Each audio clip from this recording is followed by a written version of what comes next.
Welcome to another edition of Time Warp. Unfortunately, it's our last show of our summer games. We're gonna go all the way to the Blaze of Glory. On today's episode, we're going to the fall of 1990 with your favorite Jeopardies. More fortunate than maybe Super Jeopardy? You asked? You got it! We're gonna bid farewell to summer. We're gonna do it. Blaze of Glory. We got Bon Jovi. Head out!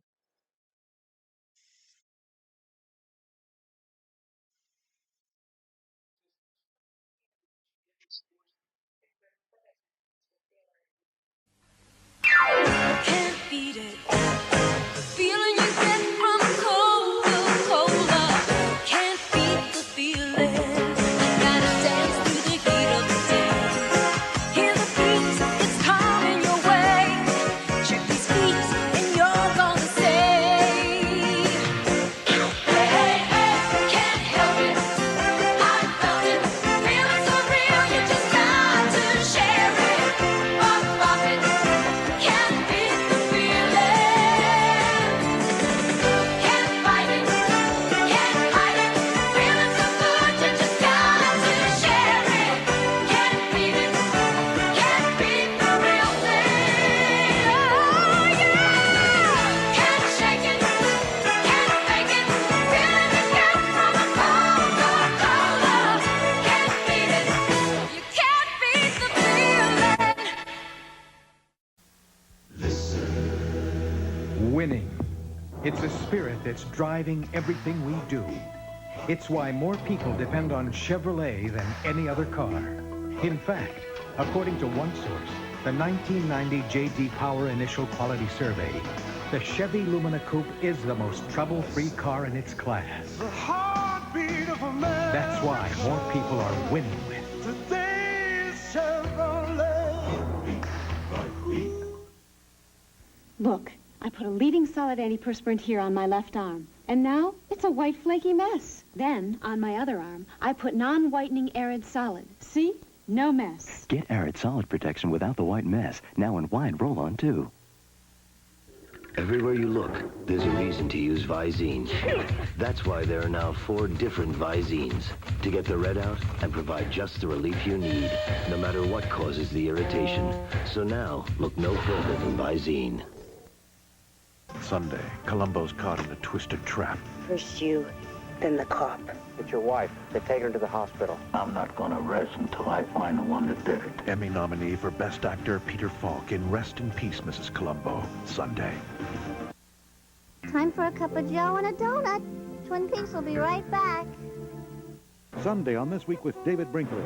As the Gulf crisis widens, Secretary of Defense Dick Cheney and Sam Donaldson from the Middle East, Sunday. Get the wrong idea about me, Carly. We just met. I don't have any ideas yet. Let me see what I can stir up for you. I don't want him talking you into this mess. Family's ready to pay up. Don't hurt me. They just want the boy back. How about it? Wake up, Polly. Faye doesn't trust me, and I don't trust her. We both don't trust you. After Dark, my sweet. Rated R. Starts Friday, August 24th at a theater near you. This is a Channel 7 Eyewitness News Brief. I'm Jay Scott, and coming up at Eyewitness News at 11 o'clock, the long-awaited verdict in the Central Park trial is in. These were the last few steps of freedom for the defendants. The 3 teenagers were convicted of rape and assault. After the verdict, there were dramatic moments outside of the courtroom as family members were overcome by today's decision. We'll have complete coverage of this long and grueling trial. And half a world away in the Persian Gulf, the first U.S. shots have been fired in the Mideast showdown. Warning shots by a U.S. ship and new threats against American detainees.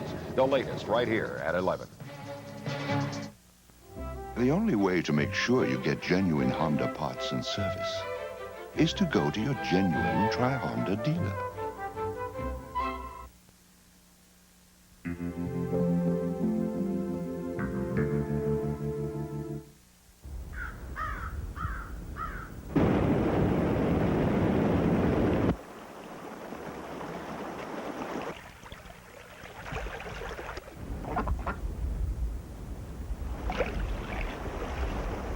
Clean water. Without this special Rocky Mountain water, Coors just wouldn't be Coors. We're lucky. Up here, there's a natural supply. But in too many parts of this country, America's most precious natural resource is being threatened by pollution and waste. We want to do something about that. So as a first step, we're making a major contribution to Pure Water 2000. The idea is to help clean up America's water supply by the end of this decade. We hope you'll join us in our fight for clean water everywhere.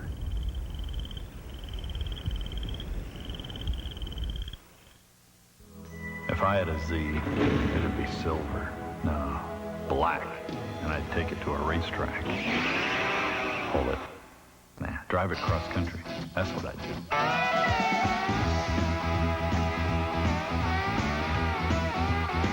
Wait, Germany. Yeah, now that'd be epic. Running a Z flat out on the Autobahn. Too bad you can't drive to Europe.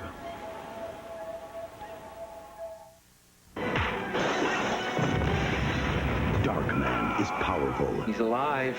Finish it. Darkman is unstoppable. I gotta tell you something about me. You think you're killing? And he pops up someplace else. This Friday, Darkman is here. You truly are one ugly son of a... Who is Darkman? Rated R. Starts Friday at theaters everywhere. Tomorrow, ABC Sports takes you to Cork for the finals of the Volvo International. Then we'll head ringside for Schlitz Malt Liquor Professional Boxing. WBC welterweight champ Marlon Starling defends his world title against the division's #1 contender, Maurice Blocker. It's a slam bam day tomorrow on ABC Sports.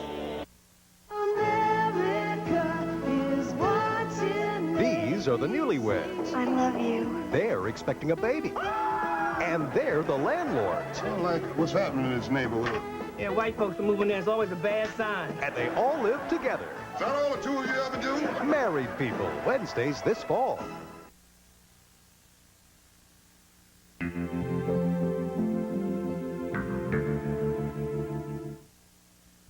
Every year, drivers are presented the usual assortment of compact cars.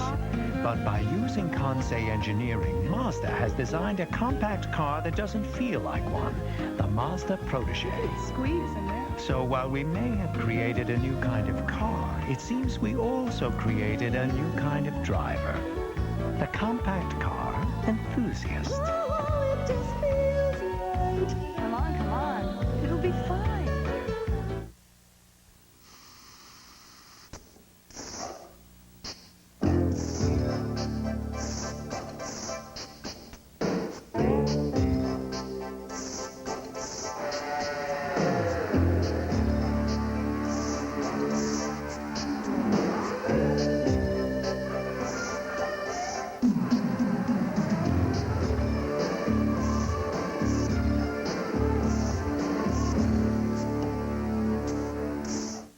Critics call it shocking and thrilling.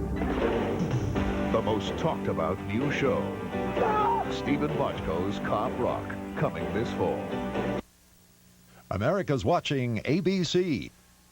Coming up next right here on Eyewitness News at 11, the last taste of freedom for the Central Park defendants. 10 days of deliberation and the verdict is finally in. Outside the courthouse, tears, anger, and emotion overcame the family of the defendants. Complete coverage of today's verdict. Also coming up tonight, the showdown in the Middle East turns to firepower as the first shots are fired by this U.S. warship. And President Bush fires off some harsh words at Iraq. Plus, it may be summer, folks, but you know, they're playing football. We're going to have all the day's sports. All of that and more coming up next on Eyewitness News at 11. Remember the days of hula hoops, sock hops? Well, the 50s are back at McDonald's. To celebrate our 35th anniversary, we're offering you a special deal for only 55 cents in honor of our first store, which opened in 1955. Get a Big Mac sandwich for only 55 cents when you buy one at the regular price. 55 cents? Kooky? Kooky? Groovy, maybe. Definitely not kooky. Welcome back to the 50s, only at McDonald's. $3 and $5.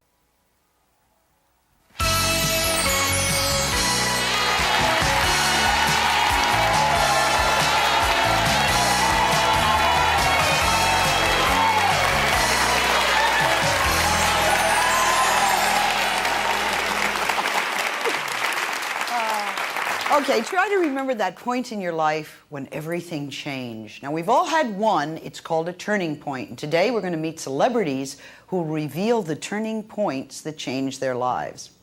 It's no secret that tycoon publisher Malcolm Forbes has a passion for motorcycles. But what you probably don't know is that a few years ago, he hit a gravel patch and he was thrown off his motorcycle, suffered 3 broken ribs and a collapsed lung. Then, 9 days later, he was sailing 3,000 feet in the sky in a hot air balloon when the top deflation panel exploded, sending Malcolm Forbes to the earth. Miraculously, he survived the fall. Today, he says that if a cat has 9 lives, he's up to 10.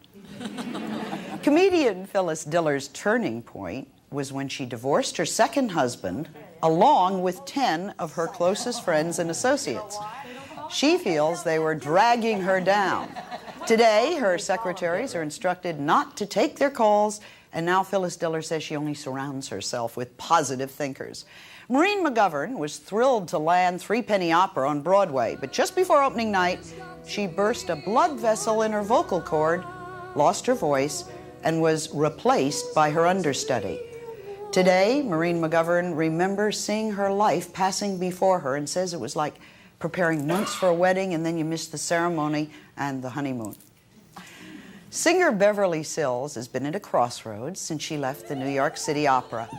Faced with the difficulty and that difficult decision of what to do for the rest of her life, Beverly admits that adjusting to the no-work routine has been very painful. We're going to talk to her about it. And a little later on, we're going to meet celebrity interviewer Glenn Plaskin, who gets the stars to open up about their turning points. Please welcome all of our guests to the show.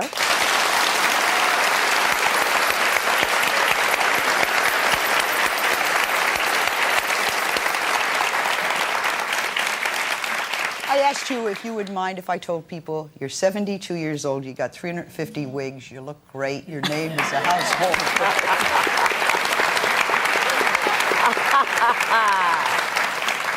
Why get rid of the people who'd been with you for so long, though? Well, I realized that they were negative and were not good for me. They weren't good for anybody, even themselves. These were all people that I tried to help. And I finally came to the realization that you really can't help people. They have to help themselves. Life is a do-it-yourself kit. Yes, I would think so. Yes, it is. But were these people who worked for you, were they friends? How Yes. had you met them in the first place? Well, one was a designer who did my clothing and did the movie clothing, the TV clothing, everything. And tremendously talented person, but a very negative person. And I found, in thinking about this show and thinking about the people that I don't talk to anymore, they were, most of them, compulsive talkers. They talked to you? They did all the talking, and they never shut up. In fact, one of them... One of these people, I found that you couldn't even grunt between sentences. You didn't have to. There was no place to. So I would sometimes, while I was still talking to this person, I would put the phone down and go about my work. Come back and hang in there and try to get it off, you know. But what was the thing that brought you to that point? Now, you'd known people like this, 10 of them, for many years. Did one day, why clean house? Well, I probably read one of those self-help books that help self. And it said, get rid of your friends? Well, it didn't say it just quite like that. It said, try to get rid of whatever is negative in your life that's taking up your time. Because as you grow older, your time is more precious. It becomes platinum. Forget that word golden. Yeah. It's platinum. Because you see, when you're young, your life is dull, boring. You're waiting for your birthday. I beg your pardon? I was waiting for a guy. But... Oh, well, you're waiting for that. You're waiting. You're always waiting. Now, as you get toward the end, it's rich and full and wonderful, and you have experiences, and you're enjoying it more, and you don't want it to get cut off at the good end. Right. What so was you that? have to be careful. Probably someone. I never in the said audience, I'm not nervous. Someone in the audience fainting from the truth. It's a rare occurrence on television. Well, but you know what I mean. Negative people drain you down. They do. Drain you. They do. And another thing, they're usually compulsive talkers. And I found that they should seek counseling professional rather help. than you. Don't take my time. I'm not a nurse, you know. Am I too intimate if I ask if that was the time you dumped the second husband? Oh, I dumped a couple of them. I mean, was one of them the negative They were force? both negative. Both? Yes, yes. And that was it? I left them nicely. I kissed them goodbye and gave them money. Oh. Now, when those people, did you write them a letter? I no longer want to be your friend. I don't mean the husbands. I mean the. Well, no. the friends. It always came to some kind of a real definite turning point. There need not be a letter. Sometimes I write a letter. Sometimes I write a letter if I feel they don't understand. What would you say in a letter to somebody? I no longer want to be in your life. Butt out. You wouldn't? No, I wouldn't. I wouldn't do that. No. If I were tired of giving support to a person, I would tell them that and say that I felt that they'd be better off without my enabling presence. It's a word I just learned. Yeah, and it's a very, very good word, Yes, too. because you weaken people by constantly picking them up and helping them. All right, so you had the guts to say to 10 people and one husband, goodbye, Phyllis, her time is too valuable, it's all she's got, she wants to go it alone. Have things improved? Oh, yes. Number one, I'm happy. Good. Before, I was always worried about people. And I have a list. It's, well, I guess the nicer word would be crap list. And it's Not sure we say that on television, but it's okay. It's by each phone. It's by 13 phones, and whoever answers that phone, if it's one of those people, I'm not home. It's that simple. It's that simple. These people are compulsive talkers. They're always an authority on everything. Therefore, you can't help them. They have closed minds. Can you see doing that? Really? You could see saying these are the people don't put through, or I don't want to talk? Well, I haven't gotten quite to that point. But I have become much more selective. And it's really not necessary for me to talk to everybody. And it's not necessary for me to fix everything. It's not necessary for me to do what I don't want to do. I've reached that point. Don't tell me to wear my fur coat, and don't tell me not to wear it. You feel like smoking? Smoke. You don't want to smoke? Don't. I'm 60 years old. I've paid my dues. I have had, thank God, a successful career. I think I'm a wonderful wife. I hope my husband agrees.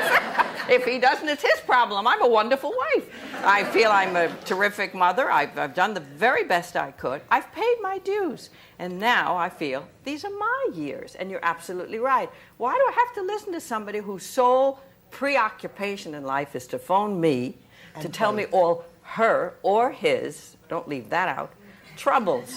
I don't want it. I don't want it now. I'm finished with that. These are my good times now. Goodbye, Mother Earth. You're absolutely right. Take a break. We'll be right back. More Turning Points. More left.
points, and I just said, gee, I wish people had told me, let go of that. And Beverly says you wouldn't have been ready. It has to be a time in your life. Malcolm Forbes, I want to hear about the day the motorcycle crashed. I've always known you rode around on motorcycles. Why beats the heck out of me, but if it makes you happy, I think it's terrific. It certainly keeps you real young. Tell me about the crash. Well, first about the motorcycles. Anybody that tries it usually gets to love it. So, and it's the best way to get around a city like New York. 2 wheels can go between all those 4 wheels. But the crash, I was going too fast around a corner. There was loose gravel in Glacier Park, and the next thing I knew, I was being lifted into an ambulance plane. I had a concussion and broke a few ribs and collapsed a lung. And it was, shall we say, discomforting. I would think. But it was the 10 days I was in the hospital before flying home. I was mainly, the pain overcame much thinking. You know, when they stick a thing through your ribs to pump air into a collapsed lung, it hurts. And but I didn't do much philosophizing. I was just frustrated. But when I got home, the balloon we'd flown in Egypt was going to have its first trip in New Jersey, and I felt quite recovered, quite well, and it was a beautiful day, and I wasn't supposed to go in it, but I couldn't resist being the pilot, and it was a lovely day, and I got in, and we had 2 parachuters from West Point in another balloon, and we were going to be the balloon they chased. So we went up to 3,000 feet so these paratroopers could jump out of their balloon, and it was higher than the balloon had ever been. And the top blew, and when the top blows in a balloon, you go down like a rock, and you've had it. When the top blew, all the way down, I kept thinking, damn, why now? And then I thought to myself, gee, I shouldn't be swearing if I'm about to be held to account. and nothing went through my life except that how long is it going to take to splat? You know, there were no great sort of last jewels, pearls coming out of my lips except a couple of cuss words, and I immediately recalled them on the basis it wouldn't make a good admission qualification. Anyway, when we hit, the balloon was in the shape of the Sphinx, and the nose and the tail were full of cold air, and they'd folded over where the top had blown, so we went down faster than a parachute, but not fast enough to kill. And so when I got out and had time to think about it, I thought to myself, well, you know, if it had been fatal, the one consolation I have, and I think everybody should have, is that while you're alive, live, do the things you want to do, if there's any way you can do it. And if you've done that, what more can you ask of life other than to have been alive while you were alive?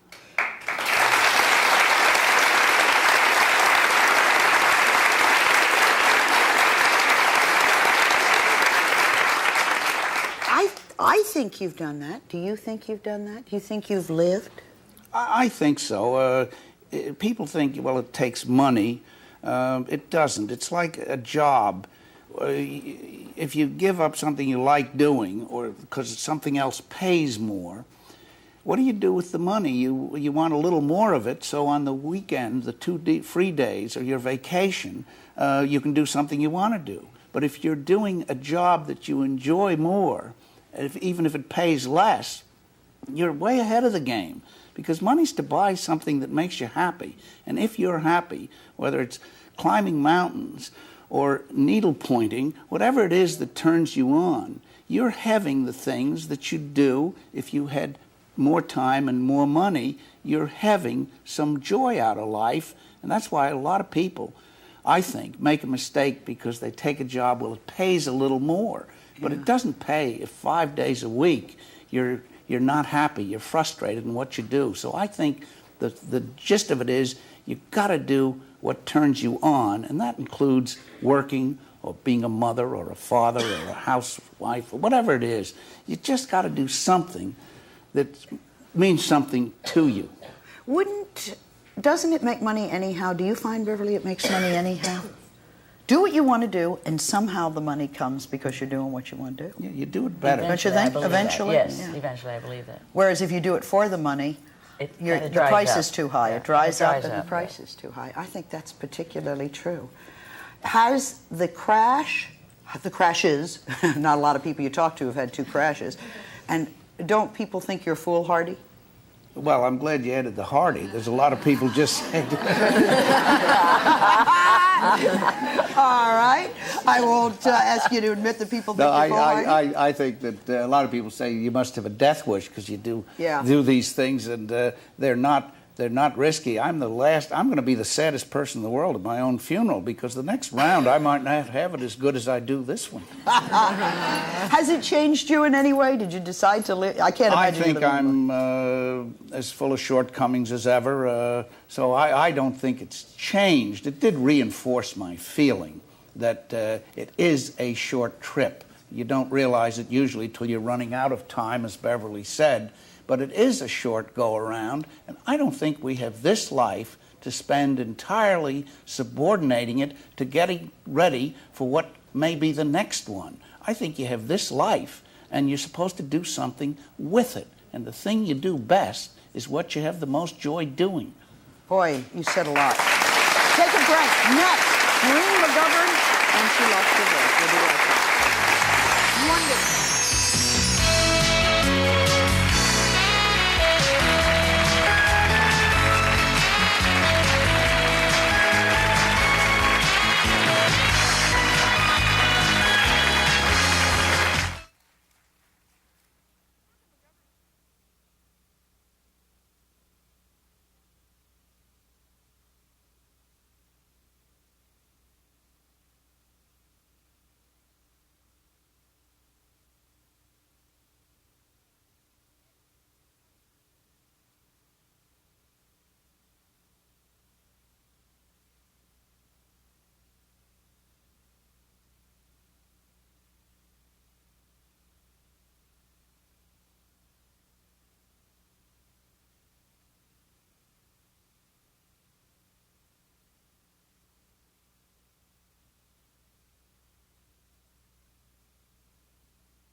I love it when we learn something. And learning something, I have to thank Glenn Plaskin. He's the celebrity interviewer for the New York Daily News, and he has a syndicated column called Turning Point. and it appears in 70 newspapers across the country every week, and I always learn something from it. Please welcome him to the show.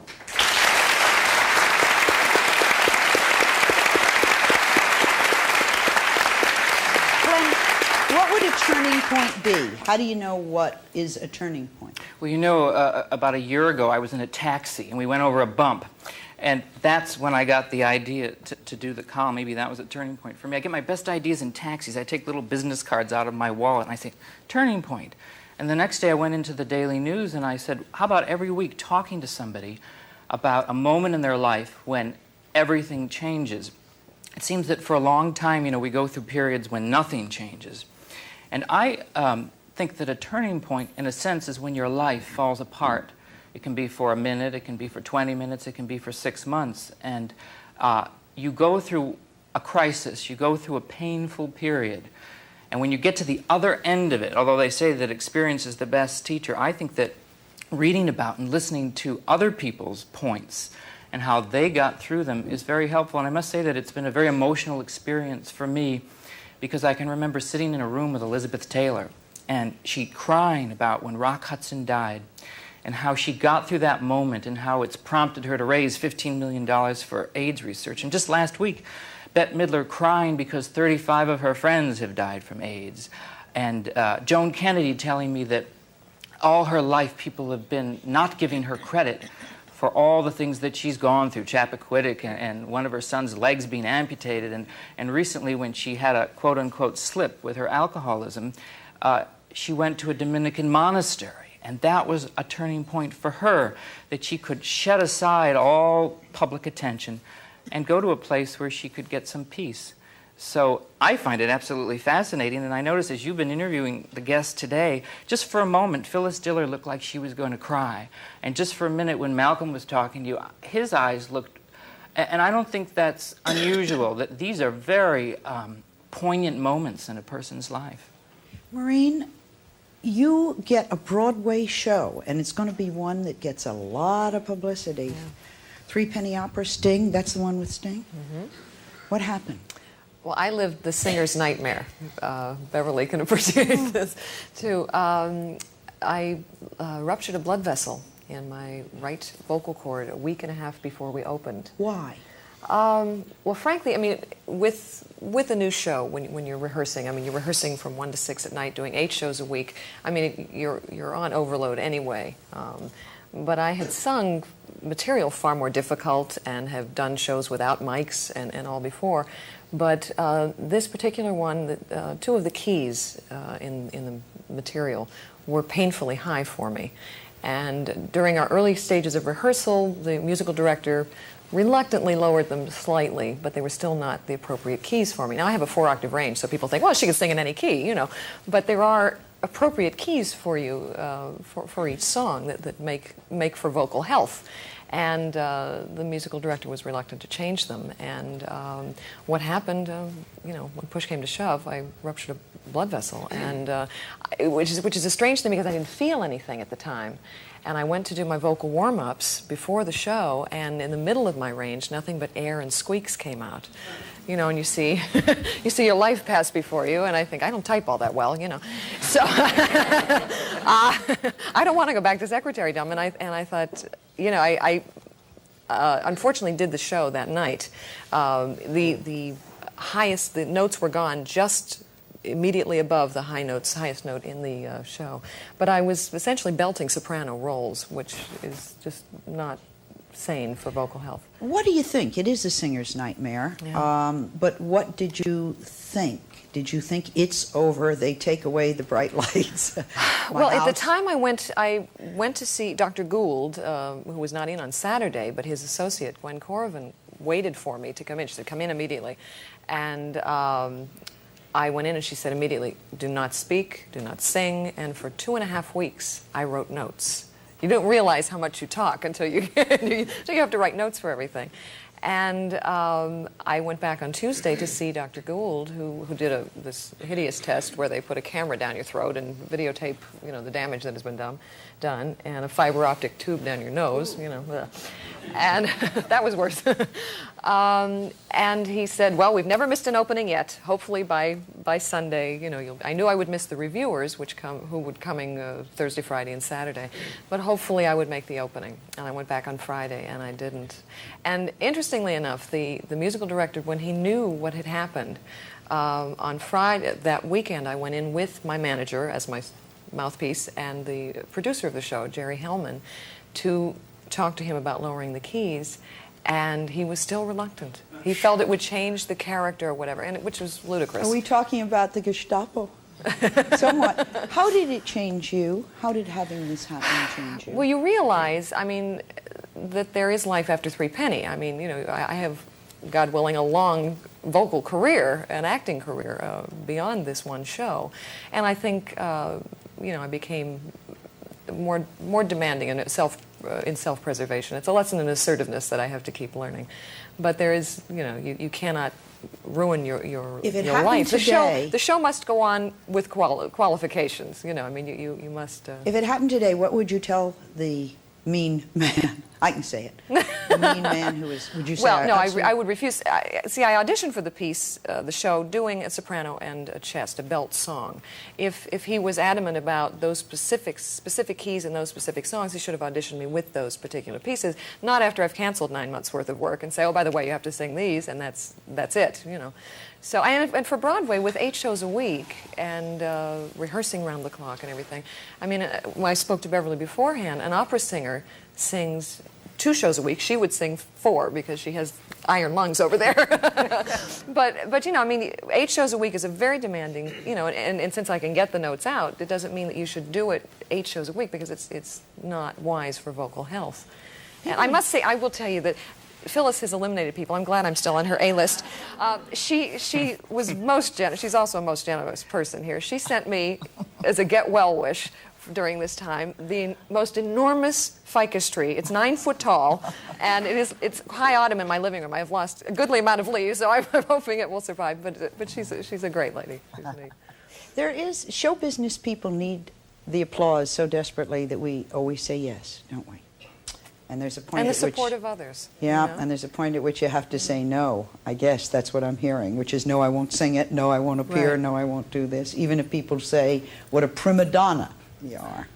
Well, that's how the connotation became so awful about the words prima donna. Actually, it just means first lady.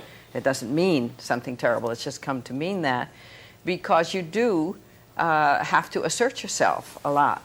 I learned, again, you know, after my career hit it, and I was a late bloomer, that the words that frightened most opera impresarios were, "That won't make me happy."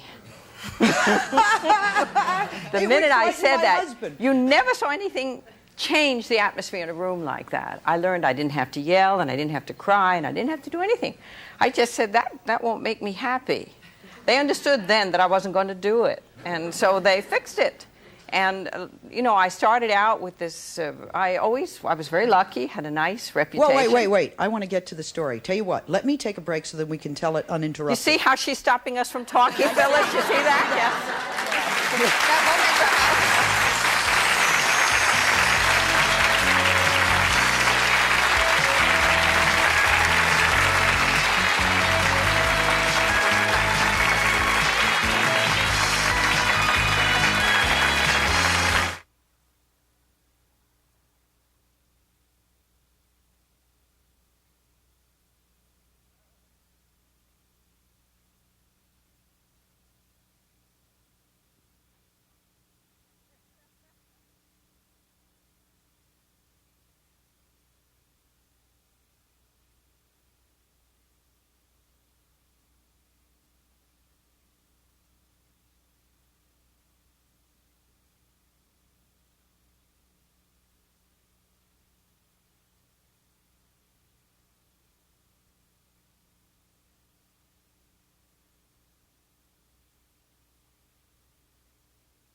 heard about getting rid of the negatives and also learning to say no and really living your life, knowing that it's here now. Do it.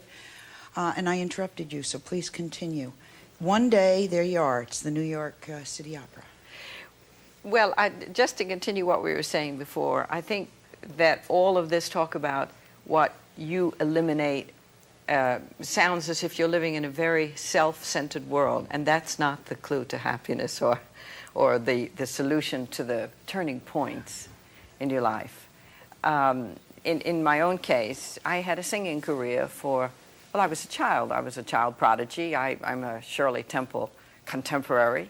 And while Shirley had all the bouncing curls, my mother made the bouncing curls also, but I had all these high notes to go with it. See, I was singing and when I was 3 and 4 on the radio. But I stayed in the operatic business until my 50th birthday. So it was my whole life. Everything that I breathed and dreamed, I always knew I would be an opera star, not just an opera singer. I knew I would be an opera star. It was very difficult to give it up. And yet you have to stop and think, what did I give up? I made a great deal of money, so I didn't have to give up any physical comforts. I can still call any restaurant, mention my name, even if they're packed to the roof. I'll always get a terrific table. I need tickets to the theater. Nobody ever says no. I came out, fortunately, with a nice reputation. I was not a mean, wicked, nasty woman. I never faked my singing. I was the one who called the shot. I pulled out at 50 because I wanted people to say it's too soon, rather, when is that woman ever going to quit? I wanted to go out while I was, I won't say the best, but I was certainly one of the 5 best in the world, and they were still fighting for tickets. I didn't want to have to look out front and see if anybody was coming to my concert. I knew it was sold out half an hour after it was announced. That was the way I wanted to leave. And in a sense, it was an easier turning point because I didn't stop being who I was. The only difference appeared to be that I wasn't going to sing anymore. And that's a casual little sentence which created probably the biggest void that ever occurred in my life. And I've had some trying times, problems, we all do. But the void created by not getting up in the morning and singing was something I was totally unprepared for. In what way? Well, I thought I would miss the discipline. I didn't miss the discipline. I loved sort of hanging out in bed in the morning, and it didn't bother me now if anybody smoked a cigar right in my face. Quite a few men proposed to me because they said their wives didn't let them smoke cigars and that I didn't seem to mind it. So it was simply that I loved to sing. It was an act of great joy to me. It was not a job. It was very much, I really related to what Malcolm said. I couldn't wait to get to the theater to sing. Nothing to do with the fee I was being paid. Nothing, none of that. It was the sheer joy of going on that stage. What happens when the boxer can't box and the ball player can't hit a ball and the singer can't sing? What happens? Well, I lucked out, as the kids say, and I was offered the job of running an opera company instead of singing with it.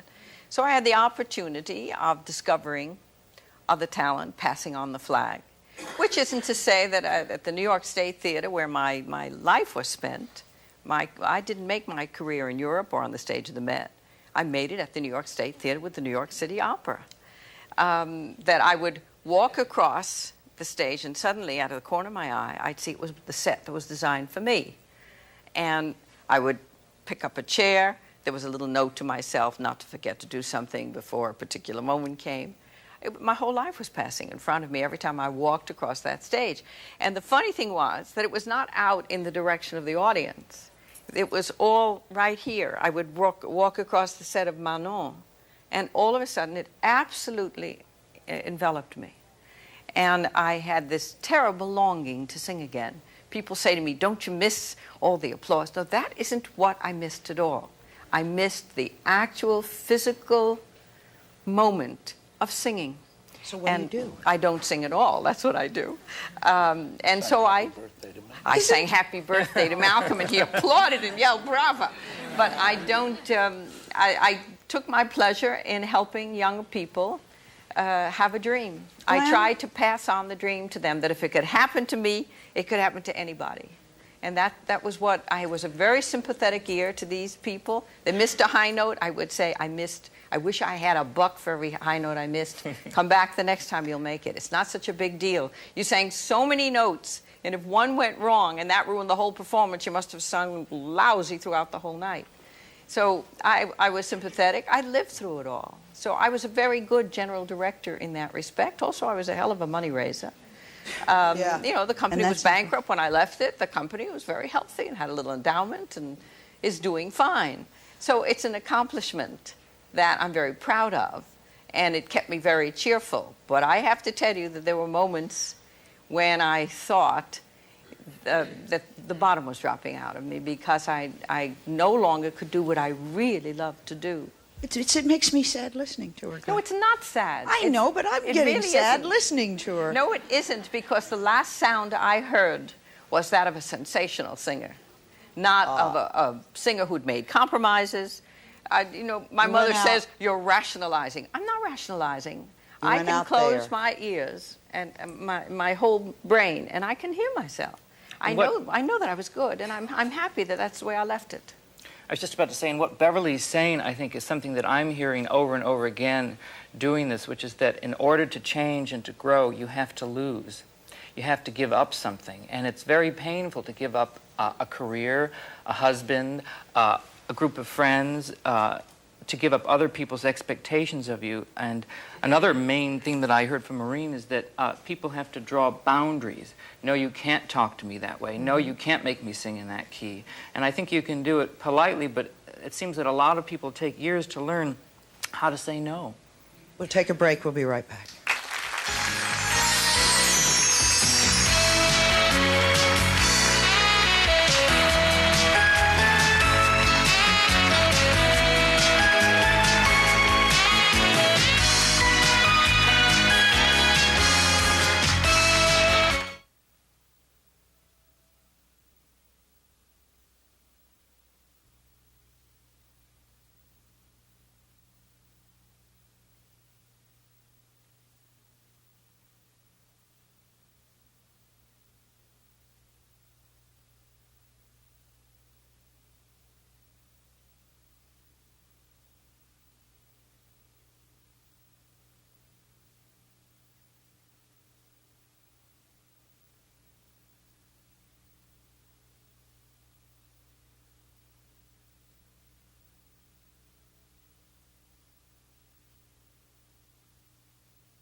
Turning points, loss, and boundaries.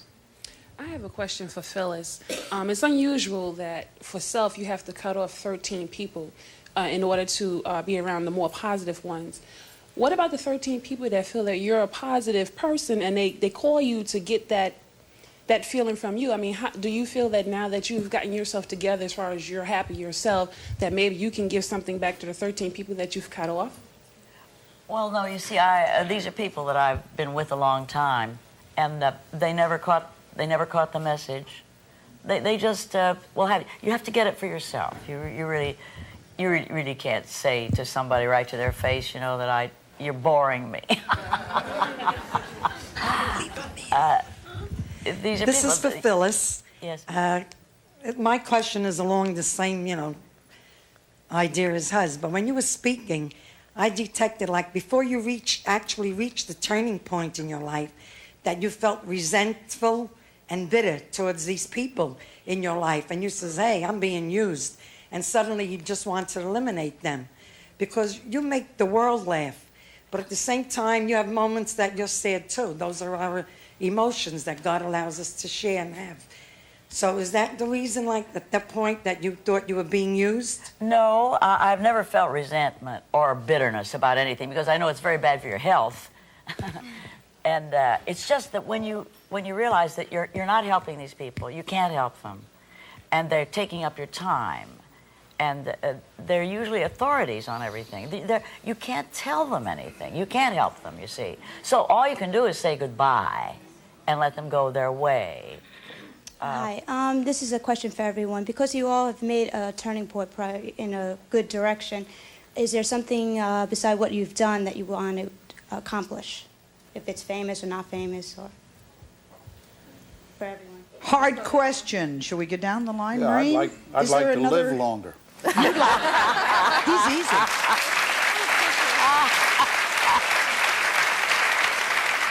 Maureen, is there another plateau? For me, I'd like to do my opening night. I missed my opening night. I'd like to have my opening night on Broadway. Hi, I'm 26 now, and over the last several years, I've gone through a period of my life where I've done the same type of thing as eliminating people that were negative, and I felt that weren't doing me any good in my life. And I wouldn't really say eliminating, I call it weeding out, sort of. And I feel that that's a part of growing up. And I see that, have any of you ever felt that at an earlier stage in your life, rather than, you're all in your 60s and 70s, and I'm wondering if you ever felt... Wait. Boy, I must look bad today.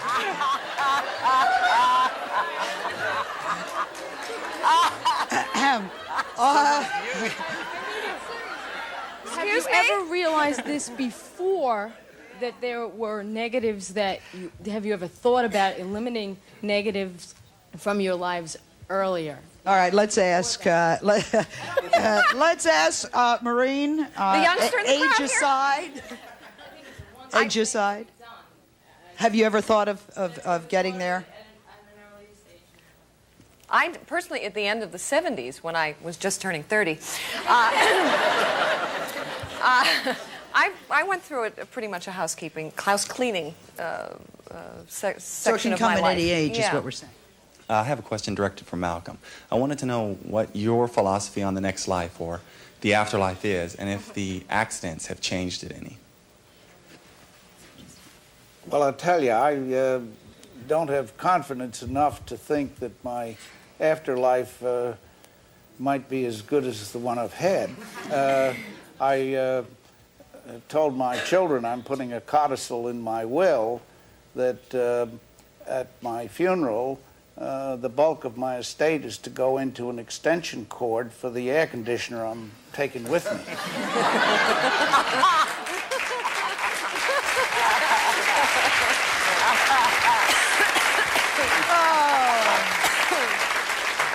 Maureen McGovern got her voice back. Next episode, she sings with us. Don't go anywhere. You need to hear this.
looking good for 60. Will you sing for us? Yes.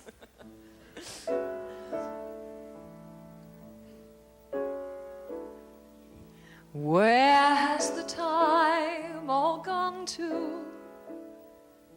Haven't done half the things I want to. Oh well, we'll catch up some other time. This day was just a token. Too many words are still unspoken. Oh, well, we'll catch up some other time. Just when the fun was starting, comes the time for parting. But let's be glad for what we had and what's to come. There's so much more embracing still to be done, but time is racing. Oh, well, we'll catch up some other time.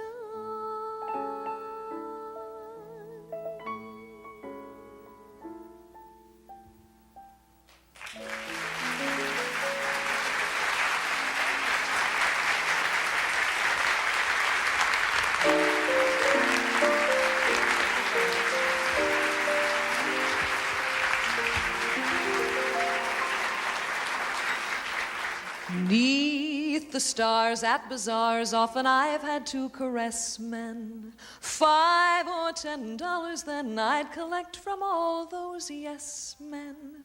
Don't be sad, I must add that they meant no more than chessmen. Darling, can't you see 'twas for charity?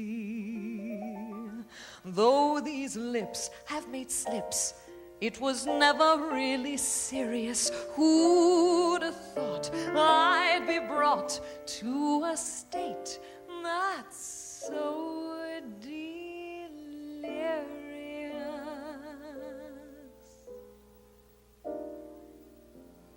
I could cry salty tears.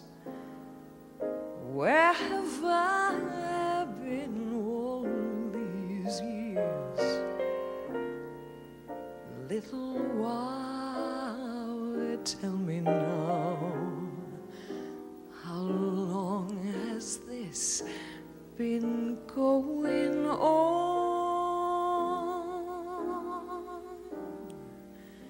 There were chills up my spine and some thrills I can't define. Listen, sweet, oh, I repeat, how long has this been going on? Oh, I feel that I could melt as into heaven.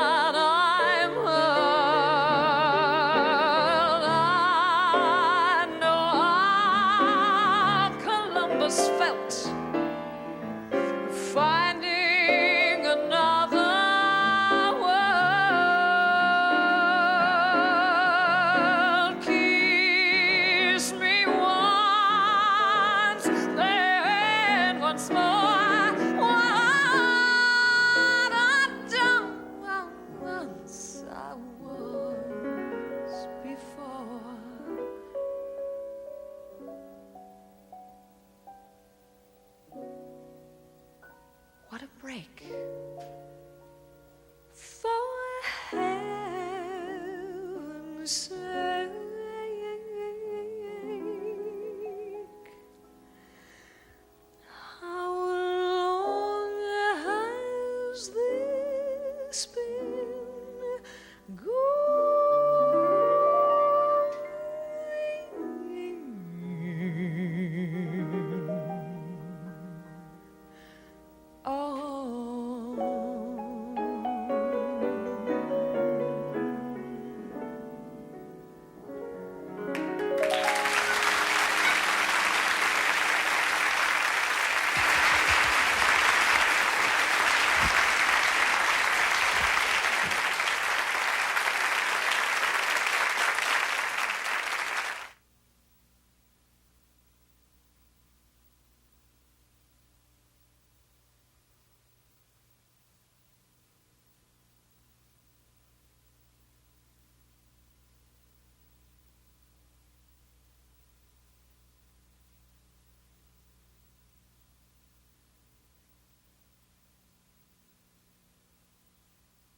For a transcript of this program, send $3 to Transcripts, Sally Jesse Raphael, 267 Broadway, New York, New York, 10007, or call 212-227-READ.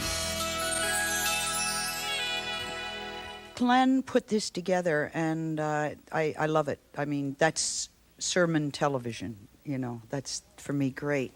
More of the same. I have to be an octopi. Malcolm's book, More Than I Dreamed, a lifetime of collecting. There's no other place to put it but on the ground. There you have it.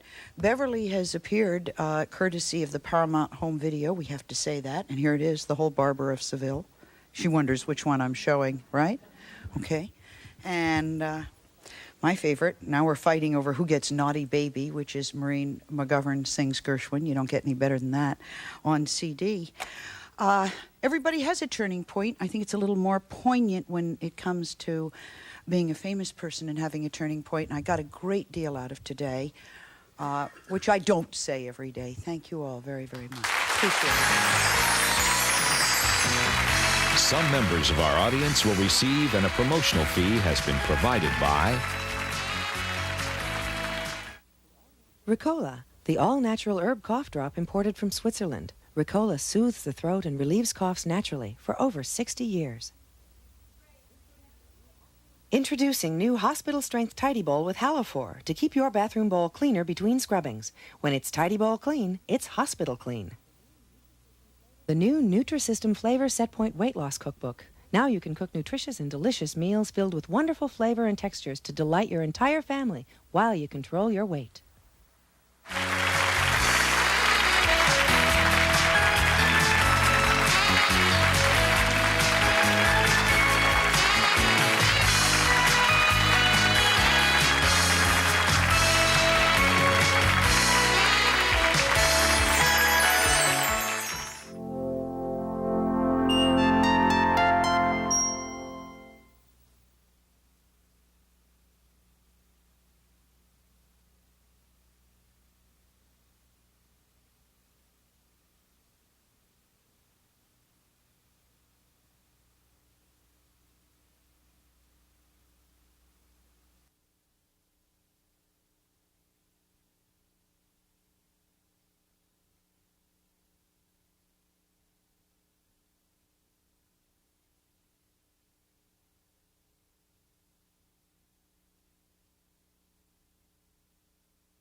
America will be watching Cop Rock this fall on ABC.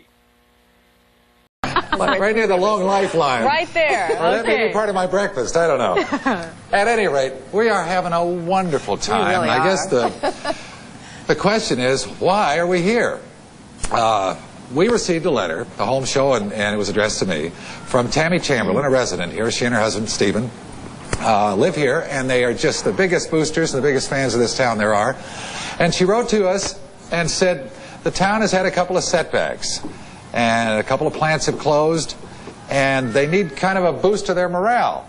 And I called her and said, well, gee, I couldn't come down because it's during the week. And for some reason, I didn't throw the letter away. I left it on my desk. So every morning, I'd come to work, and there was Tammy Chamberlain's letter looking at me. And it was looking at me. Yeah.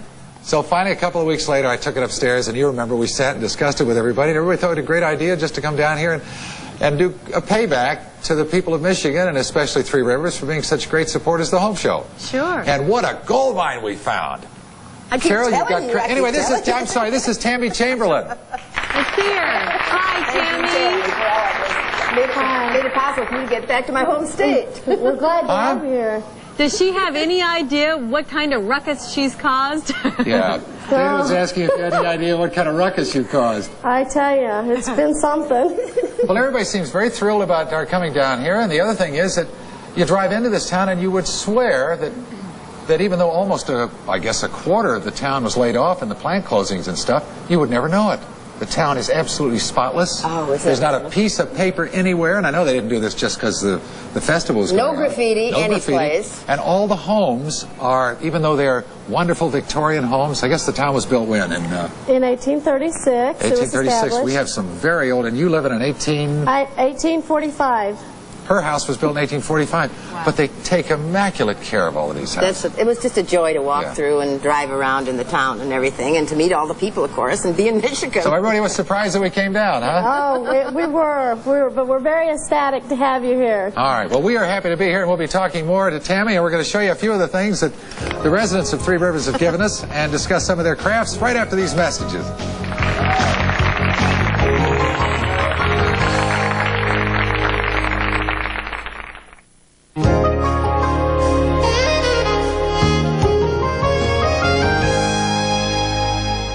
Summer in Three Rivers, Michigan, and it is indeed summer here. Carol and I, of course, are with Tammy Chamberlain, the young lady responsible for our being here in Three Rivers. I got to tell you something, Dana. What? Last night we went to a beer fest. But first we went to an ox roast. What? And I'm telling you, they got mosquitoes down here so big they have their own airport.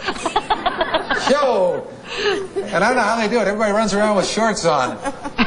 Well, we're tough here. Yeah. I have to mention this, before I miss it, and that is, I know we're going to get to the parade later, there were 24 floats signed up to be in the parade until the word got around that Gary Collins was going to be here. And they had over 70 in a matter of days. That's great. I know that the town has got some wonderful things to look forward to. There's an industrial park that's going to be going in, and even though a couple of plants have closed, there are one or two of them are retooling, and they're going to open in a couple of years. But every year, everybody's spirits get just right up overfilling, I guess, up to the brim with love and affection and sharing, and it all kind of comes together at the Water Festival. When did it start?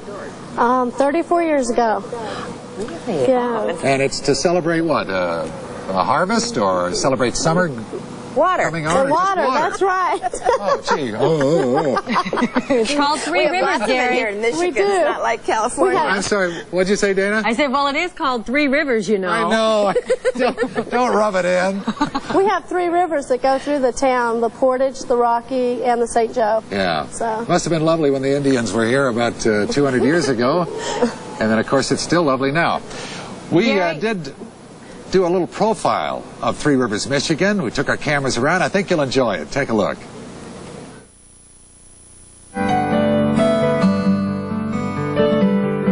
The junction of the Rocky, Portage, and St. Joseph Rivers is what gives this town its name and scenic beauty. But the people who live here give Three Rivers its real personality. These people have also experienced some hard times of late, like so many others across the country. The once bustling Main Street is a much quieter place now. Storefront signs that once tempted shoppers have been replaced by much more foreboding messages.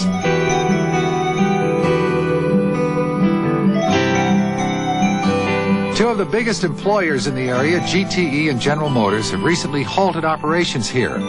Even though the GM plant is scheduled to reopen, it will probably only employ about a third of the workers it once did, and the general situation is not expected to improve significantly in the near future. I'm not sure when I'm going back to work, and they gave us a timetable, and according to that, it'll be about 2.5 years before I'm called back.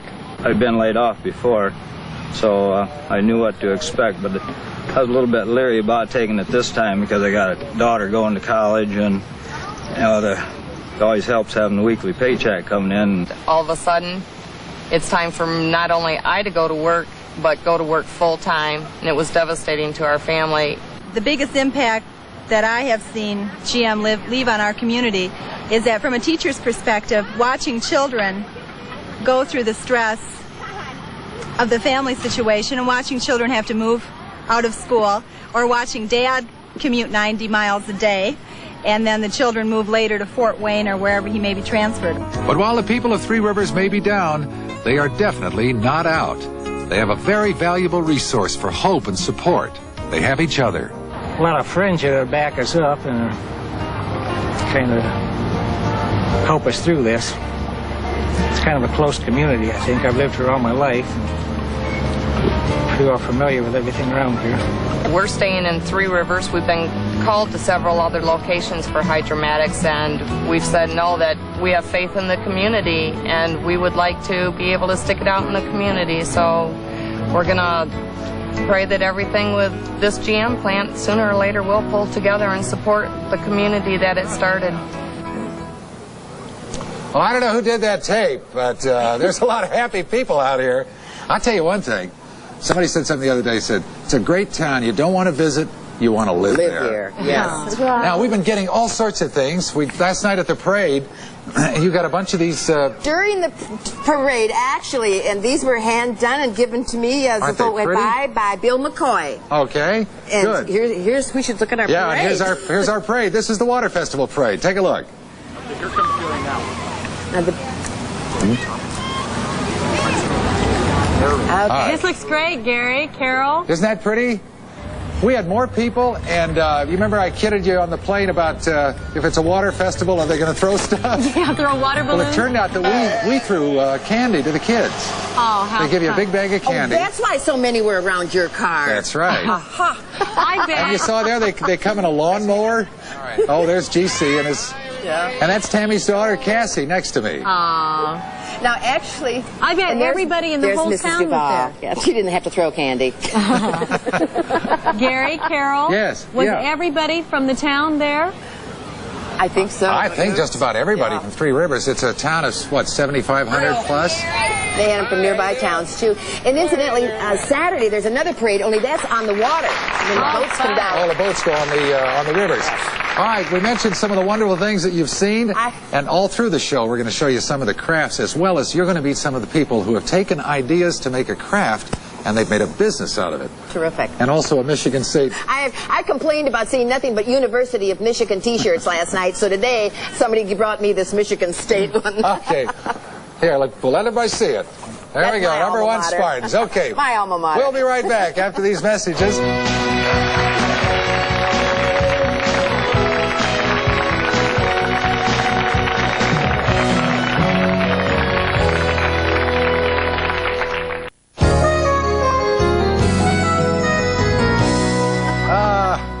This is terrific. Out in the sun in Three Rivers, Michigan. Back in Hollywood, movie mom Nora Fraser joins us now with a look at two of the most anticipated new movies of the summer season. Hi, Nora. Thanks, Gary and Carol. Hi, Gary and Carol, and Dana, and everybody in Three Rivers, and everybody across America. Okay, this is the big weekend. This is the big day. Hype, hype. Just like last year, That's Batman. Right. This year, it's Gremlins 2, and of course, Dick Tracy. Well, let's give them a little credit. They didn't do the hype with the merchandising anyway. No, they didn't. resist that. Yeah. For that, they may be deserving it. I don't know, Dick Tracy clothing. We had it on the show. It's so expensive and it's for older people. It's okay. not lunch boxes. Movie mom's opinion. All right, now we're going to see how you feel about the movies in a piece that you have done for us. But first, let's talk about the ratings of the movies. You don't agree with the rating of one of them, at least. Right. Do I ever? No. Yeah. I really don't like the way Dick Tracy is rated, although I think the movie's fabulous. And, you know, a while back I had a really interesting conversation with Steven Spielberg about this crazy, whacked-out rating system of ours. I had been lobbying for a rating for many years in between, you know, PG and R. I've had to go to arbitration on several movies that didn't deserve R ratings, but also didn't deserve PG ratings. But I would rather have the PG than the R, because I felt that when I did go to arbitration with the MPAA to try to get a rating changed, it was because I really felt that the movie wasn't that scary. But the PG-13 does rescue a number of those films caught in the controversial, you know, gray area. Batman was PG-13. What did you think about the violence level of that? Well, it was comic violent. It was comic violent. You know, there's different kinds of violence. You know, the Indiana Jones films are very violent, but it's comic book violence. But do you think it's worse for a child to look at violence as a form of entertainment and say, oh, that doesn't scare me, that's funny, or that he should maybe recoil from it and go, oh, that makes me uncomfortable, that's bad? I think it's better. I do think it's okay. It's okay. It's better than street violence. It's better than gang violence. But what you get in Dick Tracy is more like mob violence. Although the movie received only a PG rating, probably for the lack of blood and gore, it rates high in number of violent deaths and the gusto with which they are performed. I want Dick Tracy dead! While it's a beautiful film to look at, with good performances by Al Pacino and Madonna. You know, it's legal for me to take you down to the station and sweat it out of you under the lights. I sweat a lot better in the dark. Isn't this just too much for kids?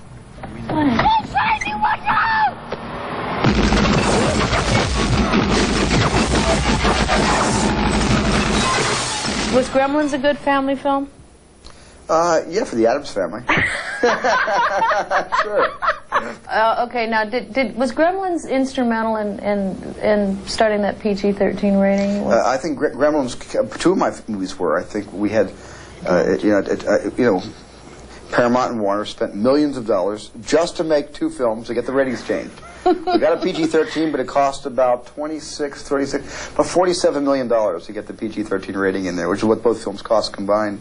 And yeah, both films created a real flap about what is viewable by families and what is not. Spielberg himself seems to have changed his mind about what is viewable by families in his considerably toned-down Gremlins 2, a much softer version than the original.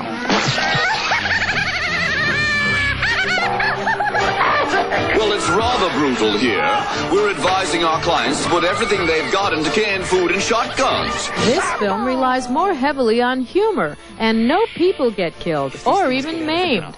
However, the Gremlins are still the Gremlins. Creature, what is it that you want? Fred, what we want is, I think, what everyone wants, and what you and your viewers have. Civilization. Everything your society has worked so hard to accomplish over the centuries, that's what we aspire to. We want to be civilized. I mean, you take a look at this fellow here. Now, was that civilized? No, clearly not. Fun, but in no sense civilized. Now, Nora, was that civilized? No, I had to. Why don't you agree with the rating on well, now, with Gremlins, I agree. It's PG-13, and you probably want to know why it's PG-13, which I don't know, but I could guess. First, that was pretty cold-blooded with that Gremlin shooting that little thing like that. Also, one of the Gremlins goes through a paper shredder.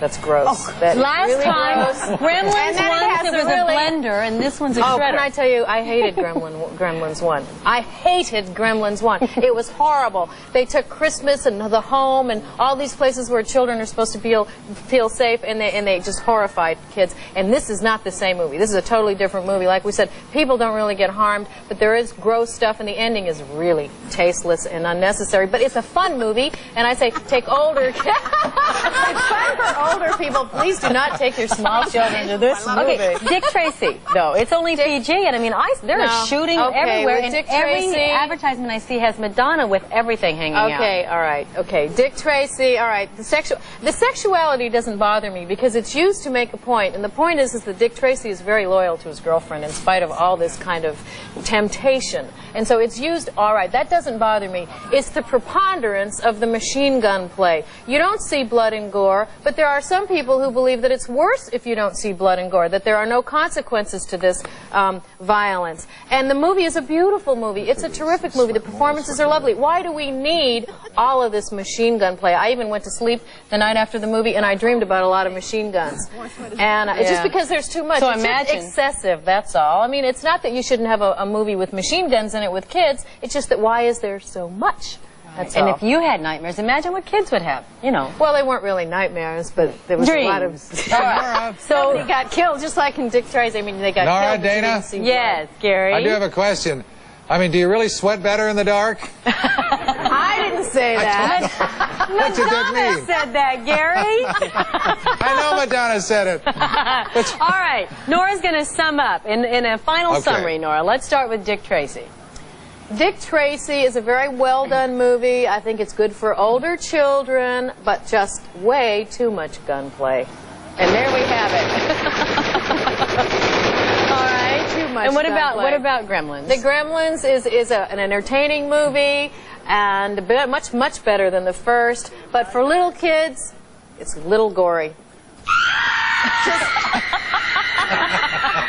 Did you guys see that? Yes, we did. Okay.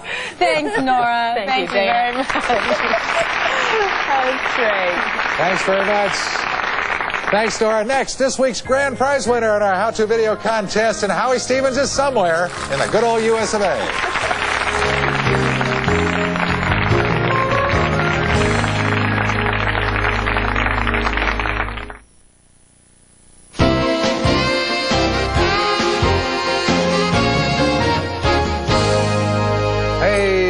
Look at this little canoe. Give me a little canoe for the rivers and everything. Carol and I are in Three Rivers, Michigan, and it's time now to announce our weekly $1,000 winner in our home show how-to video contest. Of course, it's always a tough decision, but before we announce the winner, let's take a look at our nominees for this week. On Monday, Ann Nolenberg of Park City, Illinois showed us how to turn everyday kitchen items into the ultimate bridal shower gift. As you can see, I attached the head to the top of the ironing board that we made earlier.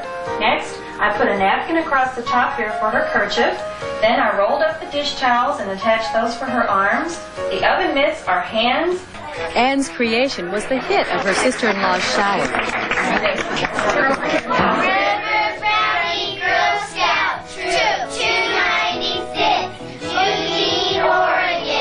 On Tuesday, Diane Shores and the girls taught us how to recycle plastic soda pop rings into friendship flowers. You can put them in a flower bed and plant it.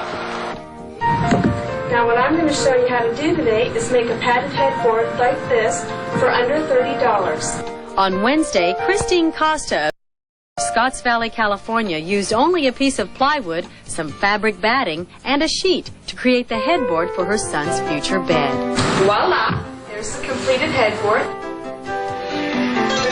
Yesterday's winner, Barbie Hartsfield of Tallahassee, Florida, used clever video and audio techniques in making her family's favorite recipe, pizza witches.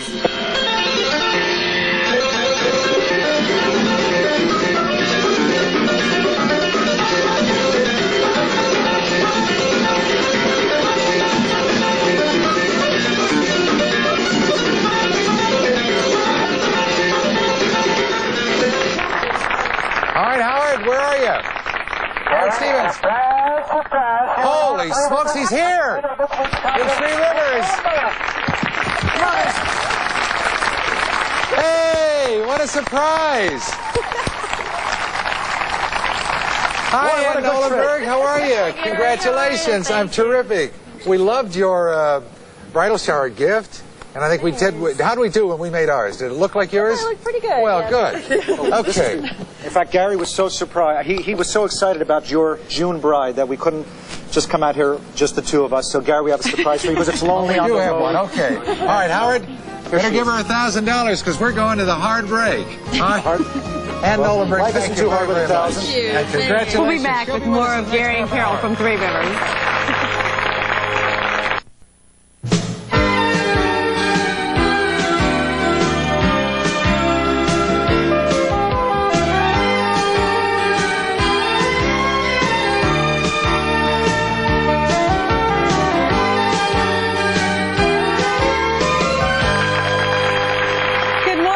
Thanks for joining us this Friday. Gary Collins is in Three Rivers, Michigan for their water festival, and we'll talk to him in a moment.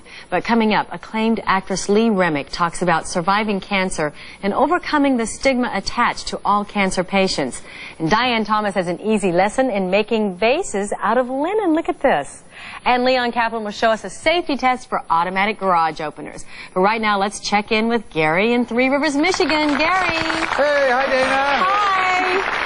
Howard Stevens is with me because before we went to the half-hour break, Howard announced the winner of our $1,000 weekly winner, and it's Ann Nolenberg. This is her husband, Tom, who did the video.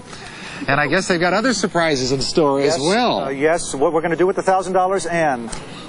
Well, my mother's listening in Nashville, and she doesn't know this yet, but Andrew's going to get another baby brother or sister pretty time soon in March. Isn't that great? Oh, that's so neat. She just announced That is fabulous. Well, congratulations Thank on being you. our $1,000 winner. Thank you. And you did a good job with that video, Tom. Now, we're here in Three Rivers this Friday because of an invitation we received to be a part of their water festival parade. And we got so excited about it, we decided to do half the show here. It's a wonderful community in southwest Michigan. They've had a couple of plant closures. Everybody expected hard times, but it hasn't worked out that way. The town is bouncing back. And one of the things that Carol and I have noticed, everybody has a craft. And not only that, but they're in business with them, too, as Carol will demonstrate right now. Well, number one is Sue Trump. And Sue, this is brand new entrepreneur. That's right. As of yesterday, she's officially in business. That's it. Kicked it off with a home show. Now, Sue decorates T-shirts and sweatshirts. Now, we know that this is not new. But I think that the way Sue does it, and with such simplicity, show us. I'm not a sewer, so I use the iron-on interfacing. I take bandanas, they're pre-hemmed, line them up, iron them on, and just zigzag around the edge. Like the Stitch Witchery or whatever. It's called Wonder Under, and that way you can place it just where you want. Iron it on, it stays. These are all pre-washed, and then I also put a little embellishment on them. Now, how do you cut this out? I mean, what kind of a part of it is it? This is the other half. Oh, it's the whole half of it. And then with this half, I either do a child's version, or I cut it the diagonal, roll it up, put a bead on it, and have a bracelet. Isn't that great? Hey, darling. I'm telling you. I don't know if you heard me say, today's her first official day in business. I know she's in business. And you can find fun ones, too, like raisins and all kinds of things. Now, these decorated T-shirts, and we've certainly seen decorated T-shirts, but this design is wonderful. Now, how do you get the design? Oh, it's a spray. Oh. Now you just take men's T-shirts, white, V-neck, crew neck, or decorated ones, and you just take the spray. Find a ventilated area, spray it all. Fabulous. And you've got a nice outfit. Okay, Gary, thank you. I'll take it back to the shop and sell. Carol, Right. Yes. how much does she sell those for? The T-shirt and sock sets are $20, and the sweatshirts are $25. Okay. Okay, thank you very much. This is Judy. And Judy, you do butterflies. You simply open your magazine, and whatever strikes your fancy, you cut a page out, and as you can see, a beautiful butterfly. Right. All kinds of pretty pictures, especially pictures of food. They make the best ones. This start with a square and something that looks like lips, right? Right. The square is the top half of the butterfly, and it's folded in half diagonally. This is just the old accordion pleat fold. Right, and then you just fold back and forth from the center of each one. The same is done with the pair of lips. It's folded in half through the center, and then the folds are made All right, from so this there. is the bottom part of the butterfly, and that's the top part. And you get them all together, and they Pretty look that like is. that. They are absolutely gorgeous. Now, she also had a great tip for skinning a chicken. I know we're going from the sublime to the you-know-what, but anyway, she buys a pair of simple garden gloves, $1.50, $1.25, and she'll take a chicken, and what this does, it gives you a little grip. Little grip, Yeah. right. Watch this. Then you just take a hold of the skin of the chicken and you pull. Great. That's what we can all use. All you do is stick these gloves in the washing machine. All the way off. I love that one. You better put that guy back in the freezer. Okay. This is Julie Olin. And Julie's little guys who are gifts and hold gifts. And look at the way she's done a real home show play out here. You want to show us how you get this cute little guy, Julie? This is a real fun way to wrap the gifts. I start simply with a rectangle for the body, some real simple patterns for the arms, head, and the hat. I go through and I take an indelible marker to mark on the face, color the cheeks in with just a red crayon, and then I stuff and gather the top of the face. Take the hat, stitch it, turn it right side out. Do the same with the arms and legs. Stuff them with a cotton ball size piece of stuffing and tie the ends. Then I come over to the body, the main body, and I put the arms and the legs on in the way I've got them positioned here with the ribbon to tie it just a little bit above the arm. Then I take your second body piece, place it over here, stitch around the three sides, take the top and turn that under and stitch it, and diagonally stitch the corner, turn it right side out, attach the head, and you're done. You've got a gift bag. And we decided that after the gift comes out, you could put popcorn inside and make a bean bag. Yeah, just put a bag in there. Cute little thing to sit on the shelf. That's wonderful, so Julie. cute. Thank you very much. Now, you know how expensive dollhouses are and how difficult it is to find one you really like? Joanne has the greatest idea. This dollhouse was designed specially for the home show. This is a 4x8 sheet of insulation, paper bags, wallpaper paper, mix it up. You got your whole sheet. It's not cut out yet. Take your paper bag, dip it into your wallpaper paste, and cover the whole sheet. Then it's cut out. And turn around. And it's so lightweight. It's wonderful. But look, it's light as a feather. We have it weighted down with some sturdy. books. And it's wallpapered on the walls. What do you reckon this cost, Joanne? Just under $10. Under $10 for a dollhouse. And the shingles on the roof are just torn pieces of construction paper. That is fabulous. And Joanne came Johnson. complete with instructions for the newsletter. So Thank you, Joanne. Now, I want you to take a look at these. What do they look like to you? Who is Well, that? everybody in Southwest Michigan knows they're Rumps by Reb. Right, and they're for the outside of our home. This is Reb Hambrick. Hi. And where did this start? Well, they're just different sizes of fannies for outside around your landscaping. Everybody needs in one the outside. garden. They're We call that waterproof. moaning where I come Right, from. right. Well, we've got one, but they're waterproof. We've seen them painted on before, but What do you obviously do with these them? are real. Put them out. Put them in your garden. Some people Gary, use them get as your hand off security. there. They keep moving them around. You know, you don't have a man around, make one. Oh, now wait a minute. Now let me get this straight. Dana, are you into this? Yeah, I saw your Okay. hand on there. You get your I hand know, over well. there. Anyway, the point is, you correct me if I'm wrong. You put them in the garden or put them around the house, and you move them frequently. So Yes. if somebody's driving down the street, they Sure. simply think there's somebody in the garden and they're bending over. Okay. Or if you don't have a man or a woman, Yes. that's a good way to get one. Okay. Thank you, We Reb. have a copyright on it. Thank you, Reb. I think we saw one of them, Carol. Reb, thank you so much. Again, terrific talents and terrific crafts. We'll be back with Lee Remick. A wonderful conversation. Thank you.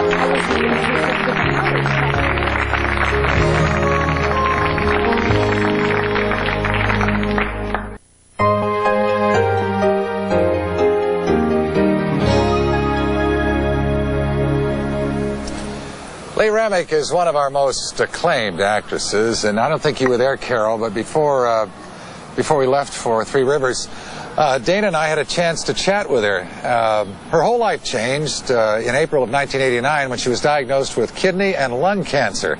And she came to our studios and she talked about her recovery and about a new support group that really helps the survivors of cancer. Let's meet Lee.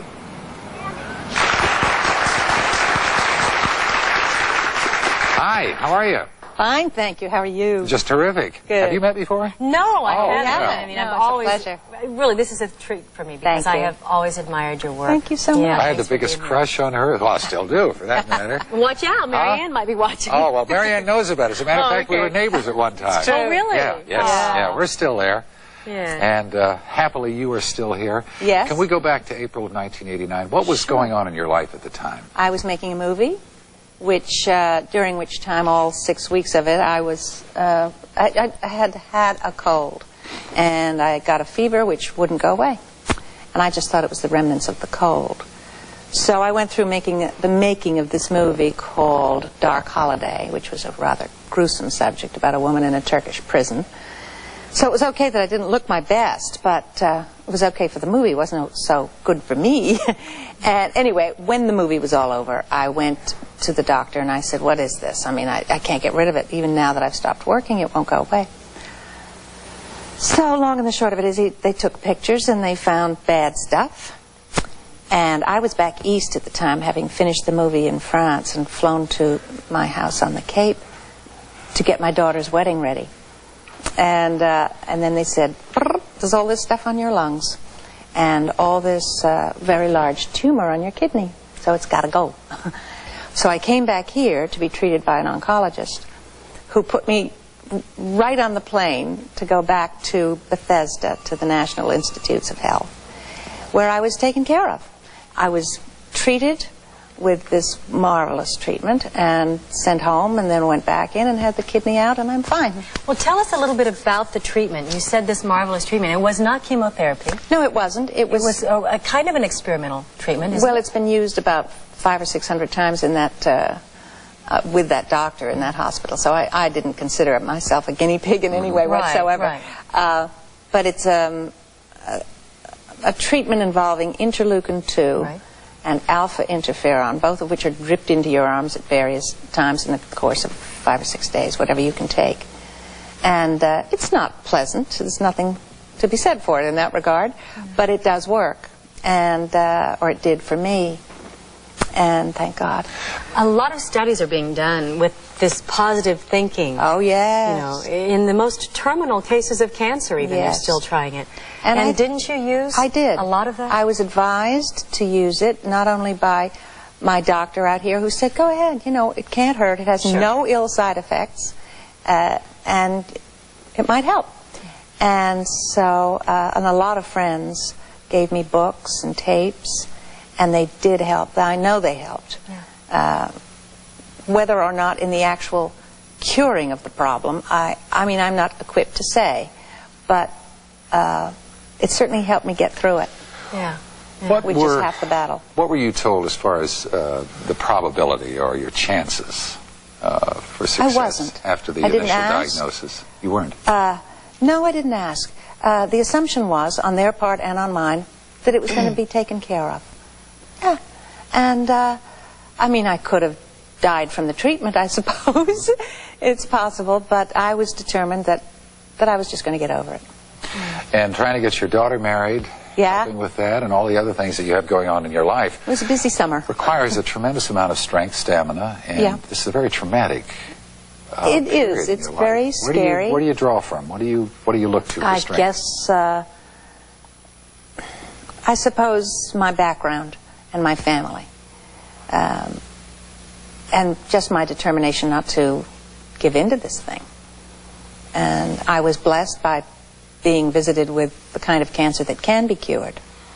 And there are many, you know, you don't hear about the success stories. Yeah. You hear about so-and-so died, so-and-so died. We hear about Jill Bronson, for example, Jill Ireland Bronson, who everybody thought was out of the woods. Yes, I know. It's terrible. And it was so positive on her sad. part. I know. She was so strong and so brave. And what about you? Is there a prognosis? Is there a period of time that you've got to wait, or are you... You go through testing every 3 or 4 months, and I guess the general thing is that if you get through 5 years, supposedly that's a kind of benchmark. But basically what you have to concentrate on is getting through every day well and happily. That's the key, I think.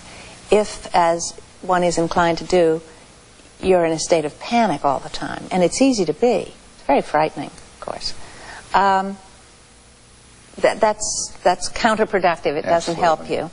And so that's my only real advice to anybody, is get the best doctors, do it right away. Don't wait a day longer than you have to get treatment. and work on that premise that each day is precious.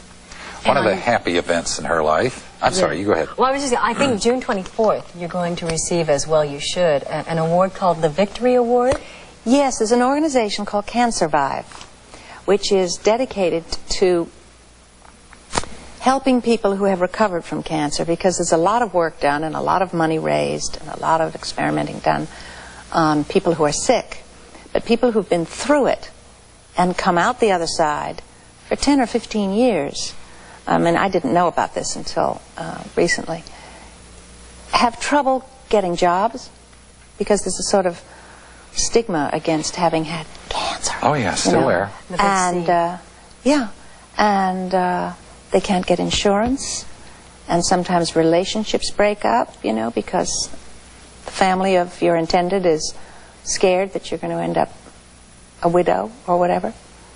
So this group is dedicated to putting that situation to rights, and it's difficult because people are more worried about the sick than they are the well. But if you have no life after being sick, it's, you know, it's terrible, really terrible. So yes, they're giving me an award for having survived it. well they should. And I think one of the points here is that you need more spokespersons out there to talk about cancer, to sort of demyth it, debunk all the myths that we've developed over the years. That's right. And That's right, we will face some of the problems more that you just talked recoveries. about. Yeah. Our guest, Lee Remick, and congratulations on the Victory Award. Thank you. Good luck with Love Letters. Thank you very much. Now, if you're one of the 6 million cancer survivors in this country and would like to get in touch with the group CanSurvive, you can write to CanSurvive, 6500 Wilshire Boulevard, Suite 500, Los Angeles, California, 90048. Our best to Lee Remick. You know, Gary mentioned Love Letters, and that's the play that Lee will be starring in with Tom Skerritt starting June 19th at the Cannon Theater here in Los Angeles. And coming up next, Leon will show you how to test your automatic garage door for safety.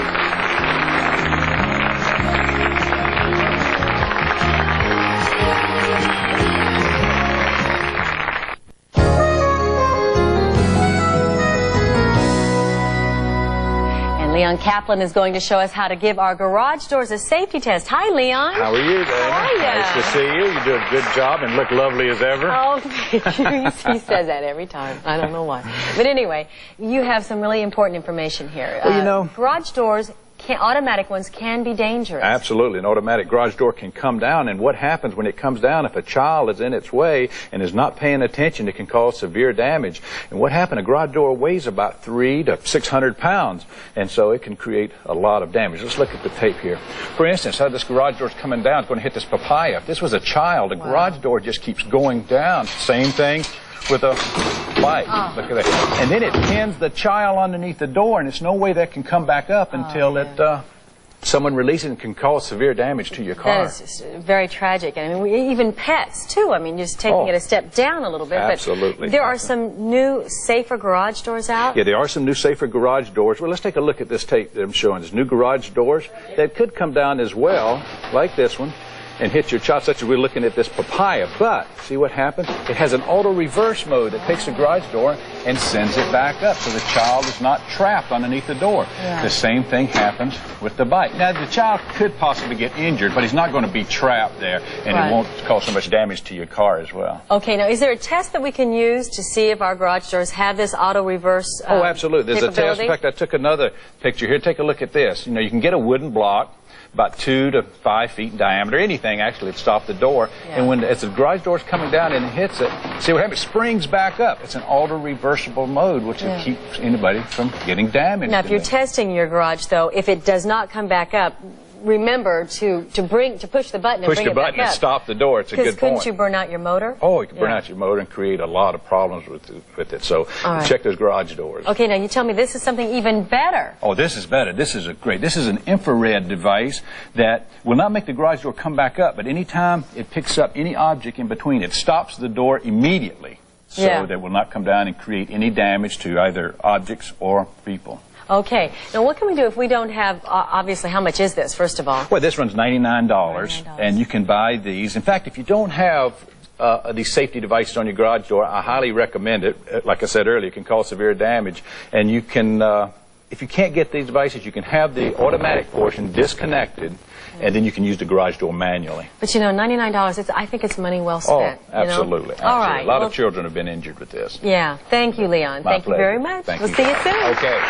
And we'll be right back with more with Gary and Carol in Three Rivers, Michigan. Don't go away. The home car segment is brought to you by Hyundai. Cars that make sense. Oh, because of the remote with Three Rivers, we didn't have time for Diane Thomas's tips with the linen vases, but we will be doing that. We'll bring that to you a little bit later on. Coming up next week, celebrity grilling tips from their backyards. We'll have Richard Simmons and Charo and all sorts of people, plus Julia Child will be here telling us how to choose the right wines. But right now, let's go back to Gary. Gary Carroll. Thank you, Back Dana. to you. Of course, we're wrapping it up here in Three Rivers, Michigan, and I tell you, if you happen to be going down Highway 131, do stop here. It's a wonderful place to visit, and you might want to stay. And of course, everybody, our cast of characters join us. Howie, our $1,000 winners, the Nolenbergs, Carol Duvall, Stephen, and of course, Tammy Chamberlain, and their son, Jonathan and Cassie. And we've had a great time, and I'll tell you, I'm sure glad we did it, Tammy. And our thanks and our appreciation for everybody here in Three Rivers who made our visit so pleasant and so wonderful, and we'll be back again. See ya.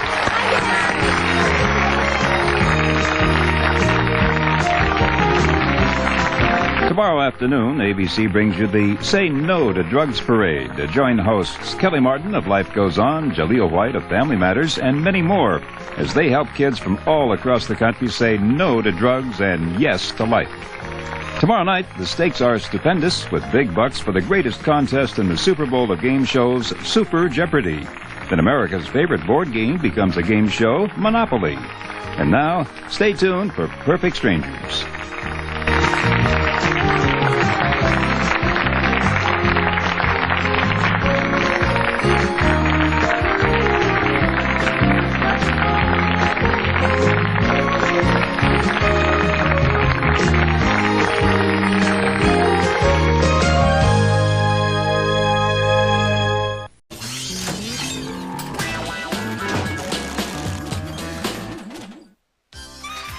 Get ready to match the stars.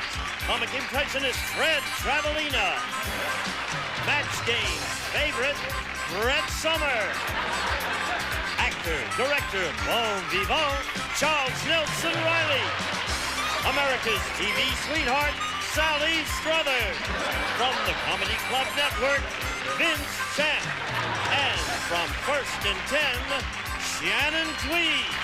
As we play the all-new, star-studded Match Game. And here's the star of Match Game, Ross Schaefer.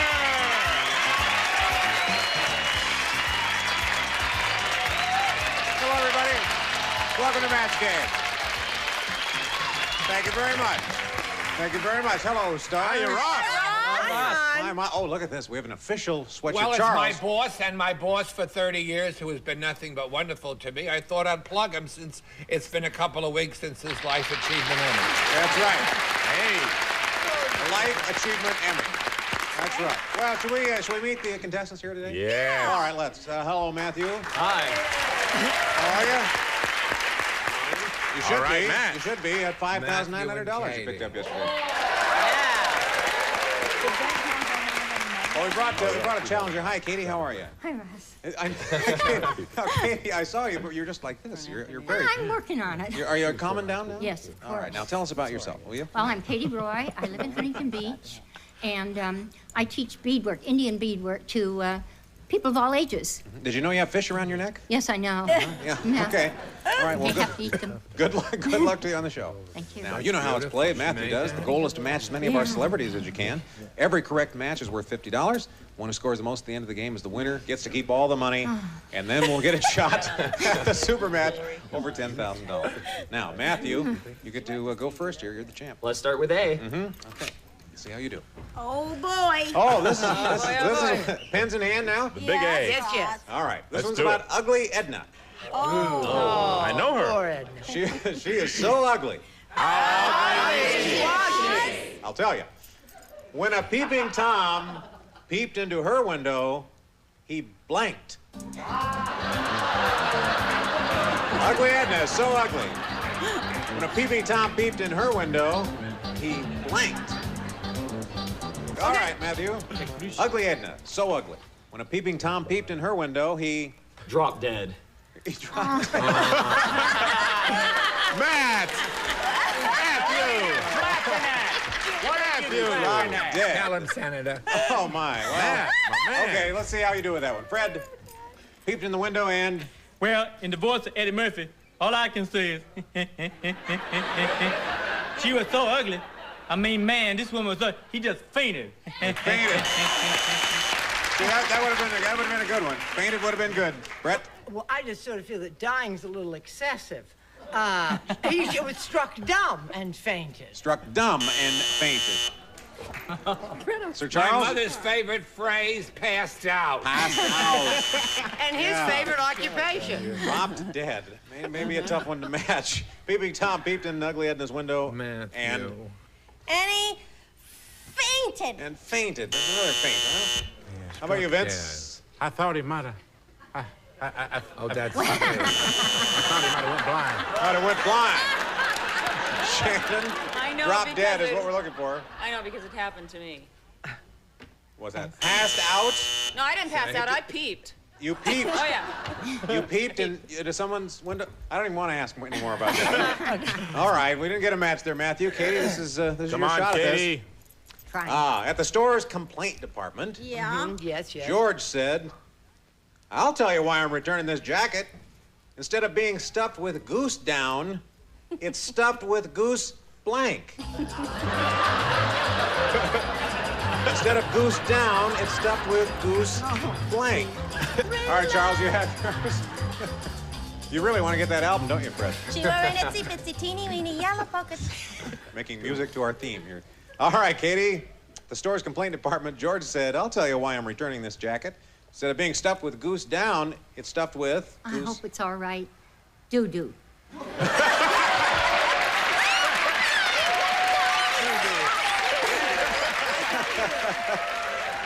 Okay. Doo-doo. It's stuffed with goose doo-doo. That's right. Well, boss, you know, on Fantasy Island, there's a lot lots of doo-doo around there from the people, but, you know, that was a strange place, but I only said liver.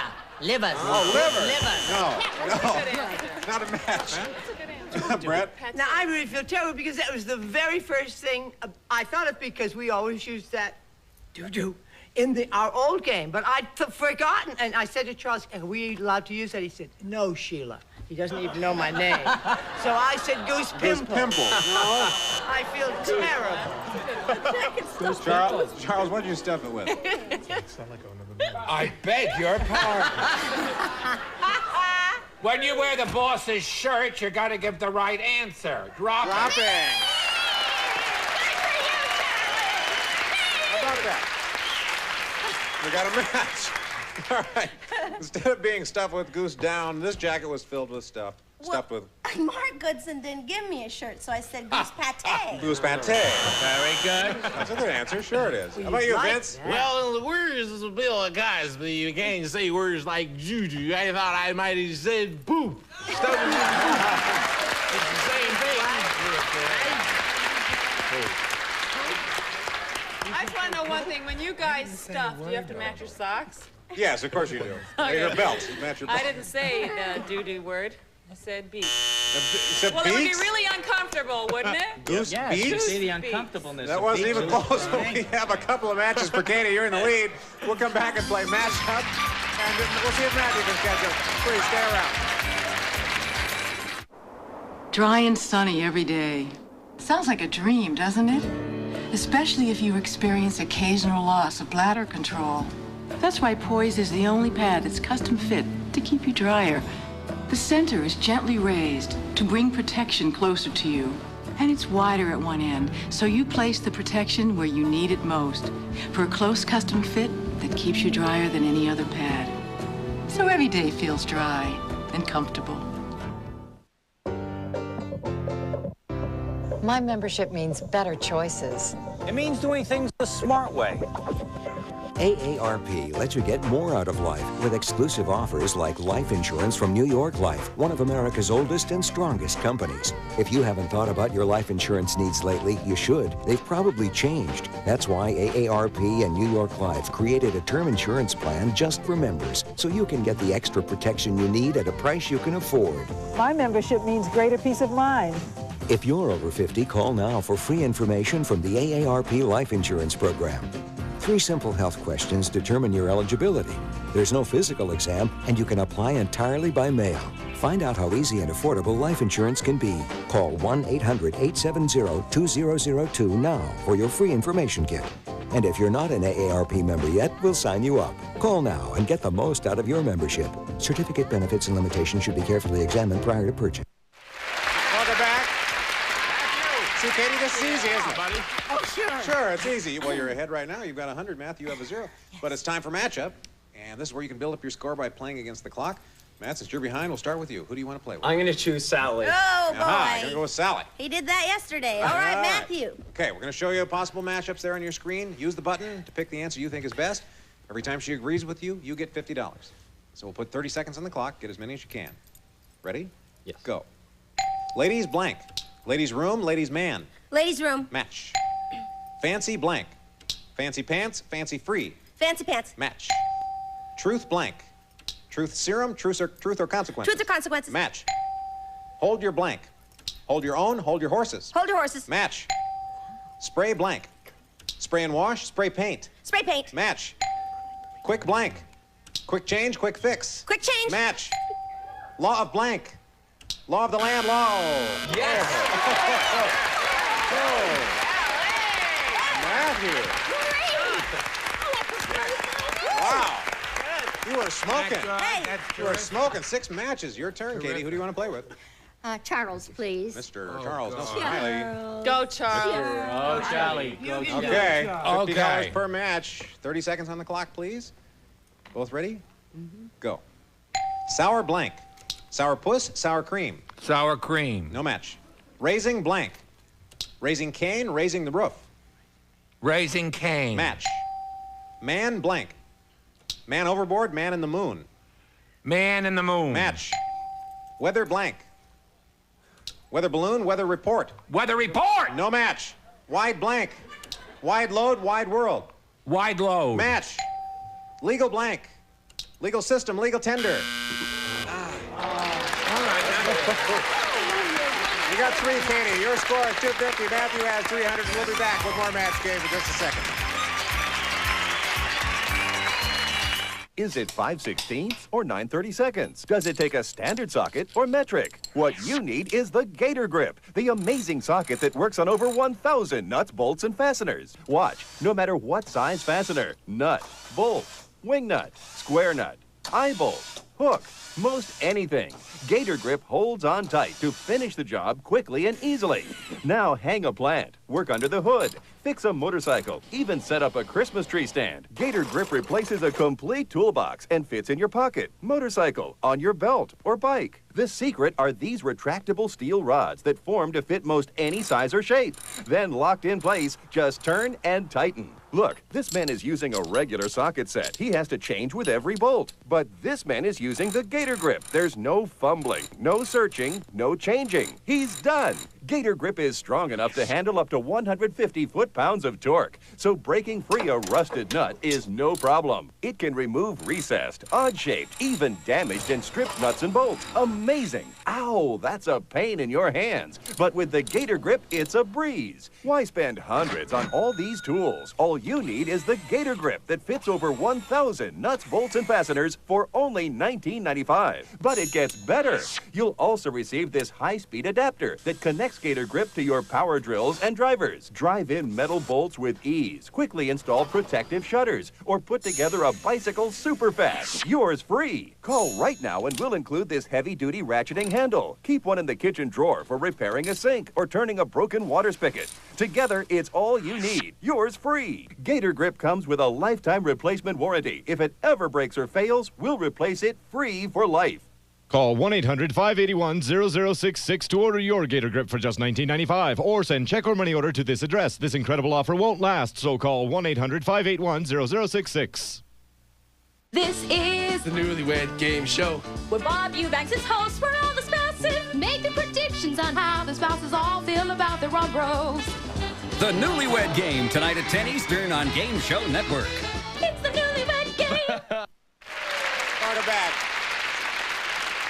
All right, score Matthew 300, Katie 250. Katie, you're behind right now, so you get to pick A or B. B. Okay. Oh, the sheriff said.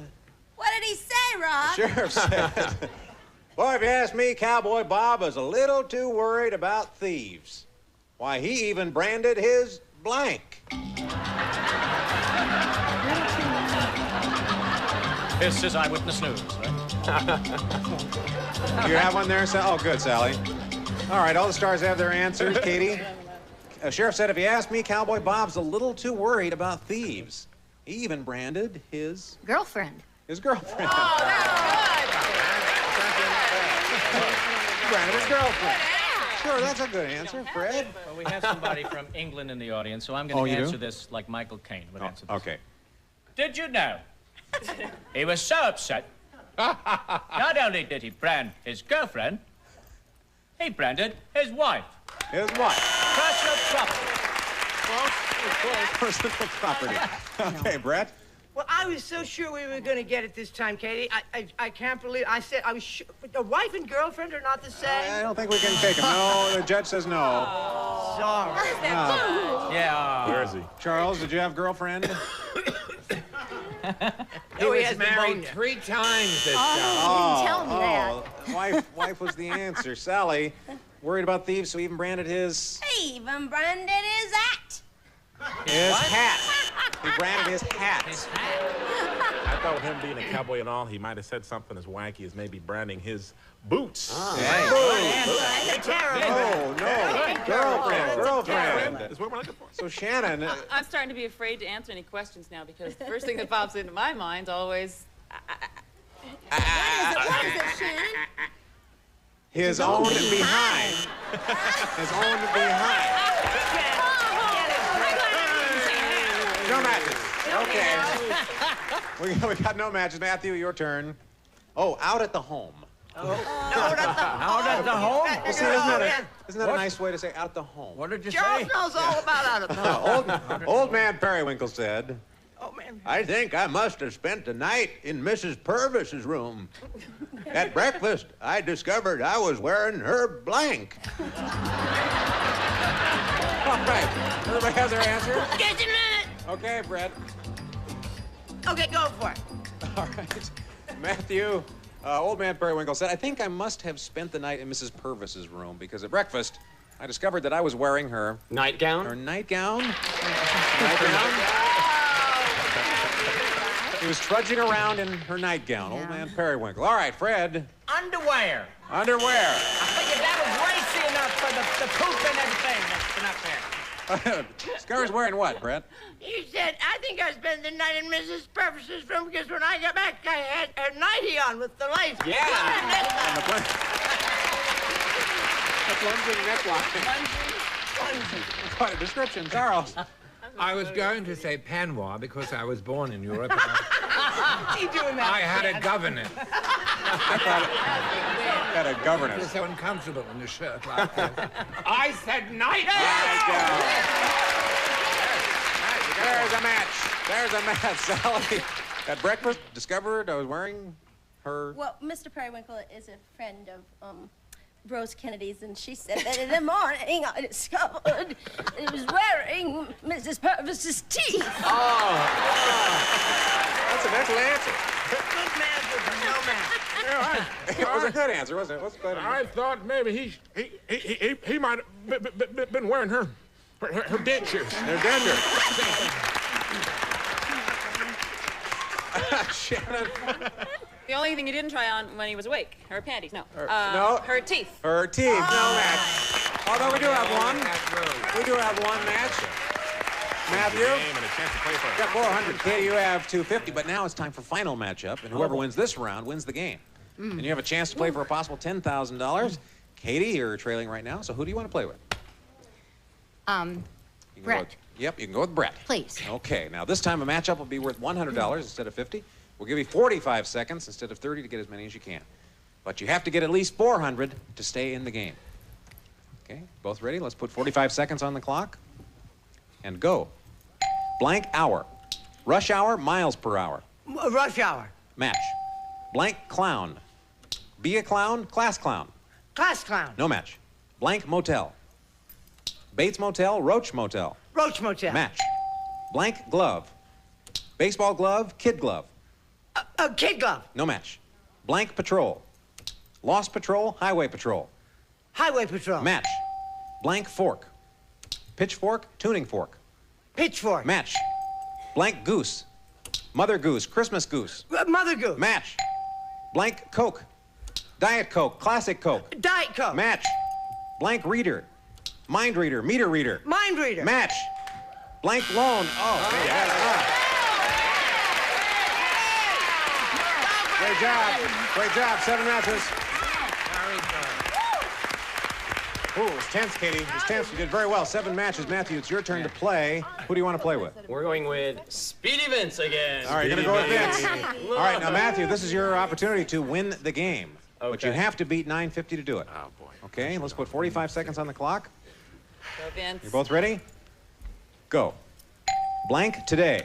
USA Today, here today. USA Today. Match. Blank entrance. Grand entrance, service entrance. Service entrance. No match.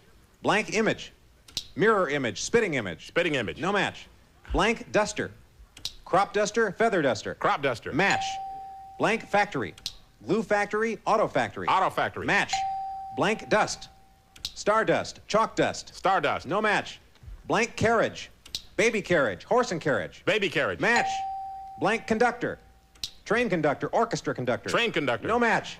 Blank cap. Dunce cap, bottle cap. Bottle cap. Match. Blank puff. Cream puff, powder puff. Cream puff. Match. And win. Yes! Wow. 3 seconds. Come on over here, Matthew. Whoa. Great job. Oh. You got that with 3 seconds. You had 3 seconds to go or something. Oh, Katie. We're sorry to say goodbye to you. You're an awful lot of fun, but we appreciate you playing match game. Wonderful time. Thank you very, very much. Bye, Katie. We have some nice things for you backstage. Great work, Matthew. We're going to take a break. We'll be right back with our Big Money Super Match, folks. Tattletale. Definition, this guy. She's Sarah, the queen of nymphomania. Or this guy. I have been putting on women's makeups for you. Tattletales today at 3:30 p.m. Eastern on Game Show Network. Imagine combining the stain-fighting power of Efferdent and freshening power of Listerine. You'd get Efferdent Plus. It's extra fresh, and nothing gets your dentures cleaner. Efferdent Clean, Listerine Fresh. That's Efferdent Plus. Pennies, nickels, dimes, we're always getting change.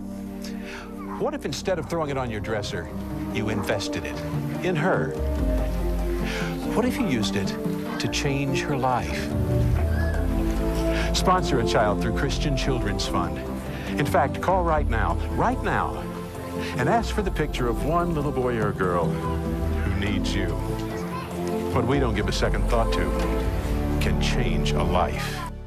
Your pet's exact same heartworm and flea medications delivered to your door for less than you're paying now. It costs less than buying from my veterinarian. Took less than 5 minutes to order. You don't have to make an appointment. You don't have to miss work. Now I call PetMeds and get my pet's heartworm medication delivered right to my door. The exact same flea and tick medications you get from your vet. Only they're cheaper. 1-888-PET-MEDS. We deliver savings and convenience on HeartGuard, Advantage, Frontline, and all other pet medications. Call to order now or order online. Thanksgiving weekend. Dinner with in-laws? No, stupid restraining order. Another thankless Thanksgiving? Then plant your ass on the couch for 4 full nights of your favorite game shows. Fully stuffed Thanksgiving beginning Thursday, November 22nd. Go stuff yourself. Welcome back, folks. Did it again. Unbelievable. Yeah, you did it again. Well, this is the time for the Big Money Super Match. You can win over $10,000. So we'll start with an audience match. We polled a recent studio audience and got their best response to this. Virgin blank. Virgin blank. Now, if you can guess the most popular answer, you'll get $500. Second best answer is $300, and their third best answer, $200. All right, now to help you, you can pick any 3 celebrities here. I'm going to choose Shannon. Shannon. Oh. Okay, Virgin I what? say Mary. Virgin Mary. Okay. Not bad. 2 more. Charles. Virgin Brett. Virgin. Thank you, John. Virgin. I'm sorry. Virgin Spring. Virgin Spring. Virgin Spring. Well, they Okay, one stink too. I mean, if you want to know. And Fred. I saw that. No, I have islands. Virgin Islands. Yes. Okay. Got Virgin Islands, Virgin Spring, or Virgin Mary, or one of your own. I'm going to go with Virgin Mary. You're going to go with Virgin Mary. Okay. All right, let's see how good your choice was. What is the $200 answer? Virgin Wool. Oh, sure. Whoa. Nobody She's had a that good one. singer. All right, how about the $300 answer? Virgin Islands. Fred, you're Here close. we come, Matthew. The big one that we need, though, is the $500 answer. Is it Virgin Mary? Indeed it is. You're Shannon. Okay. All right. That's money to you now. So, what this means, now you've got $500. You'll be playing for at least 10 times that, or $5,000 by matching one of our celebrities head-to-head. Double that amount if you get a lucky spin on this deal coming in. Okay. Go ahead and stand up there. Okay. Whoa. We all right? Little rock there. Earthquake! That's part of the game. You have to catch this when it comes down. Okay, spin this pointer. Whichever star it lands on, that's your partner in the head-to-head. If it lands on one of the red dots, you'll be playing for double. That's $10,000 to you. Give it a whirl, Matt. Okay. Okay, Matthew. Let's get double this time. Come on.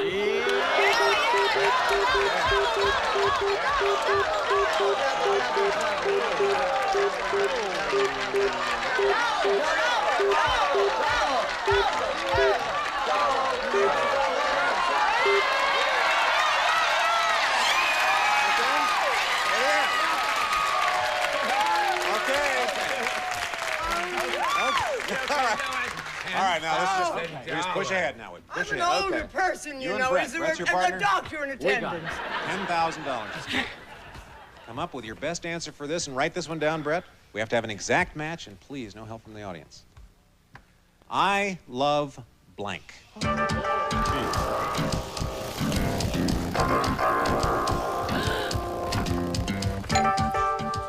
Brett, you got yours in quick? All right.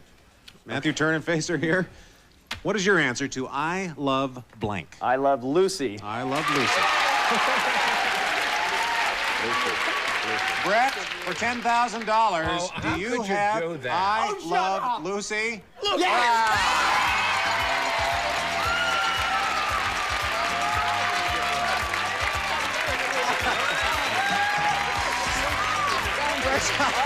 I love Lucy, $10,000. We'll take a break. We'll be right back. Please stay with us.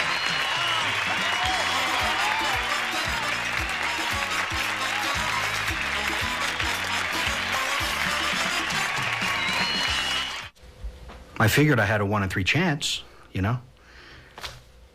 What's that, 50%? Deal making. It's a high-pressure business, especially when you're dressed like a corn on the cob. Tonight at 8:30 p.m. Eastern. We took the taste of fresh baked apple pie. May I?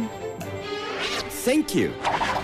And put it in Quaker baked apple oatmeal. Oatmeal so good, you might wonder where we got the recipe. So, here I am, all grown up. And my mom's not cooking my breakfast anymore. But I can still taste how smooth and creamy and perfect everything was when she made my cream of wheat for me. And now it's my turn. They like it with strawberry jam or honey. You know, life's got enough lumps. I'll just keep it as smooth and creamy as I can for them. Cream of wheat, so good to hold on to. Now there's one name to know when you're decorating your home, American Blind & Wallpaper Factory. With more products and a new website, it's never been easier. We've been around for over 50 years offering the world's largest selection of blinds and wallpaper. Now we offer that same personal service on our website.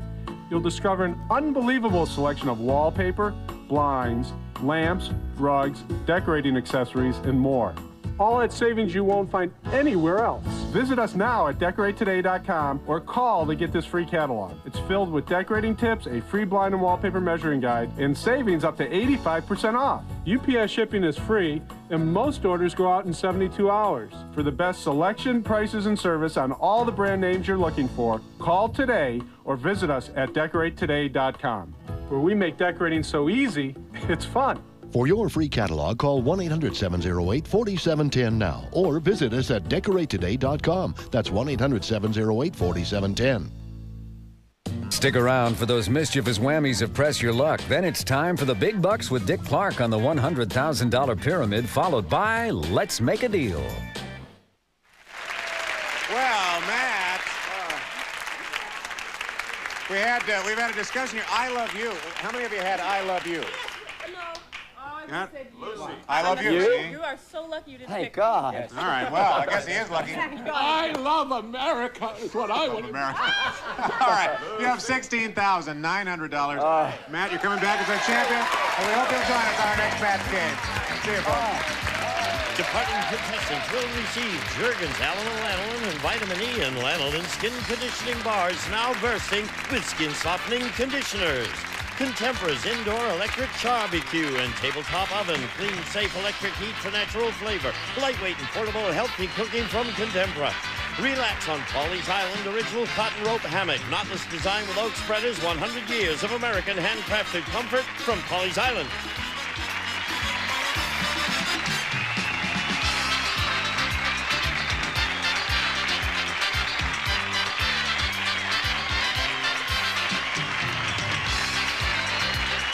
This is Gene Wood speaking for Match Game. A Mark Goodson television production.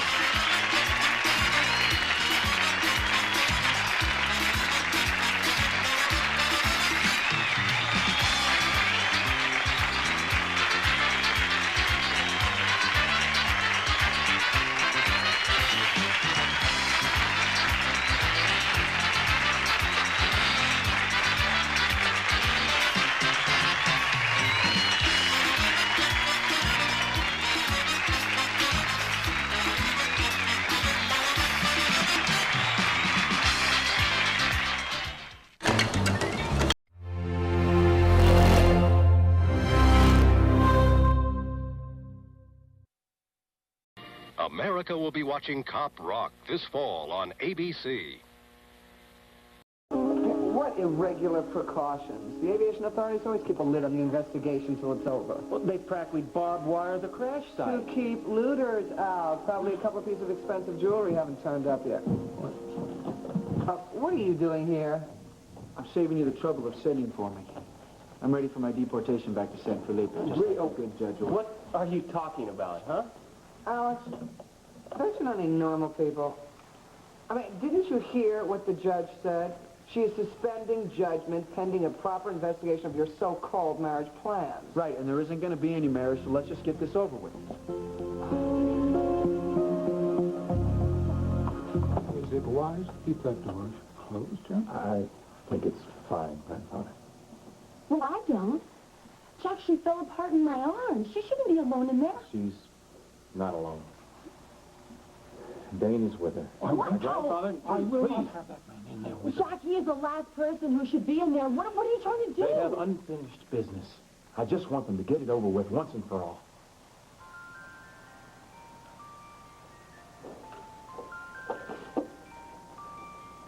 I'm sorry, Sean. I'm so very sorry. Can't wait for me.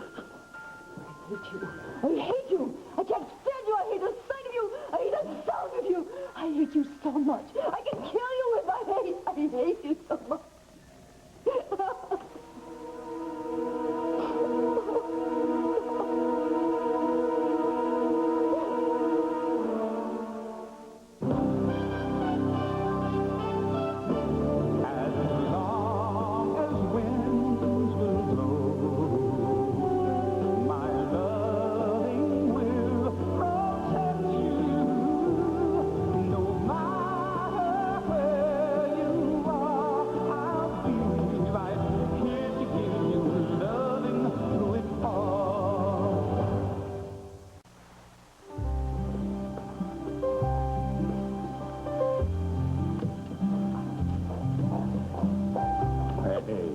Let me, Doreen. Oh, what was I, 20 seconds late? Oh, 30 seconds. Hey, Rocky, pretty soon we'll all be licensed to do it. Oh, Louis, the Wilsons are going to come after all from Ohio because my best girlfriend from grade school is really getting excited. Hey, Rocky, come on. We won't be here any second. Probably got held up at work. Well, Jack gave me the afternoon off. I'm going to go call his apartment, okay? Well, Matt? stand in line. Hi. Hi. Isn't it funny? Everybody told us we were in too big of a rush to get married, and now look, we have to wait in line. Well, some things are worth waiting for. Are you holding a place for your granddaughter? No. Oh, no, we're here for ourselves. Wow. Wow. You really wanted to be sure, huh? I don't think I could wait that long. We didn't wait. This is the second time around for both of us. Oh, that's really neat. You know, I saw on Golden Pond. Did you see it? Oh, Katharine Hepburn and Henry Fonda were so sweet together. He must have been cute when he was young. Oh, yeah, he was. You know, getting married when you're older is really nice because you have a friend and you have a companion, and you don't have to worry about all the problems they keep warning us about, like money and sex. Oh, no, I guess we don't have any of those problems. Lucky you. Yeah, lucky us. Wonder what the heck's taking so long.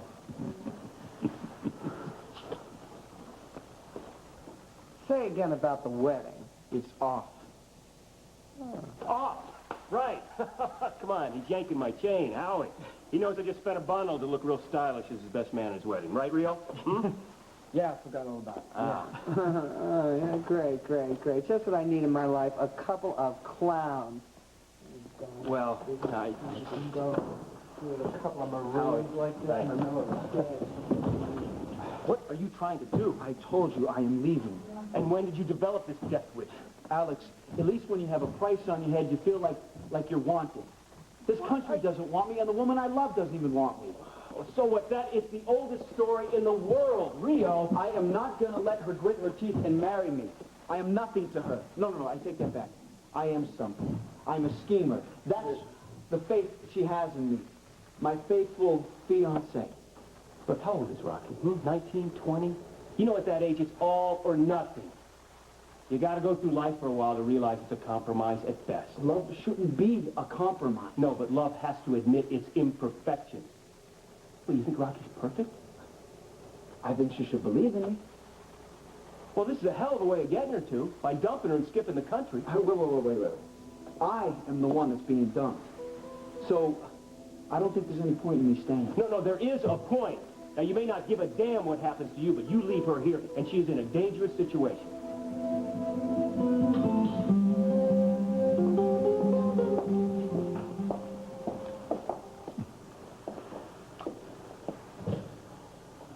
Hey, Katie, you're supposed to give a cut rate on marriage licenses for people our age. Well, they should. An extra big print so we can read them. How old do you suppose they think we are? 38. Carly was a teenager. That was her cutoff point. 37 was middle-aged, but 38 was old. Oh, hey, I'm 39. Yeah, well, I'm a lot older than that. Maybe we should get out of line and wait for Come on, we'll lose our place. Besides, we may not have to worry about money or sex on our side of the hill, but we do have to worry about time. I don't want to lose any. Well, come on, it'll only be a couple more minutes. Louis. Rocky seems a little jumpy, so... You sure that's the real reason? No. The closer I get to that counter, the less sure I get. Well, I don't know if I can go through with this.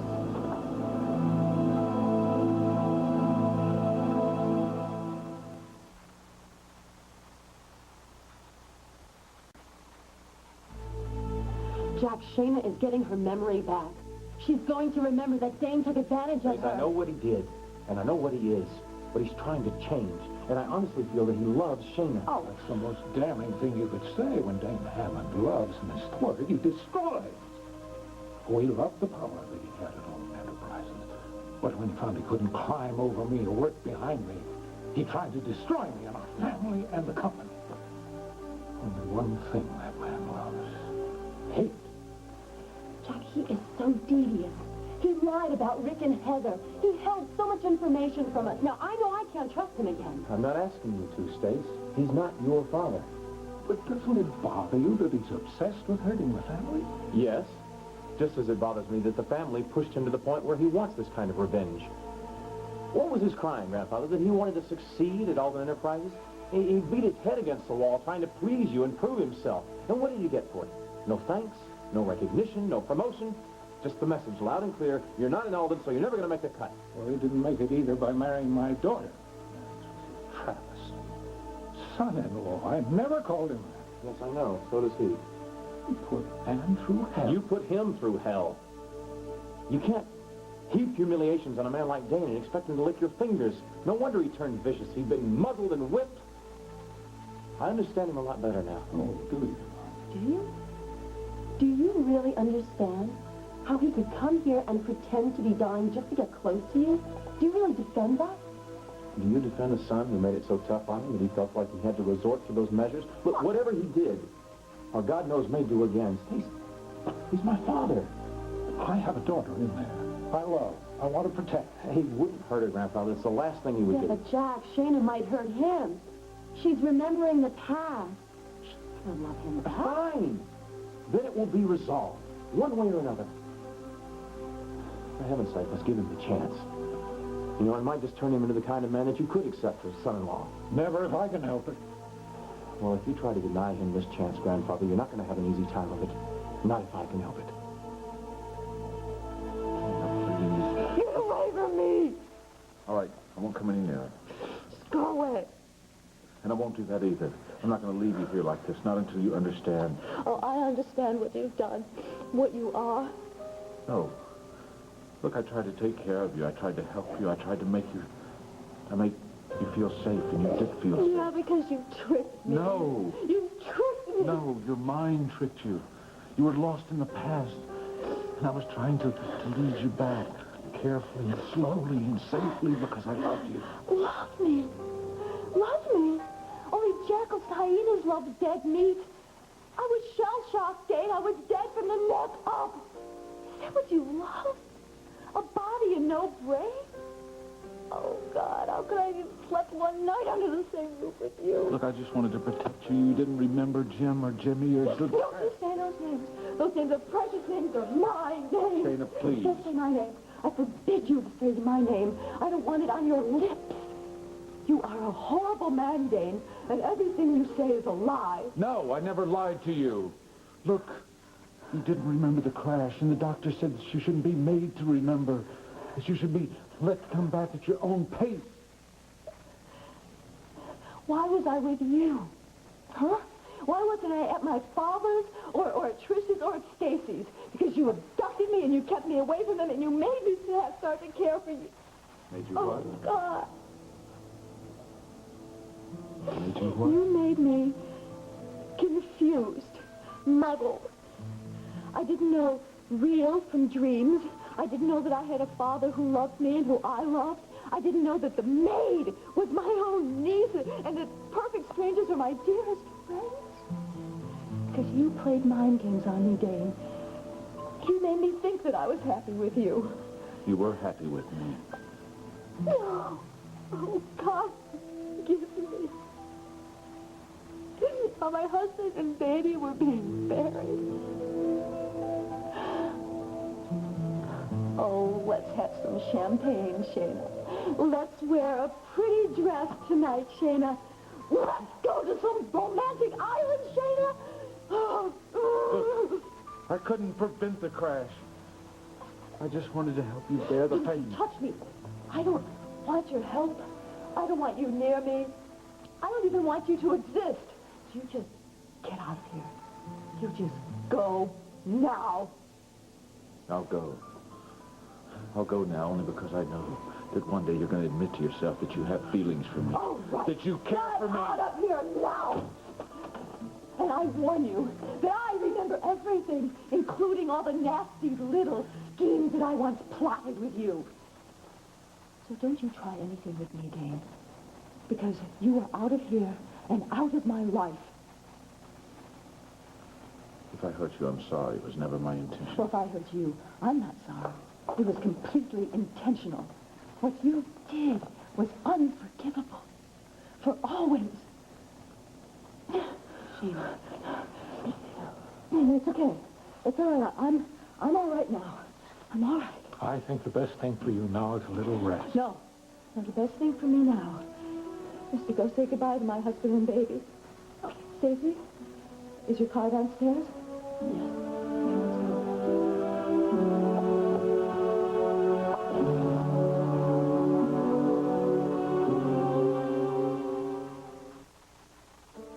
Danger? What kind of danger are you talking about? Look, there are people, Rio, who only want what they can't have. It's the chase that they're involved in. And once they get what they want, the thrill is gone. It was only valuable when it was unobtainable. Were you talking about Rocky? Yes. You leave her here, and she's got no chance. Curtis will move right in on her, the same way Clay moved in on Ava. And then we'll drop her as soon as the next pretty face comes walking along. And my sister was the next pretty face for Clay, like father, like son. It's beginning to look like that, isn't it? Look, if you love Rocky half as much as I think you do, then you will not leave her here to the wolves.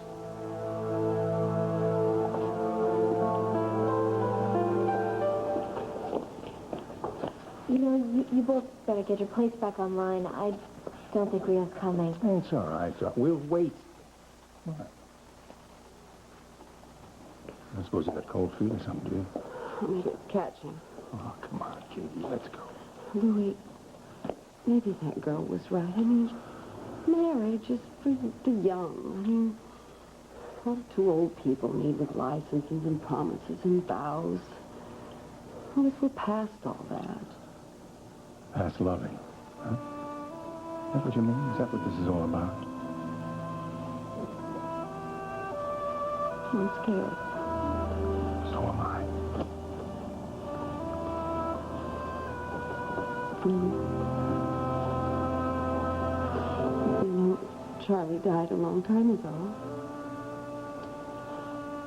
And he's the only man I've ever been with. So I don't know if I can. I don't know how I'll be with you. You'll be yourself, I hope. The girl I fell in love with is you. Yeah, but you haven't seen my whole self. And maybe I won't please you. I know. Maybe I sound... Oh, come on. You know, I worry about pleasing you, too. I don't know if I can. I'm not 20 years ago. I worry about that a lot. Oh, Louis, that's not the reason I want to marry you. I want to marry you because I love you and I want to live with you for the rest of my life. Me too. So what's the problem? We lost our place in line.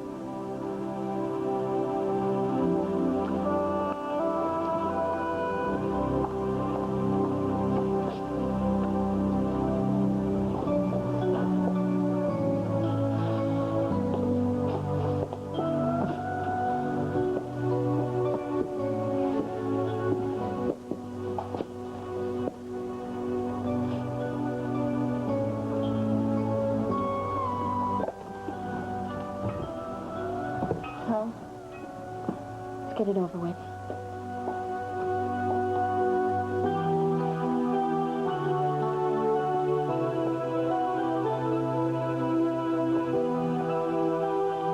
Sorry. You've lost, eh? With all the conniving and manipulating and fabricating, you've lost. And that's what's important to you, isn't it, Cabot? The fact that I've lost, not the fact that your daughter's suffering excruciating pain. The pain will ease. Time will take care of that. But time will only make the breach between the two of you wider and deeper. To admit there's something to be breached. Yes. You know, Shane and I were going close, very, very close. Her feelings for me were getting very deep, Cabot. Were they really? Well, they're even deeper now. Frighteningly deep, the hatred she has for you. You overplayed your hand, Dane. You've lost her. For good!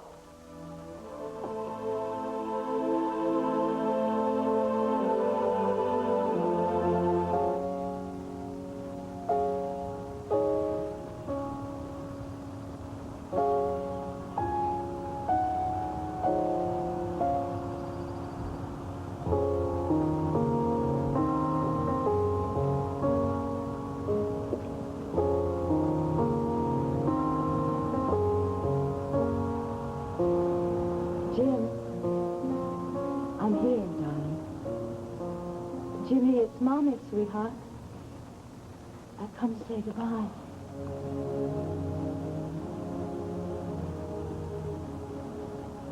I loved you both so very, very much.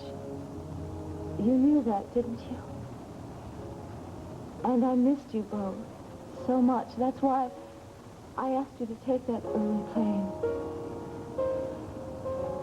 I needed you near me. It's all my fault. See, there was this man. You know him, Jim. Dane Hammond. And he was bothering me. And I thought that if you were near me, he'd see how close we were. That you were my life. And then he'd leave me alone.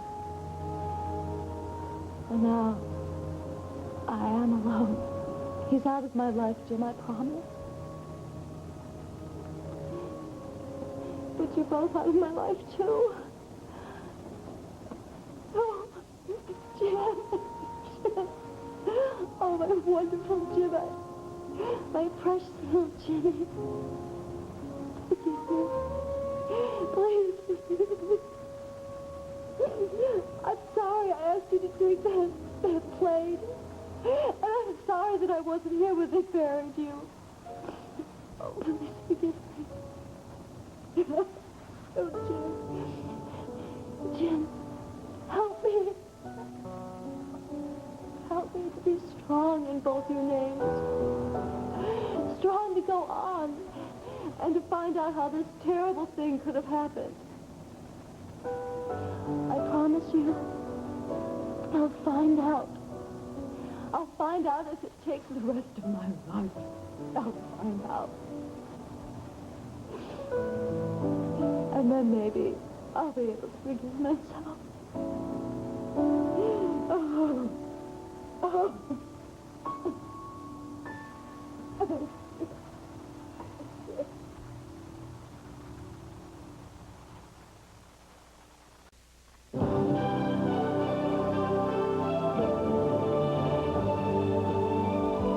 Gary Collins, could you use $1,000, $5,000? How about $50,000? The Home Show is having a cold cash sweepstakes. Watch the Home Show weekday mornings and learn how you can be a winner.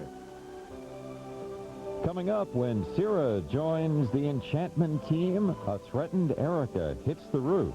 Stay tuned for All My Children next.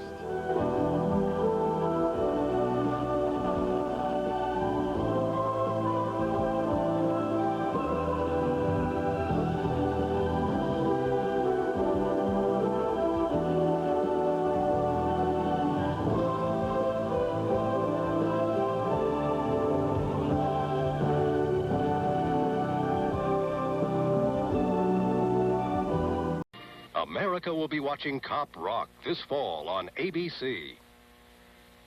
And where would you like me to put these, old lady of the manor? Oh, they're gorgeous. From the Martins. I know they're from the Martins. Put it on the piano. Okay. That'd be good, wouldn't it, Myra? Perfect.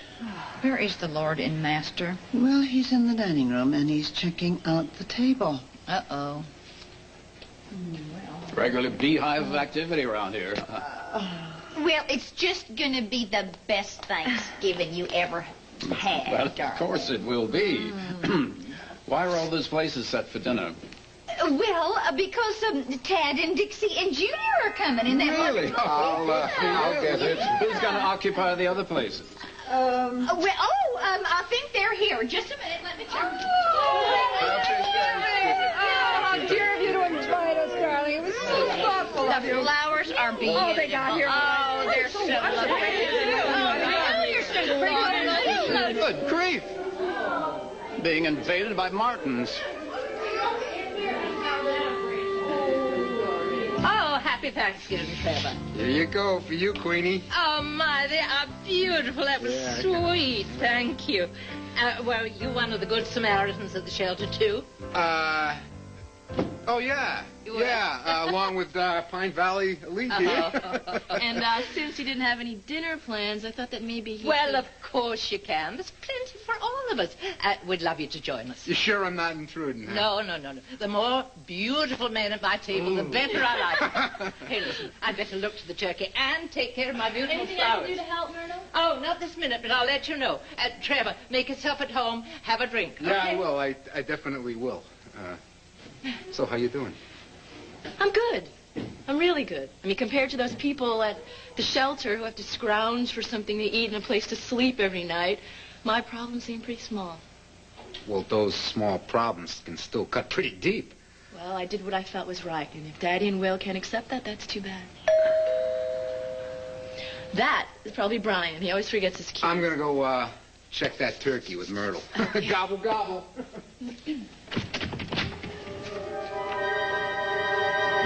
Can I come in? Please? Well, everything looks great. Thank you. And now that we've done our good works at the shelter, we can enjoy my culinary endeavors with a clear conscience. Oh, thank you. How lovely. You're very welcome. Something burning? No, I don't think so. I just jacked up the oven a little higher than the cookbook recommended because I wasn't sure the turkey was totally thawed. Here you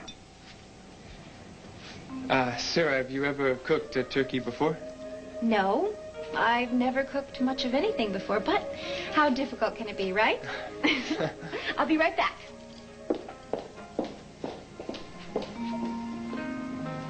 Maybe we should have eaten at the shelter. You told Bianca that her father was on a business trip? Something wrong with that? Well, by not telling her the truth, does that mean that you're ready to forgive Travis? Forgive Travis? Mother, how could I possibly do that? How could we ever even have a marriage again? Mother, Barbara is carrying his child. Honey, it's not like they were having an affair. Please, that's it. I don't want to talk about it anymore. Subject is closed. All I want to do is I want to make a happy holiday for Bianca, okay? Well, that's fine with me, but it's a little hard to be festive with just the three of us. 4 of us.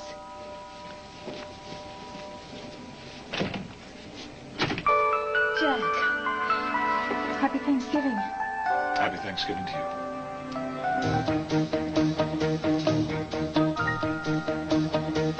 For whom, madame? Aren't you sweet? My pleasure.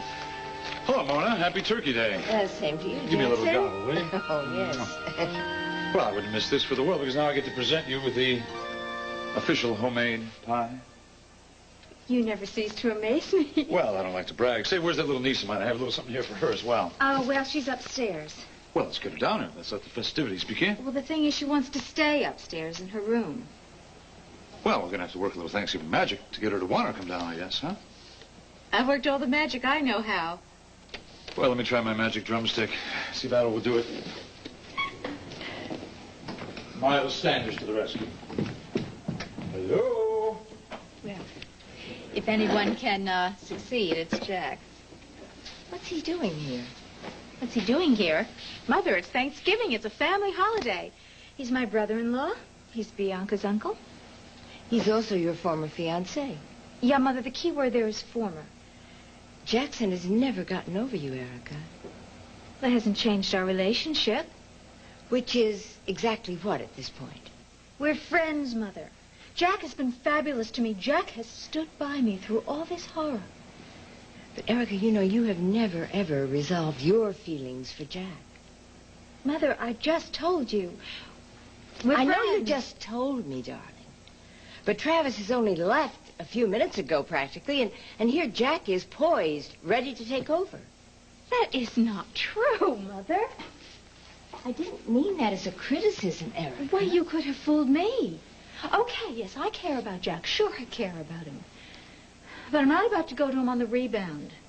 Even if I had such feelings, Jack would not hear of it. He's already said that he will not try to take unfair advantage of the rotten stuff that Travis has already done to me, okay? Jack is too honorable a man. Well, I'm glad to hear that, and I didn't honestly mean to upset you. Well, you could have fooled me. It's just that I'm very concerned. Could you keep your concern to yourself? Honey, it's very hard for a parent to turn feelings off. You, more than anyone in the world, should know what it's like to stand by, helpless, watching a child's life ebb away. That's why Travis and Barbara... Please. Don't bring them up again. That's it. The subject is closed. What they did was wrong. They did what they thought they had to in order to save Molly, whom they love every bit as much as you love Bianca. Now, there's nothing I wouldn't do to save you, just as there's nothing you wouldn't do to save Bianca. So I'm asking you not to cut Travis out of your life and out of your daughter's life without giving this a great deal of thought. That's what Travis said. Well, Travis is right. And now I'm going to go see what Jackson's up to.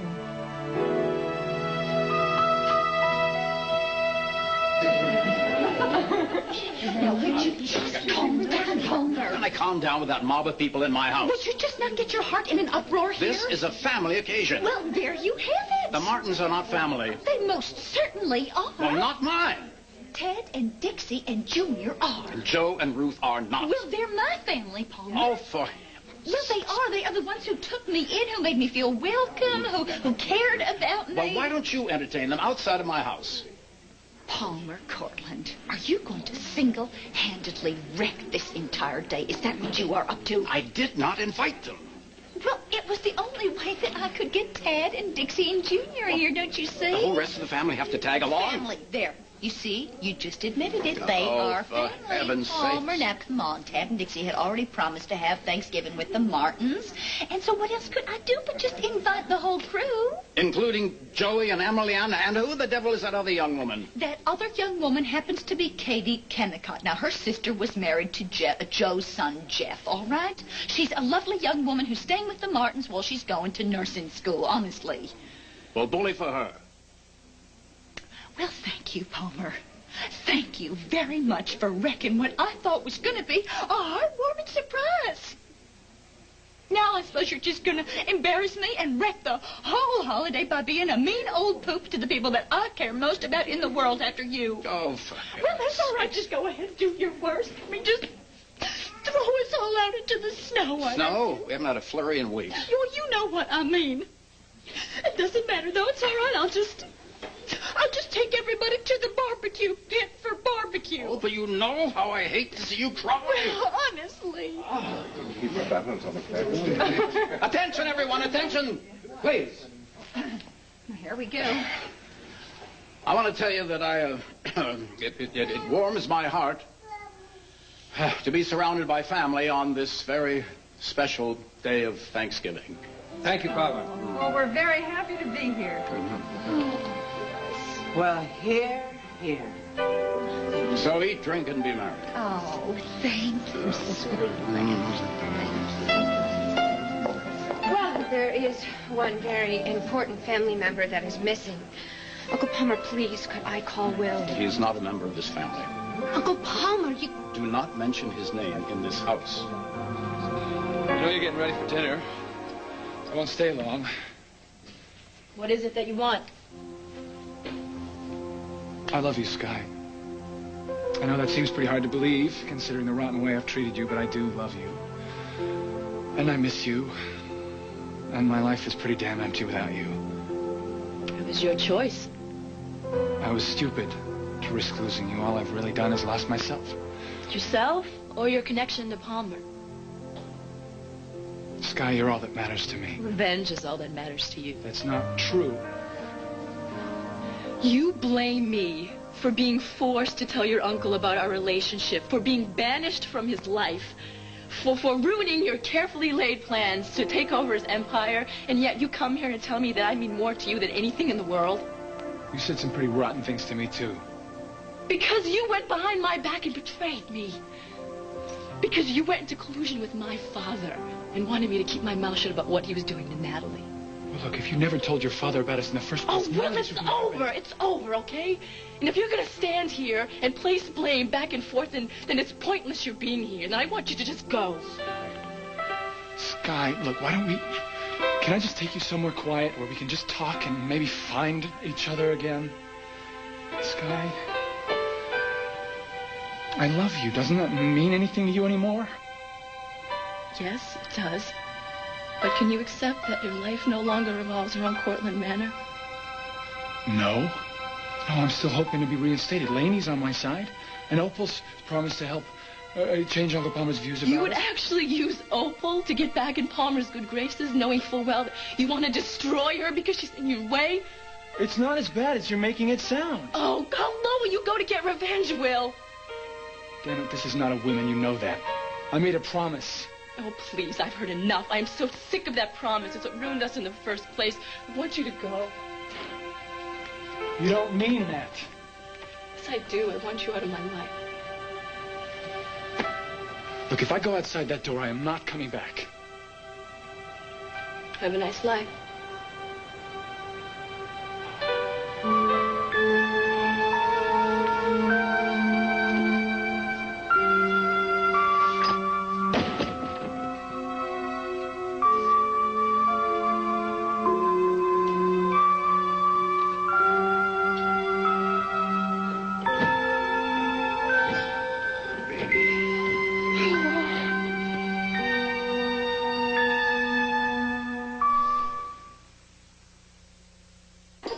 Great.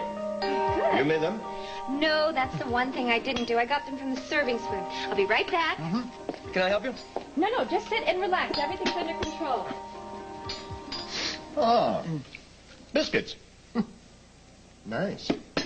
You're kidding. You want to build a wall? It's like a cannonball.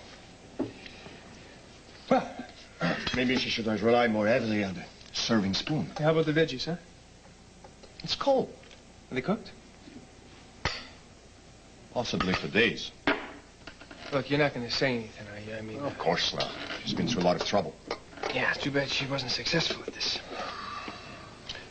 Look, Dad, I'm... About Sear and I being engaged and your being here today, I really appreciate it. Thank you. I'm honored to be invited. You're honored. Well, you're okay. I'll do anything to ensure your happiness. Look, come on, I got everything I want. I'm marrying Sarah. You and I are finally getting along. What more could I ask for? Dinner. Ah! Could you just move All right right. side? Here, let me help you. Thanks. New Girl? Cajun recipe, huh? What? Blackened turkey. Oh, well, we could just scrape that part off. Yeah. Well, you know, cooking it at a higher temperature and all. I'm sure the inside is just right. Sure. I like my bird well done. Right? Yeah, well done. On the outside, black, and on the inside, tender and juicy, just the way I like it. A toast to our perfect hostess. And what promises to be an unforgettable meal. Yeah, I'll bring to that.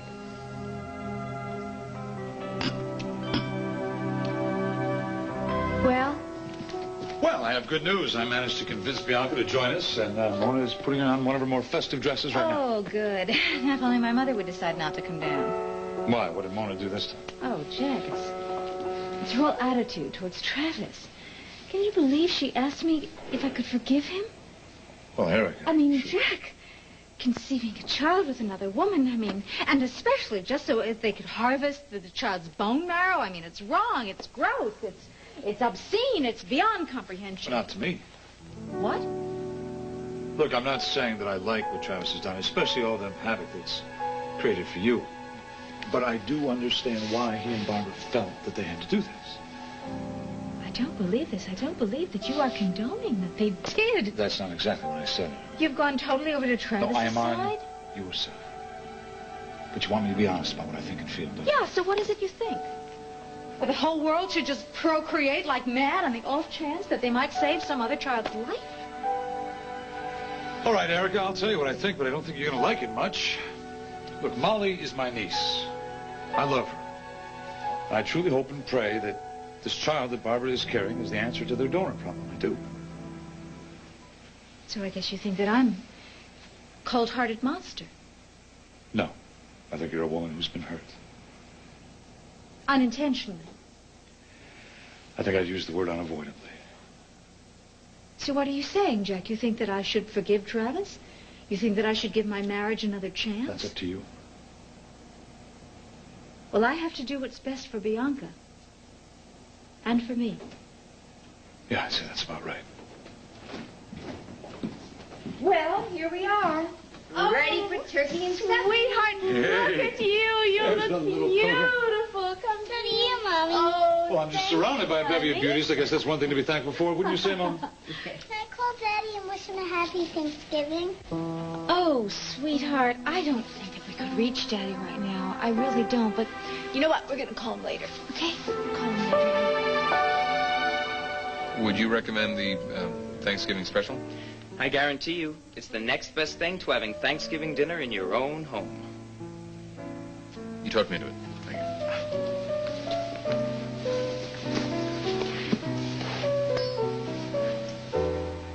I never meant to hurt you. all this time, I was trying to get pregnant. And you said you wanted our baby. I did want our baby. I still do. Doc! Don't you dare lie to me now. I'm not lying. Well, how would I ever know? You're so good at it. You plan all these trips with Barbara. You meet her secretly out of town, making sure that Tom and I would never catch you. I'm sorry that you found out. And I trusted you. I tried so hard to make our marriage work. Marriage. What a joke. What a sick, grotesque joke. No, Erica, you're wrong. I didn't want to hurt you. I just wanted to save my baby, Molly. Stop it now, please. I am so sick of hearing you tell me that everything you do in your life is to save Molly. Well, you betrayed your daughter, Bianca. And you betrayed me. And you betrayed our marriage. I love you, and I never stop loving you, and I love Bianca. You don't love me. And you don't love Bianca. And our marriage is over, Travis. Over.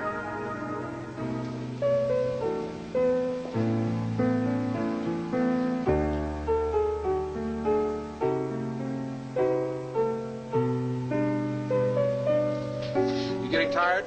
You think it's time for bedtime? Let's ask Mommy. Mommy, you think it's time for bedtime over here? I would say it is definitely time for bedtime. No, it's story time. Story time. But, sweetheart, we didn't bring any books with us. Well, then, you know what? You are a very lucky girl. You know why? Because now Mommy and Daddy are going to tell you a very, very old story. A very wonderful story that's been in the family for ages and ages.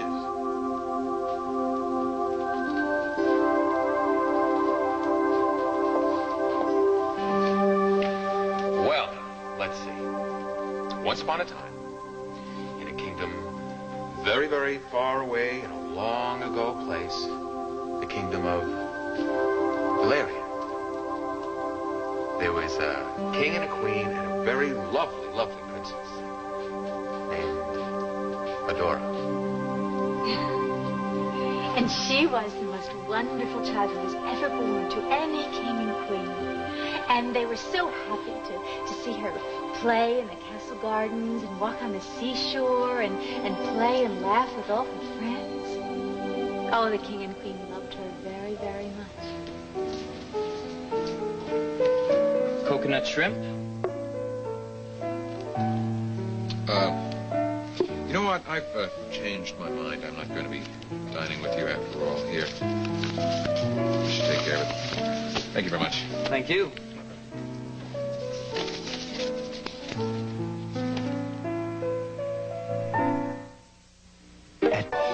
Well, David, will you do the honors? Well, you know, I haven't had much practice at... Oh, Oh. Jeremy? My pleasure. Thank you. Oh, I hope it's tender and juicy. Of course.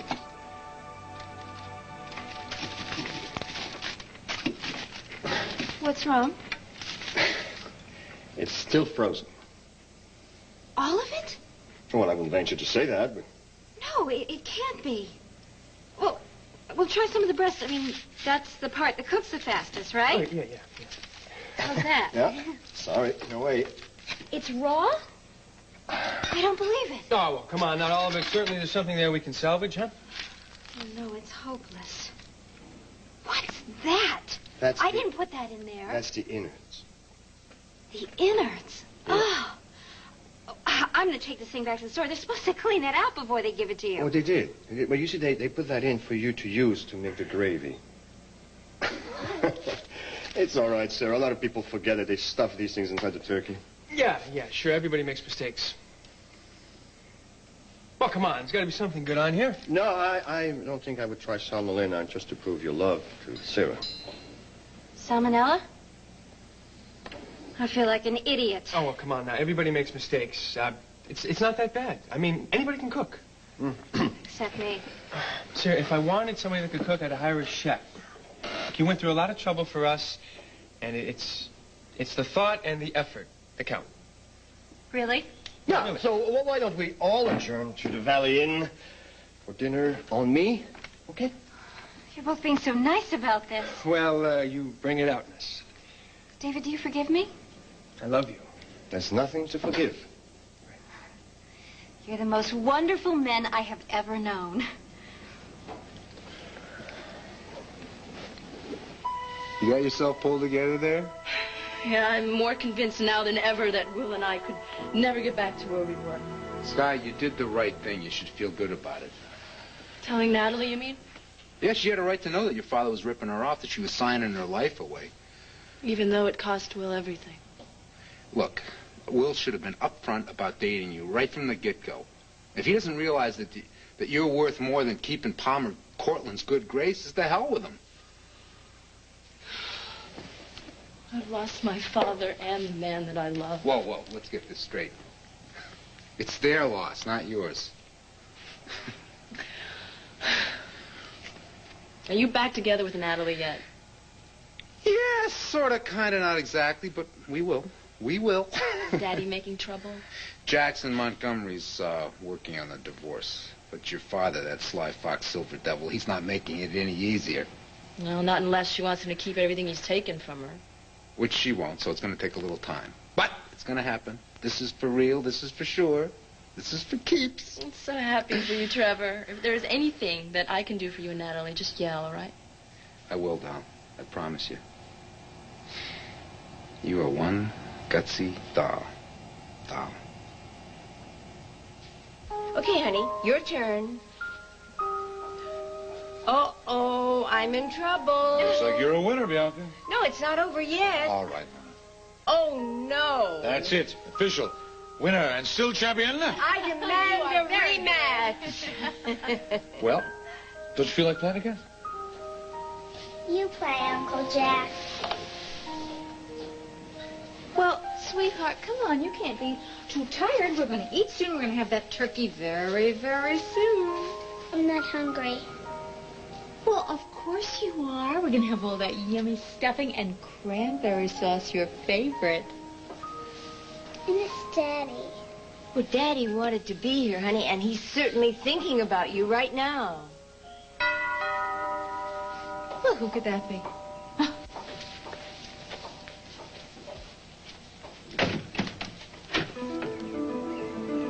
Happy Thanksgiving. Daddy, you're home for Thanksgiving. Oh, yes. Oh,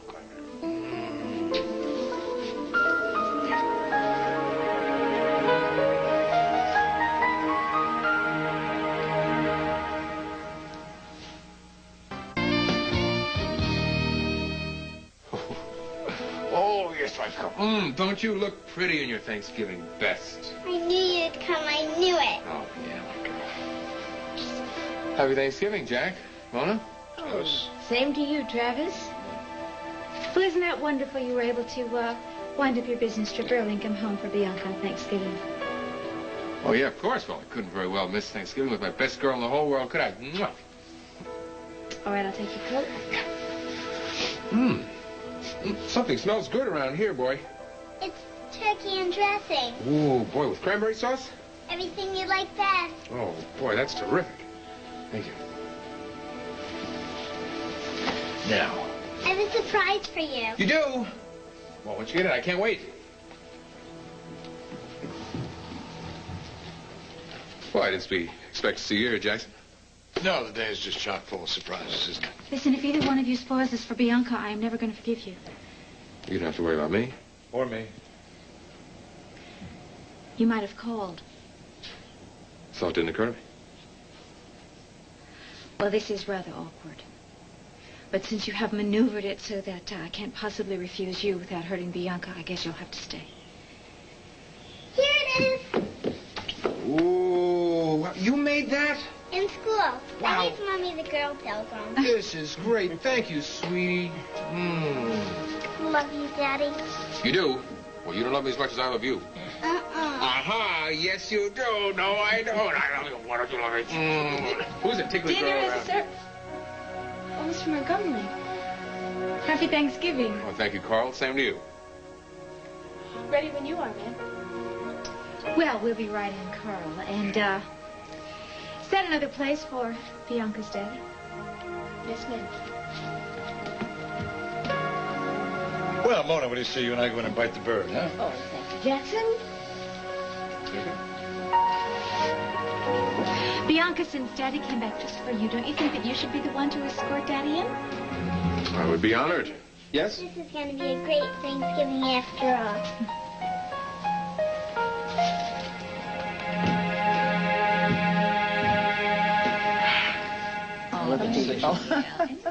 Oh, thank you very much. Oh, Myra, really, that was about the best turkey I have ever eaten. I'm not kidding you. I mean, I feel about as stuffed as that bird was. Yes, excellently executed. Oh, it was absolutely scrumptious. I don't think I'm going to eat again for a week. The cookies are great. Yeah, that's fascinating.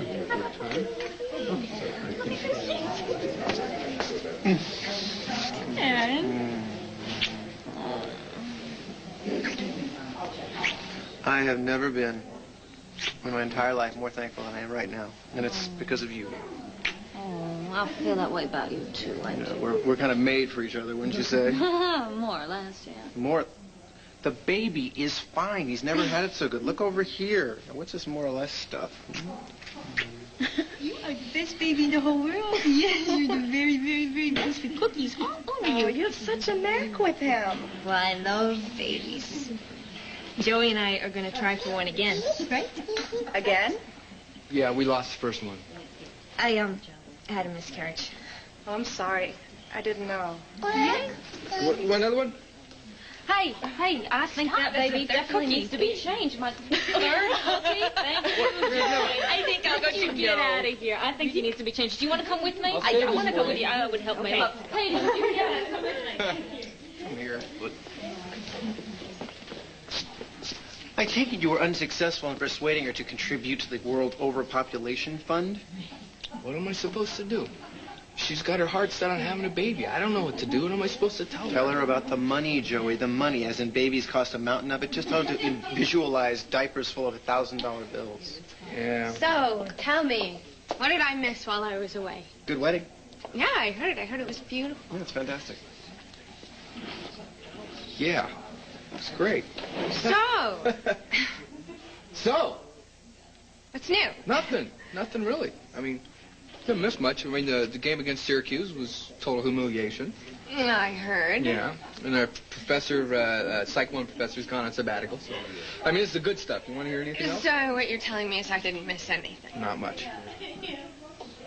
So, how's Trask? Fine, I get. You haven't heard? No. What? He left town. So, what What did Trask have to say, huh? Well, he sounded great. He said boot camp's really tough, but it's better than living with Dad. Great. You miss him? Yeah, but he's got to do this, you know. Oh, he's a wonderful guy. The Marines has been his dream for years. Heavens, what could that be? I'll get that. Thanks, son. Dad? That's right, kid. Now your brother took off. You're coming home with me. From Walt Disney Pictures. So this is what turkey's supposed to taste like. Good, huh? Yeah, I wish I'd cooked it. Maybe next year. No, maybe sooner, maybe Christmas. A chance to redeem myself? Maybe you'll outdo the Valley Inn recipe. How's that? Oh, ye with so much faith. You know, cooking is the one part of housekeeping that my mother really enjoyed, so I did everything else, but... I'm pretty sure if you want to pick up cooking, you could learn it. Sure, I'm sure my Aunt Myrtle could teach me. I want to be the perfect wife. Well, you will be. But for now, forget about cooking and chores because we're going to hire a housekeeper. Oh, David, no, I mean it. I mean it. You shouldn't have to worry about that stuff. You have a career. You're a creative person, and all of your energies should go toward that. David, your son is the most wonderful person in the whole world. I hope you realize that. Thank you. Yes, I do know.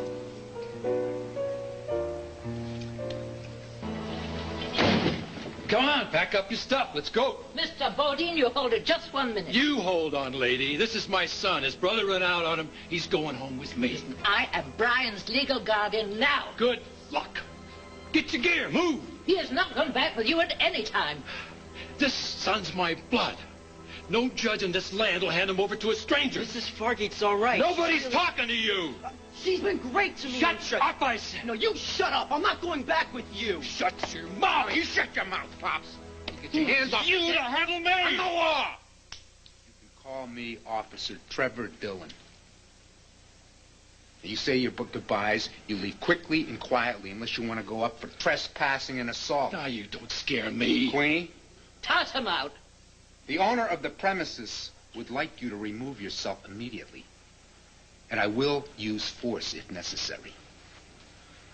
You haven't heard the last of this. That goes for you too, sonny boy. Out. You'll get yours. Out now. Go.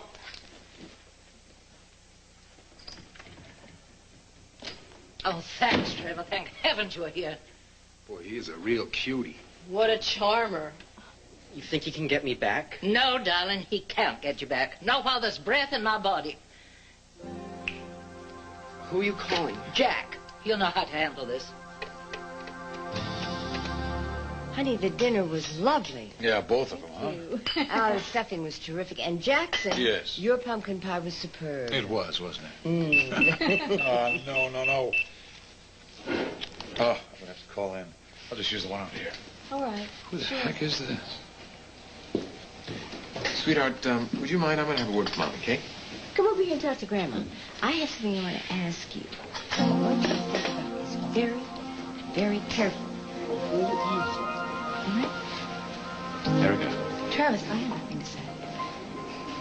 Well, we're going to have to decide what we're going to tell Bianca. I can't always be away on business trips. We'll settle it later. Well, I apologize for having to eat and run, but I'm afraid I have a client with an emergency. Oh, no. Yeah, I'm very sorry. I'm sorry, too. Thanks for coming. It was my pleasure. Bye. Sweetheart, I've got an idea. Why don't you go make some turkeys for us? Remember the ones that you made where you trace out your hand on a piece of paper? Hmm? Oh, can I help you do that? I'd love to. Here we go. Well, go ahead then. Say whatever it is you're dying to say. It's not going to help anything, though. We don't have any marriage to save. Oh, yes. There is a marriage to save. And it involves Bianca.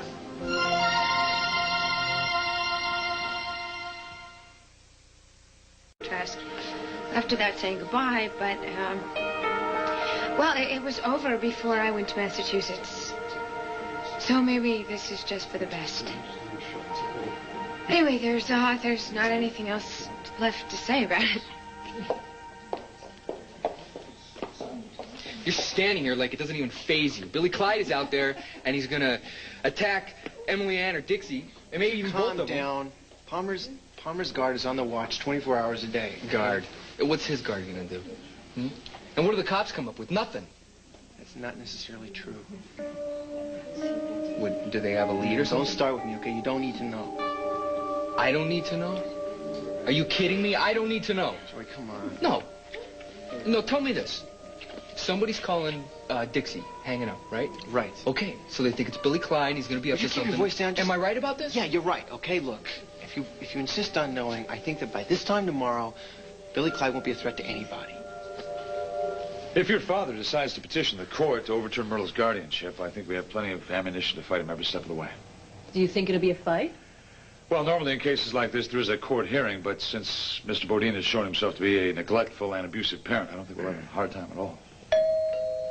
I'll get it. Excuse me, Trevor. See who it is first. Yeah, right. And who is mystery guest number 2? Beats me. I think someone's got the wrong house. Hi, can I help you? Yeah, the cop said I could find Trevor Dillon here. Yeah, right here. Trick or treat? What can I do for you, sweetheart? That's just great, Uncle Trevor. You don't even recognize me? Uncle Trevor? Haley? Yeah, in the flesh. Yeah, your mother said you'd, changed. The last time I saw you, it was golden ringlets and a little pink dress. Yeah, well, I'm not lame anymore. Good, huh? Yeah, very, unique. How'd you get here? Ugh, on this really heinous train? Took forever. Who's our audience? The friends of mine. Myrtle, Jack, Sky, Brian, Haley Vaughn, my, niece. Hi. Am I too late to get some food? No, honey, you just help yourself. Take a lot.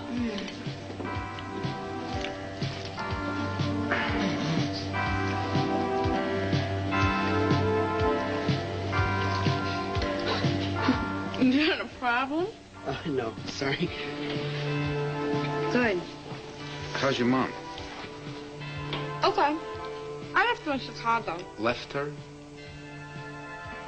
Yeah, well, Chicago is boring, and I thought I'd hang out here with you for a while. You're asking the impossible. Erica, if we break up again, it'll destroy Bianca. Is that what you want? How dare you talk to me about destroying Bianca? How dare you try to use my love of my child against me? I don't want to lose her. Well, it's a little late for you to start thinking about Bianca. Erica, I love you and I love Bianca. You're my family. You're all that I want. Well, you're too late. Eric, I know that you are hurt, and I know it'll take some time for the wounds to heal. No, the wounds will never heal, Travis. Erica, give our marriage a second chance. There's so much love the three of us have. If for nothing else, for Bianca's sake. Erica, to toss that away would be the cruelest thing that we could do to our daughter and to ourselves. Daddy, look! Oh, honey, you made that? Oh, that is beautiful. I'm going to keep that for the rest of my life. Thank you, sweetie. I'm so glad you're here. Oh, me too.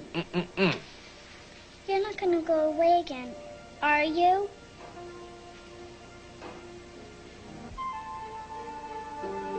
No, baby. Daddy's going to stay right here with you.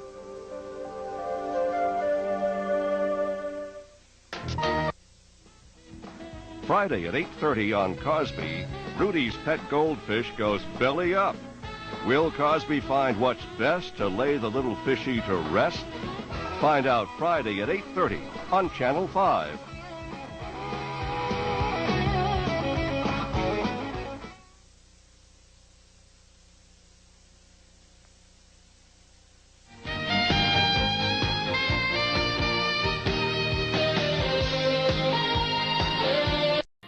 America will be watching Cop Rock this fall on ABC.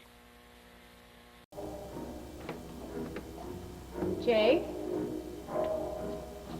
Couldn't believe it when Lucky told me you were here. What is this, Vicky's Mountain Cabin or the Rainbow Room? This is getting awfully strange. You don't come out here by the count of 10.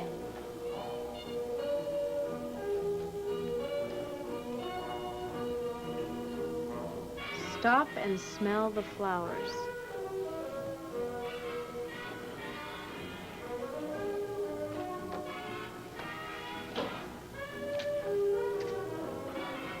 Face the music and dance.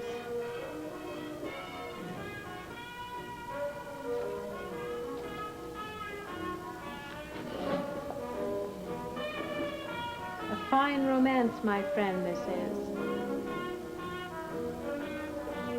Jake, I feel like at any moment Fred Astaire is going to jump out of the woodwork.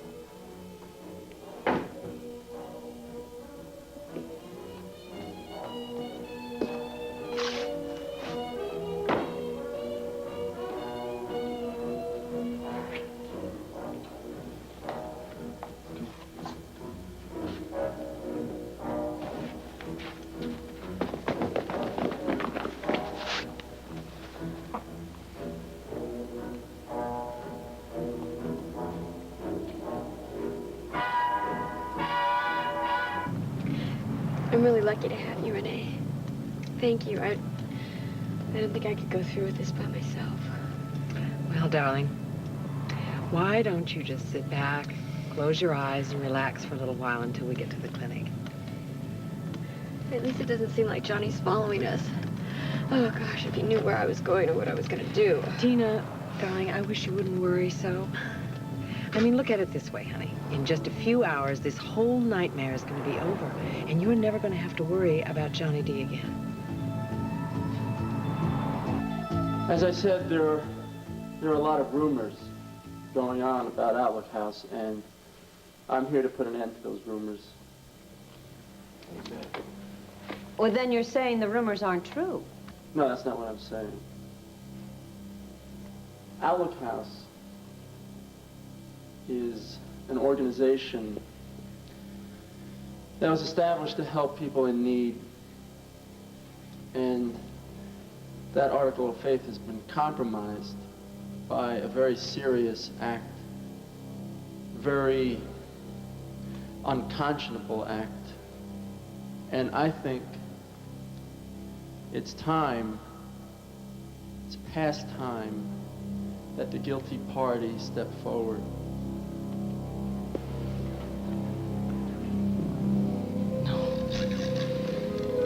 No, I'm dreaming. No, this is a bad dream. This isn't real. What? Of course I'm real. Oh, come on. You know that. Nicky Smith. You can't keep a good girl down. Hey, what's the matter with you? I mean, I didn't expect a parade, but how about a little hello for your nearest and dearest? Oh, God, what is she doing here? Haven't I suffered enough? On top of everything else, why? That is so typical of you. You never think about anybody but yourself. You never think about me.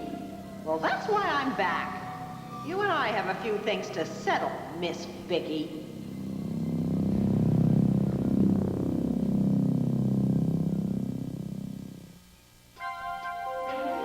Here's what to do when you don't find the rainbows in this time. Here's where you go when it looks like the rain won't end. Don't cry. I'll give you tomorrow. Let me be the one to share it with. And each day that follows, 'cause we only have one life to live.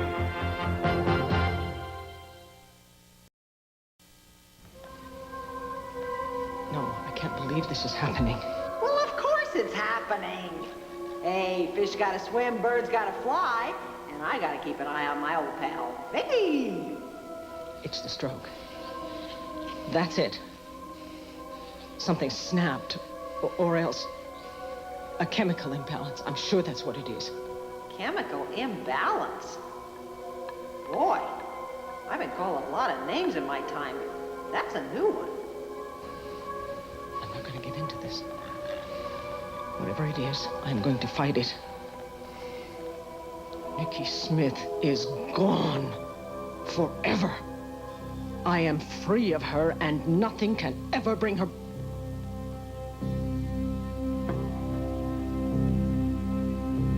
Oh, thank God. It was just a momentary aberration. There's nothing to worry about. Vicky, you have some company. Hardly company, more like family. Hello, Vicky. Now, don't worry, I'm not here as a doctor. This is a social visit to find out how you're doing. Vicky? Is something wrong, Dr. Wood? Well, I don't know. You know her moods better than I do at this point. She seems agitated, upset about something. Well, Megan was here earlier. She talked honestly about Sarah, how there's still been no lead in finding her. And how did Vicky react? She was quiet, thoughtful. There's something bothering her now. Vicky? Oh, boy, her pulse is racing. Vicky, listen. I don't mean to upset you. Sheila and I are here to help you. Now, I know about your signals. 1 squeeze for yes, 2 for no. Do you think you could tell me what's wrong? No? Vicky, come on. We've known each other a long time. We've always been able to confide in each other. Now, let's try it again, okay? Wait a minute, Doctor. What is it? I think I see the problem. What? The tray? Jessica left this in here earlier. I have a feeling Vicky may have seen her reflection in it. The suddenness of realizing what her condition looks like.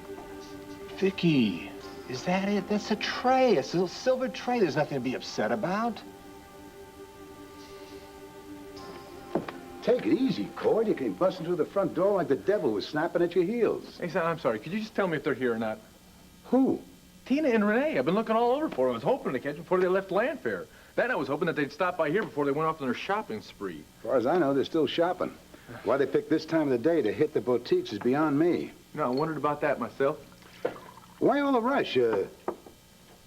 Tina hasn't gone and done something, has she? Well, it's not what you think. But she has done something. Well, yeah, actually, it's, thanks. It's kind of something that we did together. I beg your pardon? Hey, son, I'm sorry. I don't have time for that. I gotta go find Tina. I really... Oh, hold. You're still my grandson. I still call the shots in this house. Now, what is wrong with Tina, and why are you in such a lather? All right, I don't suppose there's any problem with me telling you. I mean, hell, you're gonna find out eventually. Okay, look, I go into her room, right? And she's got the yellow pages there, and there's a big circle around gynecological clinic. Well, it doesn't take Dr. Spock to figure this out, Asa. So she went to see a gynecologist, so what? Whoa! You mean she's pregnant? For a week now, I think most of you, well, there's been a lot of talk about finances at Outlook House. Most of you are aware that the State Examiner's Office has audited our books. But what you don't know, and what you won't know until today, is that that audit will reveal that there are certain funds that are missing and unaccounted for, and they total $25,000. Let's try and be a little more exact, shall we? You say there are missing funds. Have they been mislaid, or have they... No, yes. Well, yes, they've been stolen. You see, before I say anything else, you have to know that Outlook House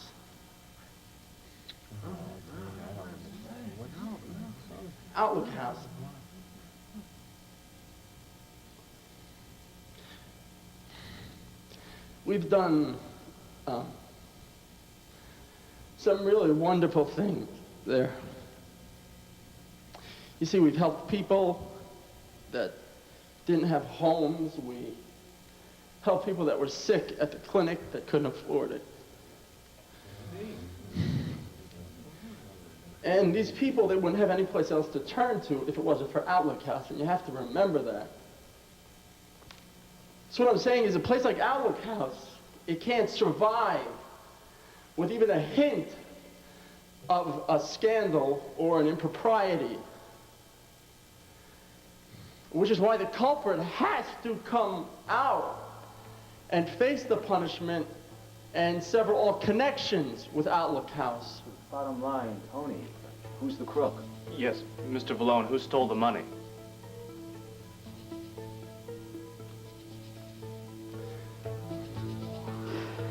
I stole the money. I'm the thief there. Oh, I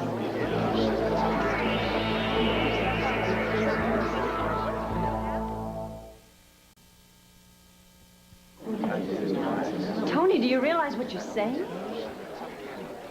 Yeah, of course I do. I said it. You're admitting to embezzling thousands of dollars? I made my statement, and you can draw any conclusion you want. But as a priest, Well, soon to be ex-priest. The church has nothing to do with this. Just what led you to such an act? Yes, Tony, what made you take the money? It's just personal reason. Well, what are you going to tell the board of directors of Outlook House? As of today, I have to retire, resign. Resign? Who's going to take your place? You all right? I don't know. I think the day-to-day activities, the board of directors will take that over, and I am very confident that they will keep this running smoothly in spite of this little, well, this controversy. What about you, Tony? What about me? I don't know. I go to prison, maybe. I don't know. Well, Tony, those are very brave words. I would like to ask you. Well, I'm not going to answer any more questions. I made my statement. Thank you. Gabrielle, what is your reaction to his confession? Dorian, I'm sorry. Have we heard the whole story now? Do you know why an ex-priest would steal? I'm sorry, I have no statements. Well, obviously you're in great shock. You must be very disappointed in your old friend. How dare any of you say a single word against Tony? He is a fine man. That's all, folks. My wife has nothing else to say. And just why don't you let her answer for herself? Dorian, when in doubt, shut up. Okay, excuse me. Hey, come here. Come here. Now, where are you going? I'm going to find Tony. Let him go. He's made his choice. Let him go.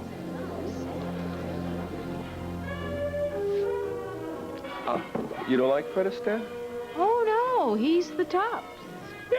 He's the Louvre Museum. He's one of my favorites, so relax and enjoy. Tell me, Fred, Mm-hmm. what's going on here? What do you mean? You have a complaint? You don't like the music? The flowers no good? What? Oh, no. Flowers are great. So? Music is perfect. Okay, then. Okay, then. What's the deal with the top hat and white tie and the tails? Well, let me ask you, Megan Gordon. Yes. What's your idea of romance? My idea of romance? Well, I don't really know. You haven't answered my question. Well, you're not going to wiggle yourself out of this one, my dear. If you could be in any time other than this, in any place surrounded by a romantic atmosphere, what would it be? I don't know. I haven't given it much thought. Well, think about it. Maybe one of those old movie musicals with Fred and Ginger, huh? Oh, Fred and Ginger. Mm-hmm. Not a bad idea. You know me very well. I know you inside and out. Yes, I do. And I'll tell you what. If I do say so myself, this was quite a trick to pull this baby off. Oh, yeah? Anybody can rent a set of tails. Oh, yeah? Go look in that closet over there. Wait. First, I got this for you. This is beautiful. This isn't just a little getaway, a little fun and games. You really took some trouble. Oh, no trouble. Everything here has a purpose. Does it? Mm-hmm. Then what is that over there under the sheet? First things first. I want you to go over to that closet, put on what you find inside, and get ready for a special little ceremony. A special little ceremony. Uh-huh. Very mysterious. What's this ceremony about? No more questions. Just do what I say. Go over there in the closet, put it on. You won't be disappointed. Fine.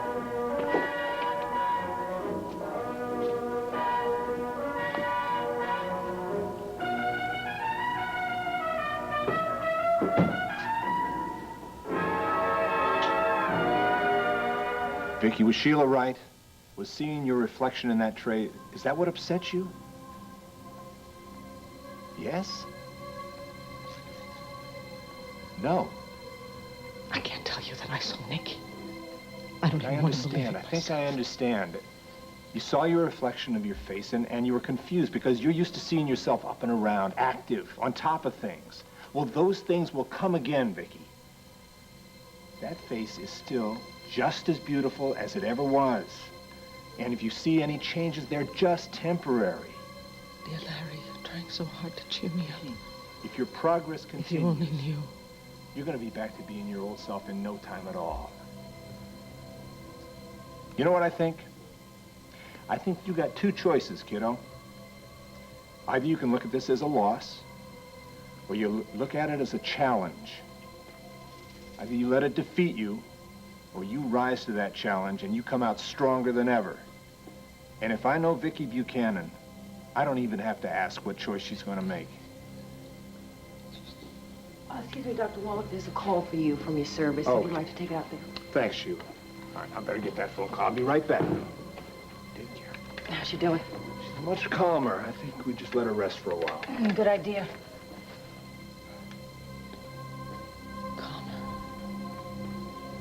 Yes, I guess I am calm. Thank God for Larry. He always knows the right thing to say. And he's such a good friend. Larry Wallach is a sentimental jerk, and we both know it. No, Nicky is not here.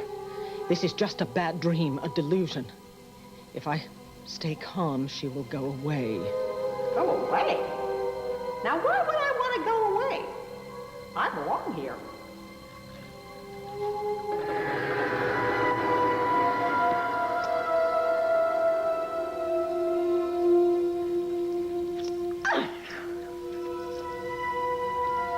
Open your eyes, Vicky. Come on. Open them up. There you go. Okay. Now, you listen up, kiddo, okay? Number one, I'm your best friend. You forget about old Dr. Larry, okay? Because I'm going to give it to you straight. You will never be your old self again. Never, ever, ever, ever, ever.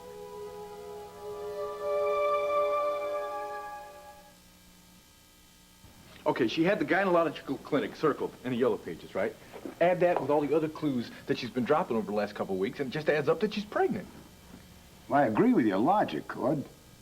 Why all the secrecy? I mean, if she's in the family way, why doesn't she tell you? Maybe she thought that if she says something about it at this point in time, it might jinx things. Maybe you're right. But still, all this secrecy? Hey, come on, it makes a lot of sense, Asa. Look, Tina realizes that she's pregnant, right? She knows that we're not married yet. Oh, for everything that's happened to her, she might think that the sky is going to fall down on her head because things are working out for her for once in her life. Well, she does have the right to fear the worst. This woman went over a waterfall and lived to tell about it. She knows life has its ups and its downs. Yeah, well, maybe she just needs to realize that the ups don't necessarily have to come crashing down on your head. Listen, what do you do for Renee when you need some heavy-duty encouragement for her? That's easy. I buy a new box of cigars. Well, I thought Renee hated those cigars. She does. But I love them. When she sees I'm happy, then she's happy. Don't knock it, son. It works. Yeah, I bet it does, but I don't think that'll work for Tina real good. So I'll have to come up with something else. You know, maybe if I just let her know that I'm behind her 100%, maybe then she'll just open up and tell me, listen, thank you for the drink. Haven't even touched your drink. Oh, I gotta cut down on booze, man, at least for 9 months. I mean, we're pregnant. Some sacrifice for a woman who won't even level with you. I just hope that Tina is not up to her old tricks again. Well,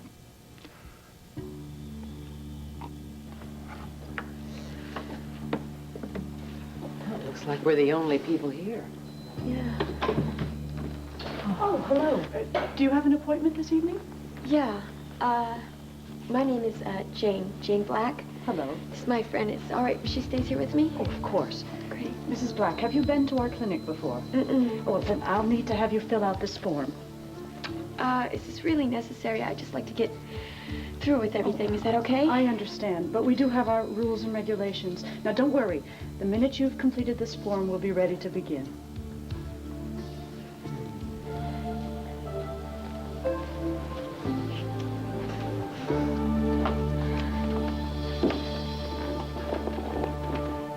There must be some way to get rid of her. There has to be. Oh, forget it, Vicky. Come on, you might as well start talking to me like I'm here in the room, because that's where I am. And I haven't gone anywhere. Still, I feel like it. You see, my dear, unlike you, I have a mind of my own. Stop laughing! Stop laughing at me! Vicky, what's wrong? Vicky? Sheila, I need you in here. Yes, Doctor? Vicky, she's had some kind of relapse. Her pulse is racing again. I don't understand. That's how it was when you took her before. I thought we were letting her rest. What in the world could have happened? Nikki Smith, Larry, that's what happened. Didn't you see her? She was standing right there. Right where you Vicky, are. I can tell you're upset Larry, you about must have Is it seen Sarah? her. Are you upset about Sarah? What? Sarah? Yes, but no. No? Then what is it, Vicky? Is it something else? Yes. Well, whatever it is, we're here to help. Vicky, were you upset about being left alone? No, I wasn't alone. Don't you understand? Nikki was here. 2 squeezes. She says no. It's not that. You know what I think it is? I think she's just tired. I mean, a full day of therapy, lots of visitors. I mean, it's too much. Is that it, Vicky? One too many visitors? One too many.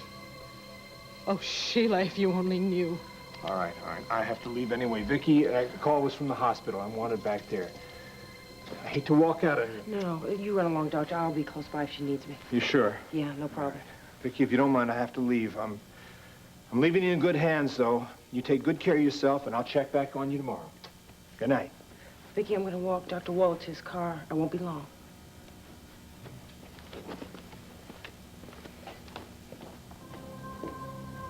I have to control myself.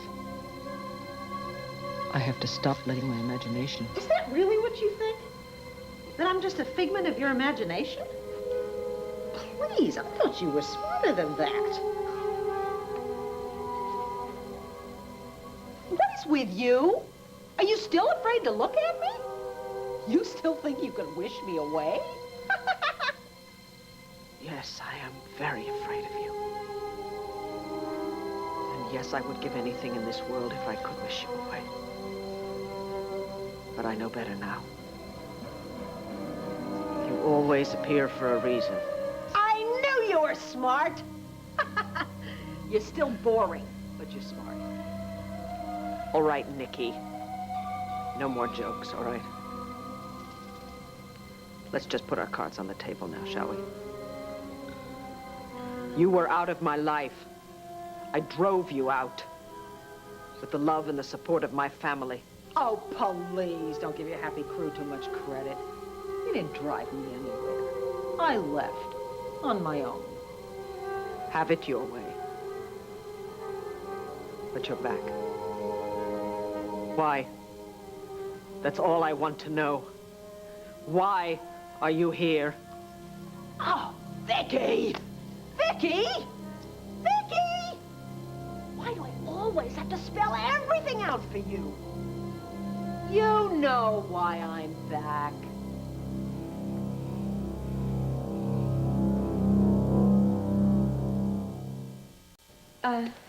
Okay, these are all filled in and everything. Here, can we get on with the procedure now? Mrs. Black, you're running a slight fever. Have you been feeling ill recently? Well, I just had a small case of the sniffles. I mean, it's no big deal. So can we get on with everything now? I'm afraid it's not that simple. Look, I know what I'm here for. I would just like to go ahead Mrs. and... Black, we can't do the procedure if you have a fever or if there's any sign of possible infection. What do you mean you can't do the procedure? Darling, it looks like maybe you caught CJ's bug. But it's just a bug. It's not that big of a deal. I mean, look, it's nothing to stop us for. It's not that simple. We can't risk your health for no reason. this isn't no reason. She doesn't Look, understand. Tina, I agree, darling. I think you're going to have to wait. I can't wait. I can't wait.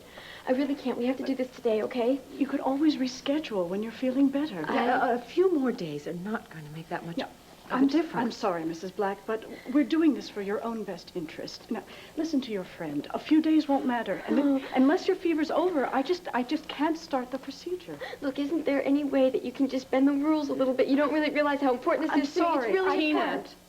Darling, you cannot ask her to bend the rules, and you can't blame her. If you're going to blame anybody, blame me, because I'm not letting you go through with this tonight. We're going to go home. Thank you so much. Come on, Diane. Come on, darling. Of course. But Mrs. Black, when you're ready to reschedule, please give us a call and take care of that cold. You know, I'm here right Tina, now. I'm ready darling, to do this darling, right now. Listen, this is for your own best interest, please.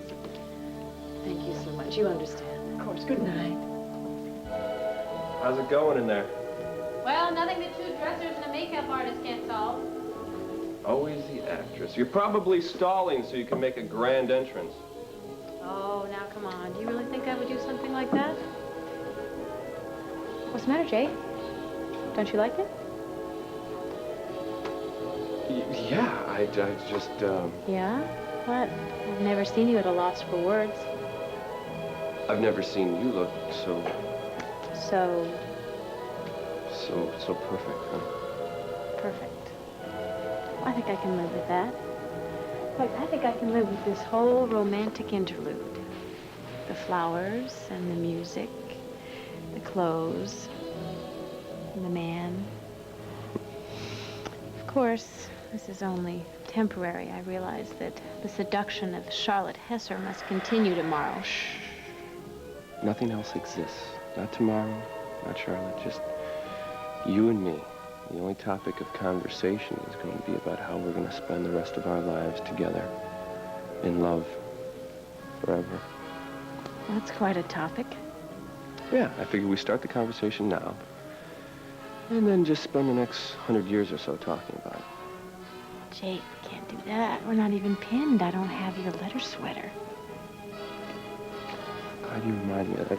Honey, I was kidding. I don't need your letter sweater. No. I don't need your varsity pin. I don't need your class ring. That's good, because I don't have any of that stuff. Everything we need, I figured, is right here. That's very serious music. That's because this is serious. This is very serious.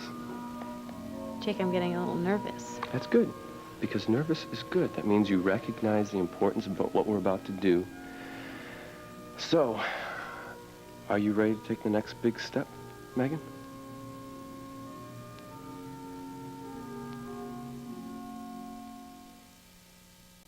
Jake, wait. Now, wait a minute. Before you do anything, I want to know that I'm not going to end up with a cream pie in my face. I don't want any rubber snakes jumping out at me. No explosion, no fireworks. The only fireworks are going to be later, on the honeymoon.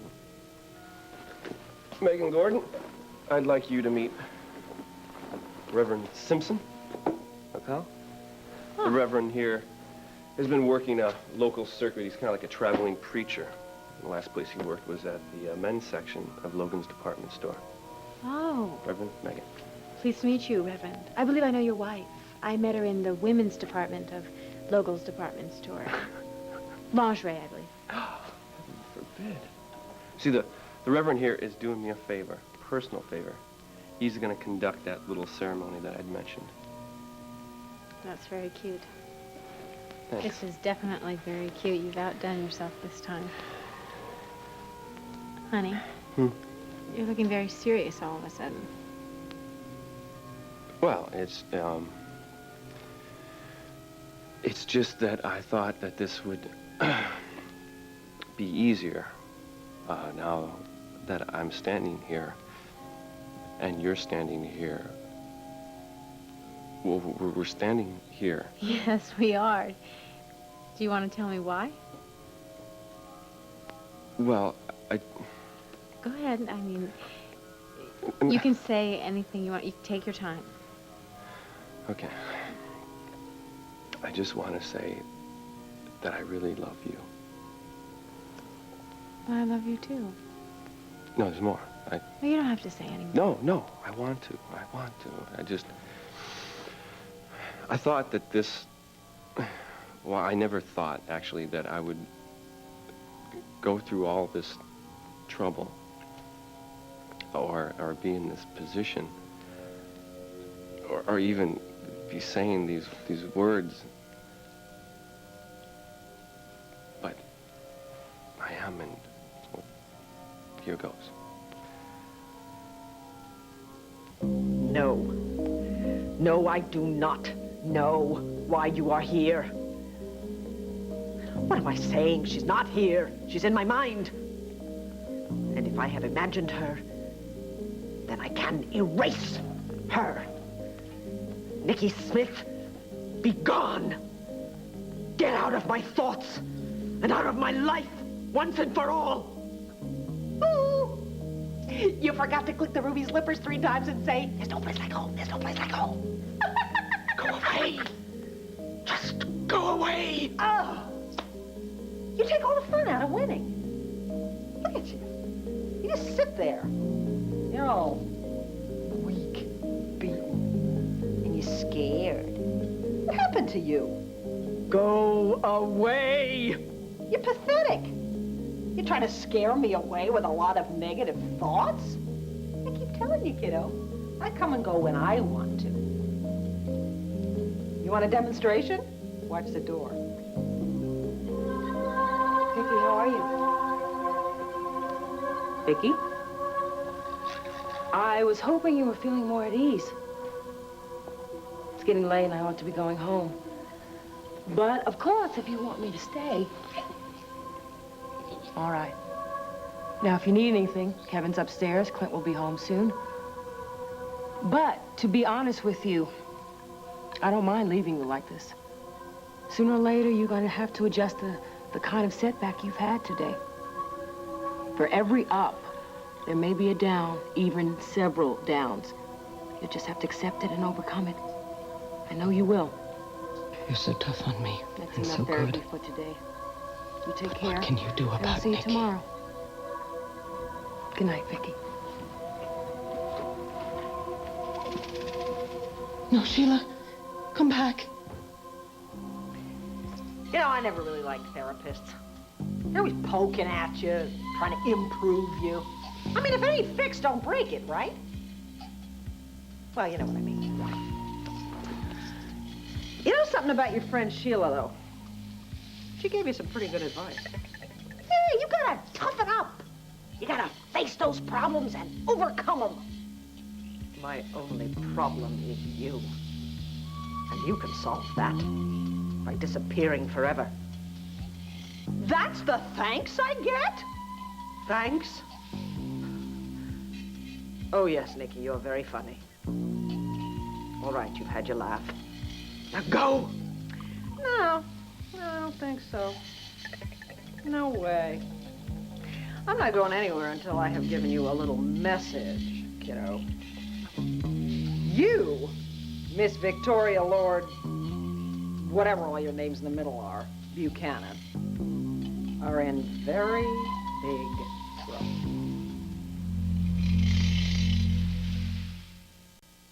The next couple of days, it's going to be the hard part. Darling, it's not going to be that hard. You just get lots and lots of rest, drink lots of liquids like the nurse I'm not said. talking about the cold, okay? I'm talking about how I'm going to keep Cora from finding out that I'm pregnant. Look, darling, there is absolutely no way that he can find that out. You don't know that, Renee. You don't understand. He's got like a sixth sense about me. If I'm anxious, which I am, there's no way that he's not going to figure that I'm hiding something. In fact, I know he's already suspicious. All right, if he wants to be concerned about something, let him be concerned about this bout of flu you're having. Right? Now, the sooner that you get well, the sooner you're going to be able to get back to the clinic and continue with the plan that you had in mind. You're right. Instead of pretending that there's nothing going wrong, I can just let Cord see how bad this cold is. Then he won't think I'm trying to hide anything. You know what, Renee? You know what you are? I hesitate to ask. You're a veritable genius. You are. Oh, that's very sweet. You know, I think that Asa thinks exactly the same thing, but he never actually quite says it out loud. Do you know what I mean? And speaking Sorry, of himself, I do. I'd better get myself home real quick. All right. Thank you so much. You're welcome. I'll be thinking of you, and you keep in touch, and you take care, all right? Okay. All right. Lots of sleep.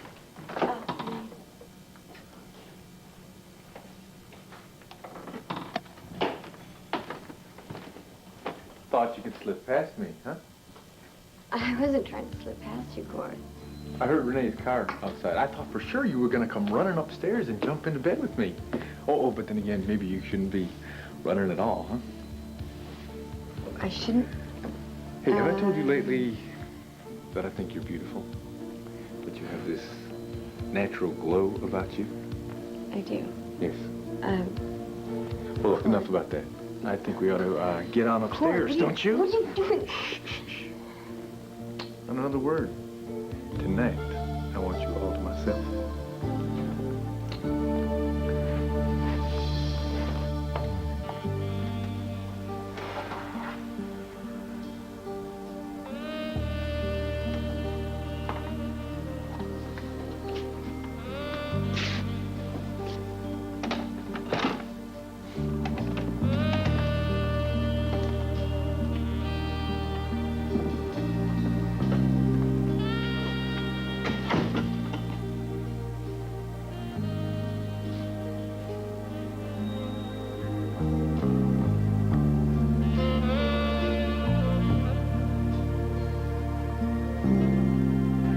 Mr. Harrison, you have to be careful. Why? Well, you can't just lure a woman to a remote cabin and dress her in a beautiful gown, surround her with flowers and candles and music, even hire a preacher, a little wooden, but a man of cloth nonetheless, and not expect her to get ideas. But that was my intention. My intention was to plant an idea in your head and nurture it and tend to it so that you'll never forget. Well, that must be some idea. Yeah, it is. It's, I think, probably the best and most important idea I've ever had. And I don't want you ever to doubt how I feel about you. What, that you're crazy about me? Yeah, that's right. And Yeah, that you can't live without me? yeah, and And that you love me madly? yeah, but I've already said that. Oh, I know. Some things bear repeating. Well, I love you. I really do. And no matter what happens, no matter what I do, I want you always to remember that my love for you is imperishable. And you said you're not good with words. There's more.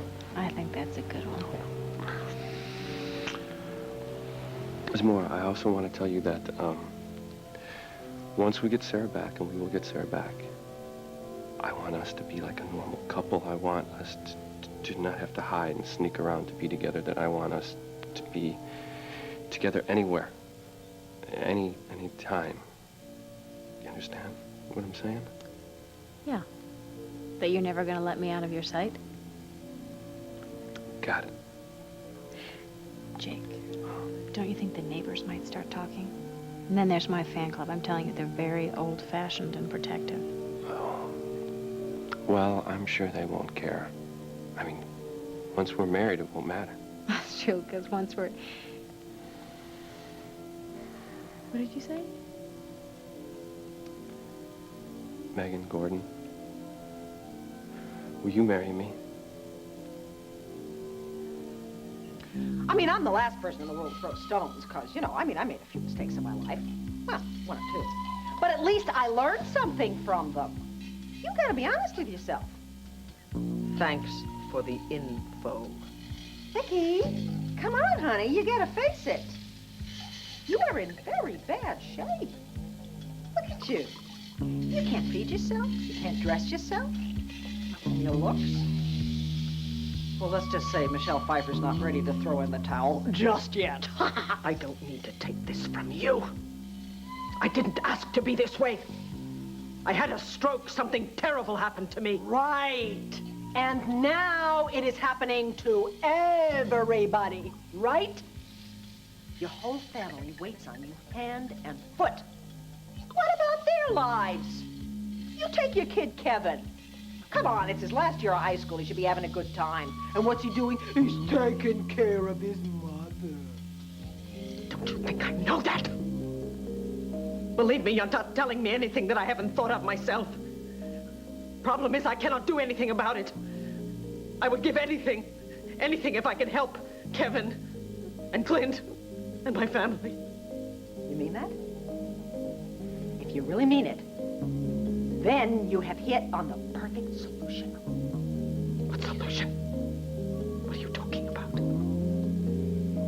Kid, you said you'd do anything, right? Okay, then. Give in to me. Let you take over again. Are you out of your mind? No, I'm out of your mind. Come on, you created me. But you never gave me real freedom or real power. Well, you can do that now. Come on, you can let me be in charge. No! The very idea! It's a great idea! It's an inspired idea! And the best part of it is, you don't have to do anything. You just sit there in that chair. I'll do everything. No. I won't let you. I can't let you. You can't stop me. Because I'm too close now. Finally, I got my chance to cut loose. Now it's gonna be no more Vicky Nicky. Just Nicky! No! Yes! Come on, Vicky. Just let go. You sit tight and you roll back into the shadows. Because now it's my turn to take center stage. And this time, it's for good!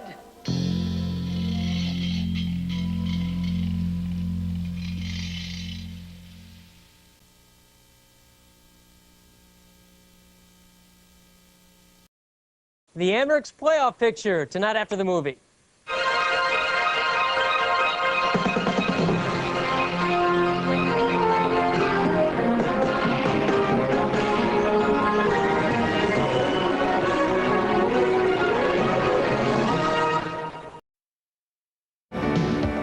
Alive at 5 with Keith Edwards and Jay Walker. Get the day's most important stories and the latest weather information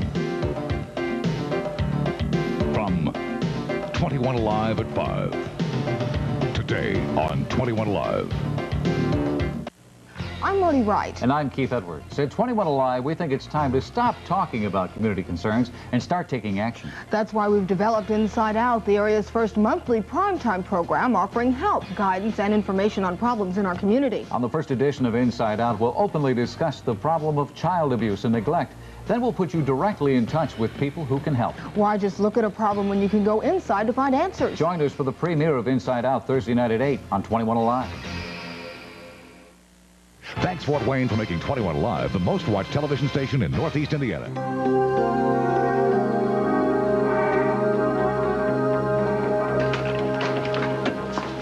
Hey, look, all I said was, why can't we have a little lunch? We can eat later.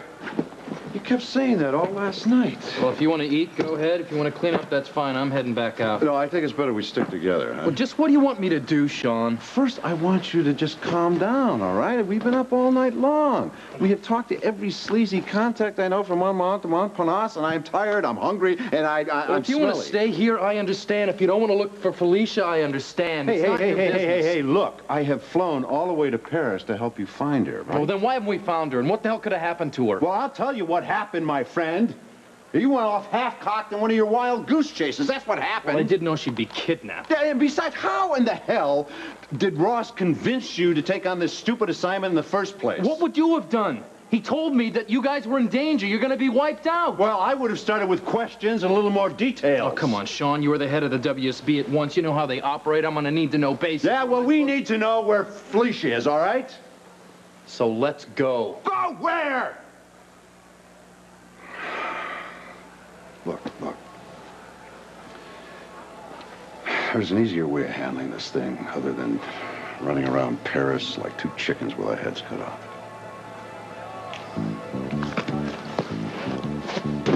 What do you suggest? I suggest we go to the source. Ross? Yeah. He already told me that he doesn't want to involve you and Robert and Anna. You're too high profile. Oh, if he thinks I had a high profile before, he ain't seen nothing yet. I think we should go set him up. Come on.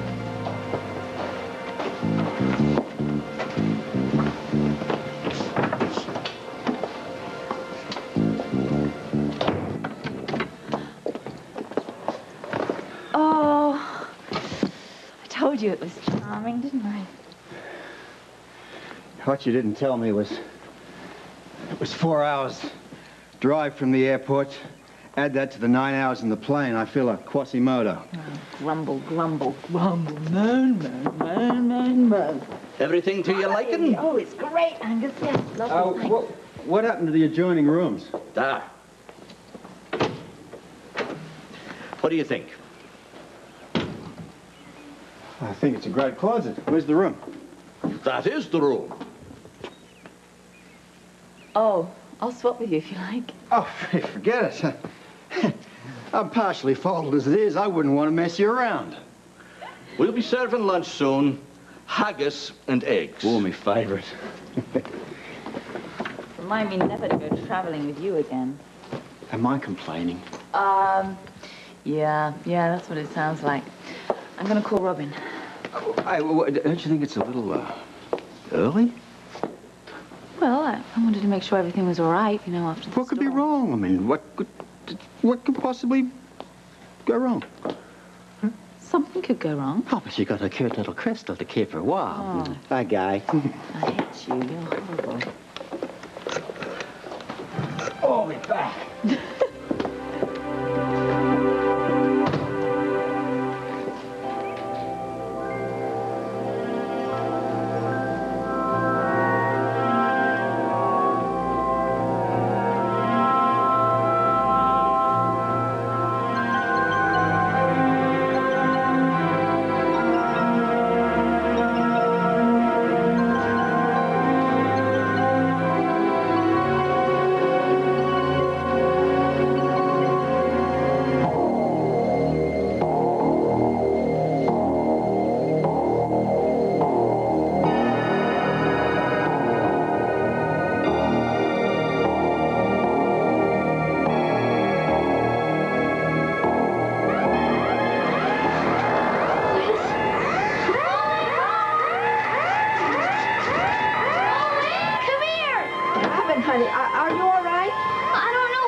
Did you trip it, sweetheart? No, I was sleeping. Prowler. All right, you stay here with her. I'll check outside. Okay. Tom, be careful. All right, I'll go. It's okay, honey. It's all right. It's probably nothing. I'm not afraid. It's all right. Go back to sleep.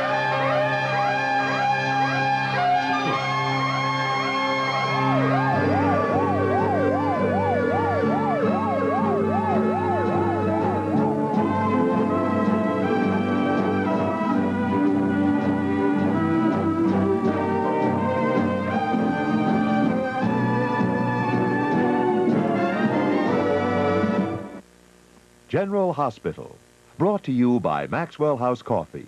Always good to the last drop. What do people want in a cup of coffee? They want it to taste rich. So a lot of people are choosing Maxwell House Coffee with a rich taste of coffee that's blended with Colombian beans, because better beans make better coffee. Try a cup and join the crowd who've discovered for coffee this rich, America loves Maxwell House. Sears Portrait Studio announces a store-wide clearance on smiles.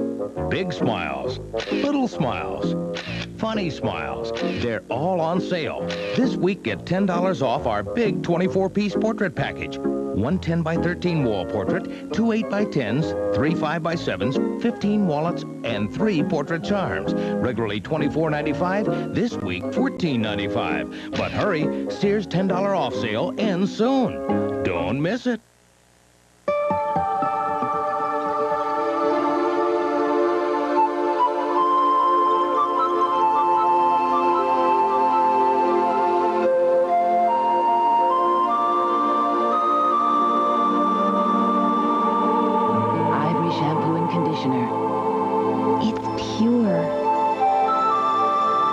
It's Ivory. Naturally. My mama used to make me the best bologna sandwiches. Her secret? Kraft mayonnaise. Here you go, Mama. Just like you used to make them. Welcome to Kraft. The fresh, creamy taste of real mayonnaise. Smelly, rotten mildew stains? Try X14. It's better. Compare 3 sprays of Tilex to just 1 spray of X14. In seconds, the X14 side is dramatically cleaner without scrubbing. Try X14. It's better.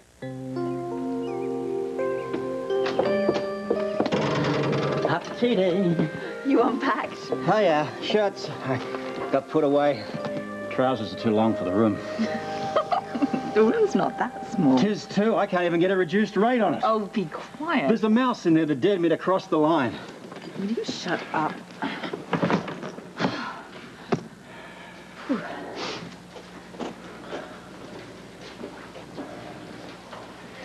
Guess this is tough for you. No, it isn't. It's nice. I'm glad I'm here. It helps. Yeah, it does help.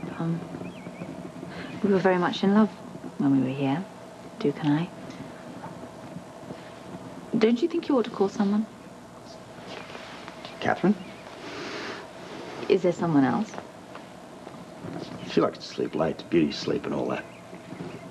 She'd probably like to be woken up by your voice. After lunch. Sit down. I hate it when you talk to me like that. It means I'm going to be lectured. I think that perhaps you ought to be from time to time. We'll do it after lunch. No, sit down. First of all, I want to say thank you. For what? For everything you've done, you know, since Duke died. And, I want to say thank you for coming here with me, and I wouldn't have been able to cope otherwise. You're welcome. Let's eat. Oh, sit down, please. I haven't finished. I feel badly for Catherine. Don't. Well, she's been wonderful about this. My sweetie pie's a rock. She isn't a rock. She's a woman. She has emotions and feelings. And she needs you right now, like I do. But she understands why I'm here. I know, but I think it's very difficult for any woman to understand being left at the altar. Well, actually, it was the best with me. We never got as far as Oh, the altar. you never stop. You never take anything seriously. That's not true. I mean, the other day, I heard this joke about a Scottish You'll astronaut. never change. I don't know why I bother. You'll never change. I can't. My room's too bloody small.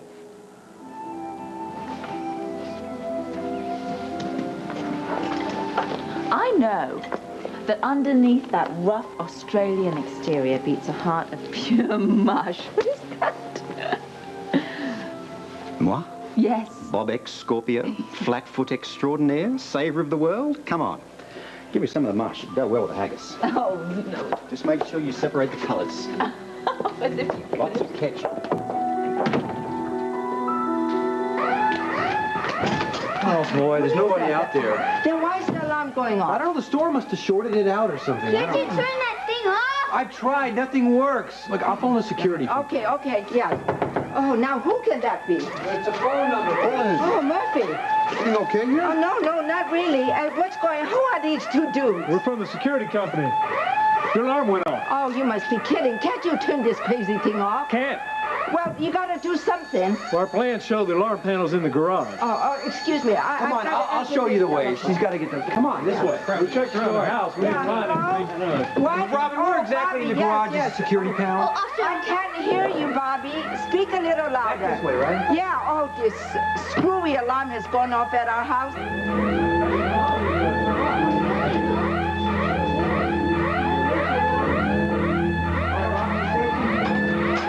Where's the light? Right here. Is this thing working? Here we go.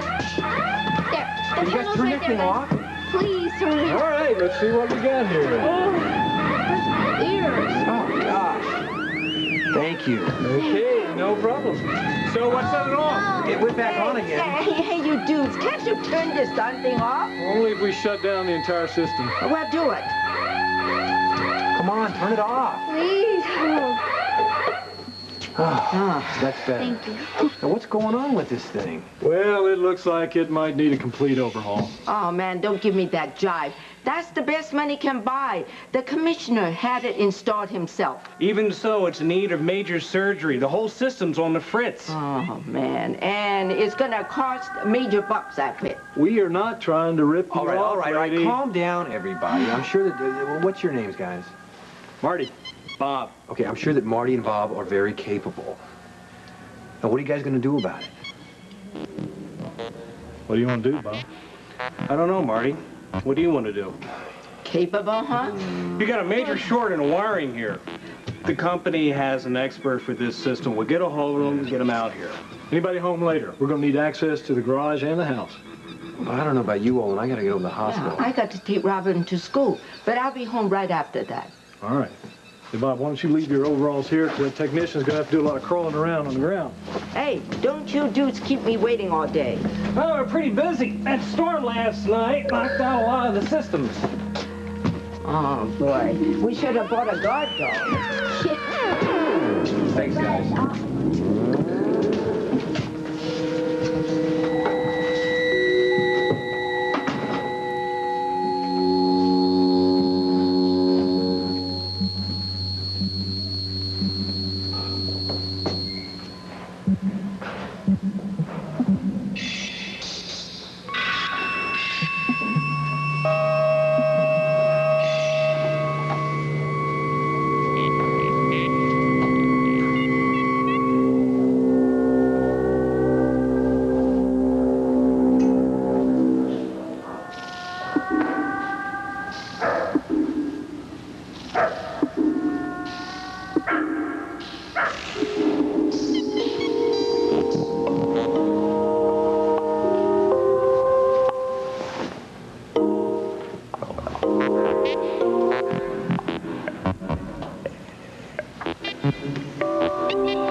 You're watching WPTA TV, Fort Wayne.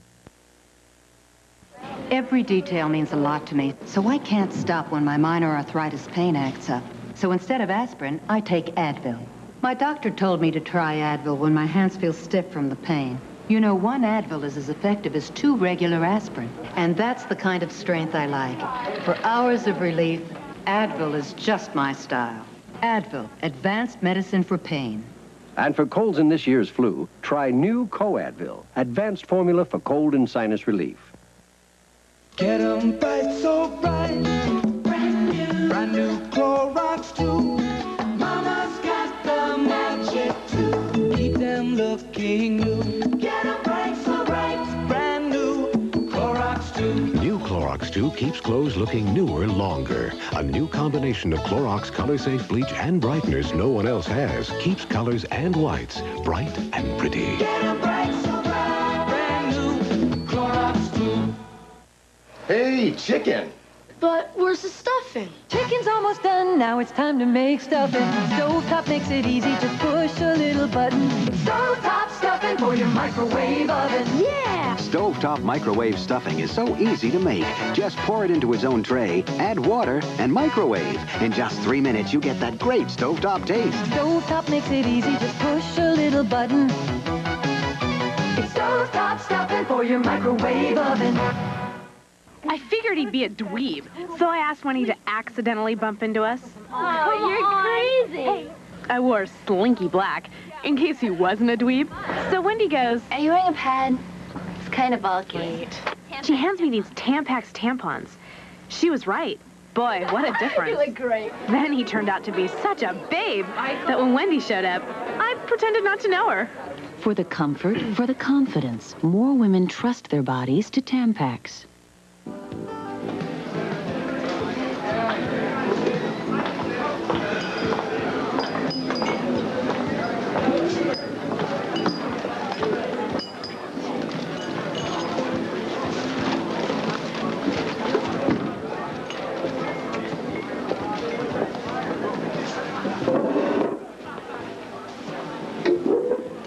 Crazy? Meeting me in the open like this? You weren't in when I called. This is urgent. What's this about Donnelly? I said in the message. He's disappeared. He's here. What the hell is he doing in Paris? You were told it was imperative that he, Anna, and Scorpio not get involved. I understand that. He's very close to my wife. Every time he called, he kept wanting to talk to her. He got suspicious. He got on a plane. He got to Paris yesterday. So he knows Felicia's been kidnapped. Well, we searched Paris last night with a fine-tooth comb. We come back to my pension. I go to the bathroom. I come back. Donnelly's disappeared, just like Felicia. Oh, great. This is just great. I knew something like this would happen. Well, then why the hell aren't you filling me in on what's going on? Frisco, you are on a need-to-know basis. You know, you guys are making a bad move here. Now, you got 3 of your best agents, and you're keeping us in the dark. It's a mistake. Look, I've got to make a call. If our adversary has Sean, he's certainly on to you. What adversary is that, Ross? Donnelly. Well, this was a setup. You know what? No wonder they made you head of the Bureau, Ross. You got all the answers. It's a good thing, too. I got quite a few questions. Sit down. Sit. Stay out of this, Tom. I'm already in. I got in the moment that Felicia was kidnapped. And what the hell is going on, and just who is this adversary? I do not know. I don't believe him. It's the truth. Take it or leave it. Why didn't you want me involved? You're not in the agency anymore. You had no trouble dragging me into the agency before. And what do you know about Felicia's kidnapping? Nothing. Told you, Sean. Look, Ross, I'm tired, I'm hungry, I haven't had a shower. Those things make me edgy. And when I get edgy, I get very dangerous. So don't play any games with me. Look, I have told Frisco everything the Bureau knows, all right? 3 clues. Lumina, Port Charles, Annihilation. I already told Sean. I'm sure your code boys came up with something on that by now. Well, if they have, the WSB has not relayed that information to me. Don't jerk me around, friend. Look, I have enough enemies, Donnelly. I don't need you. I'm telling you the truth. You better be telling me the truth. And I'm going to tell you something. You hear anything at all, you come to me. Would you please stay out of this? I'm in. Get used to it.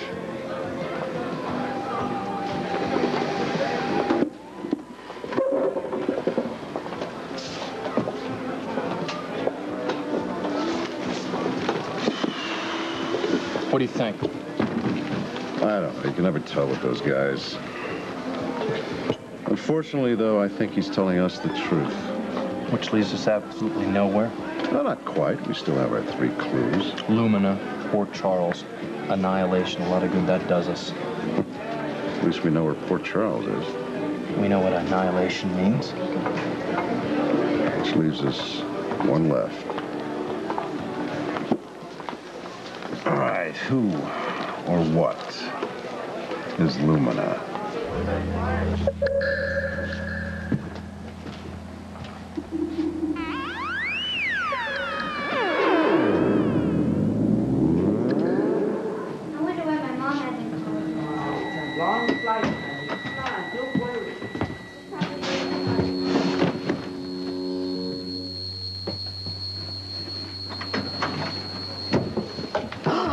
What?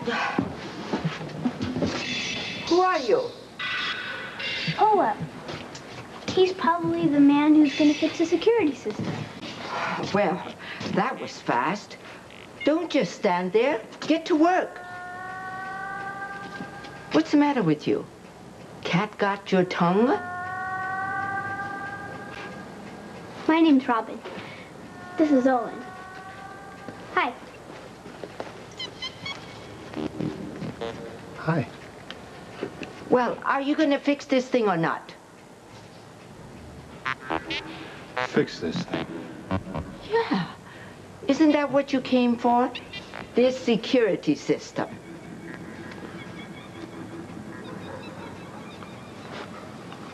Come on, fix it. Don't rush him, Olin. Well, if we don't rush him, you'll be late to school. Say, man, what's wrong with it? It's on the fritz. I know it's on the fritz, but what's the problem? No problem. No problem? There is a problem, dude. The darn thing went off without reason. Don't you have any tools? Tools? Yeah, a screwdriver, a wrench. Oh, man. Screwdriver. Some expert, huh? Oh, Olin. Here, we have some tools. Here you go. That's a screwdriver. Now fix it.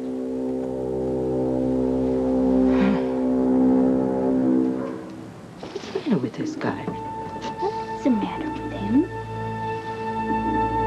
at the screwdriver. I don't know. Get back to school.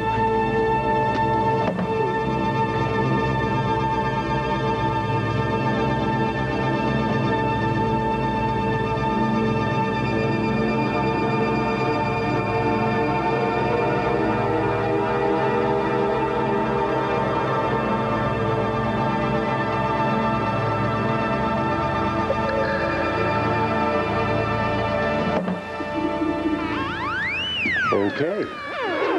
You fixed it already? No problem. Why don't we go inside and see if it works?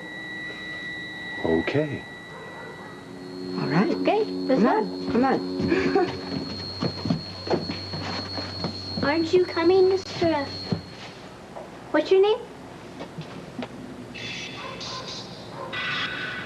Casey Rogers. Okay. Casey Rogers. Okay, let's see how good you are. Come on. Come on, baby.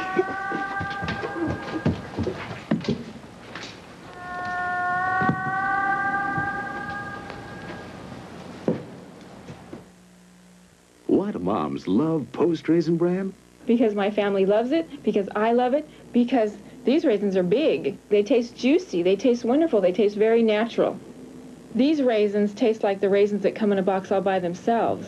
My 8-year-old loves this cereal because there are big raisins in it. It doesn't turn to mush. These are really big flakes. And the proof is right here in the bowl. Post. Big raisins, big flakes. 2 big reasons you'll love the taste of Post Raisin Bran. Of all the Subarus registered since 1979, an astonishing 93% are still on the road. Which could mean the new 4-wheel drive Subaru Loyale will still be good on a hill when other cars are over it. Factory to dealer cash incentives on selected models make it a great time to come into your Subaru dealer. At Play School, we know the simplest busy toys are sometimes the best, so we made Sesame Street Busy Beads. Busy beads go up. Busy beads go down. Busy beads go round and round and round. Ernie is on red. The blackbirds on blue. Look out, Cookie Monster is purple for you. Play School Busy Beads come in 3 fun sizes for all sizes of kids. Busy beads go slow, busy beads go fast. Busy beads are the kind of fun that lasts and lasts. Here's Big Bird. Busy beads go up, busy beads go down. Busy beads go round and round and round. I was feeling horrible, and Tylenol Cold cleared up all of my symptoms. My eyes don't hurt, my nose isn't running. I feel great. Tylenol Cold lives up to its name. It works. Tylenol Cold. Trust it because it's Tylenol. Use it because it works. Now here's a cold medicine with the name you trust. New Children's Tylenol Cold. Great grape flavor and all the relief he needs. New Children's Tylenol Cold. Gwen Alden, It's rock bottom. What's the deal? The deal is, your mama set the house on fire. My mama often does. She's lost her child, she's lost her job, she's lost her home. All that she has left is her pride. That's an interesting perfume you're wearing. I call it fire alarm. Poor Gwyneth. The less she has, the more useful she is. A destitute Gwen turns to Dane Hammond. Loving. Weekdays.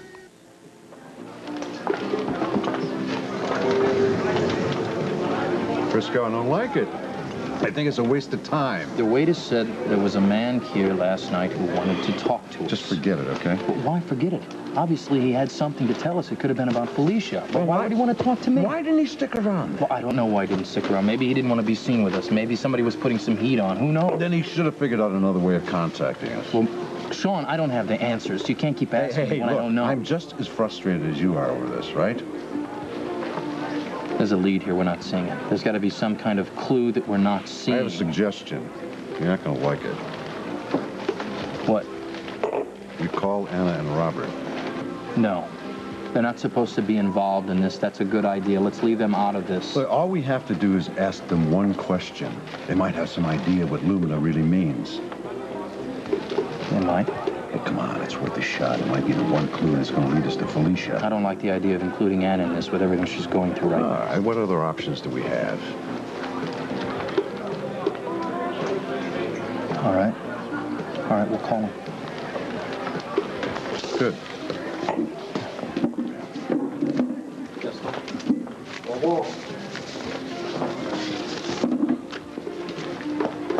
Hold on.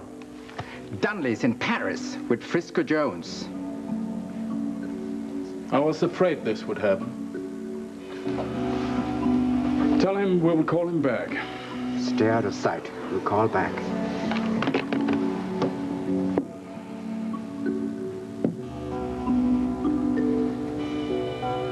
This sheds an entirely different light on my plan. You have to be careful. Yes, I know. I worked too long and too hard to risk being in the same city with Sean Donnelly. I understand. But what can we do without tipping our hand? Start them on the trail to Felicia. Now? I have no choice. I thought you wanted Jones distracted and out of the way until you accomplish your mission. There's many ways to deter Mrs. Jones and Donnelly. What do you want me to do? Release the bait. Once Donnelly and Jones take it, I'll slip out of Paris to leave for Port Charles, where more of this crystal waits for me. See, Mom, there was thunder and lightning and lots of wind, but it didn't scare me because I had my crystal. Oh, right. Yeah, crystal, yes. I know you think it's silly, but it really makes me feel safe. Why aren't you at school? Just a small question. Well, we had to wait till Casey fixed the security system. Who's Casey? Well, the security company sent him. He's really nice. Is there Lynn there? Yeah, hold on. Oh, no, wait. I love you, and I miss you very much. I love you, too, and I miss you, too. Hold on. Oh, yeah? My mom wants to speak to you. Okay. But tell her everything's okay. She's such a worrywart. Sure. Hello, Anna. Hey, how's Scotland? See, that's my mom. She's in Scotland right now. Scotland. You know, bagpipes, heather. Oh, isn't this great? Look, I found it. Great. It really makes me feel good. I don't know why. You're smart. Can you tell me what makes it so special?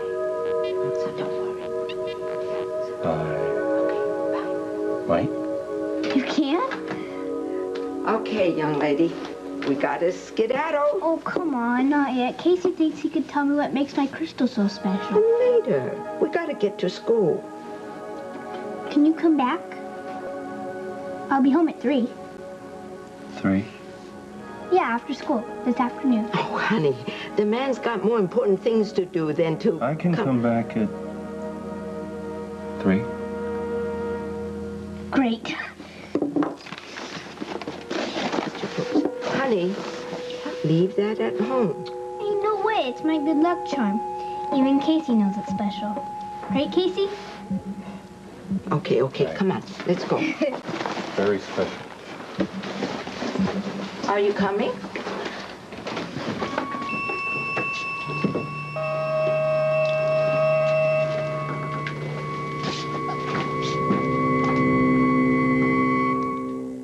Glowworm is huggable, snuggable, lovable. Glowworm's your good night friend. Play School's Glowworm makes bedtime comfortable. Just squeeze him and his face lights up. Glowworm's your good night friend. And it's machine washable from Play School.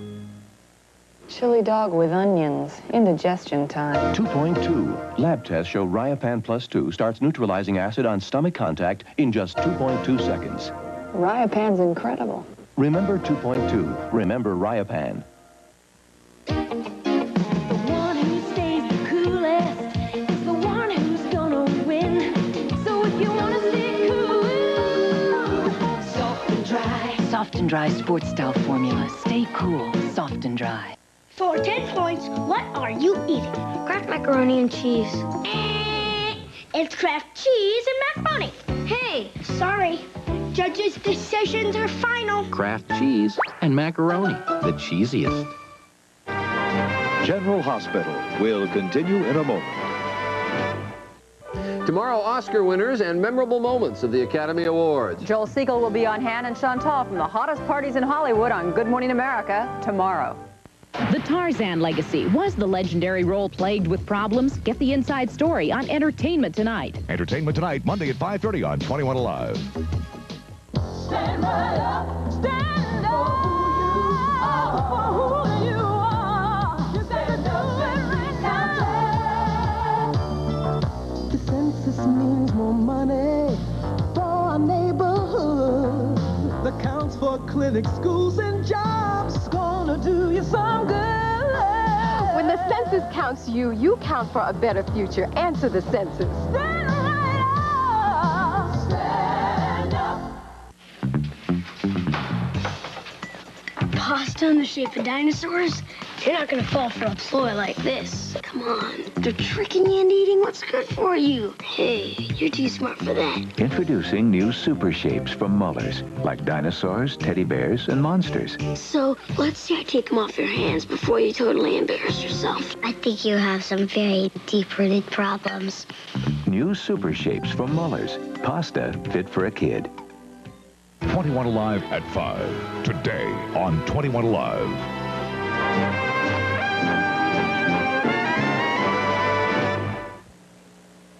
I don't believe Frisco would be so dumb as to get involved with the Bureau again.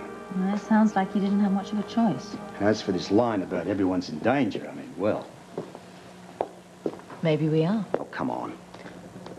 We were in the WSB a long time. We are internationally well-known spies. All the more reason for us to be more involved in. We can't be involved. Whoever it is that Frisco is after, they might know us. Frisco doesn't know who he's after. The Bureau obviously feels that they are well connected enough to recognize us. Huh? So what's the motive? Anything. We did enough things when we were active to get us a lot of enemies. Yeah. I'm gonna grab a nightcap. Robert. It's late, sir. Get some sleep.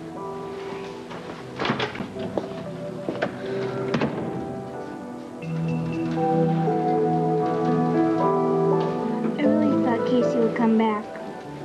Well, you know, I'm sure he wanted to be here, but you know how people get. They get busy. He told me to tell me about my crystal. Oh, come on. And you believed him? Why shouldn't I? He acted like he knew. Yeah, well, you know, adults will say anything just to get you to shut up. Hey! Come on. You know, I really thought he'd come. Casey! Hi! I didn't think you were coming. Come in. I said 3, but... Never mind. I want you to meet everybody. Casey, Rowdy. So, you're Casey? So, I'm Casey. Yeah, right. I told Rowdy all about you. Yeah, she hasn't shut up about you and that crystal. Hi, Casey. I'm Tom Hardy.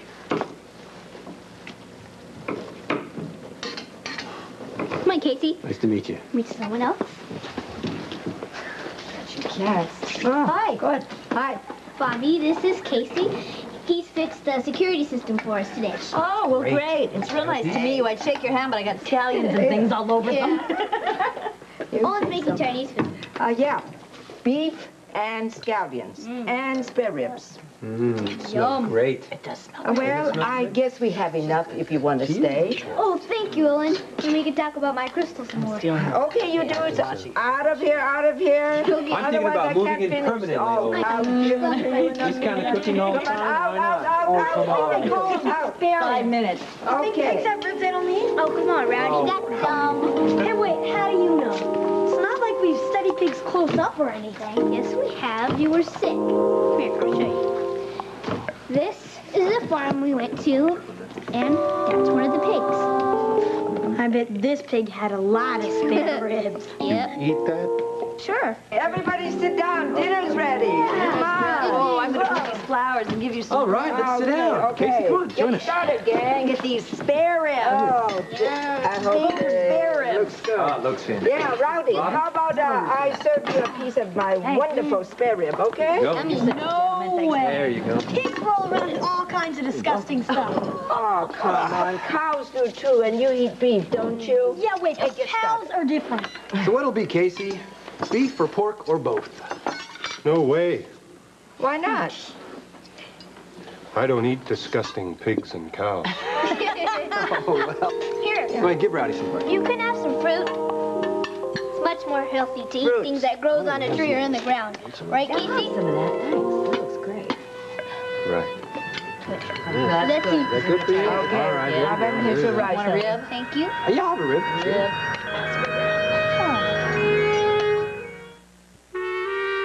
Introducing something new for your carpet, because stains are no laughing matter. Like motor oil, food stains, or worse, an unfortunate pet stain. Time for Woolite. New improved Woolite Spot and Stain Carpet Cleaner has exceptional cleaning power against so many tough stains. Now, that's cleaner. No fooling around. Woolite, it's serious cleaning. Talk about bad luck. A snack will fix that. Country Crock cheese products? Mm-hmm. It's a new snack. Taste it. Country Crock cheese snacks taste great. Great. Now, where are my 50 chips? How about a cracker in Country Crock? How about all of them on account? On account of what? On account of you owe me 50 chips. I do? Yes, you do. Introducing Shed's Country Crock spreadable cheese products. Made with 100% natural cheese, but with fewer calories and less cholesterol. Okay, what a comeback, huh? It's the Country Crock cheese snacks. Yeah, that winning taste makes me unstoppable. I can see that. So, what's it like when the Skittles rainbow kicks in? Strawberry. Lemon. Squeeze it. Lime.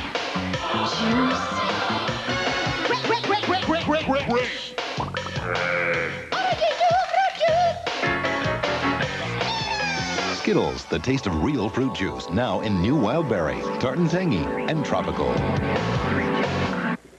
There's a special kind of love no one can match. You find it in the Cabbage Patch. Cabbage Patch Kids, a special kind of love. When your child adopts a Cabbage Patch Kid, a special kind of love is born. I promise to be a good parent to my Cabbage Patch Kid. They're each different as can be. They've got birth certificates and adoption papers. Cabbage Patch Kids, a special... Xavier Roberts, Cabbage Patch Kids.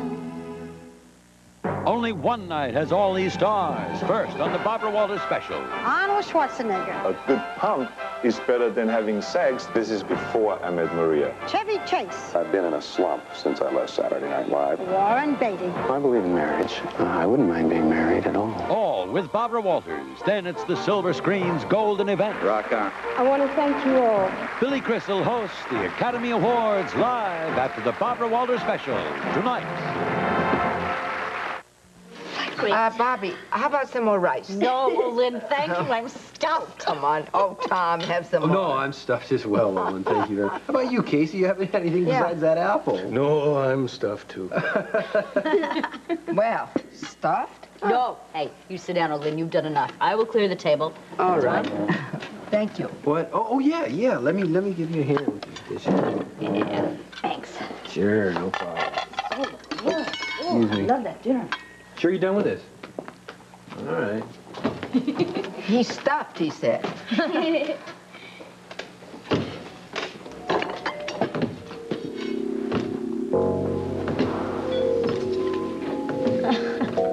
Because he hardly said a word all through dinner. He just kept staring at everything. Maybe he's shy. Well, maybe. I mean, it's just that he seems so tentative when he speaks. He seems like he doesn't understand the words. I don't know. You think he's a little... What, slow? He could be. I don't think he's dangerous if that's what you're worried about. No, I didn't mean that. I mean, he was nice. He was polite. Yeah, and he eats like a rabbit. Actually, like my meat was poisoned. Oh, well, like Robin said, maybe he's not a meat eater. I loved your dinner. Thank you, thank Olin. you. Oh, thanks for coming. And look, I want to get going because Tony's going to be home from the hospital soon. I want to beat him, okay? Oh, I didn't realize it was getting so late. Robin, I think it's time. Oh, not yet. Casey and I haven't talked about my crystal. No arguments, young lady. Tomorrow's the school day. Rowdy, can I give you a ride? Oh, yeah, that'd be great. Okay. Casey, how about a lift? Lift? Yeah, can I give you a lift in my car? No. Oh. Thank you. Oh, you're welcome. Do you live nearby, or did you take the bus? I live nearby. Oh. Well, let's get going. Okay. Bye, Robin. Bye. I'll get you coat. Let's get your Bye, bags, all right? Casey, I do have a... maybe you can come over some other time when there aren't so many people around and we can concentrate. Hey. And we can talk about my crystal. Yeah. Thanks. Night. See ya. Night. See ya. Did you get up to easy? Yeah? All the food you ate You're there? a good mom. Oh, right. You're a very good mom. You be nice to Bobby on the way home, huh? Yeah. Oh, Yeah? Yeah. Okay, Good night. kiddo. Bye. Good night. Good night. Good night. Okay, kiddo, it's off to bed now. Oh, and I have to clean up. Oh, no, honey. I'll finish that. No, I can do it.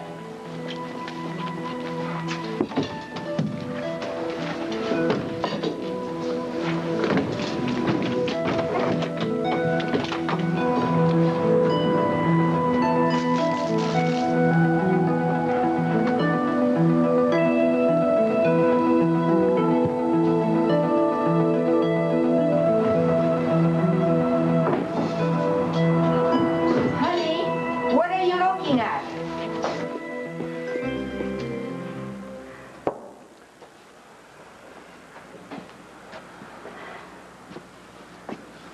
You said you had a contact in Pigalle, right? Right. Well? He'll call. Be patient. Yeah, well, I want to talk to him now. He may know something that we don't about Felicia. All right, then humor me, will you? I just can't take this jet lag the way I used to. Well, then you sleep. I'm going back on the streets. Oh, no, not without me, you're not. Well, you said you were tired, right? All right, the hot shower takes care of that. Listen, I'm sorry, Sean. I mean, Hey, this is driving me crazy, though. You got to don't understand. have to explain yourself. I mean, we don't know where she is. We don't know what they could be doing to her. We think positive, remember? Well, every time we get a lead, we run right into a brick wall.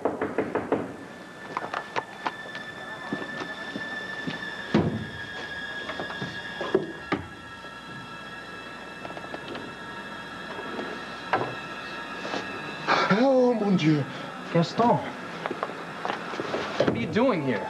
Well, I'm so sorry, monsieur, to bother you so late, but this was left for you at the cafe. Who gave you this? Nobody. It was left on the bar. Sorry I couldn't speak with you. Too dangerous. Frisco. Same brand of wine that was left on that table last night. Chateau Marguerite.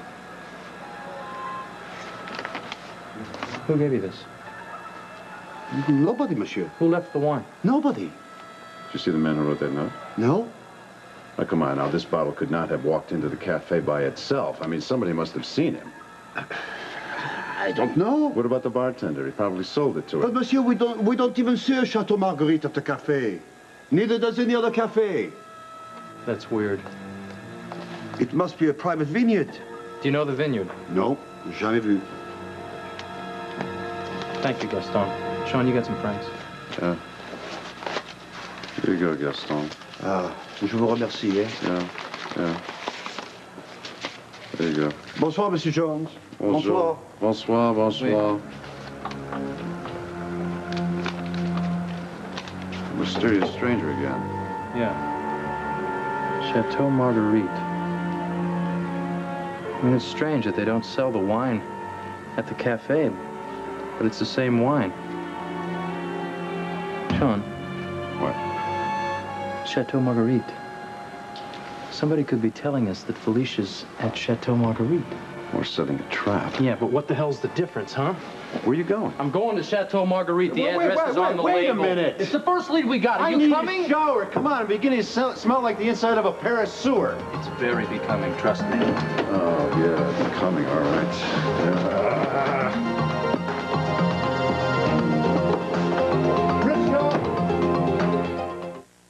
Polaroid.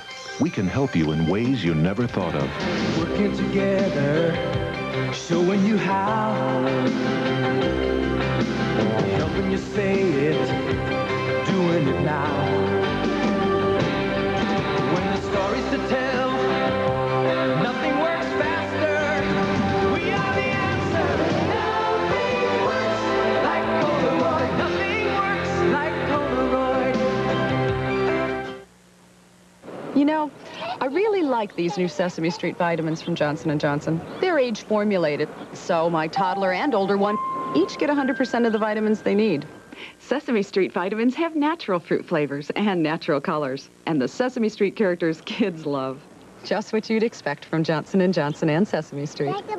Two names that mean a lot to me when it comes to my kids. New Sesame Street vitamins and vitamins and minerals, age formulated to help you take even better care of your kids. 31, 32. Gray hair creeps up on you until suddenly all the mirrors are asking the same question. Should you cover your gray? 36. As nature forces you to answer, know this. There is a hair coloring as gentle to the hair as a shampoo. Loving Care. No peroxide, no roots. Loving Care covers your gray with a beautiful match to your natural color. 40. Gray hair or Loving Care. Let us know when you reach your decision. Right now, you're just 90 seconds away from Chef Boyardee Beef Ravioli. Or 90 seconds away from Chef Boyardee Beefaroni. It's easy with microwave meals from Chef Boyardee. Just pull open, put the plastic top back on, and pop in your microwave. 90 seconds later, Chef Boyardee pasta, hot and tasty, and with no messy cleanup. Try Chef Boyardee microwave meals, and thank goodness, in just 90 seconds. You came this close to admitting that you love me. We don't belong together. Has she missed her chance at happiness? Is it my imagination, or do you want more than friendship? I want someone who's right for me. Anyone I know? One life to live.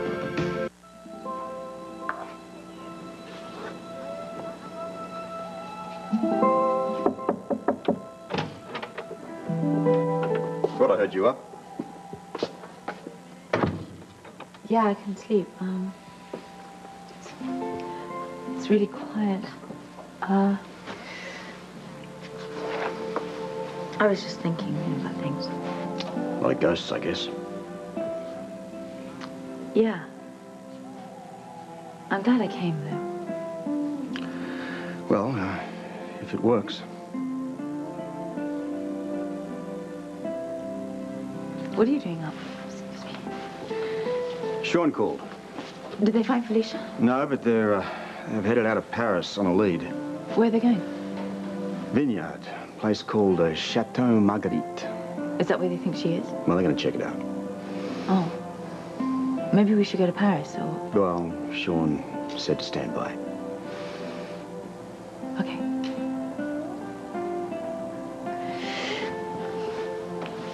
It's cozy here, isn't it? Yeah. It's hard to believe there are people out there hurting each other.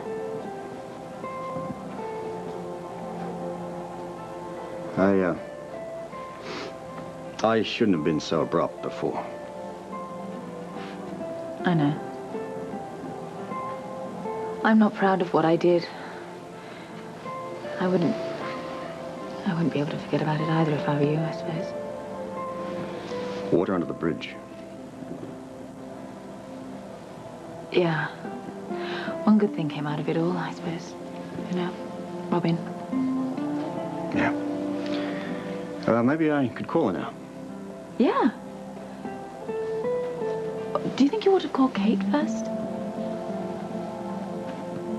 Maybe you're right.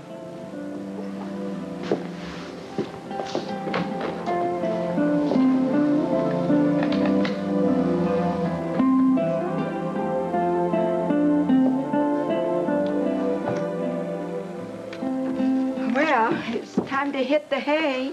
Yeah, it's been a long day, thanks to that alarm going on. Oh, yeah. I hope it doesn't happen again. Man, I need my Z's. Well, you and me both. Yeah. Robin. Hey, you still up? Yeah, I'm just kind of hungry, though. After all you ate? I guess it's true what they say about Chinese food. Hungry an hour later. Okay, okay. I'll fix you another plate. No, I can do it. You guys go on to bed. I'll be fine, okay? We'll wait for you. It's okay. I'll be fine. Good night. Good night. Good night. Hey, wait. Are you okay? Sure I am. Just a little hungry. All right. Is the alarm on? No, I haven't set it yet, but I'll do it when we go to bed. Okay. Good night. Okay. Good night. Good night.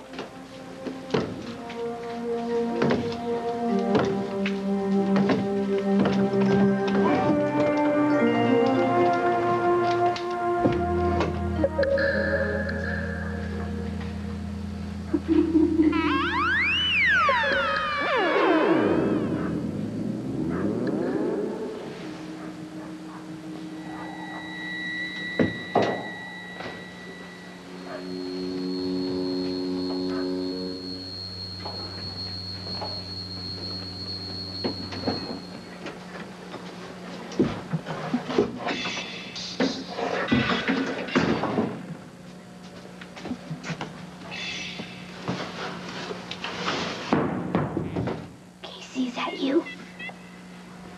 It's okay, really. I knew you'd be here. I know who you are.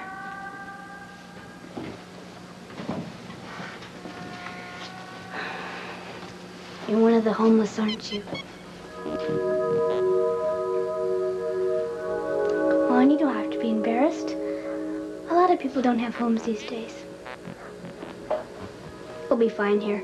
You could stay as long as you like. And I won't tell anybody, I promise. Do you need a blanket or something? I'm okay. Okay. Well, I guess I better keep getting inside. Good night. Good night. Robin? Thank you. See you tomorrow.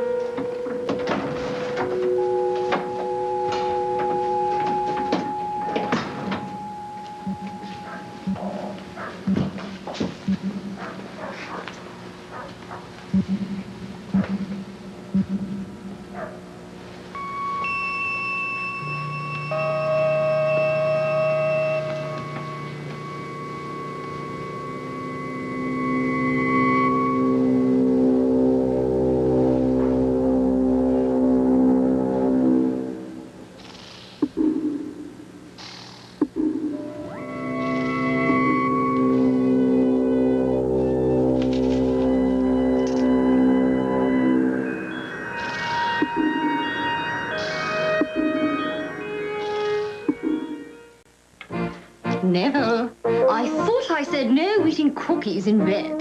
It's not a cookie, Mother. It's a fruit Newton. Oh, carry on then, carry on. A cookie is just a cookie, but Newtons are fruit and cake. Cynthia, you take the last fig, Newton.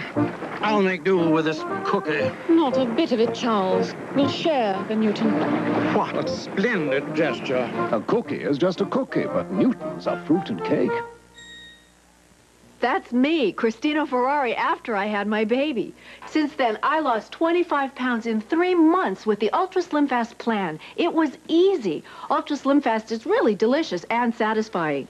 I'd have a thick chocolate shake for breakfast, another for lunch, then a great dinner. I love Ultra Slim Fast. It gave me back my figure, and I feel great. Now the only baby fat in this family is on the baby. Ultra Slim Fast. Give us a week. We'll take off the weight.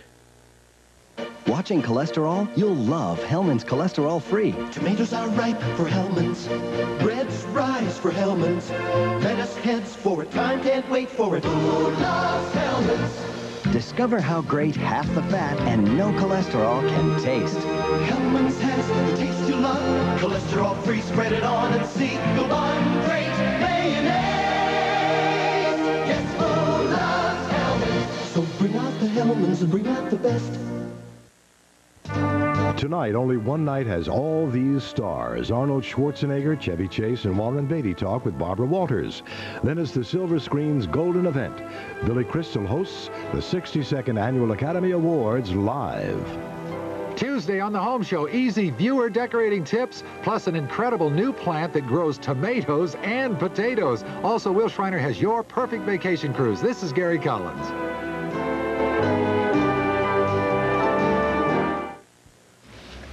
I'm very sorry to have to tell you this. It's not an easy thing. The test came back, and I'm afraid the results are the same. Well, it's going to be difficult for the two of you to have your own children.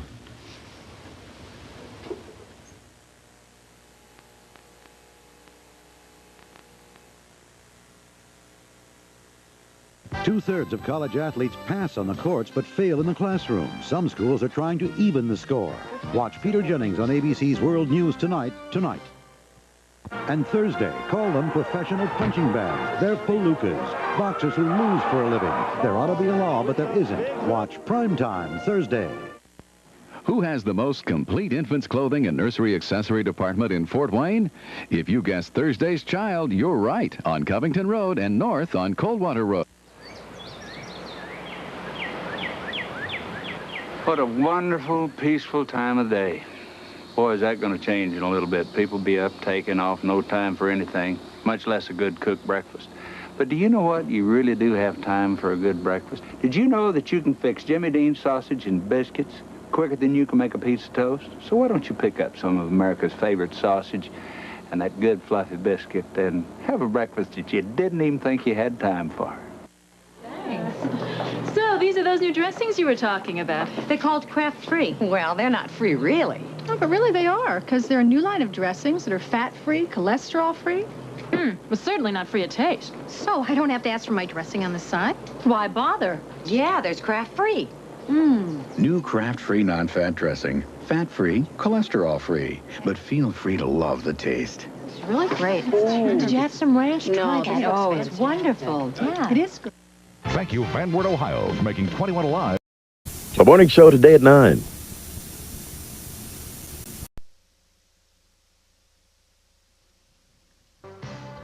Next on Eyewitness News, the outraged community of Bushwick heals its wounds after the police shooting of a teen. But what's it like being a cop in this crime-infested neighborhood? We'll take a look. Plus, the winds of change are blowing briskly through South Africa as the government takes steps to halt racial discrimination. Also ahead, new hope for infertile couples. Dr. Jay Adlersberg has details. Plus, there is a new show you just can't help falling in love with. You're going to meet the new king of primetime TV. All this and more next on Eyewitness News. Channel 7, WABC-TV, New York. This is Channel 7 Eyewitness News with Greg Hurst, Roz Abrams, Sam Champion with the exclusive AccuWeather forecast, and the Eyewitness News team. Now, Eyewitness News. Good afternoon, I'm Greg Hurst, and here's what's happening. It is now just over 48 hours since a Bushwick teenager suspected of robbery was killed by 2 police bullets. And the shots still echo in the neighborhood where some are convinced that the unarmed teenager was a victim of police brutality. There is anger and there is grief. Flowers were placed on the sidewalk where Jose Luis Lebron fell and died.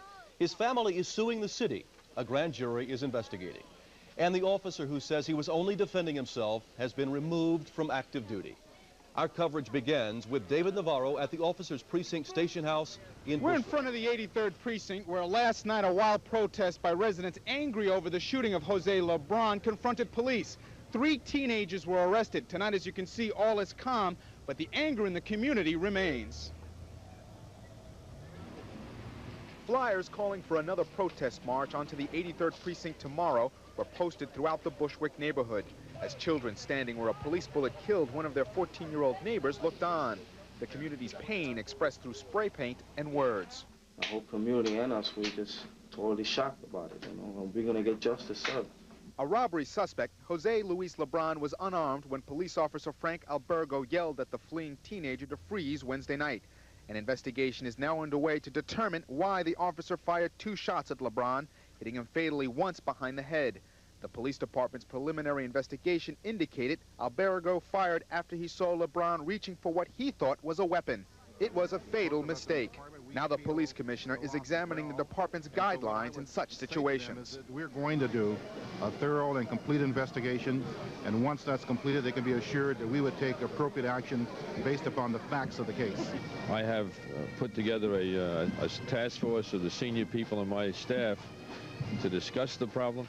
Meanwhile, at Intermediate School 296, where Lebron was a student, a crisis intervention team has been brought in to help students overcome the trauma. When we became aware that one of our family members, a student, died, and we perceived an enormous sense of grief among students, staff, we responded. First, the superintendent responded by sending in a crisis intervention team. Still traumatized by the shooting, police say the officer is recovering at home. When he returns, he will be put on modified assignment without a gun. Meanwhile, the Brooklyn District Attorney's Office is expecting to bring this case before a grand jury on Monday. Reporting live in front of the 83rd Precinct, David Navarro, Channel 7 Eyewitness News. David, in Bushwick, where Jose Lebron was killed, it is not unusual to hear gunfire. It is not unusual to see violence. All of that, along with crime, drugs, and poverty, haunt that troubled neighborhood in northern Brooklyn. It is a tough place to live. As Carol Iavana reports, it's a tough place to enforce the law.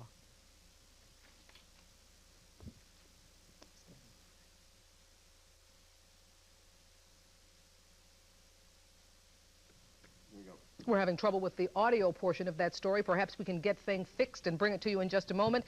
At any rate, many of the police officers who work in Bushwick say it is a war zone where drug dealers, robbers, and other criminals often have bigger and better weapons than those carried by police. Well, this evening on Long Island, workers are dismantling and removing the wreckage from the site where Avianca Flight 52 crashed and killed 73 people. Avianca has hired an independent North Carolina firm to do the dismantling and hauling. The National Transportation Safety Board has concluded its on-the-scene investigation, but each day brings new information regarding what went on in the cockpit during the final moments of Flight 52. Tim Fleischer has that story. After Avianca Flight 52 aborted its first landing attempt at JFK International, air traffic controllers set the plane on a circular course out over Long Island. As it was making its second go-around, union leaders for air traffic controllers are now saying a controller gave the jet's crew a change in course for a much faster landing in what would be the final moments of the flight. During that sequence of events is when Avianca reported to the final control that he had lost 2 engines. At that point, the controller at the TRACON immediately turned the Avianca towards Kennedy Airport and issued his approach clearance. The crash then occurred a short time later, the jet still 15 miles from JFK. 158 people were aboard when it went down here on Long Island in this exclusive area of Cove Neck. 73 people were killed. Since then, the investigation has sharply focused on an apparent and dangerously low fuel situation.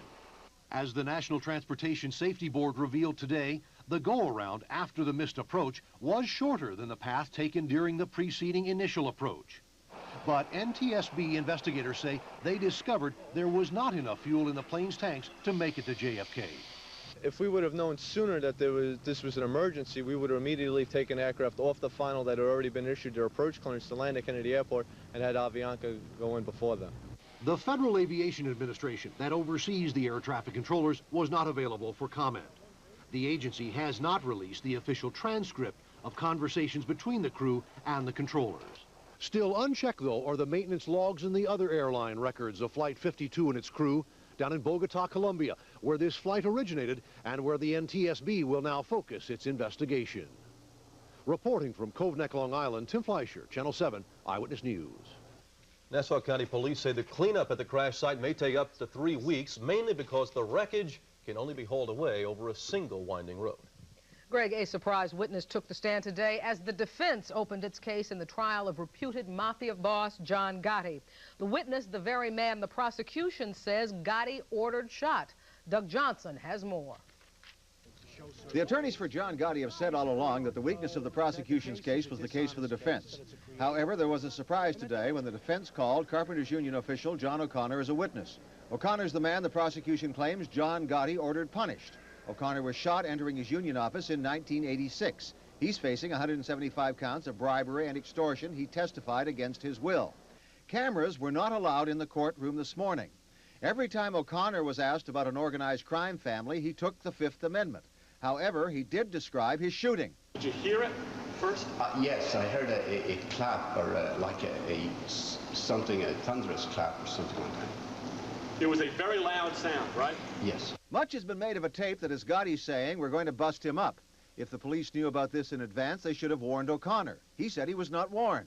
Did anyone ever say to you before May 7th, 1986 that you were going to be busted up?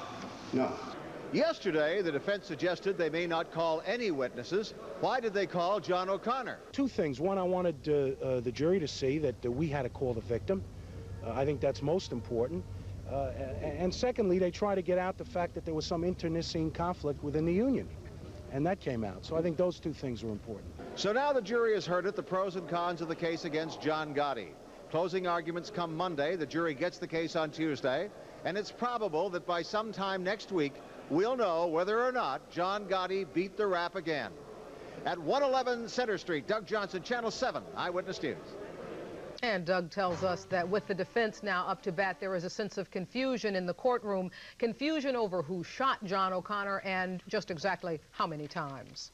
And half a world away, the winds of change are blowing briskly as the government of South Africa tries to solve its racial discrimination with sweeping reforms. Next on Eyewitness News, the jubilation today in South Africa over the changes many thought they would never see. The winds of change are overtaking South Africa. Tonight, the nation stands at the beginning of a new political era. After years of protest by the country's black majority, the government of F.W. de Klerk has lifted a 30-year ban on the African National Congress, setting the stage for the release of Nelson Mandela, the very symbol of black resistance to apartheid. De Klerk announced sweeping reforms in a speech to South Africa's parliament, saying the time for negotiation had arrived in order to end years of bloodshed. The season of violence is over. The time for reconstruction and reconciliation has arrived. Hundreds of blacks marched in central Johannesburg in celebration of de Klerk's announcement. 4 students were hurt. In an interview on Good Morning America, Bishop Desmond Tutu praised de Klerk's decision. I think that most reasonable people are going to say it is in fact marvelous that people who have suffered for so long in exile, in prison, people have died, can now actually get back and be involved in the normal process of political organizations. Mandela was sentenced to life in prison in 1964 for plotting to overthrow the government. Today, his daughter is optimistic. My father's release is definite, even if it didn't happen today. But the thought that I will have a father back, that he will be a free man again, is very, very good news to me. But Mandela's wife, Minnie, said de Klerk did not go far enough, that he should now lift the state of emergency that has been in effect for 3 years. In Washington, President Bush called the news from South Africa quite positive. He said he would review U.S. economic sanctions against South Africa. He also intends to invite both Mandela and de Klerk to the White House once Mandela is set free. Despite an indication of softening of South Africa's position, anti-apartheid groups around the world are holding protests to say the changes are not good enough. This is a live picture on Manhattan's east side where these people are protesting outside the South African consulate. While they're happy with some of de Klerk's announcement, they believe the changes are limited. They want unconditional freedom and immunity for dissidents who live in exile around the world. Immunity for those who feared retribution and left their homeland after vocal opposition to apartheid. Many of those who now live in exile were forced out of South Africa just after the June 1976 uprising at Soweto. 2,000 students were killed in this demonstration against apartheid. A journalist who got in trouble for writing about the event, Dusami Khumalo, ran for his life in 1977. I worked as a reporter for the Johannesburg Sunday Times, which is the largest paper down there. And they were coming after everybody who worked in the media. And so I realized my life was in danger and I left. They were coming after you because of stories that you wrote? Because of stories that I wrote, and you know, I was publicizing repression and apartheid that was going on, and they didn't like that. But that didn't stop his work. Now in Lower Manhattan, Khumalo writes stories about apartheid for the American Committee on Africa, a nonprofit organization that tries to educate Americans about apartheid. It must sadden you deeply having to live in exile, not being able to go back to a country that you call your homeland. Oh yeah, in fact, you know, exile is like dying. You know, you deny it, and, you know, to the ultimate end. And I kept on saying to myself, no, then I'll go back. But you know, when my father died, they wouldn't allow me to go to my father's funeral. And I thought, well, you know, I still have my mother. Then my mother died, they wouldn't allow me to go. Although his parents are gone, Khumalo would like to return to his country, and he may have the chance. While F.W. de Klerk, South Africa's president, did not extend immunity to those living in exile, he did say that dissidents are welcome to visit. Khumalo will put that to the test on Monday when he applies for a visa to return home for a visit. Greg, updating our lead story, the shooting of a teenager in the Bushwick section of Brooklyn. The officer who shot Jose Luis Lebron has been removed from active duty and a grand jury investigation has been scheduled. The neighborhood where Lebron was shot is plagued with violence, as Carol Iavana reports. Being a police officer in Bushwick is not an easy job. Drug-related crime has catapulted the area into the headlines often. It was in Bushwick that Maria Hernandez was shot to death by drug dealers after she and her husband Carlos led a crusade to fight them. For the first 9 months of '89, there were, among other crimes, 19 homicides, 43 rapes, almost 2,000 robberies and burglaries combined in Bushwick. And police officers know walking the streets is a constant risk. It's difficult. It's always been difficult. But if you could excuse me, I have to go in. The sound of gunfire is common in Bushwick. Yesterday, as we spoke to neighbors of Jose Lebron, we heard what sounded like gunshots. These people are used to that sound, and they reacted appropriately. Although emotions are running high over the shooting of Lebron, there are those in the community who are sympathetic to the dangers police officers face. When they see somebody putting their hands in their pockets and it's a life-threatening situation, he has to decide, what should I do? Community leaders say the rise in drug-related crime and the use of automatic weapons in the drug war has created a climate of fear for everyone. Particularly since we have a young police department, we have not hired policemen for a long time, that the possibility of even they themselves are afraid because of what we see constantly of people with guns, what have you. So it is a tragedy. When something like this happens, it underscores how drugs and crime have made victims of us all, by hurting the relationship between the people who the police are intended to protect and the police who need to be protected as well. In Brooklyn, I'm Carol Iavana, Channel 7 Eyewitness News. And coming up next on Eyewitness News, the personal accounts of a television reporter who contracted AIDS. We will take a look at a life through his sensitive eyes. The Veterans Administration Hospital. Check out these facts and figures and listen closely.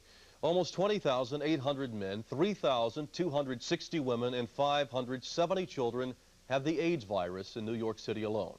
Startling statistics that add up to tragic consequences for this city, this nation. We know a reporter who lives the AIDS nightmare every single day and dreams about beating the disease. His name, Paul Wynn. Here he is in 1981 in healthier days as a feature reporter for KGO, the ABC affiliate in San Francisco. He made us laugh then, but now this reporter's story may make us cry. Paul Wynn has been documenting his struggle with AIDS. And here is part 2 of Paul Wynn's journal. I want to tell you a wonderful and wicked story. A friend of mine owns a small to medium-sized advertising agency. He really only has one major client, and that client supports 90% of the agency. The client invites my friend and my friend's male friend to a big fancy dinner party at a mansion in one of the most exclusive parts of town. They go, they enjoy aperitifs, they enjoy wine, and then everyone is invited in to dinner. As the dinner party went into the dining room, suddenly our hostess spies the two single gentlemen. She grabs a hold of them and escorts them down to the end of the table, past the fine Georgian antique silver and the beautiful Limoges china and the Lalique crystal. And she seats the two guys down at the end of the table. And there for them, 2 paper plates, 2 plastic forks, 2 plastic cups. Now, these guys didn't have AIDS. I don't even know if they were antibody positive. Did she think that their silverware would contaminate her dishwasher? And how about that business client not warning them? Should they have said to him, "You stupid, ignorant man, good night," and lost their biggest client? It's kind of a Lady in the Tiger story, isn't it? And what would you have done? Would you have done the courageous thing, or would you have said, "Please pass the mashed potatoes"? To let you know, my friend said, "Please pass the mashed potatoes." Well, to our good health. We were hoping to have a conversation with Paul Wynn from San Francisco, but he was unable to join us because he's in the hospital undergoing a series of tests and treatments. Needless to say, we all wish him well, and we hope to talk with him again in the not-too-distant future. Coming up next on Eyewitness News, it looks like we are going to have to pay for all the warm weather we've had these past few days. Sam Champion has the complete AccuWeather forecast. And the world's most famous prognosticator gives his yearly prediction. Is spring just around the corner? The answer up next. Was he reaching to surrender, or was he reaching for a gun? This 14-year-old robbery suspect was shot dead by police. Now his Brooklyn neighbors are outraged, the cops are under siege, and Eyewitness News shows you what's really going on with the investigation. Plus, in our exclusive report yesterday, you saw how pasta thought to be radioactive got into stores. Our test showed it was safe. Today, you'll see why the government still lists it as banned, and a rare look inside the prison where Leona Helmsley will do her time. Today at 5 and at 6 here on Channel 7. Think daffodils, think sunshine, and think spring. Punxsutawney Phil, the world's most famous groundhog, has given the forecast we've all been hoping for on this Groundhog Day. The rodent emerged from his famous burrow in Punxsutawney, Pennsylvania. He saw no shadow, and according to legend, that means an early spring is on its way. True believers say if Phil had seen his shadow, it would have meant 6 more weeks of winter. Now, Phil's prediction differs from the groundhog in Central Park. His name is Chuck, and he says we're in for 6 more weeks of winter. Meteorologist Bill Evans asked some children what they think. He's only been right 20%. That's not good, is it? No. That's not good. Is that more accurate than like Stormfield? I don't know. Now you have to choose between Groundhog Phil and Groundhog Chuck, whether or not winter's right around the corner or spring is right around the corner. I just want to know, with all this information, I have a headache. Do I set my clock forward an hour or back an hour? Throw that in there, huh? I give. Let's just hope Chuck's a chump, you know, and he doesn't know what he's talking about. Well, Central Park, you better be careful, I tell you that. On the short term, what we got?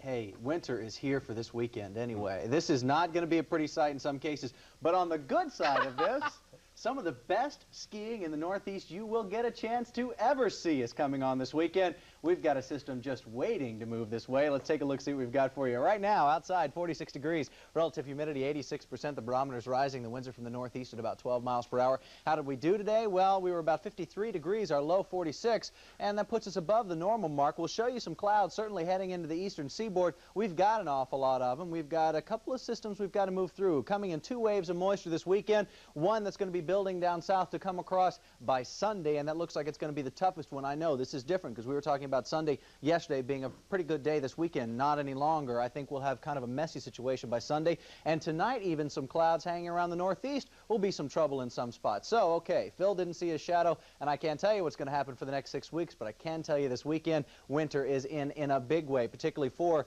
well, the plain states moving all the way across the lower Mississippi River Valley and all the way up into New England. We see some snow tonight, in some cases already Buffalo seeing about 4 inches of snow, so the band of snow will extend all across the New England states and across the mountain areas as well. There has been some rain in the Catskills. It will change over to snow tonight. If you're leaving for your big ski weekend tonight, be careful on your drive because we will have some drizzle, and in some sections in the suburbs, and certainly as you work north, that drizzle will be kind of a freezing glaze. Tomorrow, though, things should still be cloudy, but will dry out a little bit, and you can expect some colder air to move in to set itself up for a good snow situation in a good part of the mountains for the weekend. And I think even in the city we'll see a little bit of snow and a mix of freezing rain by Sunday. You can see the cold air hanging right around the Great Lakes and ready to pocket itself into the northeast. Sure, there's an awful lot of warm air down south, but let's concentrate on what this is going to happen or what it's going to mean for us for tomorrow. You see this front that's kind of snaking along, high pressures to the north of us, so there will be some sunshine through Maine and some northern sections of Vermont and New Hampshire,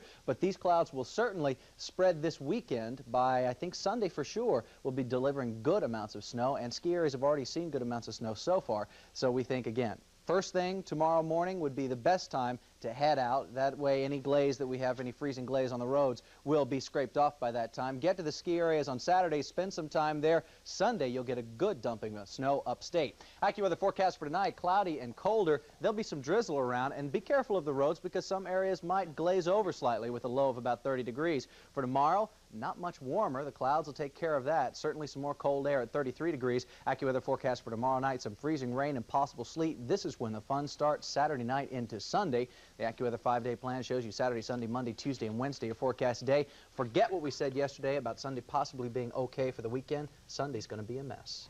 Okay. Thanks for the advice. See you in a little bit. Okay.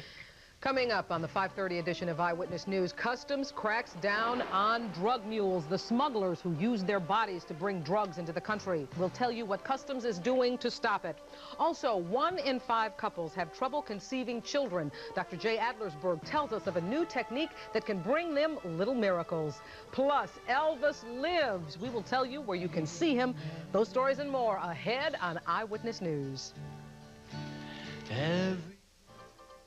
This is Channel 7 Eyewitness News with Greg Hurst, Roz Abrams, Sam Champion with the exclusive AccuWeather forecast, and the Eyewitness News team. Now, Eyewitness News. Good afternoon at 5:30. Here's a look at our top stories of the day. Flowers are marking the spot where 14-year-old Jose Lebron was shot and killed by police Wednesday in Brooklyn's Bushwick section. A grand jury will start hearing evidence in the case on Monday. There was counseling for students in several neighborhood schools today. As crews pick up the wreckage of Avianca Flight 52, word that air traffic controllers tried to save the doomed flight. A spokesman for the Controllers Union says the Avianca crew was given a change in course for a faster landing after the crew expressed concern about being low on fuel, even though the crew apparently never said there was a fuel emergency. Another major story in the news tonight. The FBI says one of 2 survivors of the Avianca plane crash found with cocaine in his stomach may be a hitman for the Medellin drug cartel. He is 46-year-old Antonio Zuaga. He has already passed 29 condom-like bags filled with cocaine. The FBI is working with Colombian authorities to determine if Zuaga is indeed a hired killer for the cartel. Meantime, the revelation that Zuaga and another flight passenger smuggled drugs inside their bodies brings home the fact that there have been extraordinary changes in how drug smugglers operate. Jay Scott is at JFK with that story. Jay. Roz, here at Kennedy Airport at the International Arrivals Building, the United States Customs Service has begun a major new crackdown operation against a new breed of smuggler. A smuggler using methods not even dreamed of only 2 years ago. They used to call them drug smugglers, not anymore. And the reason is enough to turn your stomach. Now they're called mules, or as the customs men call them, swallowers. They're people who willingly fill their intestines with condoms packed with cocaine or heroin. And the old-style customs searches don't work anymore. You want to put your luggage over here, too? Patient questioning and baggage searches were instantly outdated when the mules first appeared in 1987.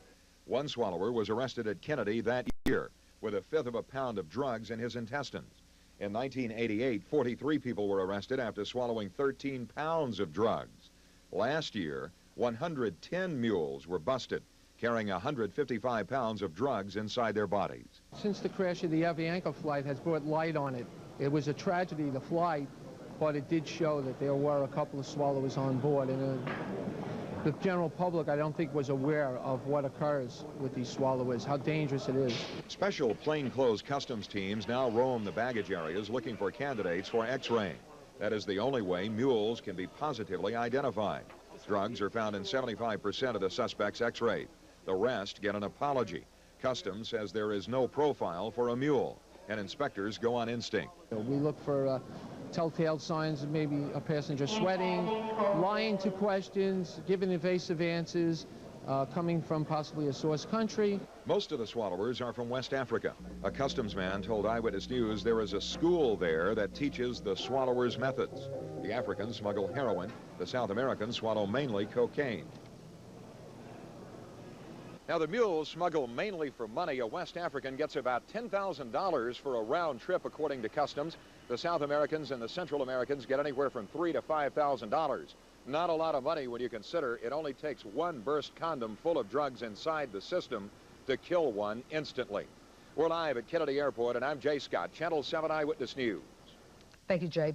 Coming up next on Eyewitness News, did you know that 1 in 5 couples have trouble conceiving? But a new variation on the test tube baby process has a high success rate. Dr. Jay Adlersberg tells us about this new hope for infertile couples when we come back. Dear Myrtle, well, here I am, and I'm looking right into the world of tomorrow. Imagine what it would be like to be living then.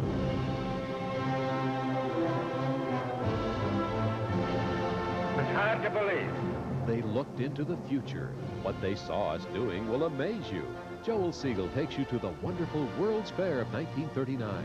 Travel back to the future on Eyewitness News, starting Tuesday at 5 and 11 here on Channel 7. Dr. Charles Drew set up and ran the blood bank in New York's Presbyterian Hospital. This became the model for the system of blood banks now used by the Red Cross. Many times, stunning advances in medical science are often mixed with controversy. A new technique that may help victims of Parkinson's disease is already drawing fire. It involves using the brain tissue of an aborted fetus. According to this week's Science magazine, doctors in Sweden treated a man with the disease by injecting fetal tissue into his brain. His symptoms were alleviated. But here in the United States, the government will not fund such experiments. And we have more medical news, this time about breast cancer. A new study says that body shape is related to the risk of women developing the often deadly disease of breast cancer. Researchers at the University of South Florida found that apple-shaped women, those who carry weight around their middles, are more likely to develop breast cancer than pear-shaped women, those who bulge at the hips and thighs. It seems that fat cells in the upper body differ from those below. Doctors think those upper body cells are more susceptible to cancer. This year, breast cancer will strike about 150,000 women and will cause an estimated 44,000 deaths. And nearly 1 out of every 5 couples in this country face a problem of infertility. Many of them choose in vitro or test tube fertilization to help them have a child. But the success rate of this method is only about 12%. Dr. Jay Adlersberg on 7 on Call tells us about a new variation on the IV process that is promising even better results. Greg, probably one of the hardest things a couple has to face in married life is the inability to conceive a child. The in vitro fertilization process is only about 11 years old, but new advances continue to improve the odds. According to the latest figures from the American Fertility Society, new variations on the test tube baby process are producing more babies. One new procedure is called the tubal embryo transfer. For selected couples, doctors say it has almost twice the success rate of standard in vitro fertilization. Teresa O'Hanlon is expecting her baby in July after deciding on a tubal embryo transfer. They seem to think that it was better odds, and anything that is better odds seems better. With in vitro fertilization, embryos are placed in the uterus, but often do not stick. In the TET procedure, the embryo is placed in the fallopian tubes and allowed to drop naturally into the uterus, giving it a greater chance of implanting itself in the wall of the uterus. Embryos may actually gather some sort of a substrate or substance that it picks up from the lining of the fallopian tubes. 2 days before a TET procedure, eggs are extracted and mixed with sperm in a lab where they're allowed to mature into embryos. Then, using a surgical tool called a laparoscope, a doctor grasps and punctures the fallopian tubes and inserts the embryos. Statistics comparing procedures have only been kept for about a year. In our experience, the in vitro fertilization pregnancy rates are in the low 20s, somewhere around 21, 22%. The tubal embryo transfer pregnancy rates to date run about 40%. TET is performed only on selected couples, if there's never been a pregnancy before, if the woman's fallopian tubes appear to be normal, and if she would have a surgical procedure, a laparoscopy, anyway. For many people, there are simpler, less expensive infertility treatments, but for one specific group of couples, fertility experts believe that tubal embryo transfer now offers more hope of producing a baby. Greg. Good to see this help. Thanks, Jay. Well, time now to show you what we're working on for Eyewitness News at 6 o'clock. For a preview, we'll head up to the newsroom and Bill Butel. Thank you, Greg. At 6 o'clock tonight, we'll have more in our exclusive report about the pasta the federal government lists as radioactive, even when it is not, and the perplexing details about why the pasta is still banned. Dramatic news from halfway around the world. Important changes that are meant to bring apartheid to an end in South Africa spark a rally in the streets of Midtown Manhattan. We'll have a live report. And we'll have more of our series on Leona Helmsley, the woman who often asks the question in her ads, what's wrong with this picture? Well, if you are Leona Helmsley, the answer to this riddle is that soon you'll be in this picture. Federal prison in Danbury if your appeals don't work. We'll take a tour of the accommodations that await the convicted queen of the hotel business. We'll have those stories and we'll have a good deal more on Eyewitness News at 6, and we hope you join us. Now back to Roz and Greg. Well, next on Eyewitness News, who tops your list of the most romantic people? Want to compare your list with a national list just out? Find out in a moment. And a man many women used to swoon over will soon come back to life in a weekly series. You'll meet the new king. Now a look at people making news this evening. You know, with Valentine's Day just a few heartbeats away, a lot of folks have romance on their brain, including 100 newspaper columnists. They were polled to pick the most romantic women and men. Here are their choices. For men, Tom Cruise, Kevin Costner, Mel Gibson, Paul Newman, and George Bush.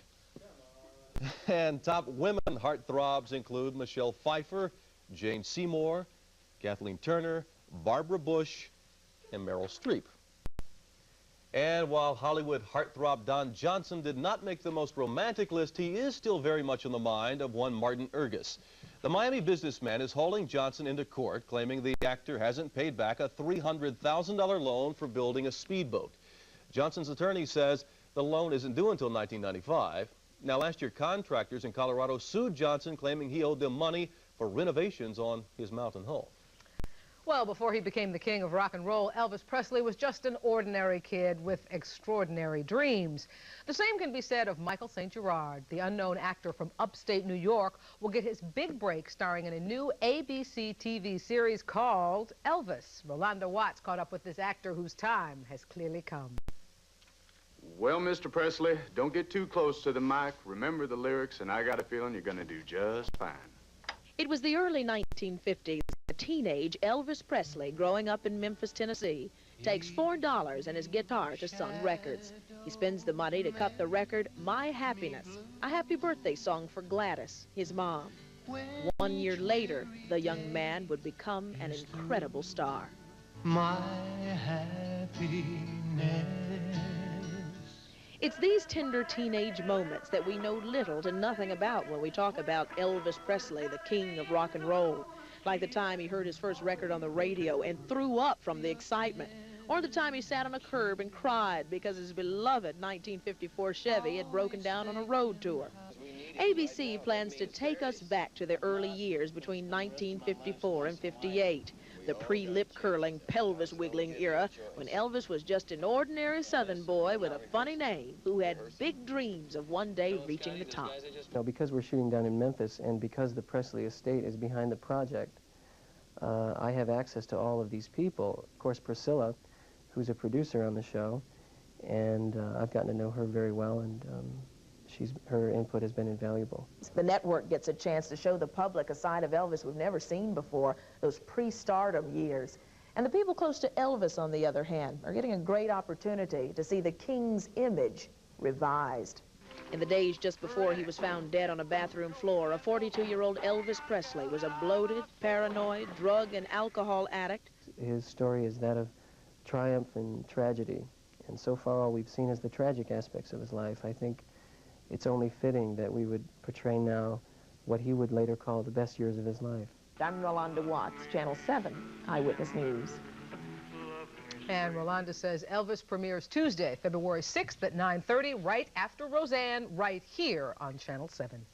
So now will Sam Champion's forecast be music to our ears? The complete AccuWeather forecast up next, plus the Eyewitness News ski report. And a runner from the 1968 Olympics makes a comeback this weekend. And following close behind in the fast lane is a runner who hopes to follow in the footsteps of this Olympian. We've got the story. This is a special night for sports fans, especially track and field buffs. They are running the Melrose Games at Madison Square Garden, and the legendary Kip Keino, the Olympic gold medalist from Kenya, is back to run in the Masters Mile. But that's not all. There will be another runner from Kenya who will be watching as keenly as the fans will. Scott Clark explains. There is Jim Ryan, wearing number 300, the favorite in this competition. There is Kipchoge Keino, Kip Keino of Kenya, and he's certainly a threat. It's a challenge to you and for your life and for your future. Kip Keino out in front as they come to the head of the stretch. If you achieve something, you know you're proud you have achieved something for yourself. I don't think Jim Ryan can do it. Keino's lead is too much. You won, and you won for yourself and for your country. It was with that mentality, that desire, that pushed Kenya's Kip Keino to a gold medal over Jim Ryan in the 1,500-meter run at the 1968 Olympics in Mexico City. Keino followed up with 2 more medals in 1972 at the Munich Games. That year also marked the beginning of another Keino prize, a son, Martin. Today, while Kip is home in Kenya, Martin attends high school in Virginia. There, he is beginning to gain national attention as one of the up-and-coming middle-distance runners. My time started to drop like a minute, or less, or like 45 seconds. And so that gave me an indication that I had some talent. Like father, like son, right? Not exactly. Well, it's too young to say something. It's got a long way to go. And we encourage as it come up. We don't pressurize. Time and again during our conversation, Kip Keino told me that he's not put pressure on his son, Martin. But you got to think, a Keino from Kenya, a distance runner, you would think that'd be tough to live up to. No, none at all. None at all. I just don't think of it. I just try to concentrate on the race. Tonight in the Melrose Games at the Garden, Kip and Martin will become the first father and son duo to compete in the same track and field meet. Kip never pushed his son, but he'll be pulling for him tonight. Watch your cars. Scott Clark, Channel 7, Eyewitness News. While Kip will be running in the Masters Mile, Martin is in the high school mile, so father and son won't be racing against each other, at least not yet. I tell you, I'm ready to run right on into this weekend. Friday. Me too. I am so happy. You guys got any big plans this weekend? Just getting out of here. The weather. Just hatting up from this desk. Well, pick up the tapes and head indoors. This weekend does not look like one of our nicest. And, well, let's take a look and see what we've got for you. If you're a snow lover, sure, you're going to have a great weekend all over the Northeast this weekend. 30 degrees for a low first thing in the morning. Cold air is back in full force this weekend. 29 out toward the end of the island. 23 to 22 inland numbers. Now for the cloud conditions. Here comes the tricky part. Tonight, yes, there'll be more drizzle around the area, and as you start to move north and west, some of that may glaze on the road, so be very careful while you're driving. I think, though, that's about all we can expect, some light drizzle tonight. Tomorrow, actually, will be very dry, just a lot of clouds for a good part of the day, but certainly more cold air with very little chance of sunshine tomorrow. Temperature should change or stay right about 33 degrees and change very little from 30 to your low to 33 from your high. Not a big difference tomorrow, and then we see some more moisture moving in, I think, by later on Saturday night into Sunday. We could pick up some accumulating stuff just north and west of the city, particularly into the suburbs. Now, the big accumulations will be across the ski areas. This will be a good ski snowfall. So if you travel tomorrow, kind of avoid the icy roads tonight up that way, but travel first thing tomorrow morning, and you ought to have a good snow for some late skiing on Sunday. Saturday, Sunday, Monday, Tuesday, and Wednesday, your forecast days. 33 here in town for a high temperature tomorrow. Big difference. Sunday, kind of messy. Monday looks sunny and 40 degrees, so much nicer for your back to work. The ski report, which we've been talking about, of course, good conditions this weekend for skiing, and even if they were making, this will be some of the best areas ski time that we've seen in a long time this weekend, particularly for that range that heads right through the middle of the New England states. Okay. You have a really nice weekend. We're all like ready to have a nice weekend. And I'll see you Monday. You betcha. Next up, something from Mr. Food to spruce up ordinary chicken. It's a tasty recipe you will definitely want to try. Plus, guess what this is? Can't tell? What is that? Take your time. We'll tell you when we come back in the Eyewitness Newsreel. Hey, there's a new way to come out a hero in your kitchen. It's quick, it's easy, and Mr. Food says it's tasty. It's called chicken and chunky sauce. The whole thing is done in minutes. Now, if you'd like the recipe, just send a self-addressed stamped envelope marked chicken with chunky sauce to me, Mr. Food, right here at the station, and we'll get it back to you for having an everybody loves it, 1/8 of a teaspoon of cayenne pepper, and or vice versa. The whole thing is done in minutes. Now, if you'd like the recipe, just send a And finally, a subway station gets a makeover, fall fashions for men, a clock that uses a floating turtle to tell time, and remembering one of New York's finest. It's all ahead on the Eyewitness Newsreel.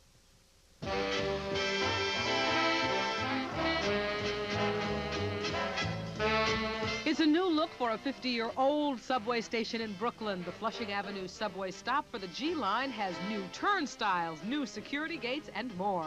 Pfizer Incorporated, a major pharmaceutical company, helped to bring about the changes as part of the MTA's Adopt a Station program. No longer will the Bedford Neck Playground be known by that name.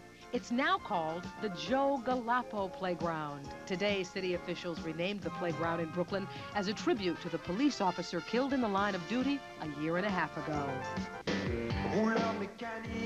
Hot off the fashion runways in France, here's what famous designer Hermès thinks men should be trying on for size this fall. These clothes are just a sample of what may be in store for the discriminating man.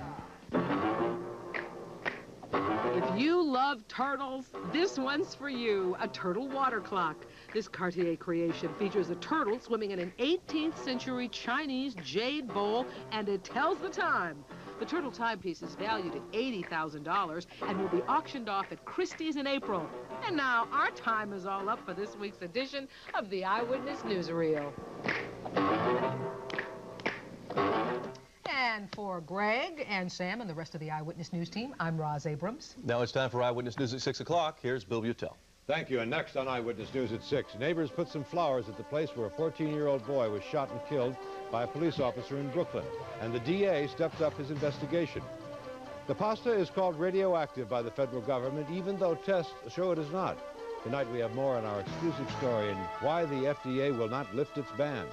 A rally in Midtown Manhattan to mark the news from South Africa that apartheid may be crumbling.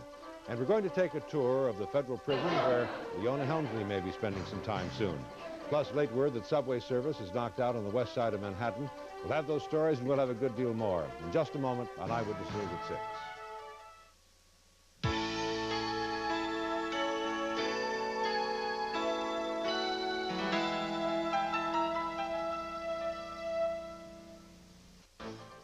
This is Channel 7 Eyewitness News with Bill Butel, Corey McFerrin with sports, Storm Field with the exclusive AccuWeather forecast, and the Eyewitness News team.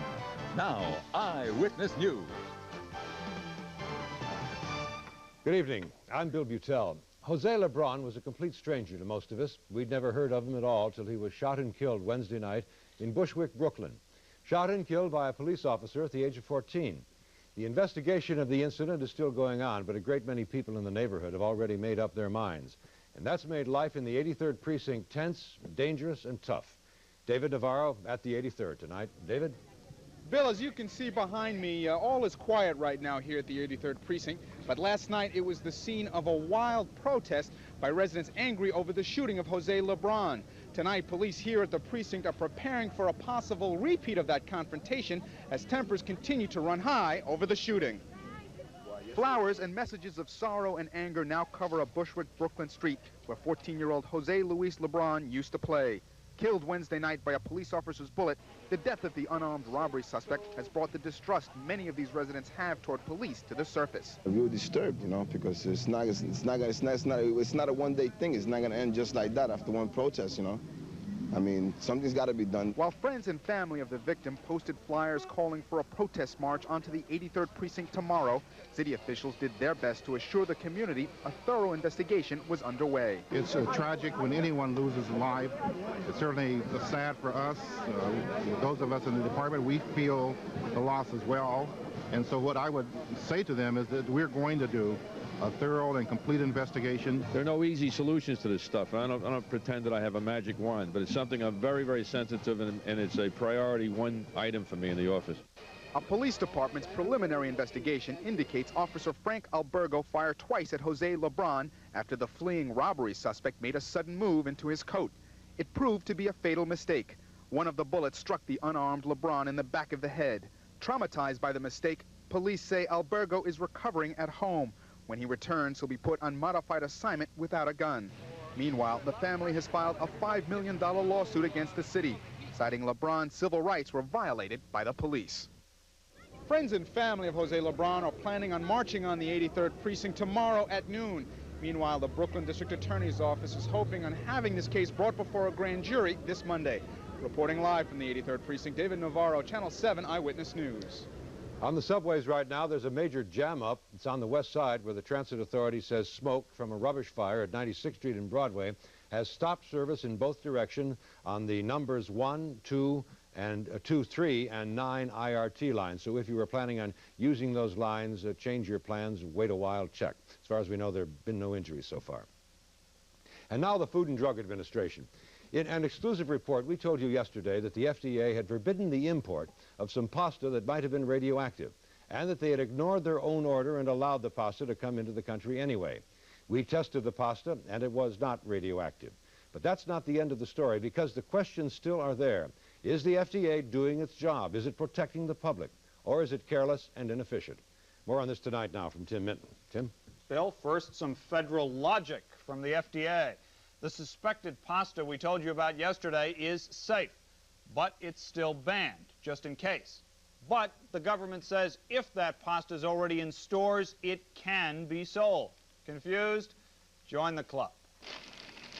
The FDA decided to leave banned pasta on New York City grocery shelves today after our investigation found it's now safe.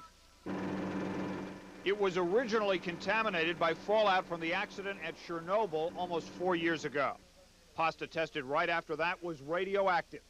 But after we asked questions and ran tests, the FDA did emergency sampling of its own. The results? Safe bucatini, safe spaghetti, safe vermicelli. Altogether 11 samples, all... America will be watching Cop Rock this fall on ABC. This is World News Tonight with Peter Jennings. Good evening. We begin tonight with the president's view of how the crisis in the Persian Gulf has changed the world. It was 5 weeks ago, August 8th, that President Bush told the nation a line has been drawn in the sand and announced he would send American forces to stop Saddam Hussein from going any further. Now that at least 130,000 U.S. troops are in the area, Mr. Bush will report to the nation by going to Congress again. At the White House, here's ABC's Britt Hume. The president was still going over speech drafts in the Oval Office today for what is expected to be a half-hour address devoted largely to the Persian Gulf crisis and the Helsinki summit. It will be Mr. Bush's third speech to a joint session of Congress, the other two having been the obligatory annual State of the Union addresses. Mr. Bush can expect a reception at least as warm as for those. But even though Congress strongly backs his handling of the Gulf crisis, members do have a lot of questions. That was in evidence today during Senate testimony by Defense Secretary Cheney and Joint Chiefs Chairman Powell. Senators wanted to know how many U.S. soldiers will be involved and for how long. Cheney said the troops would be there as long as needed or until they're asked to leave by the countries they're protecting. As for how many forces, he did not provide a number. I think the worst possible sin we could commit would be to send enough forces to get into trouble, but not enough forces to be able to deal with it. Powell said there are now about 100,000 U.S. forces in Saudi Arabia, approaching the number needed. but we are not there yet. And as the Secretary has mentioned, we need to continue our build-up for some time to come. The president, who personally dropped in to give the budget negotiations at Andrews Air Base a push last Friday, had hoped to use tonight's speech to call for passage of a completed agreement. But 4 days later, negotiators are still far apart. You see any movement at all? Not at all. Not at all. The president will say something tonight about the budget, but the emphasis will be on foreign policy. Mr. Bush is expected to look past the Gulf crisis to a new era in which the U.S. and Soviet Union cooperate to make the UN, at last, an effective force for peace. Perhaps it can then help with the budget talks. Britt Hume, ABC News, the White House. The president will speak to the Congress at 9 o'clock this evening Eastern Time. The Democrats will respond, and we shall cover it live. Also in that Senate hearing today that Britt Hume reported on, some irritation that Arab nations are not doing more for the international effort in the Persian Gulf. Senate Armed Services Committee Chairman Sam Nunn said he remains concerned that Arab nations have not sent more troops and heavy equipment. We have a glimpse tonight of the Arab forces that are actually there. ABC's Bill Rediker is in Saudi Arabia. 25 miles from the Kuwaiti border, Saudi tanks and troops are digging in, taking up defensive positions. Along with Egyptians, Syrians, and Moroccans, they make up the front line, the all-Arab force known here as Peninsula Shield. In all, the Saudis claim about 50,000 Arab troops are now deployed here, but Western military analysts question their value as a fighting force. Some of their equipment is old. Some of the troops, including these Egyptians, arrived here with only the uniforms on their backs and a few weapons. Saudi officers are trying to coordinate the Arab force. We're ready for anything. Are you capable of attacking if you have to? Yes, we must be. We must be, sir. But privately, many Saudis admit this military operation depends most on Americans, better trained and better equipped. The all-Arab force, they concede, is more of a political force designed to stop Saddam Hussein from diverting the crisis into an anti-Western crusade.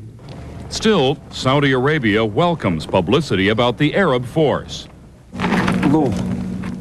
Photographers today eagerly staged pictures, while officials avoided questions about the force. But then, in the Middle East, facts are not always as important as impressions. So far, in this standoff, images seem to carry as much weight as reality. Bill Rediker, ABC News, Saudi Arabia. There were questions today about what the Pentagon knows and how it knows what is going on inside Iraq and Kuwait. Information on troop movements usually comes from spy planes and satellites. But as ABC's Bob Zelnick reports, a budget decision may be limiting what the military knows today. 2 weeks ago, when 8 divisions of Iraq's elite Republican Guards began to pull back from Kuwait, Pentagon sources say U.S. intelligence completely lost track of their whereabouts, lost track of at least 80,000 men. Some officials blame the failure on an Air Force decision to deactivate the SR-71 this year. The aircraft, also called the Blackbird, was a high-altitude spy plane used to gather photographic intelligence on such third-world hotspots as Libya and Korea. The Air Force says the planes cost too much to operate and that much of their work could be done by satellites. But critics say that satellite orbits cannot be adjusted quickly enough to match the battlefield flexibility of the SR-71. You can target it where you want it and when you want it.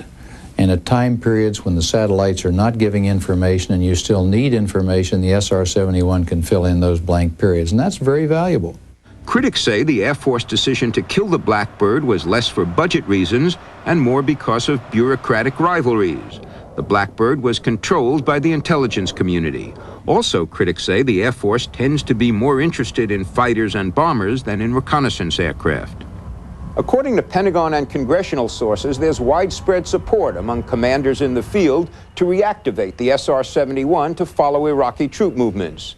But with the planes, pilots, and spare parts now widely scattered, one official says it would be easier to put Humpty Dumpty back together again. Bob Zelnick, ABC News at the Pentagon. 5 more countries have pulled their diplomats out of Kuwait. Austria, Bangladesh, Czechoslovakia, and Greece said that living conditions in their embassies would become unbearable since Iraq cut off food and water. And Switzerland cited a further reason, growing lawlessness. The Swiss say there is more and more looting in Kuwait City, especially by Asian workers searching for food.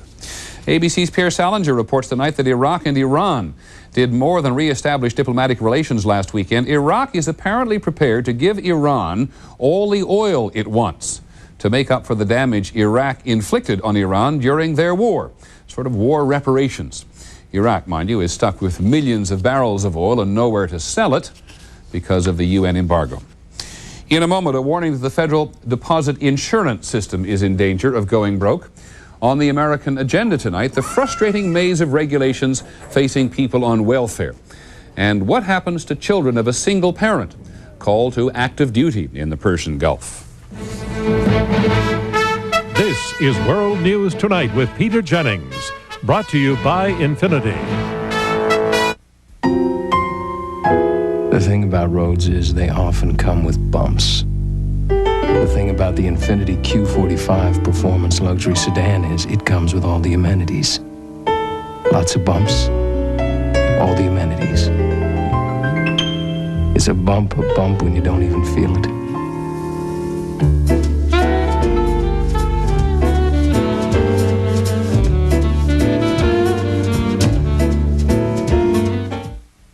What a relief. The doctor said no surgery for my hemorrhoids. That's great. Yeah, they're not that serious. He said use Preparation H. You can often relieve pain and itch for hours and help shrink swelling of inflamed hemorrhoidal tissues with Preparation H, ointment or suppositories.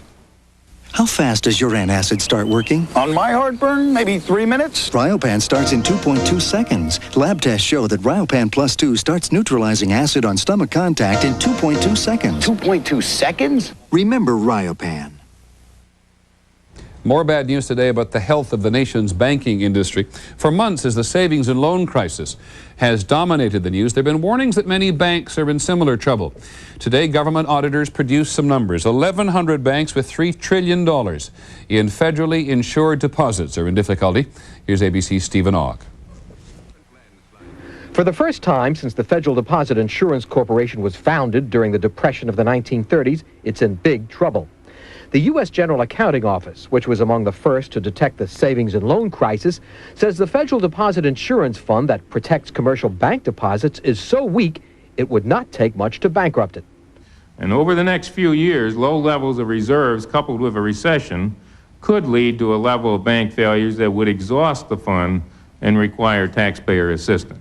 In fact, Boucher said a single bank failure might wipe out the fund. You have a lot of individual banks in this country that if they were to go under, could take the whole fund.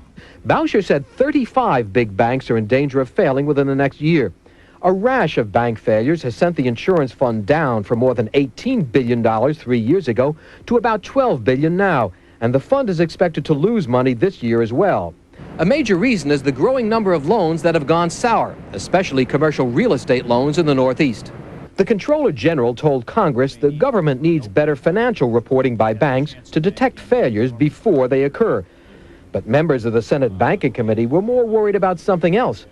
Would taxpayers already burdened by the S&L crisis next have to bail out the banks? Stephen Ogg, ABC News, Washington. On Wall Street today, the Dow Jones Industrials lost about 3 points and they closed at 2612. The trading was slow. Medical news today. We've heard before how hard it is for people who don't have insurance to get into many hospitals or be treated by some doctors. Today's study goes further. The report in the Journal of the American Medical Association says that even after a patient is in the hospital, money still talks. Here's our medical editor, Tim Johnson. The study looked specifically at 3 common heart procedures for all patients admitted to Massachusetts hospitals in 1985. It found that compared to uninsured patients, patients who could afford insurance or whose employers provided it had an 80% greater chance of having the diagnostic X-ray study of heart arteries known as angiography, a 40% greater chance of having bypass surgery, and a 28% greater chance of having the arterial balloon procedure known as angioplasty. Medicaid patients were similar to uninsured patients in having fewer procedures. To the extent that uninsured and Medicaid patients actually do worse because they don't receive these procedures, I think we need to think seriously about providing health care insurance for those people. It is, of course, possible that insured patients had heart procedures they didn't need. The study did not address that question. But the study is one more piece of evidence that the American healthcare system is not blind when it comes to whether patients have insurance. Dr. Timothy Johnson, ABC News, Boston. Our next report comes from the Kansas State Fair in Hutchinson, where the blue ribbon this year has been awarded to 6 tomatoes grown by the director of the Kansas Cosmosphere Planetarium, which is a clue. Here's ABC's Jim Slade. This prize-winning tomato came a long, long way to do it. It grew from seeds that orbited nearly 6 years aboard this satellite, soaking up cosmic radiation. After a shuttle retrieved the satellite last January, the seeds were sent to schools and research institutions to see if they'd grow and what they'd look like. Roger Hofer was so impressed with his, he entered 6 for judging without saying where he got them. We just did it kind of as fun, and then to have it win the blue ribbon, it's kind of almost disbelief that it would happen. So far, none of the judges, nor Roger, has glowed or turned green. Jim Slade, ABC News, Washington. In our next segment, Mr. Gorbachev makes a decision on a package of economic reforms for the Soviet Union. There's no dashboard light to warn you. No dipstick to check. Yet when warned, they could cause your car to lose control and braking. Don't find out your shocks and struts are worn by accident. Get your shocks and struts inspected at your Monroe retailer soon. Monroe, your safety could depend on it. One morning, my husband says, "You never ate Cheerios before." I never knew nutrition could be simple, I said. "Nutrition simple," he said. "Look, Cheerios is whole grain oats with all the oat bran. It's nutrition made simple." I think he got the point. When's the Duchess due back? Not till Thursday. That's today. Today? To take on the most insurmountable of tasks, there's Murphy's Oil Soap. The pure, gentle cleaner that's safe to use on almost any wooden surface. Now, if Murphy's Oil Soap can perform so beautifully in this house... The Duchess. Welcome home, Ogres. It surely won't be humbled by yours. I was eating a cheeseburger when I saw I had a runaway car. It was a Maalox moment. Thank heaven Maalox Plus is so strong. Easy, boys. She's purring like a kitten. Maalox Plus, strong relief for all your Maalox moments. A Peruvian Boeing 727 with 18 people on board ditched in the North Atlantic this afternoon after making a refueling stop in Iceland. The plane reported engine trouble, then radio contact was lost. The plane was en route from Malta to Miami. In Moscow today, a time frame for radical economic reform. 500 days isn't very much time, less than a year and a half. But Mikhail Gorbachev said today he would like it to be enough to accomplish a total restructuring of the Soviet economy. ABC's Barry Dunsmore is in Moscow. The Soviet economy is now barely functioning. And after an entire summer, the government still hadn't come up with an acceptable alternative to replace the communist system. In the Soviet parliament today, several speakers demanded the prime minister's resignation for failing to come up with a viable plan.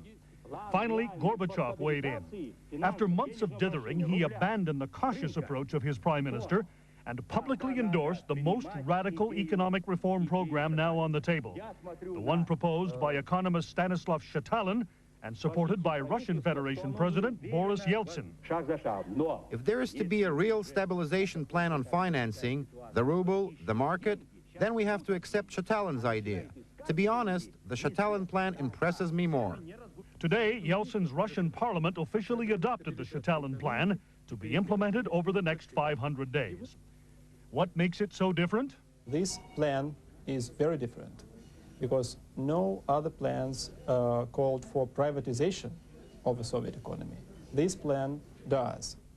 The plan, which Gorbachev now appears to be willing to adopt, would do something else. It would turn over virtually all economic power to the 15 Soviet republics. As such, it would fundamentally change the political structure of the Soviet Union, drastically reducing the power of the Kremlin. Barry Dunsmore, ABC News, Moscow. When we come back, tonight's American agenda, the welfare system all tied up in red tape. You know, when I was a kid and got a hold of a nickel, I thought I was rich. I didn't turn up my nose at pennies either. Today, some folks won't even bend to pick them up. Well, here's a bowl of steaming Quaker oatmeal. And I can't think of a healthier way to start the day. Cost you 1 nickel and 4 pennies. So if you can't be bothered with nickels and pennies, throw them in a jar. Start an oatmeal fund. Quaker Oats. It's the right thing to do. Not too expensive either.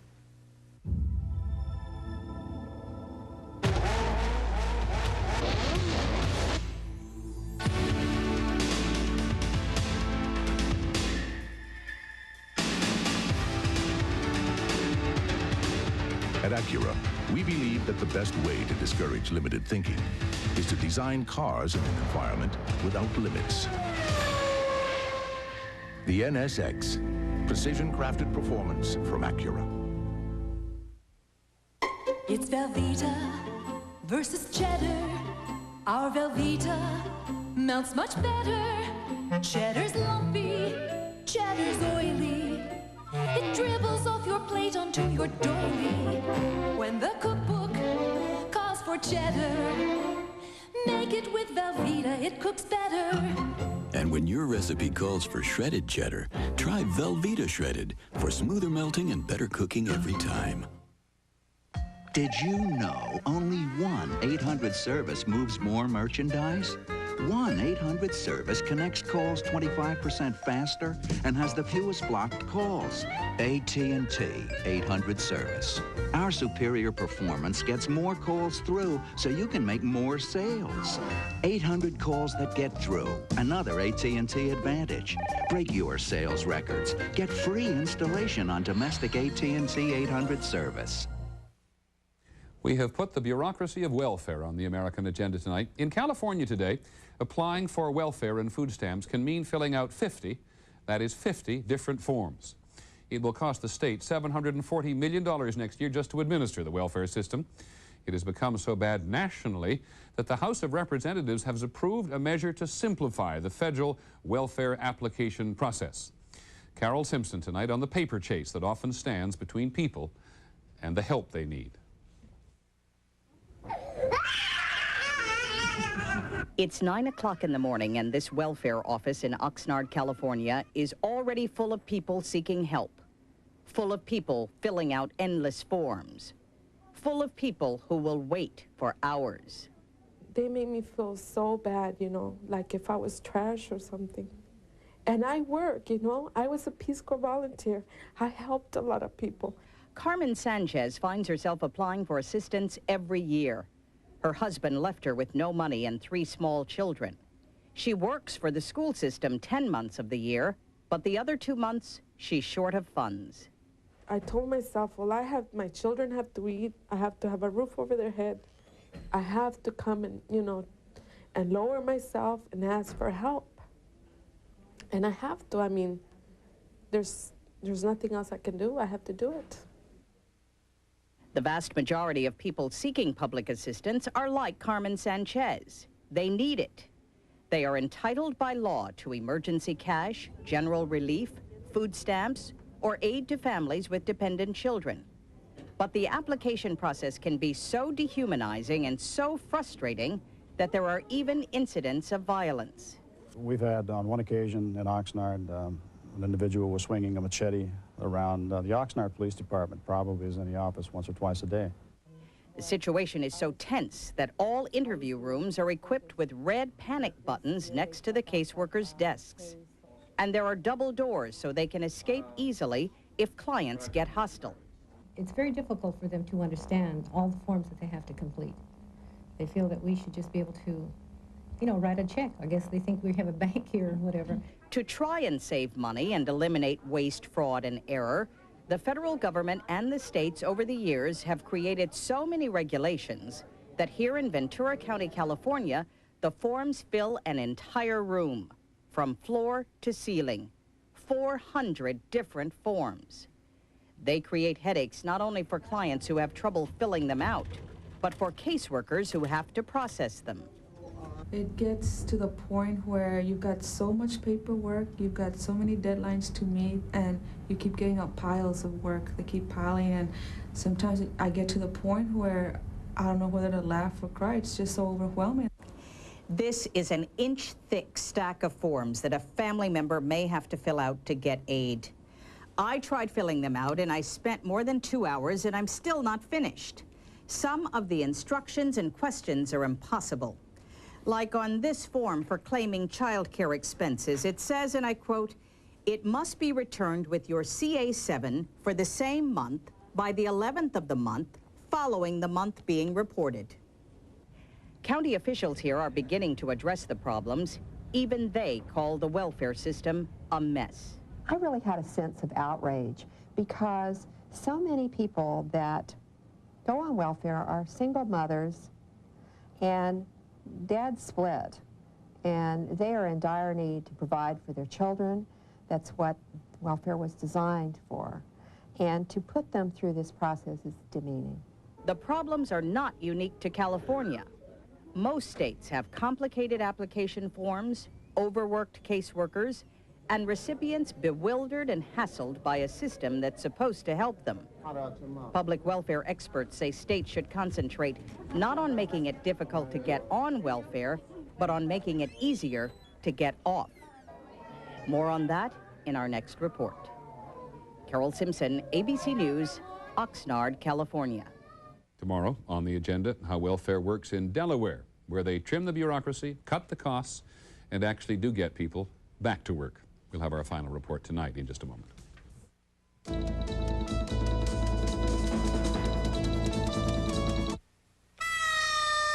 In places beyond the reach of other overnight delivery companies, you'll find UPS, because unlike the competition, only UPS Next Day Air guarantees delivery overnight to every single address coast to coast. And because of our efficiency, we can do it for up to half what other companies charge, whether the place is hard to reach or easy to reach. UPS, we run the tightest ship in the shipping business. One of the summer's biggest blockbusters is not an action-adventure movie. It's not even at your local movie theater. It's at your local Subaru dealer. You could save over $3,100 on the Subaru Legacy L automatic sedan with the Value Plus package. Now playing at a Subaru dealer near you. Love the vegetables. Hate the gas. The healthier you eat, the more you may need Gas-X for the fastest gas pain relief antacids can't give you. So eat right and feel right with Gas-X. These people never thought of themselves as high-pressure salespeople. They've always been committed to service. That's why they've become successful Better Homes and Gardens real estate agents, and why they use our proven real estate marketing systems to serve their customers better than anybody. After all, we've found that once you place service above everything, everything else falls into place. For information about a career in real estate, call 1-800-ADVANCE or your local Better Homes and Gardens real estate firm. Stop and think. U.S. troops are poised for war with Iraq. It seemed to happen overnight, but it didn't. There's more to this than you've been told. The story behind the Gulf crisis. Peter Jennings, A Line in the Sand, an ABC News special tonight. On the American agenda tonight, coping with welfare as a single parent. Finally this evening, coping with the Persian Gulf as a single parent. It is something that past generations of soldiers, for the most part, didn't have to deal with. But just as single-parent households have become more common, so are single parents increasingly common in the military. The Pentagon estimates there are 55,000 single parents in the armed forces. 2/3 of the men being sent to the Persian Gulf is particularly hard. Here's ABC's Linda Patillo. Denise O'Hara was prepared for the heat and the dust of the Saudi desert, but not for missing her daughter's first day of first grade. I was prepared physically, but not emotionally. Well, I don't sleep. I lay in my cot, I think and I wonder and I worry, and I hope that I'll get a letter from her. Denise's 6-year-old daughter, Ambir, had to start school in a new state where she now lives with relatives. This situation right here is undoubtedly the hardest thing I've ever had to do or accomplish as a single parent. Okay, this is your homework from last night? 8-year-old Anquinette Williams went to live with her grandmother when her mother's Army unit was put on alert in Fort Benning, Georgia, 3 hours away. Every morning, she talks with her mother by phone. I told her that I miss her. And what did she say to you? She said, I love me. Her mother, Sergeant First Class Scarlett Williams, is an 8-year veteran. Is this one of those times when you have to be a soldier first, a parent second? Yes, even though a lot of people may not agree with that, but yes. Phil Myers is a divorced father with custody of 3 children, ages 2, 3, and 4. Myers and his children are already separated 1 weekend a month when he attends Air Force Reserve training. Put my baby in. Put your baby in there. Okay. Maybe they won't laugh at me when they find a baby doll in my bag. He worries about what he will tell them if the call comes to go overseas. I'll probably just tell them that Daddy's going to go in the Air Force, and they know Daddy loves them and that I'll be back for them. That's the picture of my house. Oh. For those already separated, the promise to come home is all there is. Is she doing her homework? Is she fitting in at school? Do the other kids like her? Is she happy? Is she missing me at all? Tough questions for a mother 8,000 miles away. Linda Patillo, ABC News. On the subject of the Gulf later this evening, we'll have a special program on the Gulf crisis. President Bush drew the line in the sand. But how did the United States become so deeply involved in the first place? And is the U.S. military capable of carrying out its mission? I hope you'll join us. That's our report on World News Tonight. I'm Peter Jennings. Until later, good evening.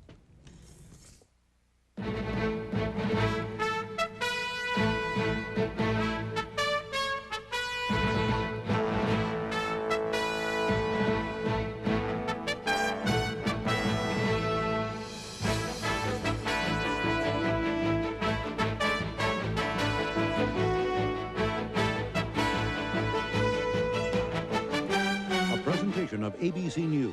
More Americans get their news from ABC News than from any other source. The morning show today at 9.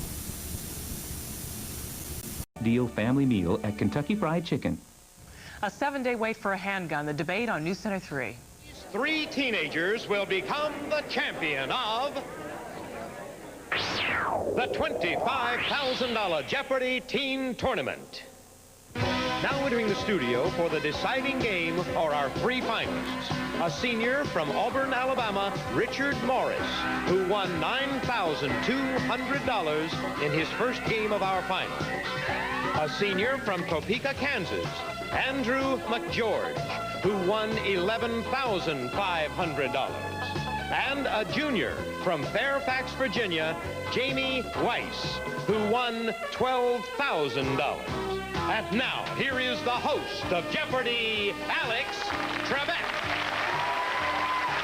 Thank you, Johnny. Thank you, ladies and gentlemen. Hi, folks, and welcome. Well, if you are Jeopardy fans, then you have been royally entertained for the past week and a half with our teenagers competing in this tournament. And these 3 young men have been superb, Jamie, Andrew, and Richard. I don't think we've had a tournament that's gone into the 2nd day of the final that was as close as this one, just $2,800 separating first place from 3rd place. And the sums you see in front of these 3 students right now, ladies and gentlemen, that's the minimum amount of money these individuals can win. So congratulations on that score. Let's get rid of these scores right now and play this 2nd half of the final. Good luck, players. 1 daily double, and you're going to find it in one of these categories. Famous firsts, people, chemistry, sitcoms, weather gear, and finally ends with ASH, ends with ash. All of the correct responses, of course. Jamie, select first for us. Sitcoms for 100. Answer. In the first episode of this series, Cliff gave Theo an economics lesson with Monopoly money. Richard. What is the Cosby Show? Correct. Ends with ash for 300. Answer. Sometimes it's a little longer than a hyphen. Other times it's 100 yards long. Richard? What is a dash? That's it. Ends with ash for 400. To display suddenly and briefly. A detective might do it with his badge. Richard? What is flash? Correct. Ends with ash for 500. This 4-letter word can precede Mark or Browns. Andrew? What is hash? Right. Chemistry for 100. Answer there. In 1803, John Dalton wrote, "All elements are composed of small particles. He called these." Richard? What are atoms? Yes. Chemistry for 300. Perfectly dry iron doesn't do this because galvanic action won't take place without water being present. Andrew? What is rust? Correct. Chemistry for 200. The wet type is used for cars, the dry type for flashlights. Richard? What is battery? Yes. People for 300. Answer? Her maiden name was Marilyn Tucker, and she met her husband at Indiana University Law School. Richard? Who's Marilyn Quayle? Correct. People for 400. Answer there. The Daily Double. And you have $1,400 on this audio Daily Double. I'll bet 1,100. Category is people. Here is the clue first. Performer heard here talking about his craft. You may never have heard him before. Listen. That means, for instance, if I want to mime a flower, I take the shape of the flower. If I want to be the wind, I take the weight of the wind. And then I would say that it is the art of expressing feelings or to pass from one state, Richard? Physically, of mind and body, to take the shape and the spirit. Pardon? Louis Carver. No. This is the great pantomime artist, Marcel Marceau. And it is, I believe, probably the first time any of us have heard him speak. That takes you down to 300. You're still in control of the board. Make another selection. People for 500. Olympic stars Florence Griffith Joyner and Jackie Joyner Kersey are related this way. Jamie? What are sisters-in-law? That's it. And with that correct response, you're on the board with 500, and we're going to take our first break. We'll be back to the three of you right after these messages.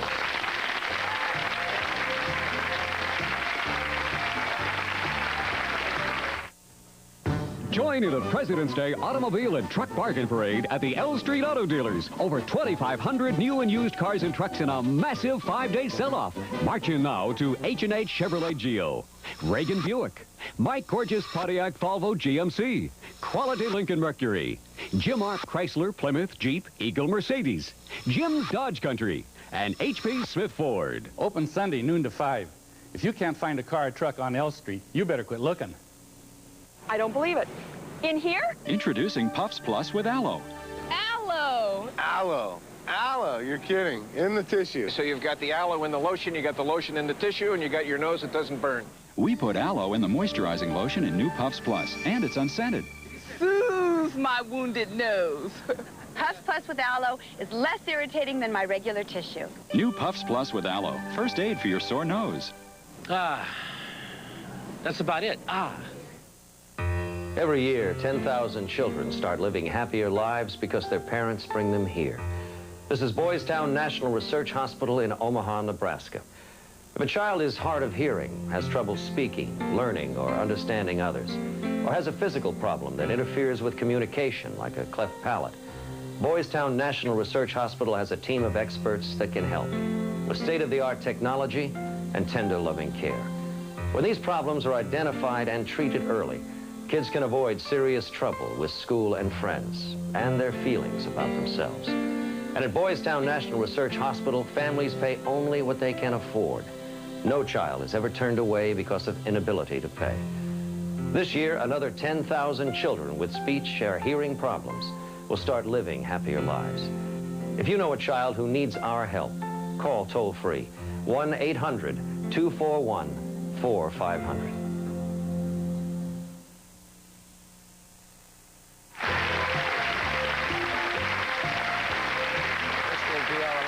Opportunity to spend some time with these three young men. Richard Morris from Auburn, Alabama, senior at Auburn High School. What are some of your hobbies? Tell me about those. Let's see. I play table tennis and I listen to jazz music. Play basketball? Yeah, a little. Not that great at it. How about chess? Yeah, I can play that pretty well. Yeah? Any others in your family? Well, I can beat them in my family, but yeah, I guess they play. How many brothers and sisters do you have? I have one brother. How old is he? He's 18. 18, a little older. All right. He may be in our college tournament in the near future. Good luck to you today. Andy McGeorge, what are you going to do with the money if you win it?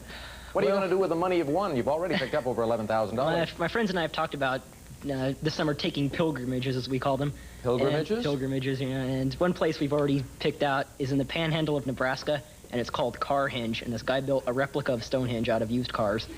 Out of used cars? Yes. Well, that's a good way to spend $11,000. Yeah. Why didn't I think of that?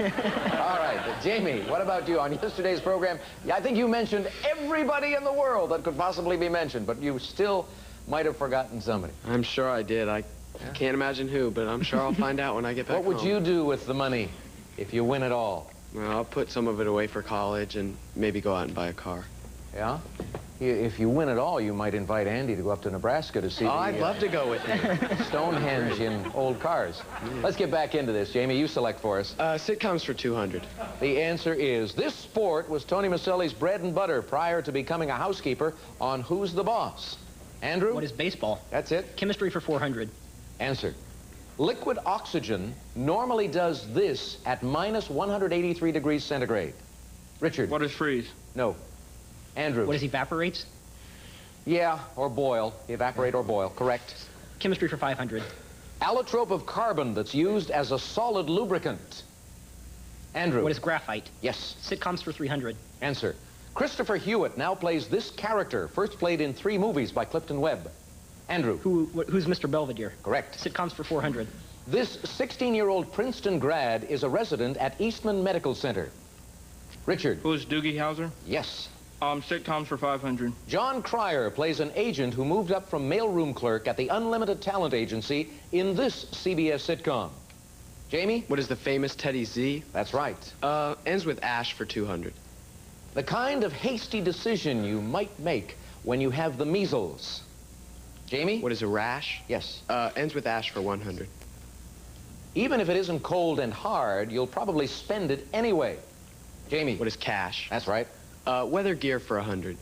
To avoid the sun's glare at the beach, wear these tinted accessories. Jamie? What is sunglasses? Yes. Weather gear for 200. Protective device, the French call un parapluie, and the British call a brolly. Richard? What is an umbrella? Yes. Weather gear for 500. A soft Eskimo boot made of reindeer or seal skin. We know it as a muckluck. Richard, back to you. Famous first for 500. Answer. This game came out in 1948 after being developed from a spelling game called Crisscross. Andrew. What is Scrabble? Yes. Weather gear for 400. Answer. A raincoat, often yellow, named for its glossy appearance. Jamie. What is a slicker? Yes. Weather gear for 300. A small cylinder of fur or cloth into which the hands are inserted for warmth. Richard. What is a muff? Correct. Famous first for 400. The first teddy bears were marketed at about the same time by Ideal Toy Corporation and this German firm. German firm is Steiff, or Steiff. Richard, back to you. Famous first for 300. The first mouthwash. It was named for the British doctor who developed antiseptic surgery procedures. Andrew. What is Listermint? No.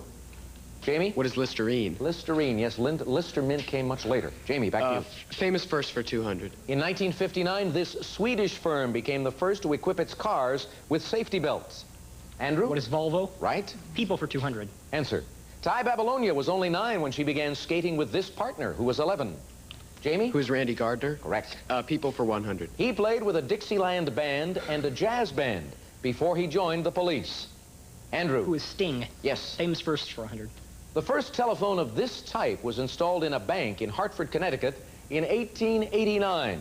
Jamie? What is a payphone? Payphone or public telephone, that is right. And that takes you to 2,400. Andrew in the lead with 2,700. Richard with 800. And Double Jeopardy, that all-important Double Jeopardy round still to come. Following this break.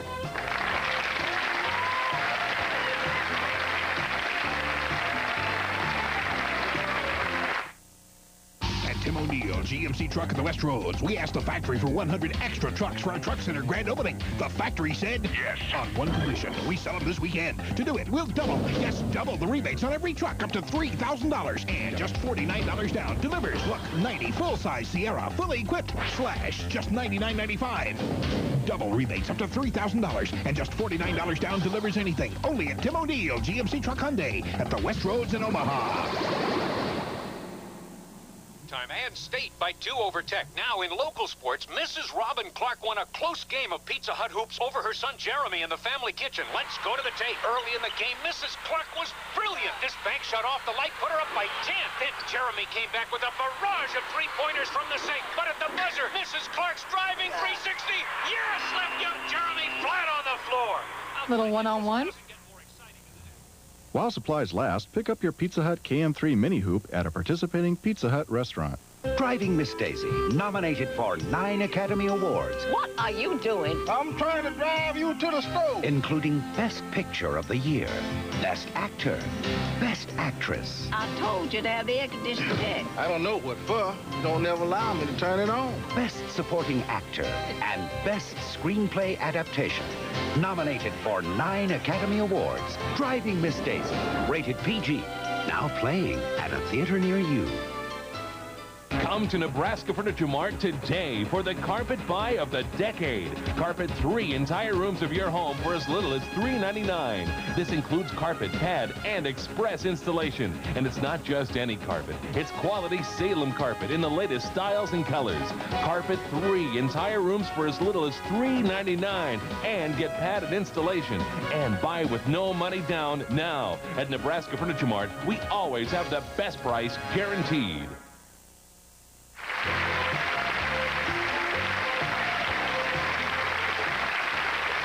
During the commercial break, I happened to overhear one of our contestant coordinators advising our young players. He says, a big round coming up, guys.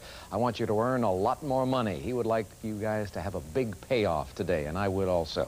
2 daily doubles in this Double Jeopardy round. Let's go to work. We'll put the dollar figures in, and we'll show you these categories. We have USA, poetry, world leaders, ballet, 1985, and finally, from the Latin. And Richard, you go first. World leaders for 800. Answer. In 1921, he became the first Japanese crown prince to travel abroad. Jamie. Who is Hirohito? Correct. 1985 for 200. This soft drink company introduced its new formula drink and then brought back the classic version. Richard. What is Coke? Correct. World leaders for 1,000. Answer. Mehmed VI, the last sultan of this empire, was forced to abdicate in 1922. Jamie? What is the Ottoman Empire? That's it. World leaders for 600. This Austrian president is of Czech descent, and his family name was originally Vaclavic. Jamie? Who is Kurt Waldheim? Correct. World leaders for 400. Answer there. One of the 2 daily doubles. 4,800. 1,200. 12 and an even 6,000 if you respond correctly. World leaders, the category. Here is your clue. Anwar Sadat was assassinated in this city. What is Cairo? Correct. You have 6,000. You've added to your lead, Jim. Go again. World leaders for 200. In 1963, 8 years after he resigned as British Prime Minister, he was made an honorary U.S. citizen. Jamie. Who is Winston Churchill? Correct. 1985 for 400. He became engaged to Madonna in June and married her in August. Richard. Who is Penn? Sean Penn, yes. 1985 for 800.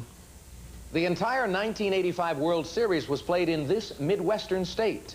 Jamie? What is Missouri? Yes. 1985 for 600. At age 17, he became the youngest man to win at Wimbledon. Richard? Who is Becker? Forrest Becker is right. 1985 for 1,000. This famous volcano on Sicily exploded on Christmas and set off several earthquakes. Andrew? What is Mount Vesuvius? No. Jamie? What is Mount Etna? Etna, yes, on Sicily. Poetry for 200. I was choking mad with thirst, and the man that spied me first was our good old grinnin', gruntin' Gunga Din. He wrote. Richard. Who's Kipling? Rudyard Kipling, correct. Poetry for 1,000. The answer there, a daily double. $2,200 is what you have to risk on yourself, Richard. I'll bet 2,000. All right, poetry is the category. Here is your clue. Queen Mab, Ozymandias, and To a Skylark are 3 of the poems written by this Englishman. Who is Shelley? Correct. 4,200 for you. You jump into second place. Ballet for 1,000. Ballet for 1,000. Nijinsky's ballet, The Afternoon of One of These Animals, premiered in 1912. So, The Afternoon of a Fawn. Richard, back to you. Ballet for 800. One of the 2 leading ballet companies in the Soviet Union. Richard? Was the Bolstoy? Yes, the Kirov is the other. On ballet for 600. In a Tchaikovsky ballet, Prince Siegfried goes hunting for these animals and falls in love with one of them. Jamie? What is a swan? Right. Ballet for 400. This ballet includes a ball at the House of the Capulets. Jamie? What is Romeo and Juliet? Right. Ballet for 200. In this fairy tale ballet, the heroine loses one of her slippers. Richard? Oh, Cinderella. Right. I'll take USA for 1,000. The only university in this state is in Laramie. Andrew? What is Wyoming? Right. USA for 800. Pennsylvania has more of these picturesque bridges than any other state. Jamie? What are covered bridges? Correct. From the Latin for 1,000. When Caesar crossed the Rubicon, he quoted the proverb, Jacta alia est, which means this. Jamie? What is the die is cast? Correct. From the Latin for 800. Id est, often abbreviated IE in papers, translates to this in English. Andrew? What is that is? Yes. USA for 600. Enterprise, Alabama boasts a statue of this pest, which inspired it to plant peanuts instead of cotton. Richard? What is the boll weevil? Right. Poetry for 800. He called the chambered nautilus the ship of pearl. Jamie? Who's Oliver Wendell Holmes? Correct. From the Latin for 600. Used for dates in the last 1990 years, the abbreviation AD is short for this Latin expression. Richard? What is Anno Domini? Right. I'll take poetry for 600. The last line of her poem, The New Colossus, is, I lift my lamp beside the golden door. Jamie? Who's Edna St. Vincent Millay? No. Richard? Who's Emma Lazarus? Yes. I'll take poetry for 400. This author of Elegy Written in a Country Churchyard refused an offer to be poet laureate. Richard? Who's Gray? Thomas Gray, yes. I'll take USA for 400. The official emblem of this city's police department is a witch on a broomstick. Richard? Why Salem? Be more specific. Salem, Massachusetts. Correct. I'll take USA for 200. To keep Charleston, South Carolina clean, these animals who pull the carriage tours wear diapers. Andrew? What are horses? That's right. From the Latin for 400. The abbreviation RIP, Requiescat in Pace, is translated as this. Richard? What is rest in peace? Yes. Last clue for 200. Your old school, literally, fostering mother. Andrew? What is alma mater? Alma mater is right, and that does it. Taking you to 3,900, Andrew. Jamie in the lead with 11,000. Richard came up considerably in that double jeopardy round. He now has 8,200. And as you get set to make your wagers in Final Jeopardy, you have 2 things to consider. Not only the category, but the monies you earned on yesterday's program. Because as I mentioned before, we will add yesterday's total to today's, and whoever has the most winds up not only keeping it if it's more than 25,000, but if it's less than 25,000, has it augmented to that figure. Here is the category for today's Final Jeopardy. American novels. We'll return with a clue right after this.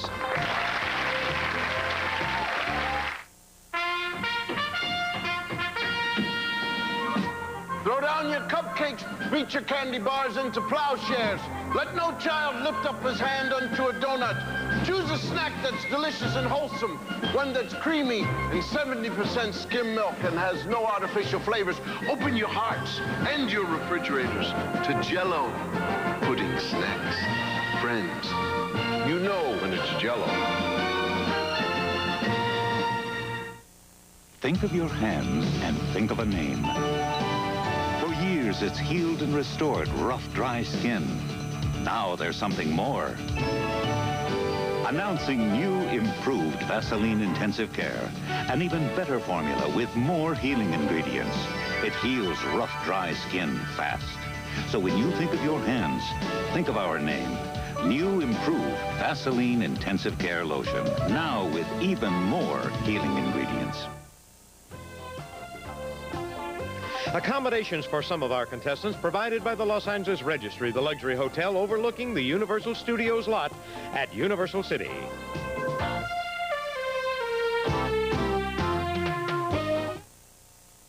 There's no mistaking where you are. This is the all-new Quality Lincoln Mercury. And for the re-grand opening of Quality Lincoln Mercury, we've made a special factory purchase of 39 cars. Is it a Continental for $9,849? Looks like one. But this is the Mercury Topaz, the baby Continental. Tilt wheel, rear window defroster, air, automatic transmission, cruise, power windows, AM/FM stereo cassette, and front-wheel drive, $9,849. If you don't have a quality deal, you may not have the best deal. What's in the new BK bonus bag?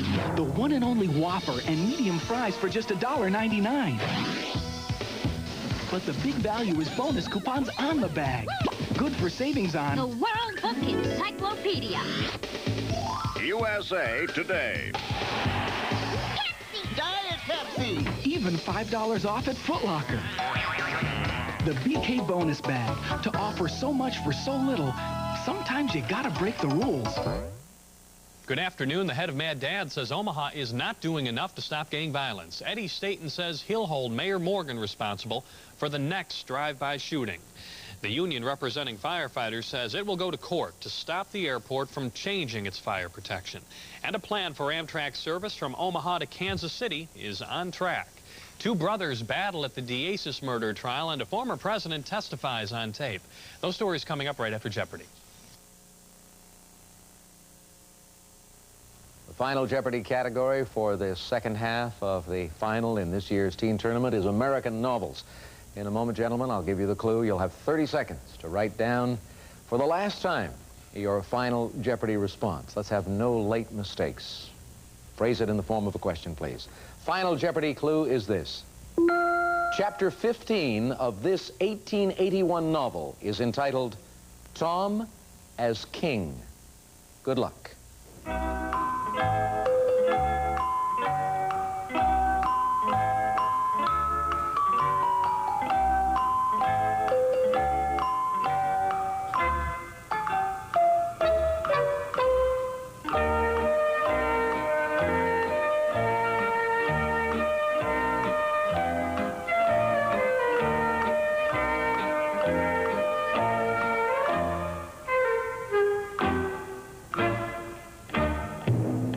Time's up. Before I get your responses, I do want to mention an additional bit of information that I had neglected to enunciate earlier, and that is that not only does the champion win all the cash, augmented to $25,000, but that individual also gets an invitation to next year's Tournament of Champions with the possibility of winning $100,000. And as you saw this past season, we had our team champion move into the semifinals. So good luck to all three. But let's go to the middle to Andrew. We're going to begin with you. You were in third place today with 3,900. What did you put down as your response?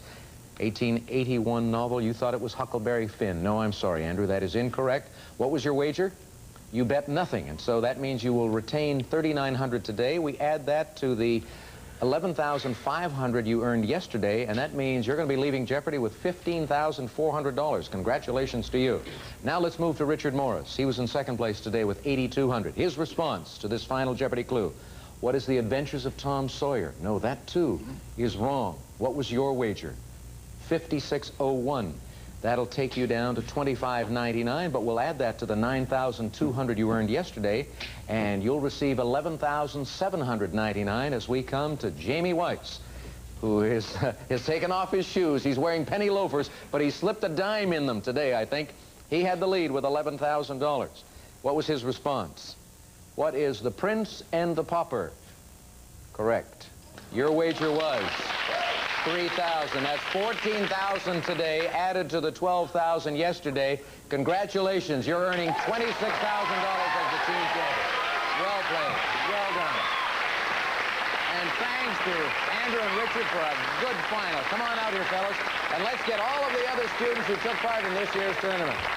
The class of 1990. This has been a great 2 weeks for us, ladies and gentlemen, and I hope for you as well. We'll say goodbye for now. We're back to our regular competition on Monday. Have a good weekend. So long. Take care. Today's second and third place contestants will receive Sun-Made fruit snacks. Delicious snacks with the natural goodness of real fruit, real apricot, fruit bits, and other tempting treats from Sun-Made.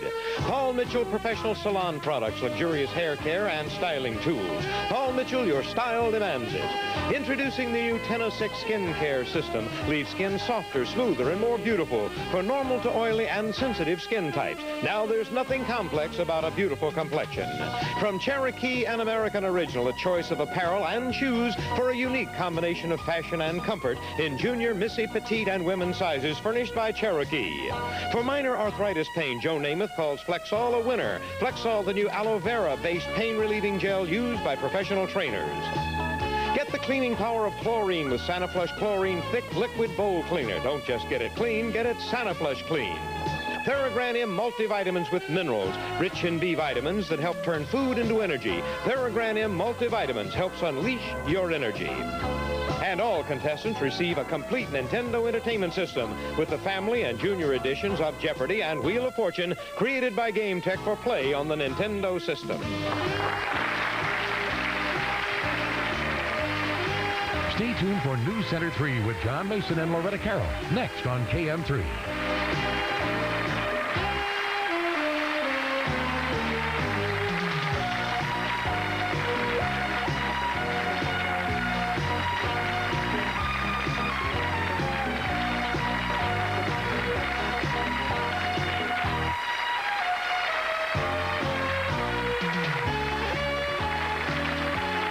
This is Johnny Gilbert speaking. Jeopardy is a production of Merv Griffin Enterprises and is distributed by King World. Two groups call for a black to lead the city's gang unit. A courtroom brawl breaks out at the D'Asis trial. A fight over fire protection at the airport headed for court. And catching the train to Kansas City may be a new option for Omaha travelers. Former President Reagan gives a command performance in court. And the promise of a warmer weekend next on News Center 3 at 5.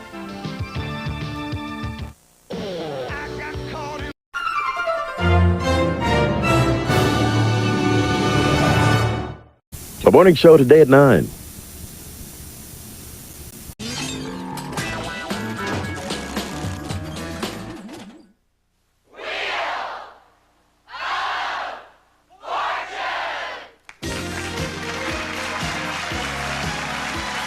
From our studios in Hollywood, it's America's most watched game show. The famous wheel is spinning your way with lots of cash and an assortment of fabulous and exciting prizes. Over $173,000 given away so far on College Week. And now, here are your host and hostess, Pat Sajak and Vanna White. Thank you, Charlie. Thank you very much, folks. It's been fun this week. See you later. It is, let's see, we're wrapping up College Week. It's been exciting this week. We're going to win lots of great prizes and cash. But unfortunately, of the 4 schools, only 3 can stay with us. 3 big winners, and we're going to find out who they are right now. And the first group is from the University of Washington. That's the first group we have here. And which of the 3 of you is going to play, guys? Todd's the man. Todd's the man, all right. And our second winning school here is Northwestern. And gang, I guess you've talked about it. Who's going to decide? Scott. Scott's going to be Scott, all right. And for the University of Michigan, who's going to be the player there? Dave's going to play for us. Big Dave. All right, everybody else out of here. Let's thank all our players for being here. Well, once again, we have the greatest luck here. Once again, they have chosen the 3 players wearing microphones. We're very lucky that that worked out that way. We also want to thank the good folks at Tulane for participating. They did a great job as well, and we want to thank them for being along. All right. You guys ready? Yeah. They've already won lots of great stuff for themselves, and now you're playing for your schools, and then one of you will go to the bonus round to get a chance to play for a $25,000 scholarship for your school and a terrific trip to London for your entire team. So a lot at stake here. $1,000 is the top dollar value for our first round. We are playing for cash now, and here is our first puzzle. Category is things, and just before the show we do numbers, as always, to see who would start the game, and from Washington it's going to be Todd. Here we go.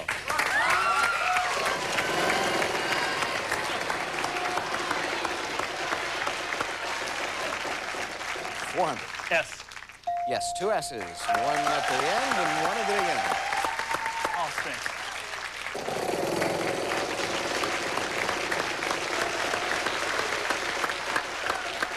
450. T. Here's T. I'll spin.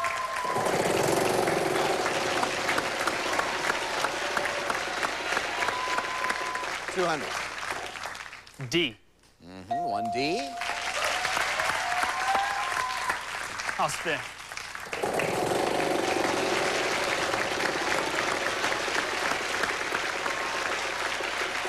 $750.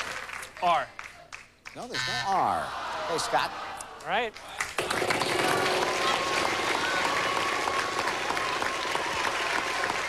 Oh, Scott.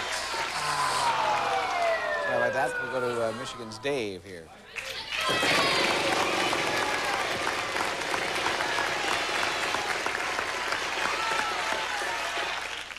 That's free spin. Dave, pick it up. That could be important later. What do we have under there? $400. That's 711. K. Yeah, there's a K. I'll spin. Okay.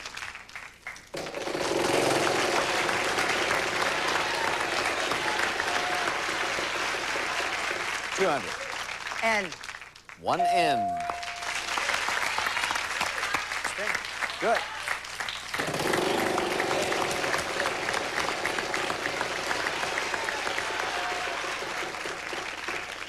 $300.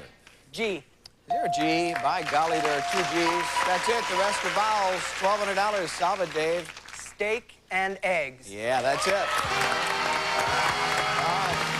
He comes out smoking, ladies and gentlemen. Nice going. Well, you not only got to win, you have this free spin, which could help you out a little bit later on. I'll leave it right there. I know you don't like touching your free spin. What'd you win there? $1,200, right. We will now move on to our next round. We'll put a $2,500 space on the wheel, and we'll put a great prize out there, too. Won't we? You bet we will, Pat. Root for your favorite team in front of RCA's big screen. 46-inch stereo monitor receiver. Features digital remote control systems, on-screen displays, and space-saving design from RCA. And Easy Rest offers the sport fan the ultimate in comfort. An NFL swivel glider recliner from the leader of motion furniture, Easy Rest. $3,048. Okay. There it is.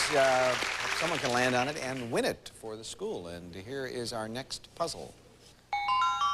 Category is place. It's a hyphenated place, so we'll start with that. And then we'll ask Scott to start round two. All right.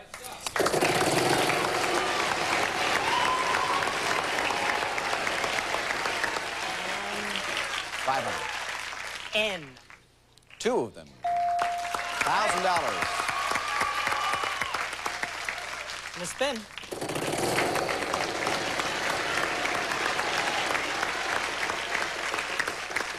$200. T. And a couple of T's takes you to $1,400. Let's spin again.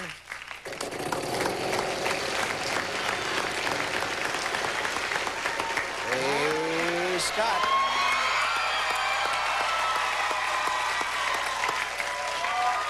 I'd like an H. There's one H, yeah. Right. $3,900 now. All right, I'd like to buy a vowel. Okay. I'd like to buy an E. Do we have some E's? We probably do. And we do. Spin again.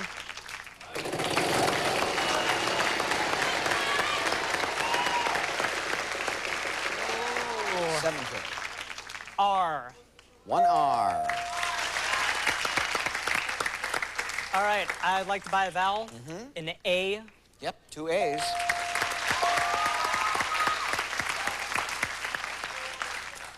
All right, I'm gonna spin.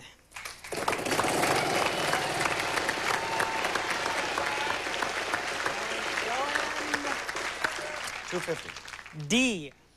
Two D's. 500 more. Scott, you have $4,650. What do you want to do? I'm gonna spin. All right.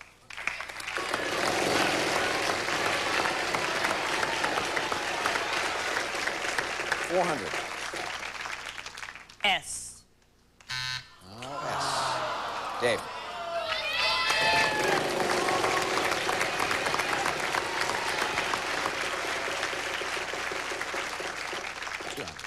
V. There is a V, yeah. Spin it again, Dave.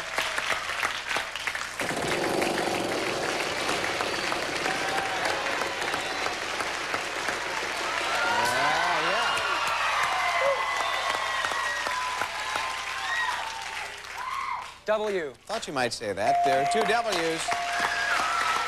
$5,200. Well, what do you think? I'll spin. All right.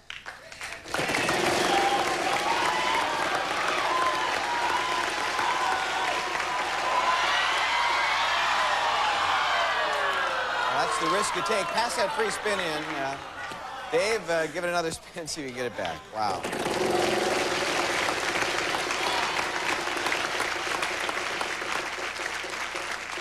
$250.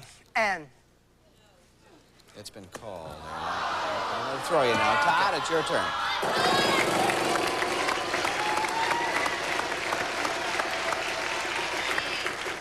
$700. B. 1B. Can you spin again? I'll spin.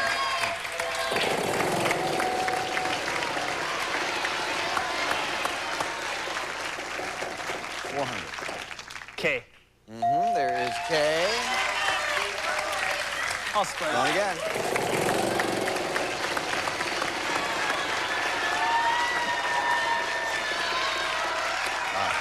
P. And 1P. I'll solve the puzzle. Go ahead. Drive up window at the bank. Yeah, that's it. Got one. Thanks, Sean.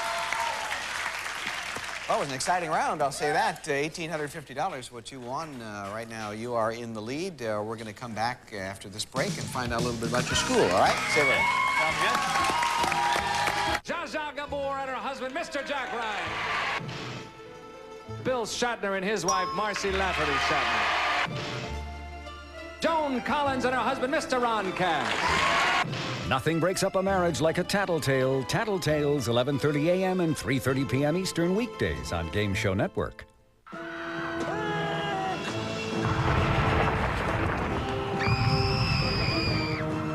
Want to see your piggy bank really grow? Geico. A 15-minute call could save you 15% or more on car insurance.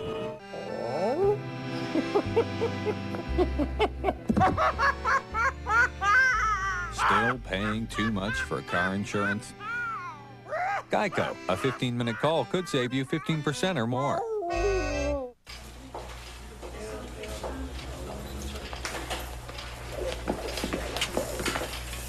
At least you can eat like a man.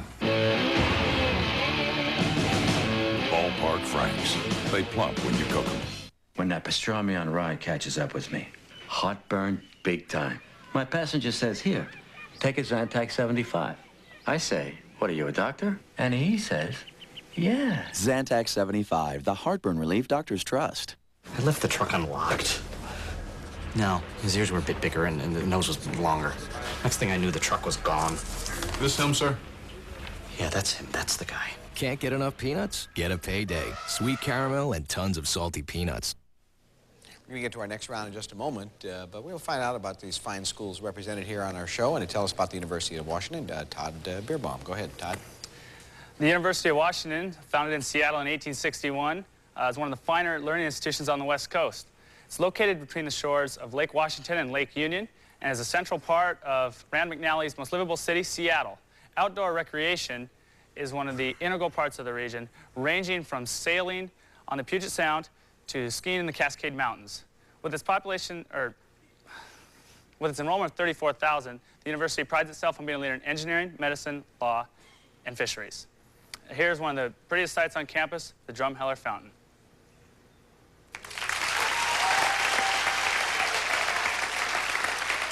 Nicely presented, sir. Thanks. Now, on with the game. $3,500 space is out on the wheel, and our category for our third round is Thing. And since it is round 3, Dave, you know you'll start.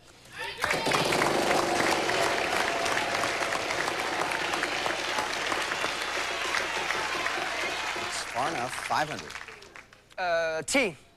2 T's.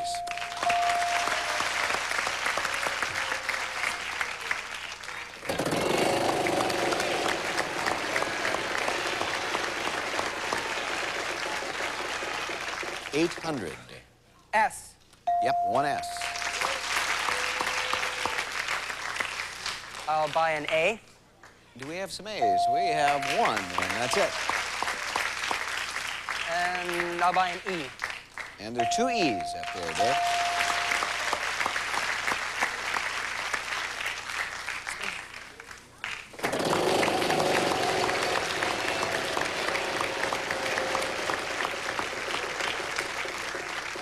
$200.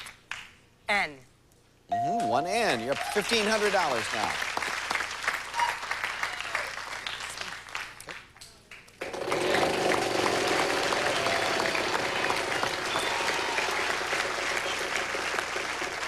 $600. L. Yes, 3 L's. Well, you have $3,300.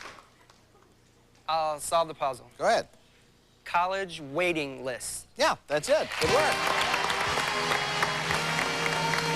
Nice solving there. Thank you. Well, that $3,300 takes you to a total of, what do you think? I can't see. Oh, gosh, no, we have a knee in the way. It doesn't matter. $4,500. Thank you so much. We're lucky that we have contortionists on the staff. It's time for a commercial break. We'll come back. We have a couple more schools to find out a little bit about. And, of course, we'll play another round with a $5,000 space in the wheel. Are you tired of shaving your legs every day? Are you tired of painful pulling, plucking, and irritating creams? Then you need the OnLev hair removal system, an amazing breakthrough that not only removes unwanted hair without any pain, but actually helps keep it from growing back. Look, products like wax, sugar, and nads pull your hair. Ouch! Razors cut hair above the root. It grows back faster and thicker. But OnLev is a natural lotion enriched with vitamin E that removes the whole hair, including the root, without any pain. While its amazing hair inhibitor gel slows down hair regrowth and helps keep it from growing back. You'll never have to shave or wax again. And unlike painful wax or nads, OnLev even removes short hair. Even tough body hair is no problem for OnLev. Days later, the side that used OnLev is still smooth. Amazing. In fact, we put it to the ultimate test against sugar, waxing, and shaving and nads. And look, OnLev is faster, easier, and more effective than any of these products. I used OnLev 2 months ago, and my legs are still smooth. I didn't even have to shave on my vacation. My girlfriend used to complain about the hair on my back. But now that I use OnLev, there's no pain, and it's gone for months. Use anywhere in your body. At last, you can have the beautiful bikini line without irritation. No ingrown hairs. Electrolysis is expensive. Don't waste money on products that don't have a hair inhibitor. Only the OnLev hair removal system comes with a hair inhibitor gel, so you'll never have to worry about unwanted hair again. But wait, call within the next 10 minutes and we'll send you facial hair off. Remove embarrassing hair from your lip, eyebrows, and face for weeks. That's a $20 value free. We guarantee OnLev is the easiest way to remove unwanted hair or your money back. But keep the facial hair off just for ordering. Not available in stores, so don't delay. Order OnLev hair removal today. To order, have your credit card ready and call this number, or send your check or money order to the address on your screen. OnLev is only $19.99 plus shipping and handling, and comes with a 30-day money-back guarantee. Call now. Let's find out about the other 2 schools participating in tonight's show. From Northwestern, here's Scott Stone. Tell us a little bit about that. All right, thanks, Pat. Northwestern's in the Big Ten. It was founded in 1851. And it's located in Evanston, Illinois, which is kind of nice because it provides the best of both worlds. It's by a big city, which is Chicago. You kind of see that in the picture over there. But it's also got a small-town feel because it's a suburb as well. In that picture, you also see Norris, the Student Union, which is where a lot of big Northwestern traditions are held, such as the Meow Improv Show. And in the background, you see the theater building, which is part of the famous Northwestern Theater Program, and Pick Steiger, which houses the music department. That's part of the sororities quads and the South Campus of Northwestern, and you see the ivy across the walls, just part of the pretty campus that is Northwestern University. And that, again, is Norris in the background. You see the Lakeville, which every year there's the Armadillo Day Festival, part of Mayfest, held in May. And that's kind of Northwestern's equivalent of Woodstock, and it's just when the whole campus has a good time. All right, thanks, Scott. Nice going. And from the University of Michigan, here's Dave Mounts. Go ahead, Dave. University of Michigan, founded in 1817, is located in Ann Arbor, one of the most exciting cities in Michigan, located about an hour away from Detroit, the Motor City. What we're looking at now is the Michigan Union, and that's where many student activities are housed, and on the steps of which in 1960, John F. Kennedy first proposed the Peace Corps.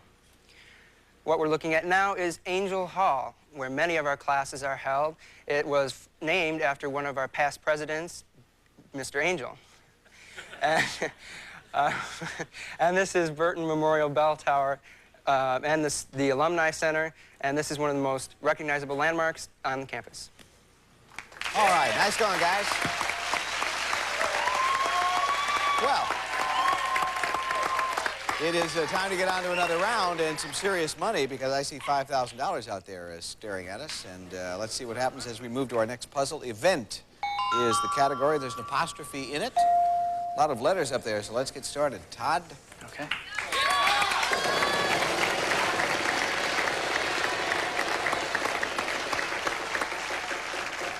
$350. S. Yeah, there are some S's, 3 of them.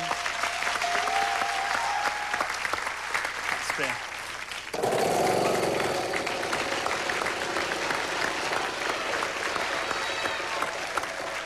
$400. T.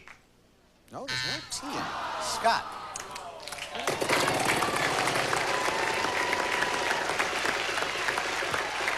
$350. R. Right, there is an R. In fact, 2 of them. Spin.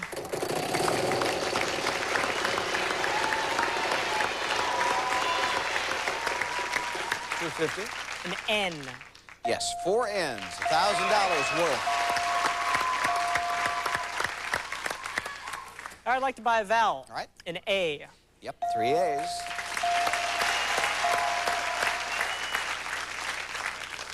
And I'd like to buy another vowel. An E.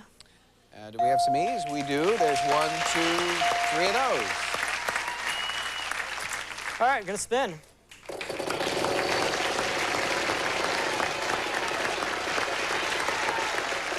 $200. An L.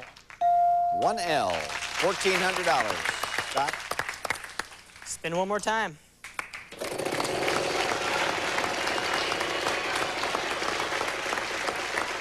Well, that's sports package.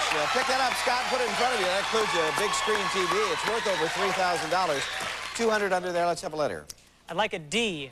Yes, there are 3 Ds. Now, you have $2,000 and you have that sports package. Oh, that's interesting. That sound means time is running out. So I'm going to give the wheel a final spin. Ask you to give me a letter. It's in the puzzle. You'll have 5 seconds to solve it. Vowels worth nothing. Consonants worth $200 apiece. Event is the category. Scott, still your turn. A letter, please. An H. Yes, 1 H. What do we have? Okay, it's John F. Kennedy's inaugural address. Yeah, that's it. There you go. Your cheese. Let's go. Congratulations.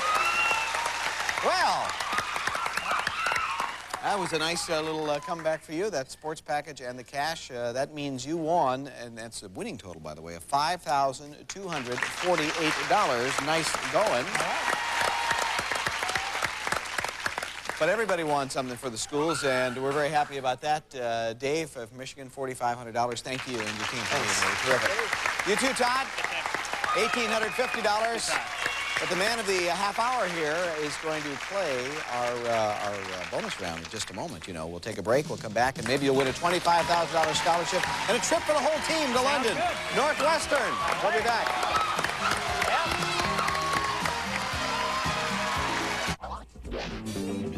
Oh, I'm sorry.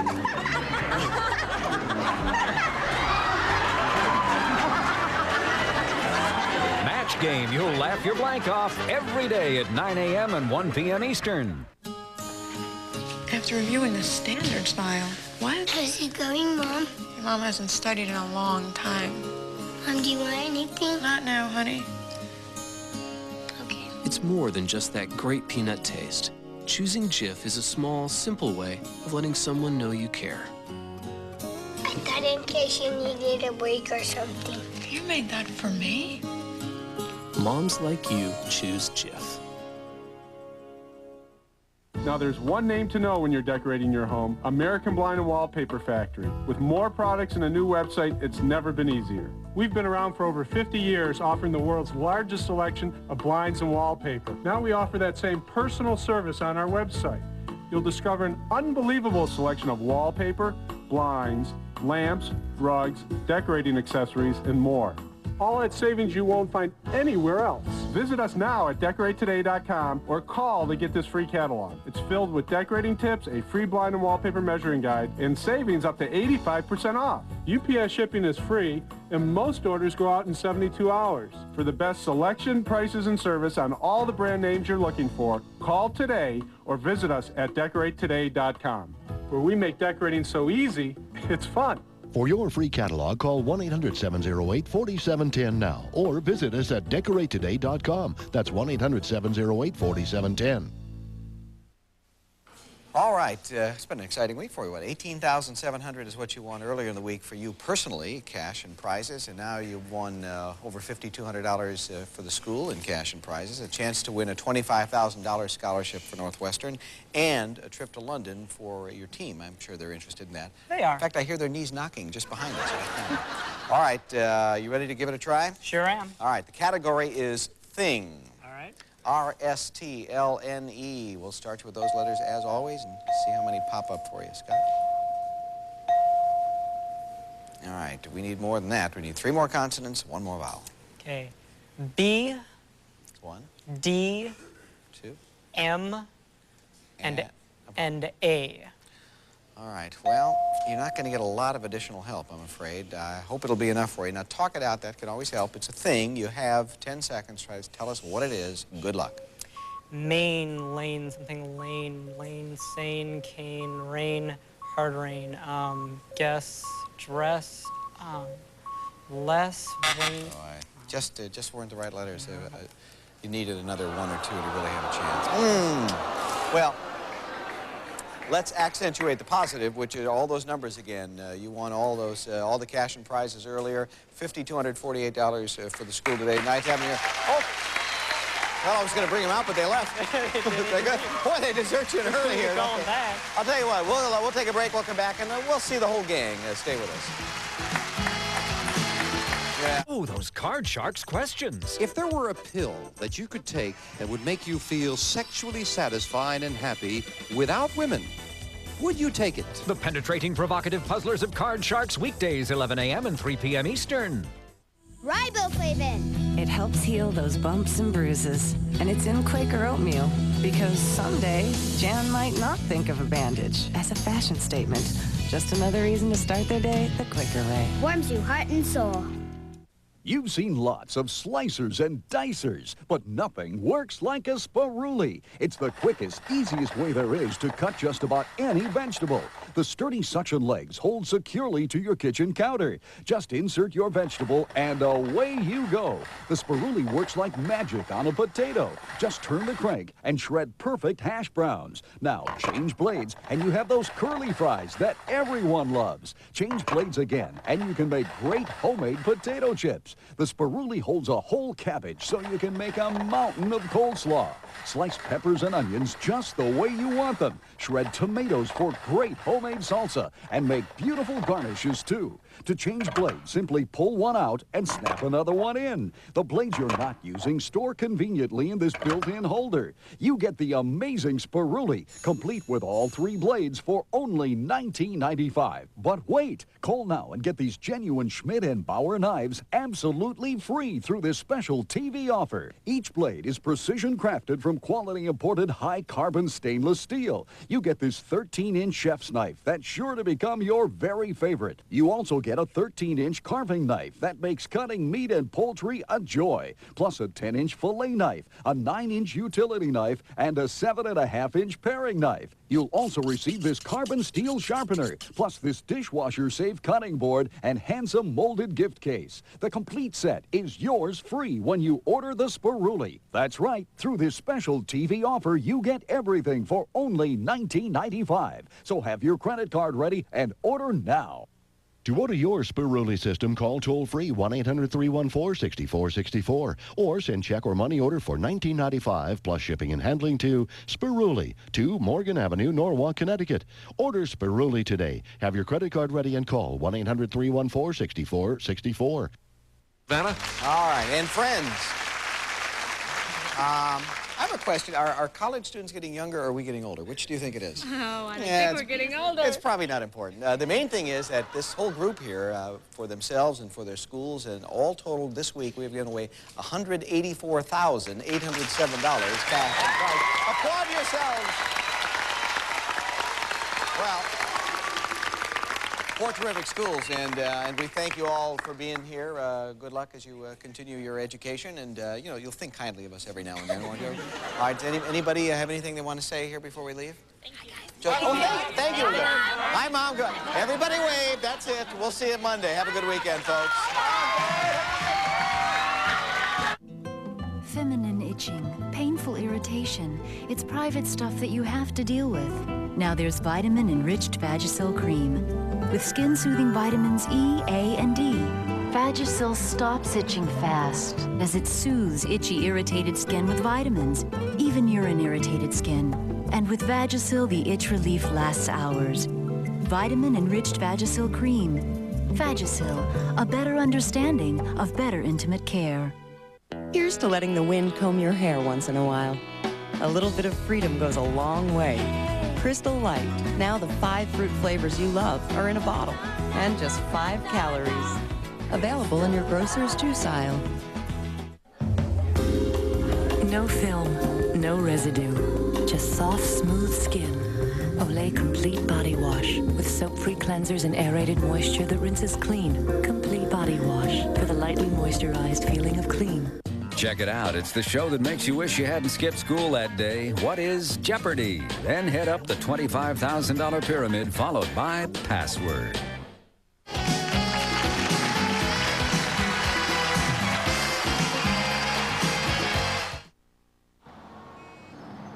Marsupial. Marsupial. Marsupial. Marsupial. Marsupial. Marsupial. Marsupial. Marsupial. Marsupial. Marsupial. Marsupial. Marsupial. Marsupial. Marsupial. Marsupial.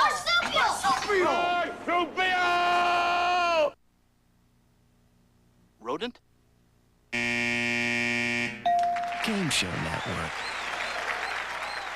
Distributed by King World.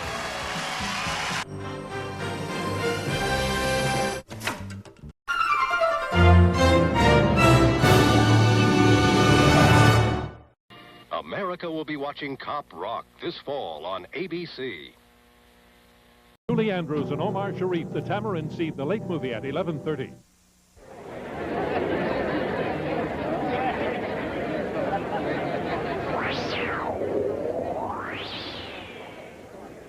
This is Super Jeopardy, the conclusion of the $250,000 challenge. Now entering the studio are our finalists. A high school administrator from Medford Lakes, New Jersey, Dave Traney, who has won $70,502. A writer from Piedmont, California, Bruce Seymour, who has won $55,989. And a playwright, actor, and director from New York City, New York, Bob Varini, whose total winnings are $146,802. And now, here is the host of Super Jeopardy, Alex Trebek. Thank you, Johnny Gilbert. Good evening, ladies and gentlemen, and welcome to the final game in our Super Jeopardy Summer Tournament. This event got underway 12 weeks ago with 35 of the very best Jeopardy players of the past 6 seasons, plus a Jeopardy champion from the original series way back in the 1960s. Today we are left with these 3 finalists, Bob, Bruce, and Dave. Each one has been most impressive in his previous appearances on our program, and there is a great deal at stake today. I have said in the past that our players usually come to Jeopardy not because of the cash, but because they want to show off their intellectual skills.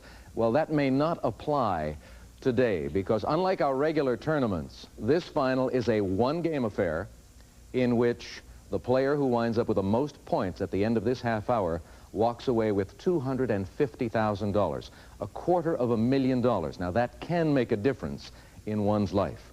And so, to the 3 of you, gentlemen, on behalf of all of our Jeopardy fans, I want to thank you for the pleasure you have given us in the past, and wish you good luck today. Let's go to work and start this final. We are dealing with points, not dollars. You know that. There is the one daily double in this round of play, and here are your categories. World leaders, colors, 6-letter words, international cuisine, highways and byways, and finally, art world blockbusters. And just a word of caution about the category colors. All of the correct responses in that category will contain a color. Bob, you were the first to qualify for the finals. You make the first choice today. Thank you, Alex. World leaders for 600, please. The answer is party to which French President Francois Mitterrand belongs. Bruce. What is the Socialist Party? You're right. Could I have world leaders for 800, please? In 1983, Yitzhak Shamir replaced this man as Prime Minister of Israel. Dave. It was Rabin. No. Bob or Bruce? Correct response, who is Menachem Begin. Back to Bruce for the next selection. World leaders for 1,000, please. On her death, James VI of Scotland moved to London and took over. Bob? Who was Elizabeth I? You are right. He became James I. Select. Art world blockbusters for 600. Middle of that column. Dutch-born U.S. abstract expressionist. His interchange sold for $20.7 million, a living artist's record. Bob. Who is Willem de Kooning? You're right. Art world blockbusters for 800. Answer there, the daily double in this round. You have 1,600 points, Bob. 600, please. Okay. Art world blockbusters is the category. Here is your clue. A tiger, not a horse, fetched $35,200 in 1986, the highest price ever for a piece from one of these. What is a Chinese cave? Boy, you pulled that out of thin air, didn't you? No, the correct response is, what is a carousel or a merry-go-round? Oh, who would pay that much for that? Someone who thought it was worth $35,000. You get to pick again. Good gosh. Well, world leaders for 400. Answer there. This man who punished traitors in World War II was made Soviet premier in 1958. Bob? Who was Khrushchev? Correct. World leaders for 200. Of Napoleon I, Napoleon II, or Napoleon III, the one who never ruled France? Bruce. Who is Napoleon II? Correct. Could we have colors for 400, please? This nickname of Kentucky can refer to its landscape or its music. Bob. What is bluegrass? Right. Colors for 600. Answer. Completes the lyric, for they're hanging men and women there, for the wearing a... Bruce. What is green? Green, yes. Colors for 800, please. It's a shade of brown, a type of nut, or a nutty housekeeper. Dave. What is hazel? Correct, and you're out of the hole. Colors for 1,000, please. It's another name for the Jolly Roger. Bob. Oh, what is the Spanish? No. Sorry. Bruce or Dave? We know it as the skull and crossbones, but it's also known as the black flag. Dave, back to you for the choice. Okay, let's finish colors for 200, please. A person described as hoary has hair this color. Dave. What is white? White or gray, yes. And that takes us to our first commercial break. You're on the plus side, Dave, with 200. Bob in second place with 800. Bruce in the lead with 1,400. We'll be back to chat with the three of you following these commercials.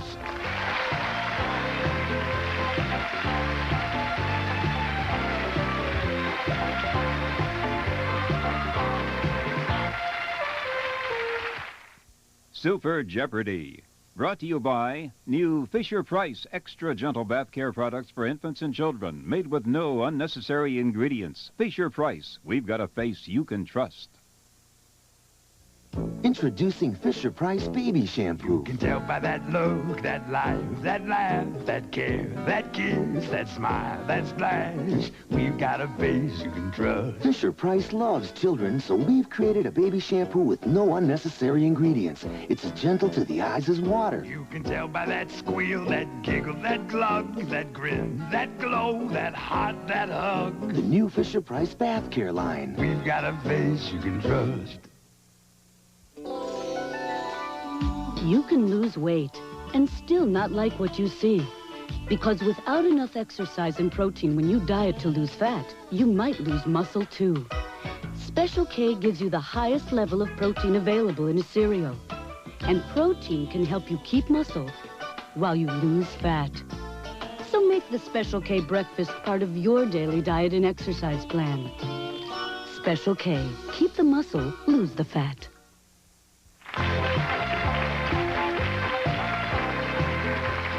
Welcome back, ladies and gentlemen. We had an interviewer go out and spend a little bit of time with each of our finalists recently to find out a little bit more about them. In Dave Traney's case, we wanted to know how he has prepared for this $250,000 Super Jeopardy final. When you go into a competition, you're there to win, and it's nothing personal. You're just trying to do your best. I decided I would try to be, fit both in mind and body, and so I started lifting weights. Nothing serious, about a half an hour a day. Go back there, do a couple exercises, and it just helps me to relax. I just feel a lot better.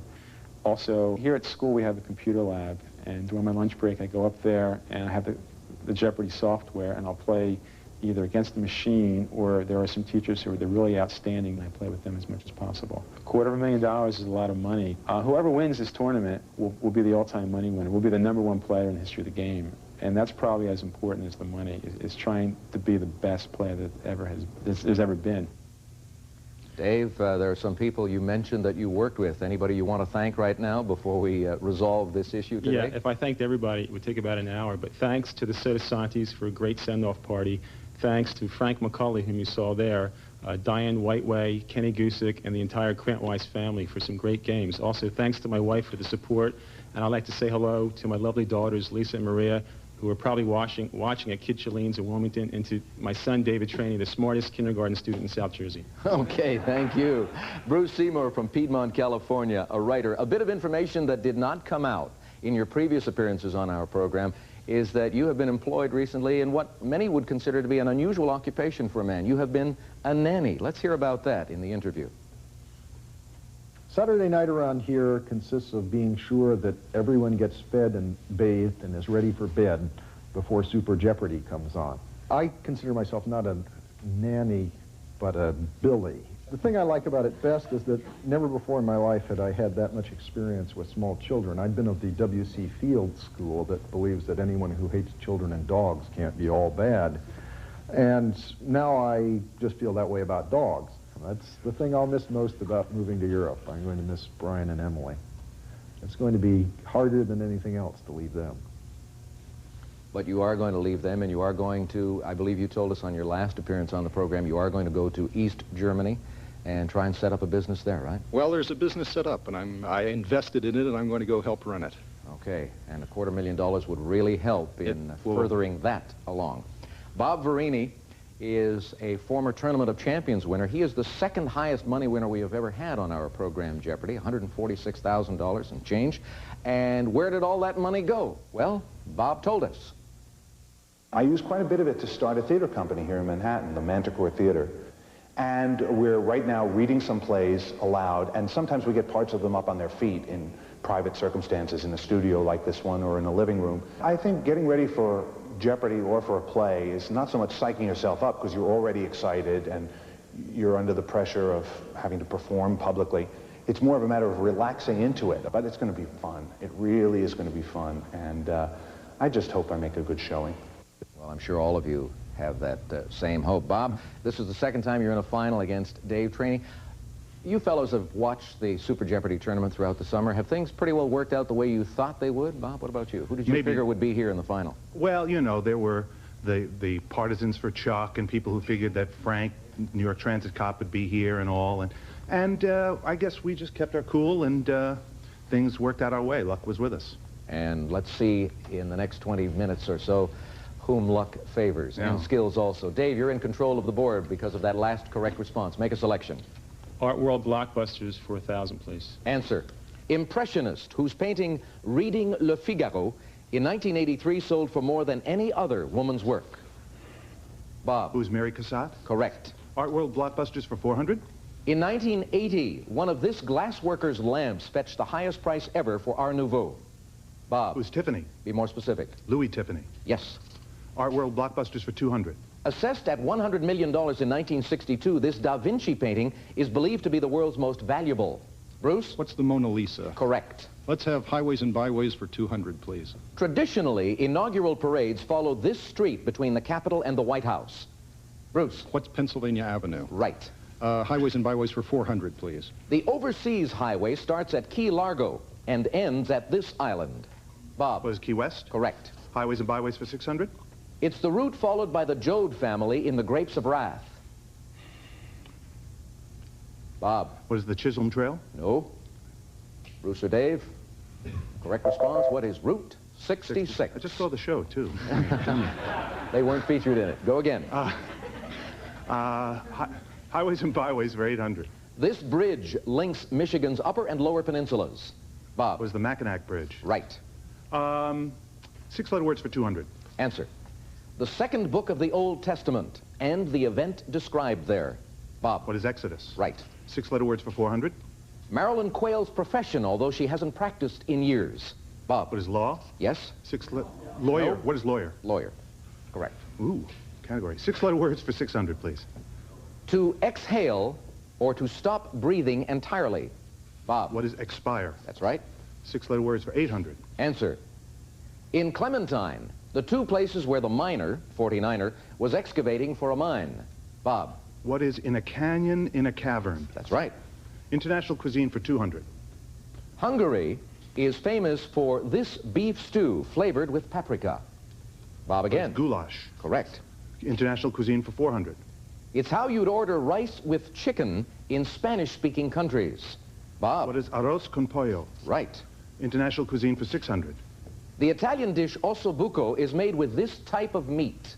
Bruce. What is veal? You are right. Let's have highways and byways for 1,000, please. This city recently reconstructed its Dan Ryan Expressway at a cost of $250 million. Bruce? What is Chicago? Right. Let's have 6-letter words for 1,000, please. A bodice for women that ties behind the neck, or a device made of leather to restrain a horse. Bruce? What's a halter? Right. International cuisine for 800, please. The French will tell you cuisses de grenouille, which are these, taste a lot like chicken. Bruce? What are frog's legs? Correct. International cuisine for 1,000. This popular Thai dish consists of sweet, crispy noodles with chicken or shrimp.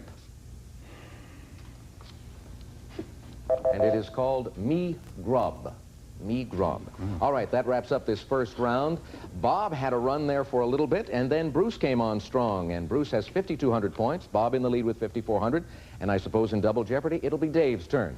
We'll take our break now and come back with the board set up for Double Jeopardy. So please stay with us.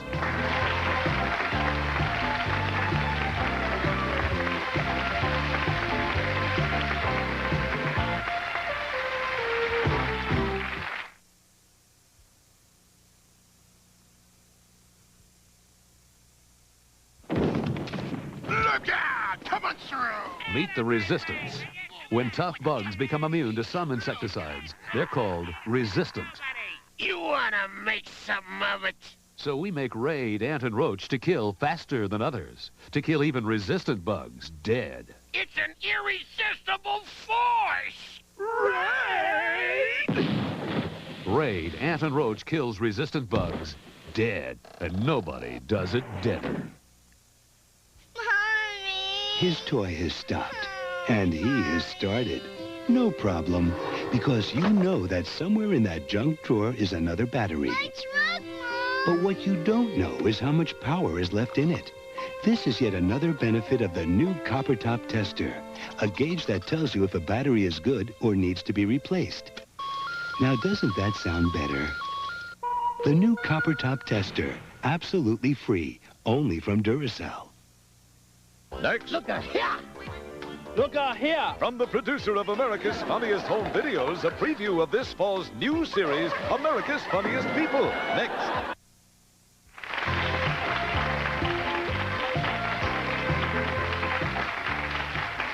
In this Double Jeopardy round, our clues will be worth from 500 to 2,500 points, and so a player can make up lost ground very quickly. In addition, we have 2 daily doubles to assist. Numbers go into the screens, and we have these categories to deal with. Early America, books and authors, theater history, newspapers, Spanish cities, and finally 17th century science. And Dave, you select first in this one. Science for 2,500 points, please. The answer is, in 1675, this astronomer found at least 2 rings separated by a gap encircling Saturn. Dave? Who was Galileo? No. Bruce or Bob? Who is Cassini? Dave, you pick again. 17th century science for 2000. In a 1665 book, Robert Hooke described the cells of this plant he saw through his microscope. Dave. What is wood or a tree? Be more specific. What is the bark of a tree? Sorry. Bruce or Bob? Correct response, what is cork? Cork. You get to pick again. 17th century science for 1500, please. After John Napier discovered these, William Oughtred invented a slide rule to utilize them. Bruce. What are logarithms? Right. May I have Spanish cities for 1500, please? Answer. A Roman aqueduct brings water to this city that shares its name with a guitarist. Bruce? What is Segovia? Yes. Spanish cities for 2000, please. This capital of the Visigothic kingdom in Spain is on the cutting edge of sword making. Bruce? What is Toledo? Right. Spanish cities for 2500, please. This northern port in the Basque region is called the Pittsburgh of Spain. Dave? Was San Sebastian? No. Bruce or Bob? Correct response, what is Bilbao? Bruce, back to you. Newspapers for 1500, please. Answer. This capital city's two daily newspapers are the Deseret News and the Tribune. Bruce. What is Salt Lake City? Right. Newspapers for 2000, please. International editions of this Miami Daily are airlifted to Latin America. Bob. What is the Miami Herald? Correct. Theater history for 2500. Answer. This Roman comic playwright made fun of the gods in Amphitryon, one of his comedies of errors. Bruce. Who is Plautus? Right. May I have books and authors for 1500, please? Answer there, the Daily Double.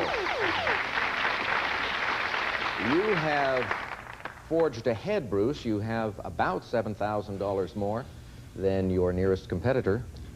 I'll bet $4,000, please, Alex. 4,000 points. Books and authors is the category. Here is your clue. Ambrose Bierce wrote the Cynics Word Book, which was later published under this title. What is the Devil's Dictionary? Correct. For 4,000 points more, you had 18,200. Select again. May I try Early America for 1500, please? He was looking for China in 1609 when he sailed his ship, the Half Moon, into New York Harbor. Bruce. Who was Henry Hudson? Right. Early America for 2000, please. In 1647, when it was still part of this colony, New Hampshire was required to develop a school system. Bob. What is Massachusetts? Correct. Theater history for 2000. Answer. Vladimir Nemirovich Danchenko and Konstantin Stanislavski founded this theater company in 1898. Bob. What is the Moscow Art Theater? Correct. Theater history for 1500. Maude Adams was known for starring in this author's plays, including The Little Minister and Peter Pan. Bruce? Who is Barry? James Barry is right. Books and author, no, excuse me. Early America for 2500, please. The answer there is the other Daily Double.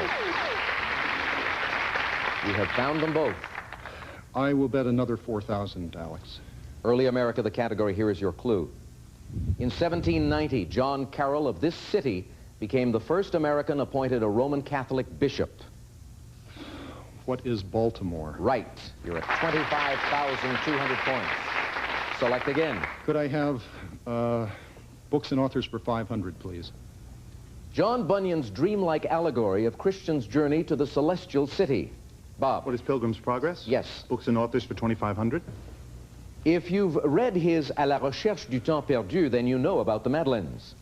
Bruce. Who is Proust? Marcel Proust, Remembrance of Things Past. Yes. Could I have books and authors for 1,000, please? Answer there. The cancer ward in his novel of the same name is thought to be an allegory of the Soviet state. Bob. Who is Solzhenitsyn? Correct. Books and authors for 2000. Some think his works, including The Social Contract, inspired the French Revolution. Bob. Who is Rousseau? Right. Theater history for 1,000. Answer. In ancient Greece, plays about these goat-legged men were performed after a trilogy of tragedies. Bob. Who is Satyrs? Yes. Newspapers for 2500. Answer there. This Cleveland paper has the largest circulation in Ohio. Dave. What is the Plain Dealer? Right. 17th century science for 1,000. Answer. About 1645, Athanasius Kircher came up with this device that projects pictures on a wall. What is the magic lantern? Dave, you select. Spanish cities for 1,000. Answer. Catalan is the language of this second largest city in Spain. Dave. What is Barcelona? Right. Newspapers for 1,000. This Boston-based newspaper is circulated in more than 100 countries. Bruce. What is the Globe? No. Bob or Dave? Correct response. What is the Christian Science Monitor? Dave, we go back to you for the Only next America choice. for 1,000, please. Answer. Jean Nicolet, who arrived at Green Bay in 1634, was the first European to visit what is now this state. Bruce. What is Wisconsin? Yes. Let's have Spanish cities for 500, please. The 0-kilometer mark from which all Spanish roads are measured is in the Puerta del Sol in this city. Bob. What is Madrid? Right. Theater history for 500. The village of Oberammergau in this country is the home of a passion play first performed in 1634. Dave. What is Austria? No. Bruce. What is West Germany? Yes. Newspapers for 500, please. Newspapers in Sacramento, Modesto, and Fresno share the name of this insect.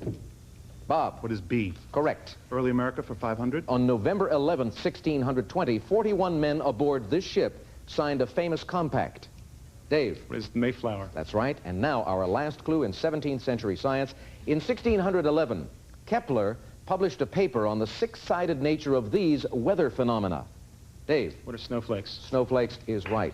And that takes you to minus 2,800. Unfortunately, Dave, it is not going to be enough. As you know, you finish in a minus situation at the end of Double Jeopardy. You will not be around to play in Final Jeopardy. But what it does mean, on the good side, is that you are going to be going home with $25,000 in cash. So congratulations on that Thank score. you very much. This wasn't your day, but there have been many days in which you performed admirably. And so in Final Jeopardy, it's going to be between Bob and Bruce. And again, I remind you, gentlemen, that whoever winds up with the most points will walk home with $250,000. So you're going to have to think carefully about your wagers based on your knowledge of this Final Jeopardy subject. The 20th century. Doesn't that narrow it down? Yeah, makes it a lot easier for you, I know. We'll be back with a clue for Bob and Bruce and for you at home who are playing along right after this.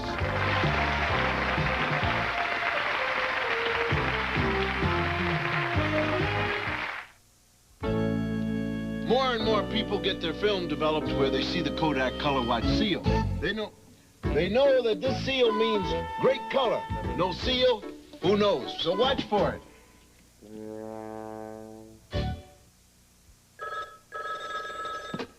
Hello? Hello, this is your morning wake-up call. Wake up, get down to McDonald's. Everything under the sun. Wake up!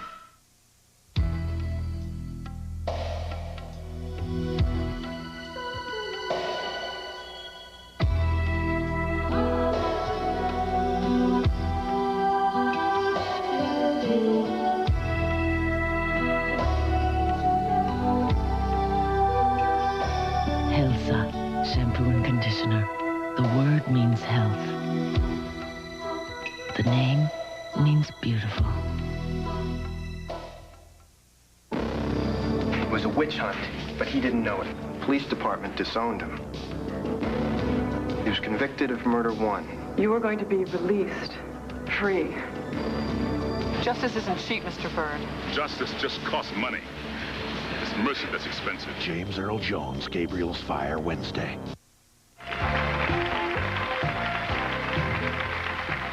The shortest century we have had is the subject of our Final Jeopardy today. In a moment, gentlemen, I'll give you the clue. You'll then have 30 seconds to write down your question. Here is today's Final Jeopardy answer. He was Vice President of the United States for just 82 days before becoming President. Good luck.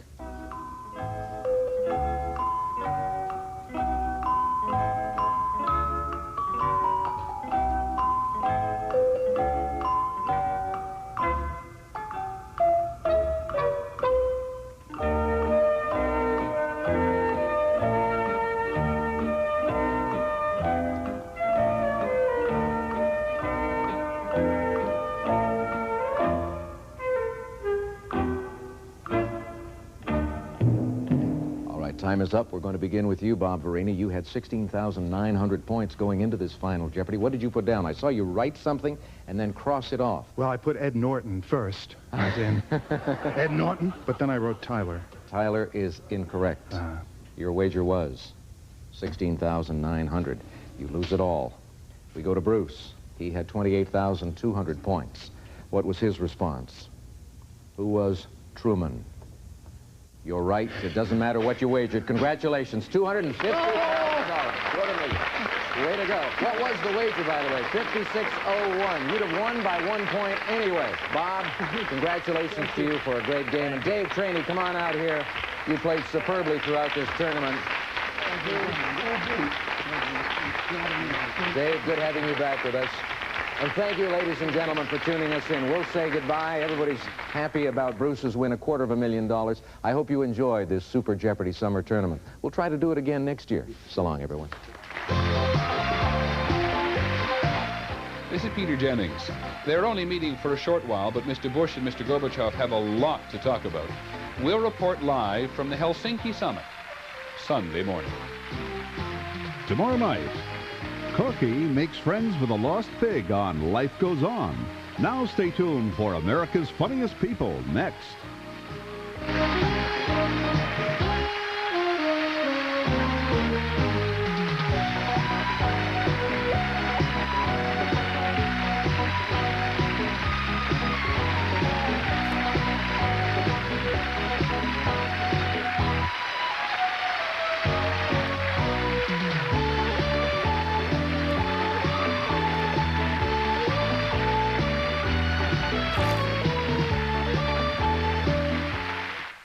When you know how...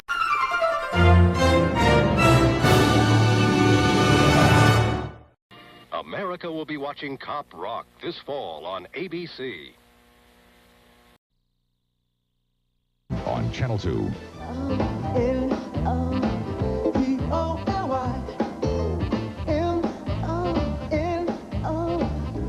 Yes, Monopoly, the world's most famous board game, is now Monopoly, the TV game. Here come the players. The red player, Tom. The gold player, Deborah. And the green player, Trip. Here comes our hostess, Kathy Kargas. And here's the host of Monopoly, Mike Riley.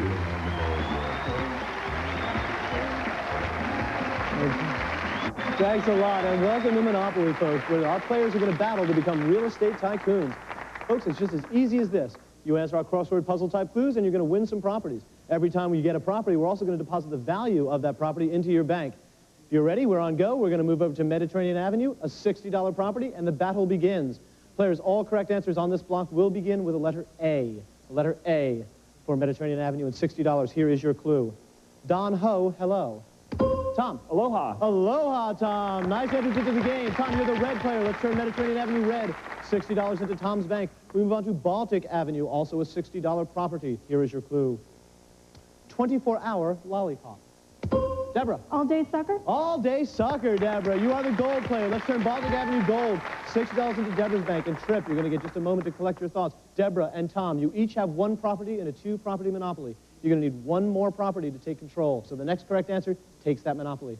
For Tom and Deborah, here is your clue. Doctors take two. Tom. Aspirin. Aspirin, Tom, in a race to the buzzer. That is a monopoly. Let's turn them red. And Tom, every time you take over a monopoly, we give you the combined value of all the properties in that monopoly. Those two $60 properties are going to be $120 into your bank. Trip, you are back into it. Everybody's involved. We're going to move over to Oriental Avenue, worth $100. Here is your clue. Baked state. Deborah. Alaska. Baked Alaska, Deborah. Let's turn Oriental Avenue gold. $100 into Deborah's bank. Vermont Avenue and $100 for the next correct answer. Your clue. Welk's Main Squeeze. Tom. Accordion. Accordion. Very good, very good. Tom, let's turn Vermont Avenue red. $100 into Tom's bank. Connecticut Avenue, the last available property on this block with $120 value. Your clue. Tell's Target. Tom. Apple. Apple, William Tell. You figured that one out very well, Tom, and that's two of them in a row. Deborah and Tom once again fighting for control of this monopoly. Tom, you have two properties and a three-property monopoly. You need one more property, therefore one more correct answer to take control. Deborah, to fend off this challenge, you have one property. You need two more. You need two consecutive correct answers. Here is your clue. Brass Boss. Tom. Albert. Herb Albert in the Tijuana Brass, Tom, and that is a monopoly. Let's turn them all red. Tom, you have got that entire first block, and the combined value of those three properties is another $320 into your bank. St. Charles Place and $140 for the correct answer, beginning with the letter H. Here is your clue. Donkey Chuckle. Deborah. Hee-haw. Hee-haw, Deborah. Let's turn St. Charles Place gold. $140 goes into your bank. Now for States Avenue and $140. Your clue. None duds. Tom. Habit. A habit is correct, Tom. And you are making quite a habit of this. Let's turn it red. Another $140 to Tom. Virginia Avenue and $160 for the next correct answer. Players, here is your clue. Fairy tale finish. Tom. Happy. More. Happy ending. Deborah, Trip. Trip. Oh. Happy ending. Happy ending's incorrect. Deborah. Time. Happily ever after is what we were looking for. Ooh, and a lot of sad faces. Deborah, you didn't even get in on that one, but Tom and Trip hurt themselves. The incorrect answer cost you the value of the property. We're going to take $160 away from each of you. Nobody was able to get Virginia Avenue on that clue. Therefore, we're going to drop the value of that property in half. Now for Virginia Avenue and $80. Here is your clue, players. Gleason's Group. Trip. The Honeymooners. The Honeymooners, Trip. Let's turn it green. And you got that money back. That was worth $80, Trip. You're still in the negative, but you are a part of this monopoly. Everyone is a landowner here. Everybody's going to be involved in our next toss-up clue, players.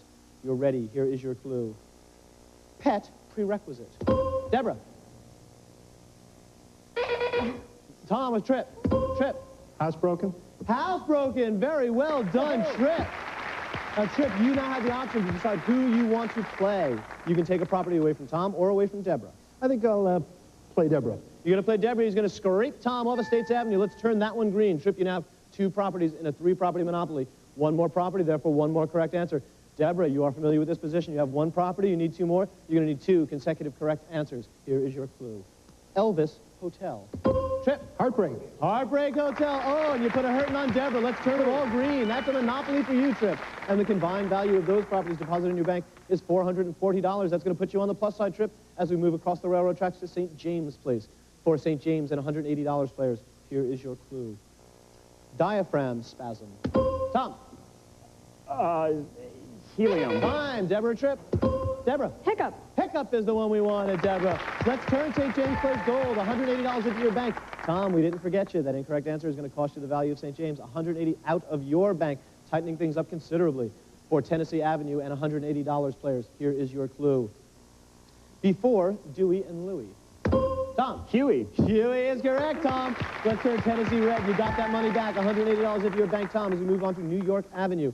The last available property on this block worth $200, players. For control of New York Avenue and the dough, here is your clue. Chicken childbirth. Trip. Hen. Incorrect, Deborah. Hatch. Hatch is what we were looking for, Deborah. Let's turn it gold.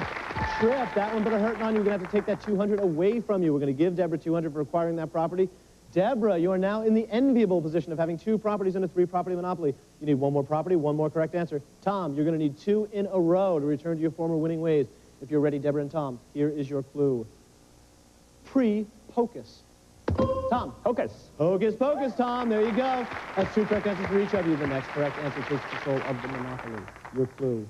Bovine bunch. Deborah. Herd. Herd. You just beat the time buzzer, Deborah. We heard that one. Let's turn them all gold. That is a monopoly. The combined value of those properties is $560. And Deborah, that puts you in the lead with $1,240 at the end of our second block. Folks, we have got a tight game going here. And we'll be right back to start our 3rd block in just a minute. Join us.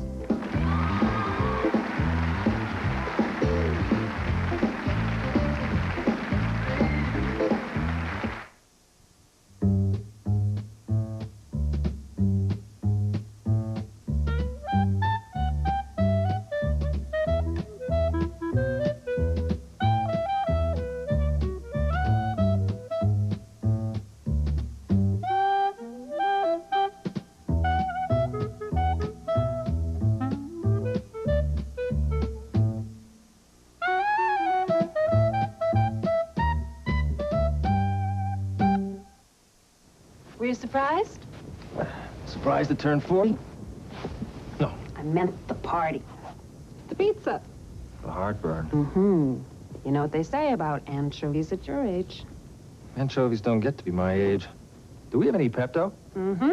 Here it comes. Thick, rich, remarkable relief from heartburn. The one that coats is the only one you need. Feeling better? Like a kid again.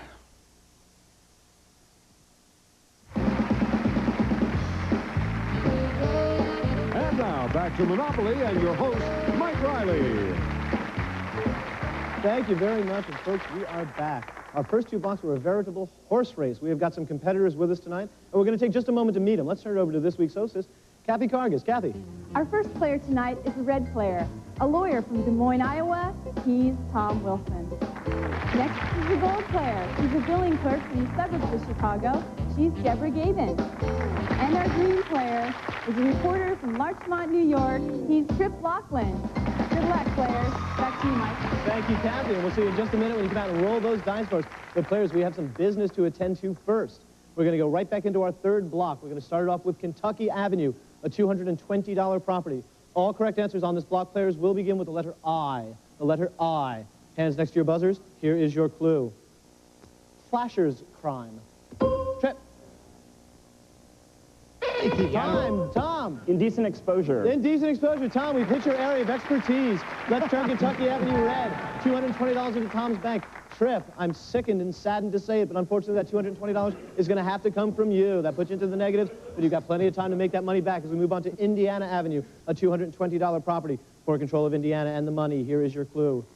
Highest form of flattery. Deborah. Imitation. Imitation in a race to the buzzer, Deborah. Turn Indiana Avenue gold. $220 to Deborah. We move on to Illinois Avenue, a $240 property. Players, here is your clue. Cartoon bulb. Trip.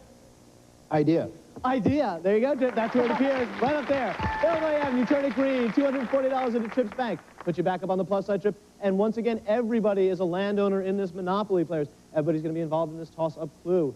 You're ready, players. Here is your clue. Hospital hookup.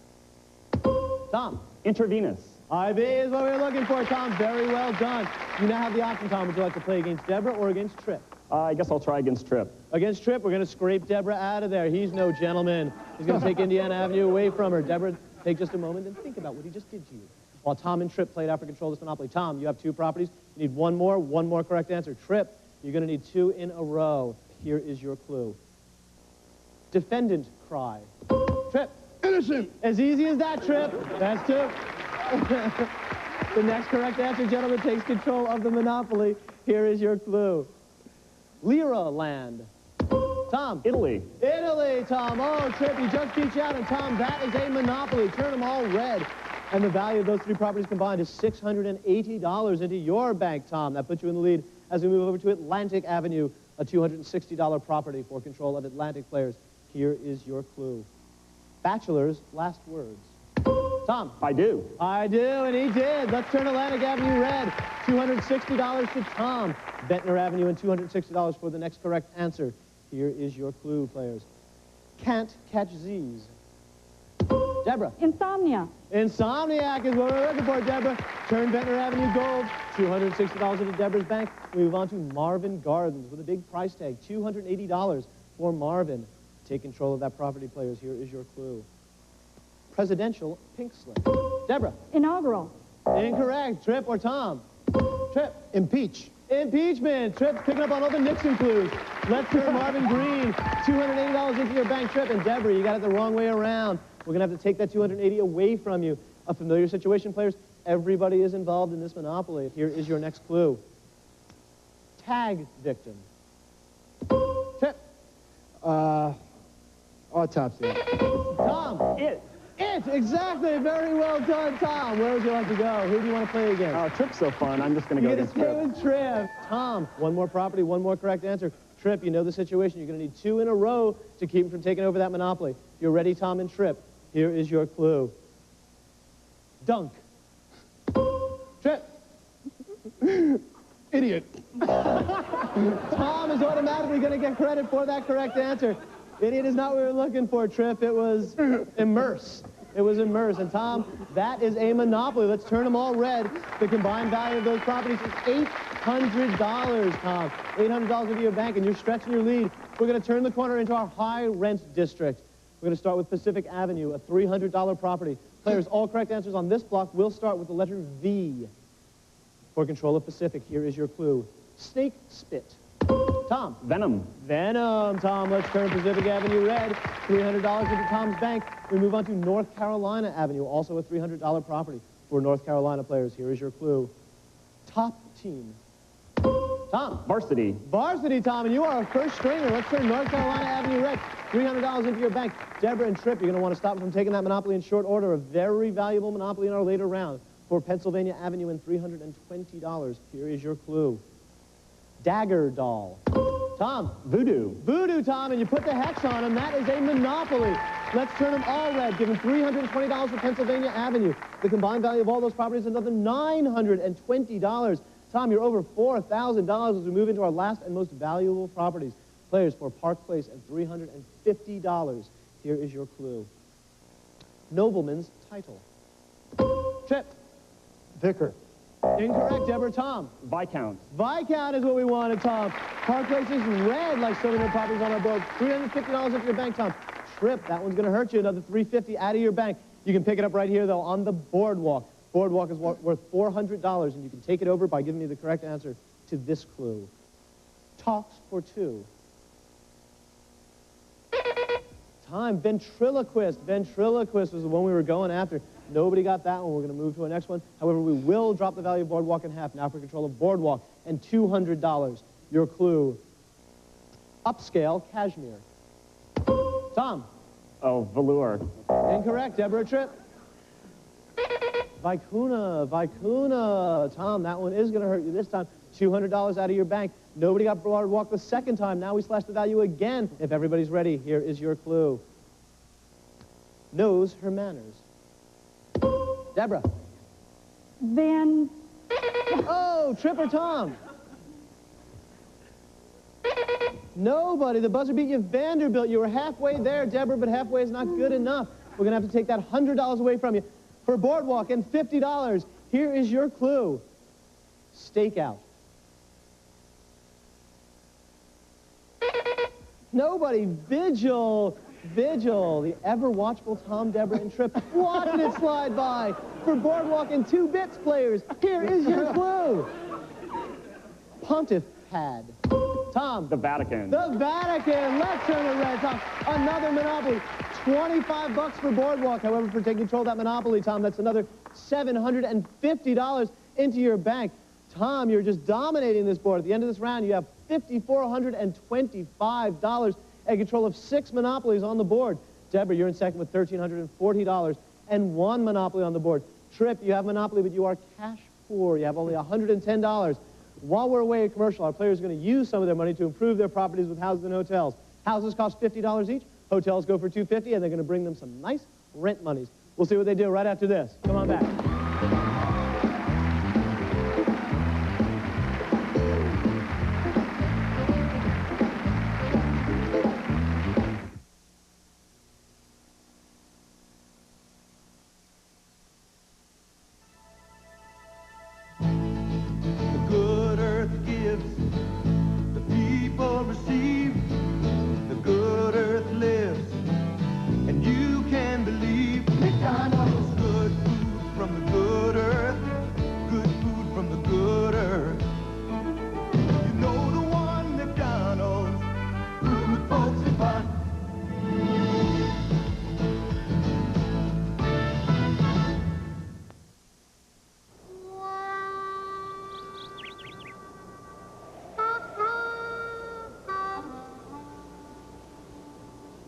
How long will the flavor of Carefree sugarless gum last?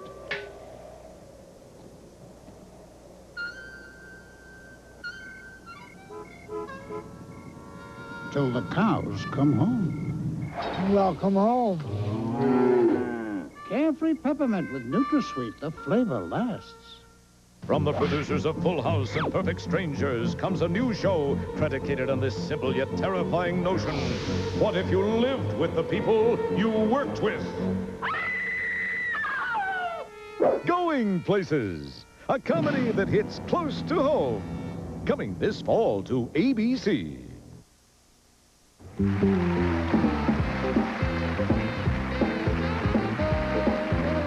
Welcome back to Monopoly and their big money round. Once again, here's Mike Riley. All right, thank you very much. And folks, you're back just in time for the Make Them or Break Them round. The players are all going to be traveling around the board together on the dice that Kathy rolls, and there are hotels just about everywhere. We're going to take just a minute to see who built what where. Now, Tom, you ended that last round with $5,425 and control of 6 monopolies. You went with hotels everywhere. That cost you $4,000. You're going to start this round with $1,425.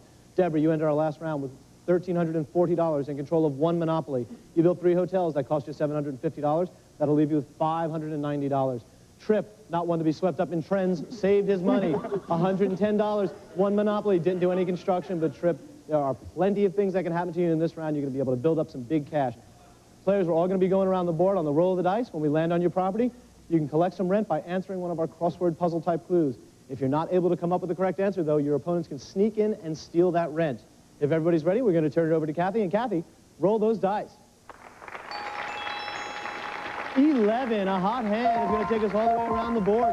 We're going to skip Tom's first block entirely and Tripp. That is your property. St. Charles Place, there's no construction there, but what kind of rent money can he make for himself, Charlie? $70. Thank you, Charlie O. Tripp, your correct answer will begin with the letter F. Here is your clue. Boat bunch. Deborah, Tom. Nobody. Fleet is what we wanted. Fleet. Tripp, you will not get penalized because you are the landlord there. Tom and Deborah, you didn't ring in and hurt yourselves. Let's go back to Kathy. Kathy, roll those dice. Let's make some money for somebody. Snake Eyes, that's going to take us over to States Avenue. Tripp, you're going to get another shot at it. What does States Avenue rent for without any building on it there, Charlie? $70. All right, Tripp, once again, for you alone, you'll have 3 seconds to come up with the correct answer without using your buzzer. Here is your clue. Correct answer begins with the letter F. Your clue, photo by phone. Fax. Fax is correct, Tripp. Give him the money. Kathy, roll those dice. Let's move on. A 6. That is going to take us down to New York Avenue. Good news for you, Deborah. That is yours with a hotel. Charlie, what's New York renting for these days? $1,000. An easy $1,000 for you, Deborah. Just give me the correct answer, beginning with the letter F to this clue. 20s Go-Go Girl. Tom. Flapper. Flapper is correct, Tom. $1,000 for you. Kathy, roll. Another pair of doubles, an 8 is going to take us around the board to Ventnor Avenue. Well, Tom, it took us a while, but it was inevitable. That is yours, Ventnor with a hotel. Charlie? $1,150. Your correct answer will begin with the letter D. Here is your clue. Evolution Egghead. Darwin. Charles Darwin, Tom. That's $1,150 into your bank. Kathy, roll him. He's got some more property staring him in the face here. A 7 is going to take us around the board to Pennsylvania Avenue. I know that's a big-ticket property, Charlie. $1,400. $1,400, Tom. Quick and easy. Just give me the correct answer, beginning with the letter S to this clue. Sotheby's last word. Sold. Sold. Sotheby's, the famous auction house, Tom. $1,400 for you. Kathy, let's roll them. A 7. That's going to take us around Pasco. Let's give everyone $200 for taking the ride. Mediterranean Avenue with a hotel. What's that rent for, Charlie? $250. $250, Tom, for the correct answer. Your correct answer begins with the letter C. Your clue, France dance. Time, Tripp. Can. It is indeed, Tripp. The can. $253 for you. Let's go back to Kathy. Kathy, let's make Tripp a little more money. Roll them. A 5. That is going to take us to Oriental Avenue. We're still in Tom's domain. Oriental Avenue with a hotel. That's going to bring us a little more money. And players, that sound means 1 minute to go in the round. Let's see what kind of money Tom's looking at here. $550. $550, Tom, for the correct answer, beginning with the letter C to this clue. Professor Plum's game. Clue. Clue is correct. $550 into your bank, Tom. Kathy, let's roll them. We got some time just to make a little bit more money. Doubles again. A 4 is going to take us to jail. Ooh, I don't like the way that feels. Let's move on down the board. Roll them, Kathy. A 5. That is going to take us to the Pennsylvania Railroad. Players, a hostile takeover opportunity with time running out in the game. I will give you all a toss-up clue. The player who rings in with the correct answer can take that Pennsylvania Railroad to any property on the board in an effort to take that monopoly away from another player. Here is your clue. From coach to first class. Tom. Upgrade. Upgrade is correct, Tom. You're going to have a chance to upgrade your portfolio. Where do you want to go with that? I'd like to try taking the St. James Place. 3 correct answers to take over those 3 properties taken away from Deborah. Your correct answers will begin with the letter F. Tom, here's your first clue. Ollie's deer. Fawn. Fawn Hall is correct. Very well solved, Tom. That is one. Your second. Castanet stomp. Flamenco. Flamenco dancing is correct, Tom. That's two. Your final question to take over the whole Monopoly, Tom. Beginning with the letter F. Your clue, digit ID. Fingerprints. Fingerprint, Tom. Very well solved. That is a Monopoly. Turn them all red, and time ran out in the round. Tom, you came on strong. Trick, you got hurt in the first round. You didn't have an opportunity to come back. You ended that round with $630 and no real estate to bulk up your score. That's not going to be enough to take over Tom. Deborah, you ended that round with $790, and Tom snuck in and stole that property right out from under you. Neither do you have any real estate value to add to your score. That means, Tom, you are going to run away with this thing. You have $6,285, control of seven, count them, seven Monopolies on the board. We're going to cash in your hotels, sell them off for $250 apiece to give you a final round total of $11,035, Tom. And the better news is you just won yourself a shot at $25,000. Come on over here. Deborah and Tripp, you ran up against a wrecking ball today. Put a hurting on you. Thanks for playing the game, though. Tom, thanks a lot. You're amazing. You are amazing. We're going to come right back and watch Tom go for $25,000 or maybe even $50,000. Come back and watch him do it. He's got a hot hand.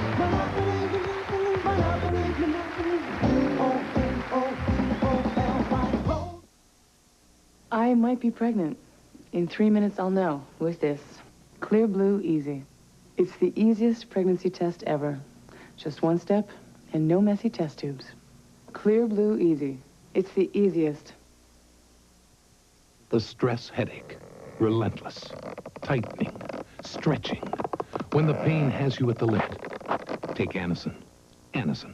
Or aspirin-free Anacin 3. Strong pain relief for today's stress headache. Introducing Fisher-Price Baby Shampoo. You can tell by that look, that life, that laugh, that care, that kiss, that smile, that splash. We've got a base you can trust. Fisher-Price loves children, so we've created a baby shampoo with no unnecessary ingredients. It's as gentle to the eyes as water. You can tell by that squeal, that giggle, that glug, that grin, that glow, that hot, that hug. The new Fisher-Price Bath Care line. We've got a base you can trust. This is for people that don't know how to talk, like James Brown. From the producer of America's Funniest Home Videos. Look here! Look here! A special preview of this fall's hilarious new series, America's Funniest People, next Saturday. Sunday, Audrey Hepburn steals for love. I'll take my chances. Robert Wagner loves to steal. It's not that I mind being shot at, it's just not knowing why. Love Among Thieves, Sunday.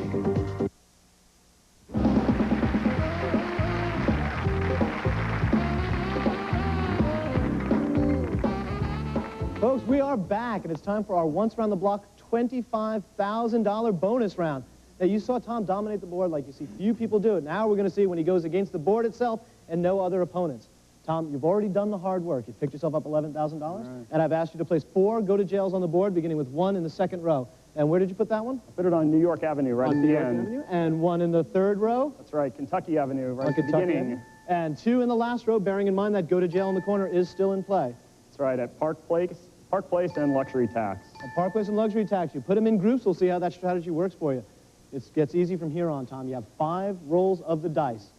Every time you roll doubles, I'll give you an extra roll. If you can make it all the way around the board without hitting one of those go-to-jails past go, I'll give you $25,000. If you can land exactly on go, we'll give you $50,000. Right.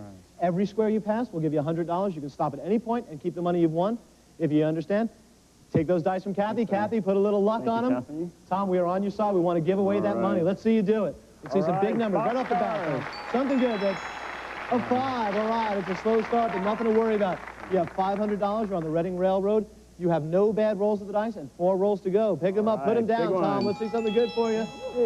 A 3. Oh, that's going to take you to Vermont Avenue. You're still on the first block. You have $800. You have 3 more rolls to go, Tom. All right, doubles. We need doubles. Your only bad roll is 11. Stay away from that, a 7. Much better. You turn the corner, you're on the Pennsylvania Railroad. You have 2 rolls to go. You have $1,500. Your only bad rolls are 4 and 6. What do you want to do, Tom? I'm going for it. He's going to stay ready, Tom. Let's see some big numbers. Let's see some doubles. Some big doubles. You need to pick up some doubles here. Oh, Tom, that's too bad. Sorry about that, but $11,000 for an easy day's work. You can't complain about that, Tom. We're trying to pick up big money. We're out of time. For Tom, for Kathy, and for me, Mike Riley, thanks for joining us on Monopoly. We'll see you next week. Peace and good cheer. Bye-bye.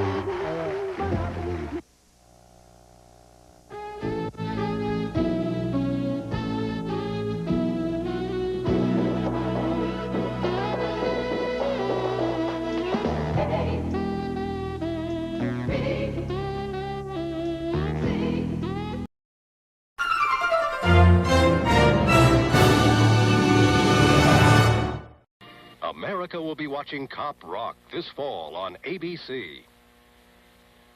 The Amerks playoff picture tonight after the movie.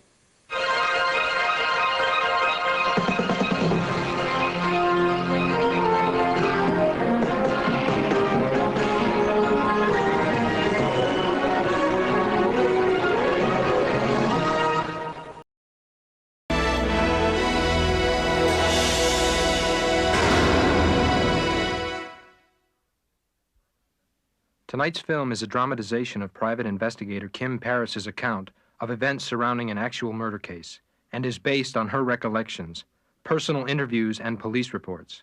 Some composite characters have been used for dramatic purposes.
Are you there? What? Nothing, just checking to see if you're awake. I'm awake, I'm ready, and I'm waiting.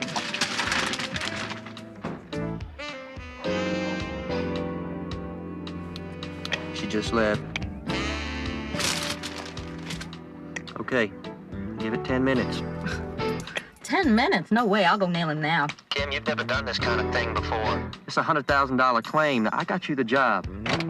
If you blow it, I get the blame. Damn it, Kim, you gotta listen up.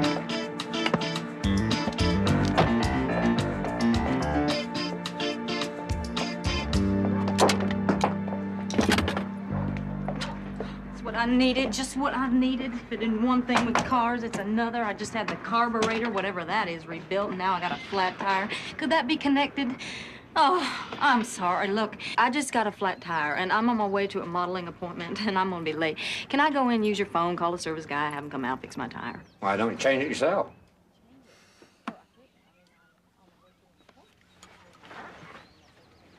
I'd do it for you, only I hurt my neck. Hurt my back, too. Oh, that's too bad. You're a model, right? Mm-hmm.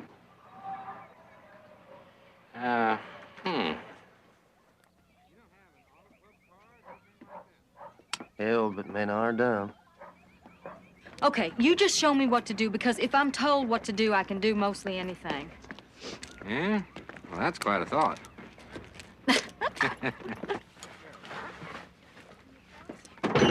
Oh, there it is. You're gonna need a jack, lug wrench, too. Mm-hmm. It's pretty complicated, isn't it? Yeah. Okay, just stand back. Be a lot easier. I'd just do it for you. Oh, are you sure? What about your back and your neck and all? Well, sometimes for a lady, you gotta make a little sacrifice, huh?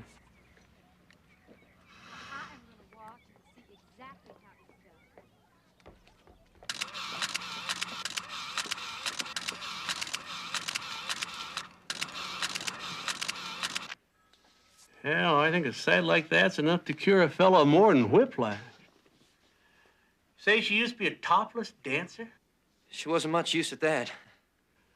Oh, well, everybody likes different things. She can't dance.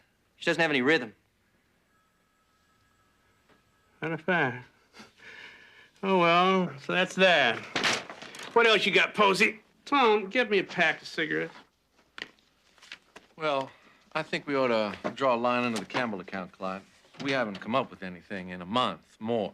I know how long we've been taking their money, Posey. Told them when they came to me the murder cases were slow movers. In 2 years since somebody shot the Campbells. Houston Police Department haven't come up with diddly. I spoke with Dan Halsey at the police department the other day. They're waiting for the estate to get settled, see where the money goes. Halsey couldn't find his butt with a flashlight. I thought you were onto this fellow, the boyfriend of Cindy Campbell. What's his name? David West, he gave Cindy her alibi. Where's coffee? You didn't ask for coffee, Clyde. No problem, I'll get it. Campbell had some pretty scuzzy clients in his line of lawyering, Clyde. Could have been one of them. Not what the family thought. They think their little sister Cindy did it. They think she killed her own parents with her 2 kids right there in the room? That's why they hired us. Oh, we can't get anywhere near Cindy. She's a recluse. Never comes out. Well, Cindy's holed up. Is this David West holed up with her? They split up. You could try Kim on it. She's kind of flaky, you know, but she's plenty smart. His name is David West. This could be good. He's some kind of gun freak, you know, a survivalist into that bodybuilder macho stuff. I'm gonna create a whole new style just for this gig. Yes. He won't know what hit him. I don't know. I don't like the sounds of this stuff. I mean, what's he supposed to have done? Murdered somebody? His ex-girlfriend's parents got blown away. Could have been anybody. Maybe even a professional hit.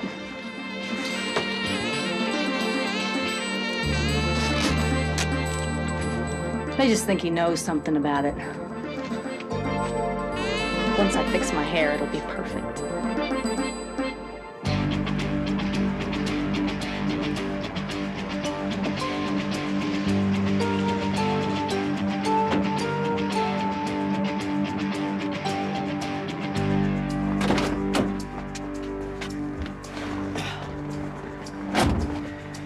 All right, it's the White House.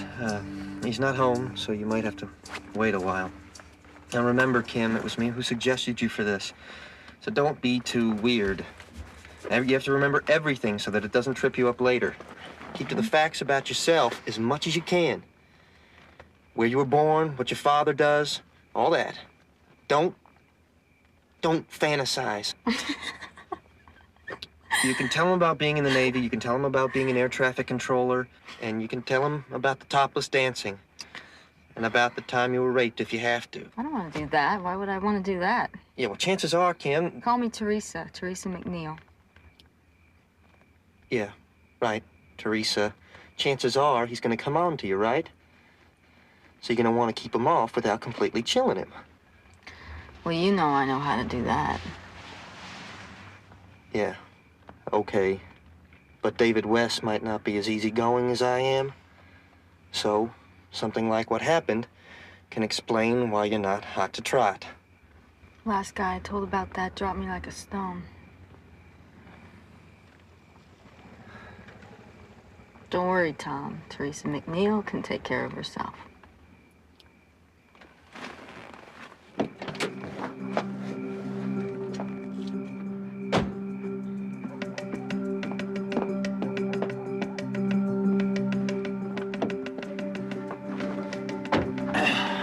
How is she?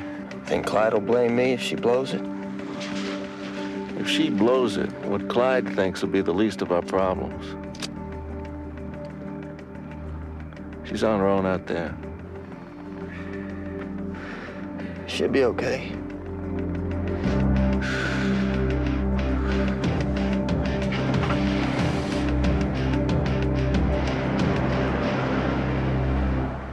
Oh, I was in the Navy for 4 years before this. Were you now? Yes, I was. That's what brought me to Texas. Corpus Christi, mainly.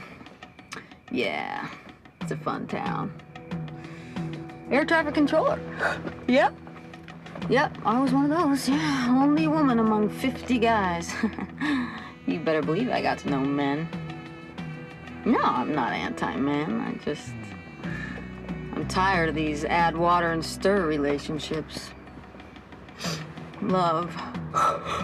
Love. Love, love, love. Love. Have I ever been in love? It's kind of a personal question, don't you think, right off the bat? No. I'll answer it. I'm just saying it's kind of personal. No. I've never been in love. I love people, but in love, no. What's the difference?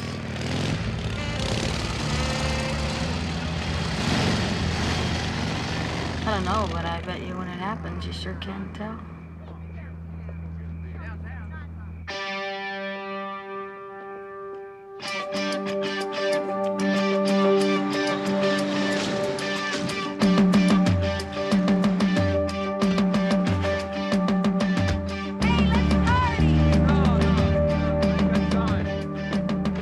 Hi, I'm Teresa McNeil. I'm Teresa McNeil.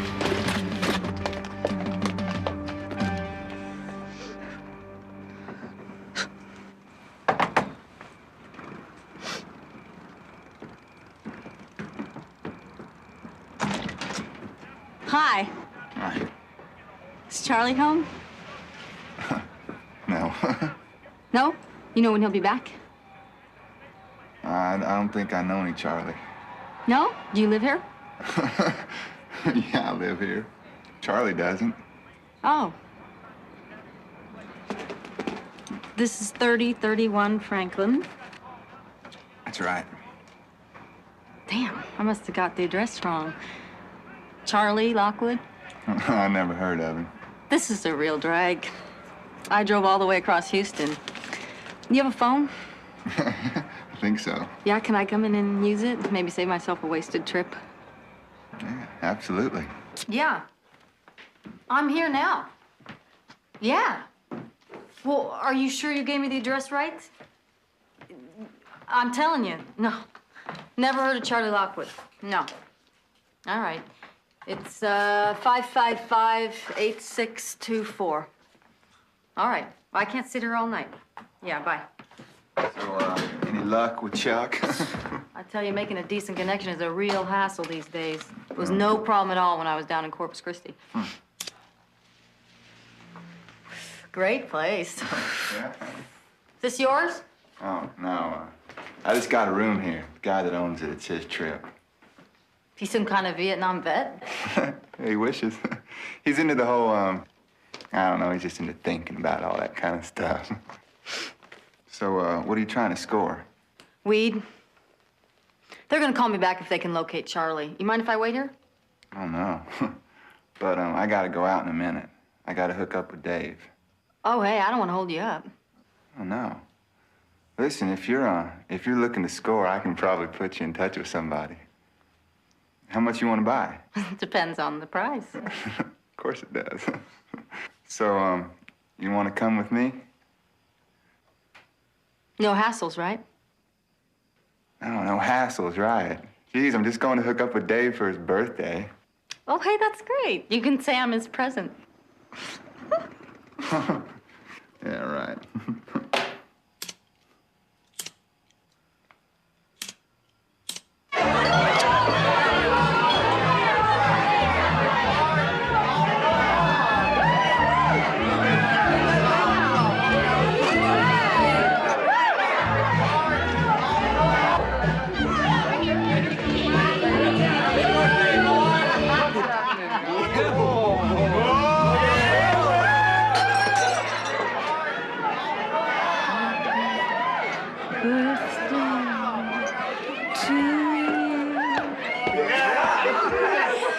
Happy birthday to you.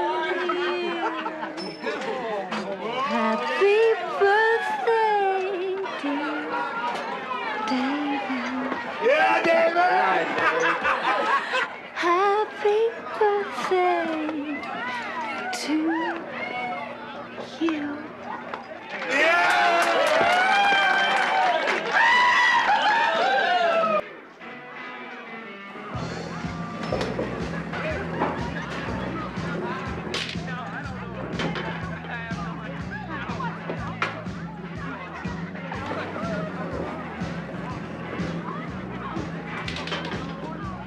So you were an air traffic controller in the Navy? Mm-hmm, 2 years. I never lost a plane. You must have been just a kid. Yeah, well, I left St. Louis when I was 17. Ran away. Joined the Navy so I could get taken care of. So what do you do now? Oh, I'm kind of between gigs, as they say in showbiz. I live with my sister Sammy and her old man. My overhead's pretty low. You in love with anybody? It's kind of a personal question, isn't it? Prefer that I ask you impersonal questions? Like, can you give me a ride home? What, you don't have a car? Well, I have a Trans Am. It's got a busted transmission. I got a job that doesn't pay enough for an oil change. Yeah? Well, maybe your luck's about to change. I don't believe in luck. Hey, how about that? Neither do I. I have to talk to Steve, okay?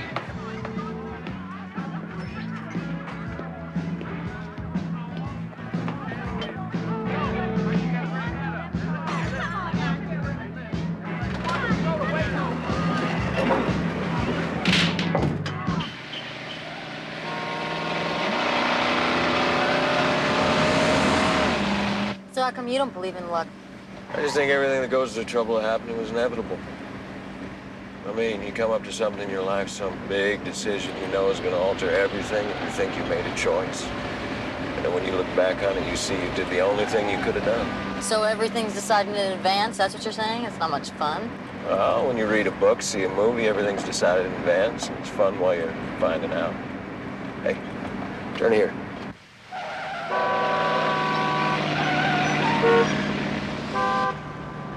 You drive like I think. I'm a great driver. That's what I said. So how come you left home when you're so young? I was a difficult kid. My father kept getting on my case. Oh, tell me about it. Well, I remember the night I left, I was terrified, but I kind of got myself backed into a place I couldn't get out of, you know? I'm like that. Anyway, he was downstairs watching television, 60 Minutes it was. And I brought my bags down one at a time. I pile them in front of the front door. You know, last of all, I go get my Snoopy dog. I stick him right on top of the pile. I keep thinking he's going to turn around, you know, and see it. Say, Kim, don't go. Kim?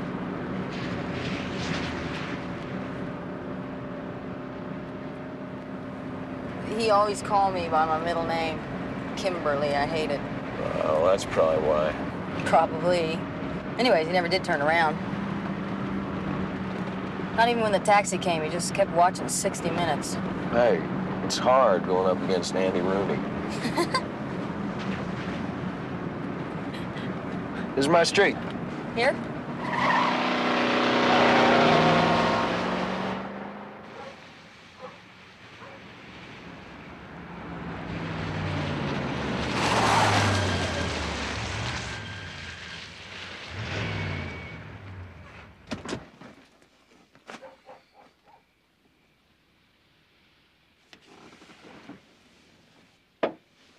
There you are. You're free to go. So what's this all about? What's this all about? Haven't you ever picked up a girl in a bar before? I'd have said it was you who picked me up. So are you saying that's never happened to you? Often enough to know it doesn't feel like this. I'm not into these just add water and stir relationships. Neither am I.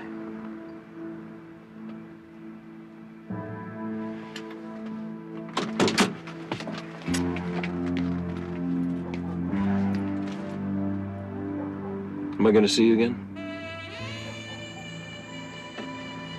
How about same time, same place tomorrow night? Oh, you'll have to be more straightforward, Teresa, if this relationship's gonna work.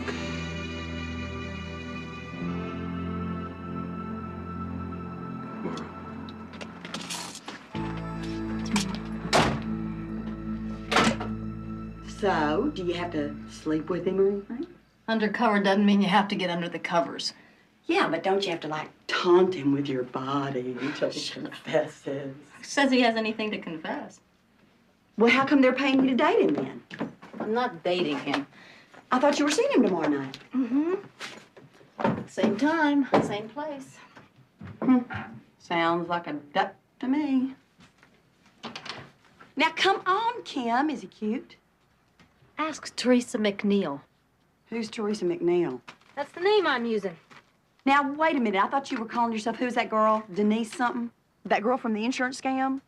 Denise Donnelly was totally helpless. She couldn't change a flat tire. Denise Donnelly is not the type David West would be interested in. What is the type David West would be interested in? Well, now there's the trick, Sammy. First, I have to find that out. Then, I have to become her.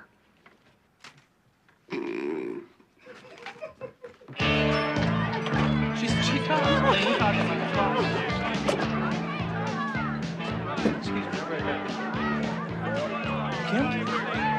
Kim Paris, Billy Curtis, Corpus Christi, Watch Commander's office. Don't you remember? Hey, it's me. Hey, we went out and got drunk that night. We had a great time. You remember Billy Curtis? Would you get your hands off me, huh?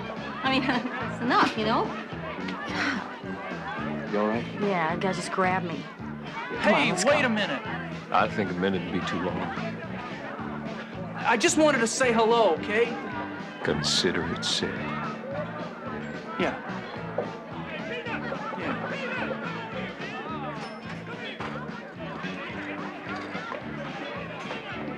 I'll put it out of your mind. Let him deal with it. Maybe I overreacted. Don't apologize for how you feel. Don't look for trouble, but don't walk away. Some people see something they don't like and they say that's wrong, and they look down at their feet and shuffle them around and walk away. I don't do that. You're a pretty tough dude then, huh? I just see things through. I need a beer. Can I have a beer? The reason that I was late is that Sonny, my sister Sammy's husband, he's kind of strict. I couldn't tell him I was coming to see you. No, why is he strict with you? You're not his wife. He's possessive. You know, it's that family kind of thing. Sounds like he's mafia. You must be clairvoyant. He is kind of mixed up in that kind of thing. Does that bother you? No. I had a girlfriend whose father was a lawyer for all kinds of lowlifes. And he didn't like Cindy going out or having a life of her own. Just like your sister's husband, Sonny. Well, he was her father. Maybe he cared about her. Yeah. Maybe. Sonny's not that bad. Sometimes it helps to have a man look after you. How does your friend and her father get on now? He got killed in a car crash, mother too. Oh. So, things worked out just fine. Oh, that's awful. Campbells were nicer people dead. David, what a terrible thing to say. Yeah, it is. The Campbells were terrible people. All of their kids got severely screwed up by him. Even your friend? What was her name? Cindy? Especially Cindy. Cindy almost didn't make it. Was she in the car when it happened? No. No, I was with her when she got the news. Are you and she still close? No, after Cindy lost her parents, things changed. We don't see each other anymore. It's all in the past. I want you to know that. Hey, if you say so. No. I want you to believe me.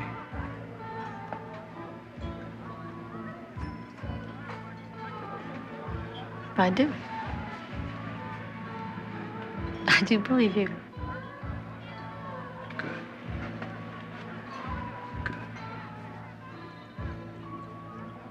I want things to be straight between us, Teresa.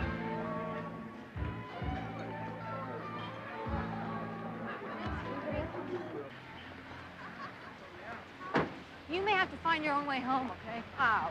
Now remember, you and Sonny are only married 6 months. His name is Sonny? Yeah, he's very old-fashioned about stuff. What does he care whether my husband's old-fashioned or not? I told David he won't let me get calls from guys because I don't want him to have my telephone number and know that we live in the same area. I told him I live all the way across town. What happens if you run into him at the laundromat? I'm going to take our clothes to one of those places where they do them for you, and then I'm going to put it on my expense account. You can do that? Deep cover costs, kid. Now remember, don't blow it, okay? Because my name is Teresa. You think I am so stupid I can't remember her name? Hey, cut down the Texas drawl, okay? You're supposed to be my older sister. I am not older than you. Don't be confused. It's just a cover story. I'm not the one who's getting confused. So, how come you didn't run away from home and join the Navy? Couldn't stand all that yes sir, no sir stuff. Sammy was always Daddy's favorite. He taught her how to play pool. Dad's a hustler, huh? Amazing the way parents operate on kids and kids on each other. Seen a lot of those kind of games, putting one kid against the other. The dollar she makes it. You're on. Do you mind? $2. You're on. Oh, no, I put her off. She's really good. Daddy used to make us play all the time for money. Oh, I feel like I know him without ever having met him. Kim exaggerates everything.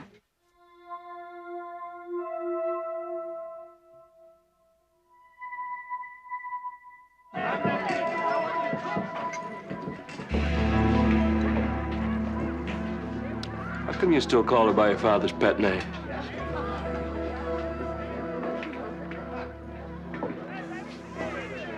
Suggests to me you haven't accepted Teresa for who she really is. Want a little bet on this one, Sammy? Mind your childhood.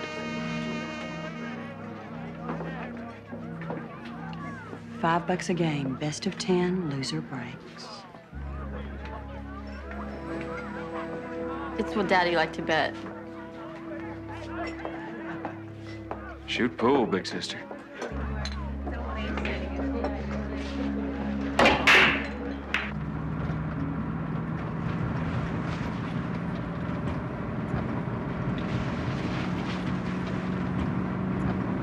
You hustled me, didn't you? Well, kind of. You mind?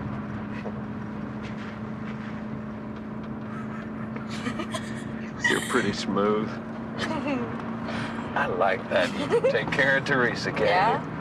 You're not looking for somebody else to do it for you. Is that how it was with Cindy? Something like that.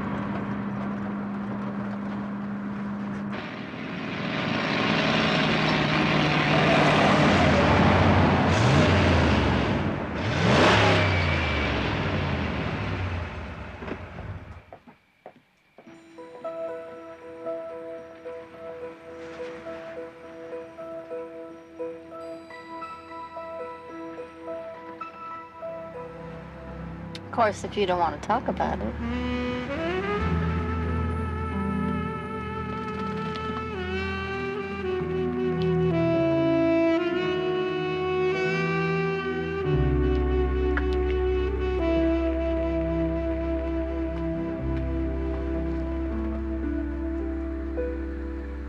You coming in?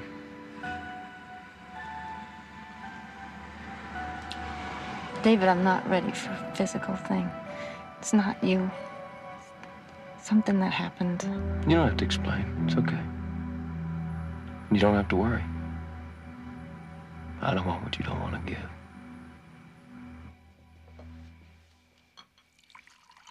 Someplace. You a survivalist or what? Well, I'm surviving so far. And that's enough for you. Hey, don't knock it till you try it. You go from home to the Navy to living with your sister. That's not taking too many chances. And you too. I live every day like someone's sneaking up behind me. So I practice every day sneaking up behind them. Cheers. So were you very much in love with Cindy? Whoa, you don't give up, do you? No, sir. I created Cynthia. Or I tried to. I was in love with what she was going to become. Doesn't sound too loving. When I first met Cindy, she weighed about 200 pounds, had greasy hair, complexion like a glazed donut, and nose like Pinocchio. She hated herself. I didn't blame her. So why were you attracted to her? Because I could feel the pain coming off her in waves. She was like radioactive with it. And I was interested in why this ugly fat chick was just so totally screwed up. Did you ask her? Sure. I said, how come a fat ugly chick like you is so totally screwed up? What did she say? Well, she said a lot of things, but in the end, it all came down to one thing. Somebody was putting her down, and that person was Cindy. You said her father was terrible to her or something? Her mother wasn't much better. But you can't blame everything on your parents. It just doesn't solve your problems. I told her, quit complaining. You're just giving away your power to the past. So I got her to stop eating the crap she ate and got her to start exercising, reading books, you know, to clean out her mind and put her in touch with her gifts. She was a natural psychic. She didn't know it. She knew stuff before it happened, but she never figured why. I even got her to get her nose fixed, and turned out pretty good. And were you in love with her then?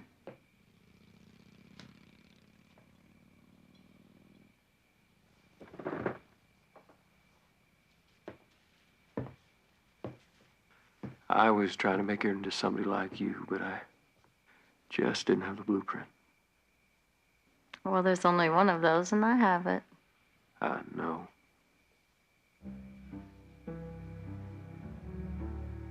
I know.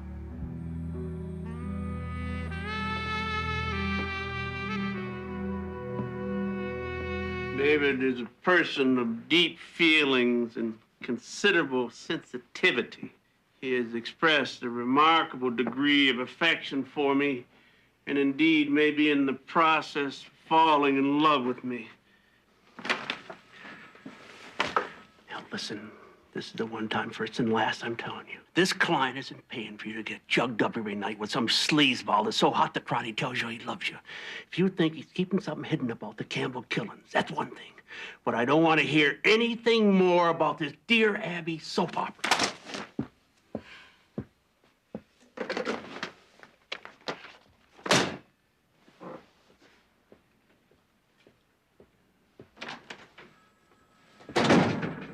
To hell with them and their agency.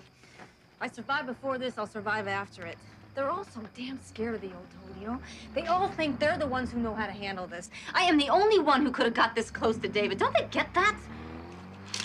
You love it. You just love it. All this play acting. Miss Undercover USA. What is your problem? You love making up lies. You love believing them. You're supposed to be my friend. I don't need this from you. I am your friend. And I know you. Which is more than you do right now. You're getting involved with this creep, aren't you? How do you know he's a creep? You hustled him at pool, that's what you know. You don't know what it's like being somebody else. Being seen as somebody else, feeling like somebody else. Answer the question, Kim. You promised to call me Teresa. Answer the question, Teresa. That's the way it works for me, and it's working. I'm getting close to him. You slept with him yet? No, I haven't. And he hasn't pushed me either. He... Oh, respects you. Yeah. As a matter of fact, I think he does. Oh, sweet.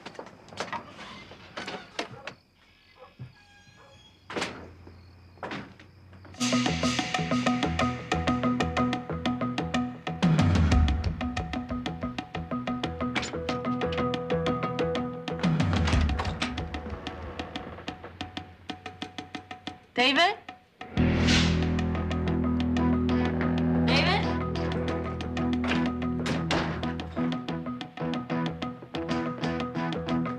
David?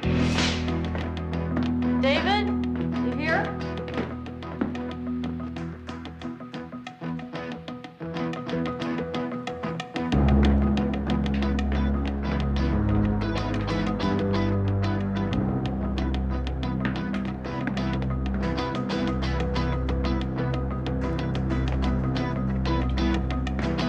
David, it's me.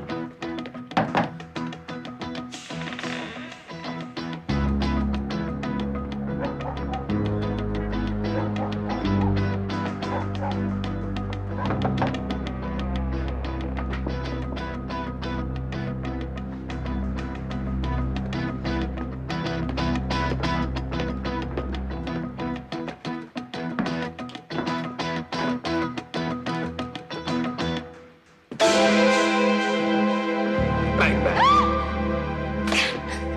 Damn it, David! Don't do that! Don't ever do that! You didn't hear me coming, did you? I think that sort of thing sucks.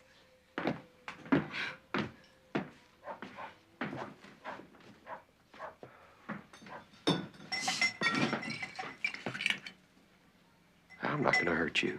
How do I know that? Why? Why do you think I might hurt you? It's not you. Well, who is it? You scared me, okay? Fine. All right, you scared me. There's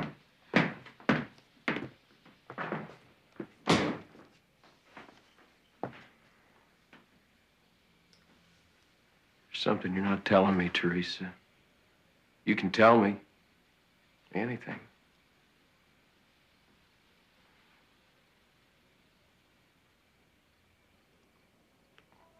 About a year ago, I was raped. It was partly my fault. I ran out of gas and I was walking to get some, and a car came by. It was kind of in the country. 2 guys were in it. They asked me if I wanted a lift. I said no. They said it was a couple miles to the next gas station. He said, "What's the matter? Don't you trust us?" I said it wasn't that, but I'd walk anyway. I was too close to the car.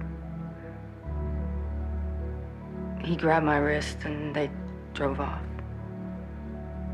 I had to run alongside. After a bit, I fell down.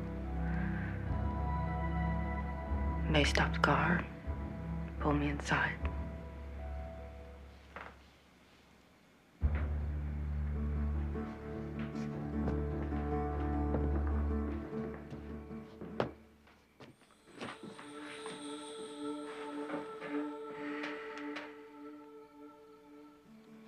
Why was it your fault? I don't know. Dumb of me. To run out of gas. Yeah. I'm always doing dumb things like that. Rape isn't a punishment for running out of gas, Teresa. Not even in Texas.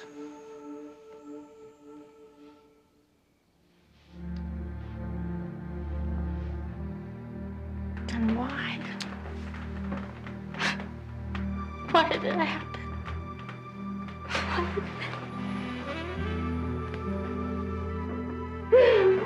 Because it is an awful world we're in.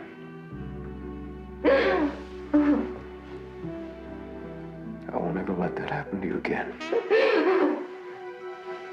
Never. Never, never, never. George, give me 5 of these, please. I want a tuna melt on rye and some iced tea. The money... Come it. The money's in my coat. I'm buying. Well, well. If it ain't Sam Spade, come a slumming in its 500-buck threads. Tell me, Posey, how is the private enterprise law enforcement business? Well, it's up to taking you to lunch, Halsey. Yeah? Well, ain't that nice? I can't help it, Posey. I'm just not very partial to private detective. That includes me? Oh, no. You know I got a little soft spot in my heart for you, Posey. I guess it's some kind of that name you had to grow up with. Oh, Posey, Posey. God, how come you never changed it? Play the card you get, Dan. Play the card you get. No, don't give me that bull. Next thing you tell me is it made a man out of you. Oh, no. Wouldn't go that far. Dan, we've been working on a Campbell case. I suppose you heard? On behalf of the family. What's that costing the son? Well, they thought the Houston Police Department had kind of quit on it. Yeah. You get a guy that many people got a motive for killing, you either get lucky or you get slow. Yeah. Well, we're working the David West angle. David West. Good luck, Posey. I spent a long time trying to break that alibi. Yeah, well, we've got a girl next to her. Her name's Kim Paris. She's, well, she's kind of flaky, but she's got her hooks into West. The only thing is, Clyde doesn't take her seriously. So? Well, you know the case. You know West. I thought maybe you could talk to her, see if you could figure out what she's got. She's kind of exposed out there. What's in it for me? Apple pie. A la mode? One scoop. One scoop. All right, bring her by. Louise? Hey, now, I recommended you at the agency. You're gonna have to tell me if you're getting anywhere. Listen, I got a great idea. David is a believer in psychic stuff. Cindy was psychic. Never mind he about the says, psychic. Okay? Just tell me if you're getting Will you anyplace. just listen to me, Tom? Okay. I'm gonna tell David that I've had this dream, like he's in danger, you know? And then the next time that I go and pick him up, you drive by and you fire a gun. Not at us, but I mean like in the air, okay? And then he'll think I have it. Really have it. This is crazy. This is really crazy. You didn't put this in your report, did you? Hey, it's just an idea. I'm just trying to be creative. Sounds like you're desperate to me. Maybe I should be taping it. Teresa! David! It's David. You play along with me, all right? Hi! How are you? Oh, hey, look at you. I look awful. You do not. This is my brother-in-law, Sonny. Well, hello, Sonny. Teresa told me about you. Oh, yeah? Yeah, she mentioned you. Great. Hey, how about you and your wife having dinner some night with me and Teresa over at my place? Oh, Sammy would love that. You know how she loves to go out, Sonny. I fixed a pretty good Mongolian lamb. How about Saturday? Saturday? I think Saturday'd be fine. I'll work on him. Saturday.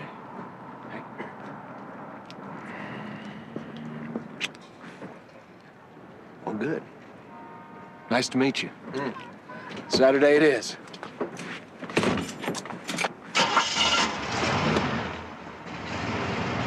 Bye, David. See you Saturday. Damn it, you are careless, Kim. We should not have been out here. I thought that worked out pretty good, Sonny.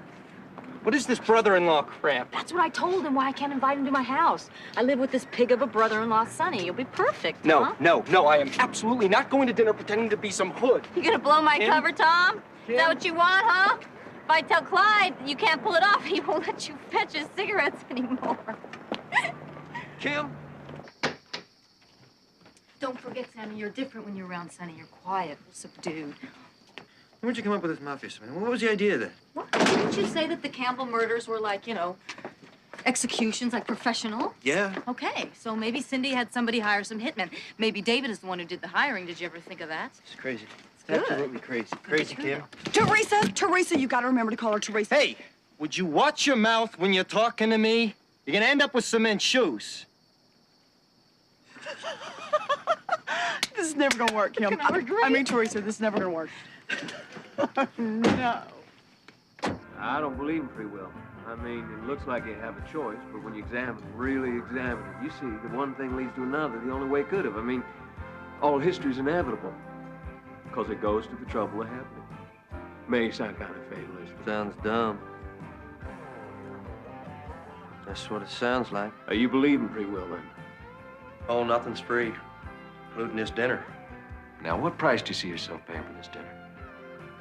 Well, I gotta sit here and listen to you go on about all this stuff you don't know nothing about. Why don't you two broads go powder something? Sonny. Go on, beat it.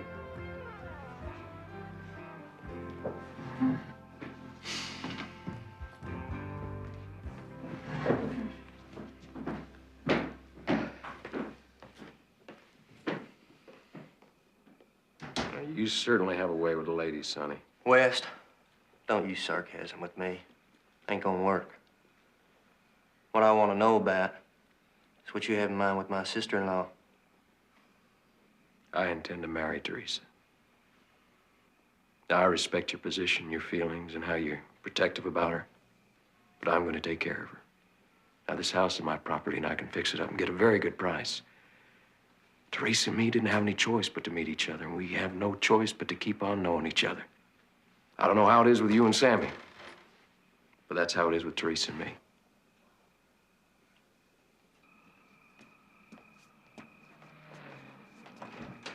We'll be out in the car, okay?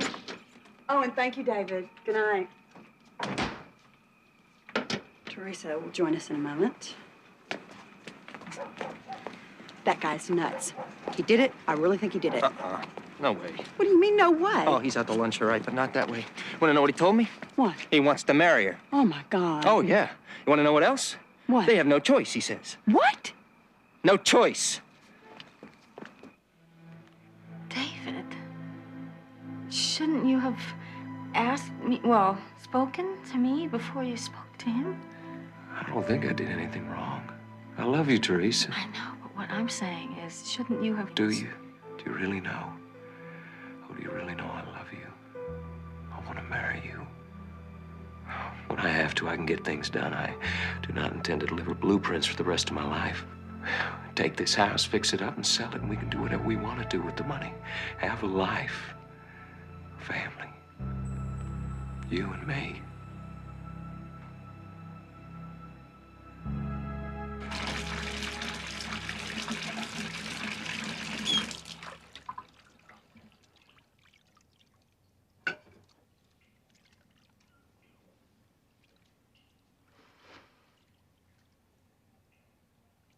He asked me to marry him, Sammy.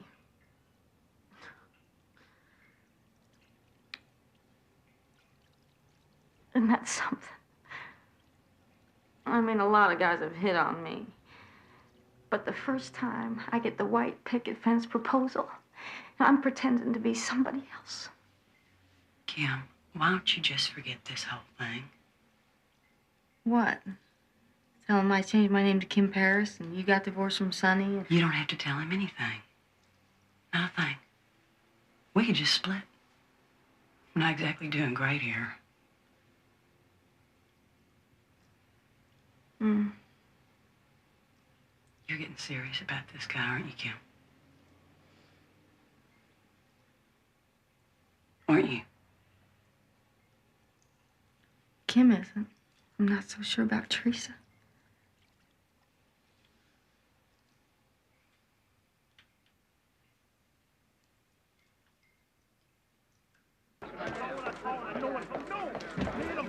Excuse me. I'm trying to make it back here. 2 o'clock. Watch it.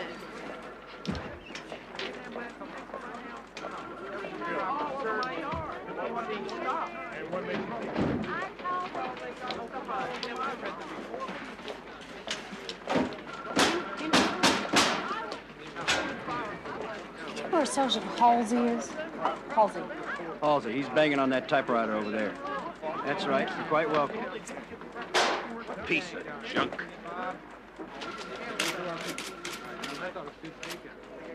Sergeant Halsey, Kim Paris from the Clyde Wilson Agency. How do you want me? Sitting? Standing? I don't know if I want you at all. All right. All right. What do you got on David West? I think he knows a lot about Cindy Campbell and about her parents. Well, no kidding. that couldn't be because he was shacked up with her for 2 years, now could it?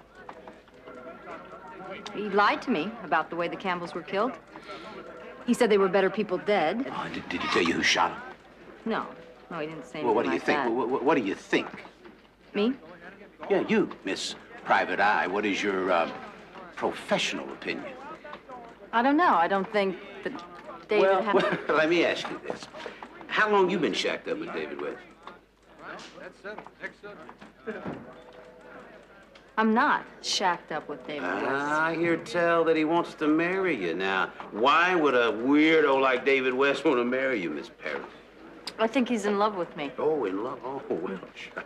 Now I see. In order to prove his love to you, he's going to confess to the Campbell murders. Is that it? Okay, wait. Okay. So he's not sleeping with you.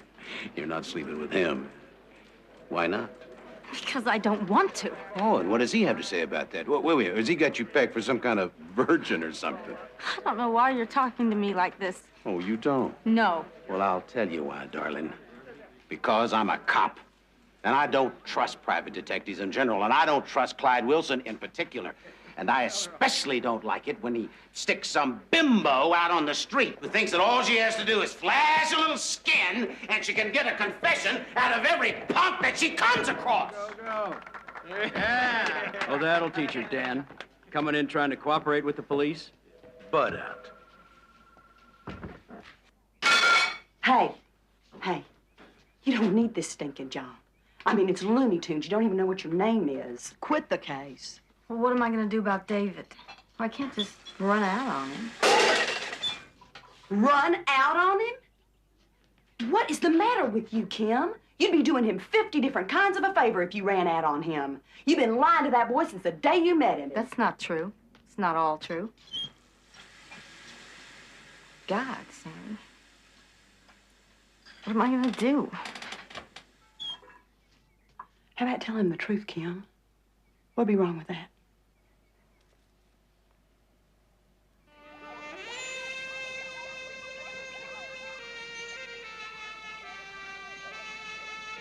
I talked to a real estate lady about the house.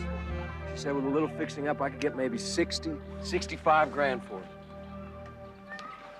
Hey, what's wrong? Look at me. Talk to me. You can talk to me. David, I have to go away for a while. I think we should. I think we should go to Mexico. Where the peso is, we could live there good a long time. I know guys who've done that. I mean on my own. Why do you have to do that? I just do. I have to get things straight. What's not straight?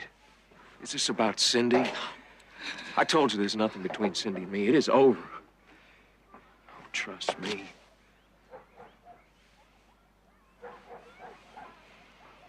There are a lot of things I want to talk to you about and have you understand. But I need you to, make some kind of a commitment. No, I can't. Not now, not yet. I need time.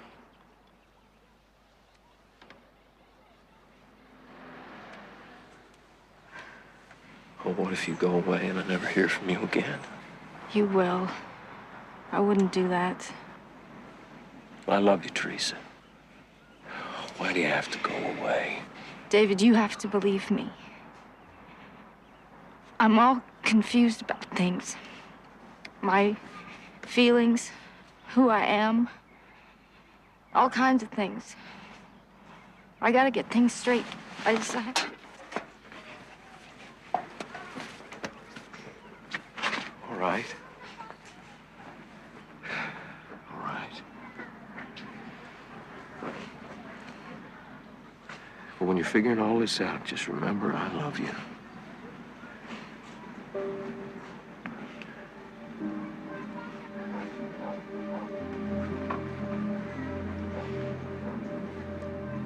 And I love you.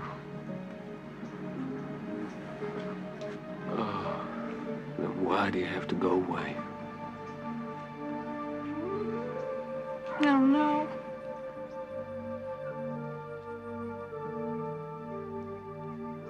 I don't know.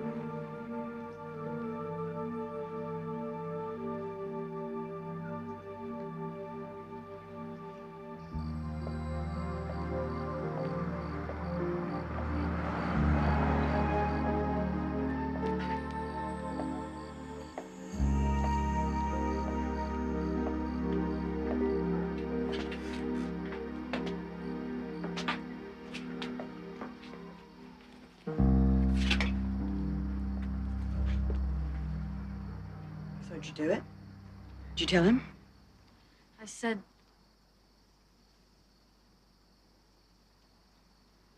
I said that I loved him, Sammy. I couldn't help myself.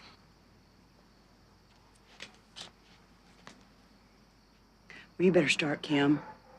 Because you got company. And I don't think they're here to help you. So how come all of a sudden this jerk believes me? Well, Sergeant Halsey was just testing you first time. No, he wasn't testing me. He was insulting me, and he was enjoying it. Yeah, I was a little rough on you, Miss Paris. Just one of those bad days, you know? Thing is, Kim, you're the best thing they've got. The Campbell case has been on hold. No such thing. We've been waiting for the Campbell will to be probated. Now, as soon as they divide up the estate, we'll follow the money, see if any of it goes to David West. Which could take a year or more. In the meantime, you are the only thing they've got, no matter what Sergeant Halsey says. And the reason he's here now is that he can set you up with the wire. See what you can get out of David. You want me to record him? Well, as I recall, you thought that you could get West to talk.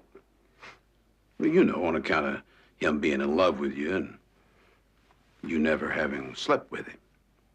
Kim, don't let him talk to you that way. Most likely be a waste of your time and mine, too. Unless you really got something going with this guy. Of course, you're the only one who'd know about that.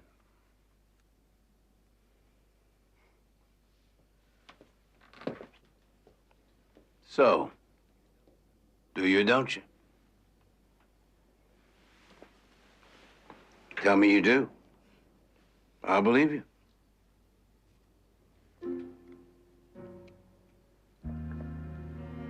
Yeah, I got something going.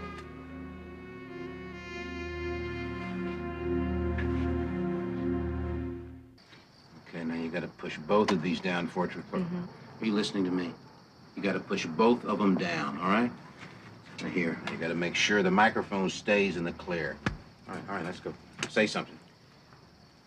Sergeant Halsey is a pig. How's that? Repeating, Sergeant Halsey is a pig. All right, let's go. Come on.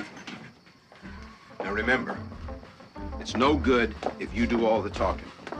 He can't just sit there and yes and no you. You understand? It's gotta come out of his mouth. It's gotta be in his words. Of course. What, do you think I'm trying to frame him? Just explaining. Kim, we'll be here, just in case. In case of what? I don't have anything to fear from David. He's the one that's in danger.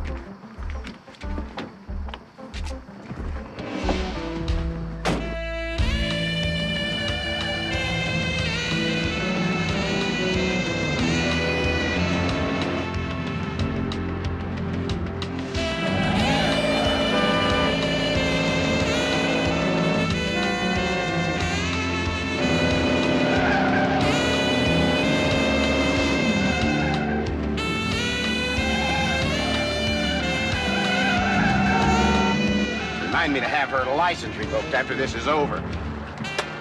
This is Halsey. You guys hanging in? Hanging in, Sergeant, hanging in.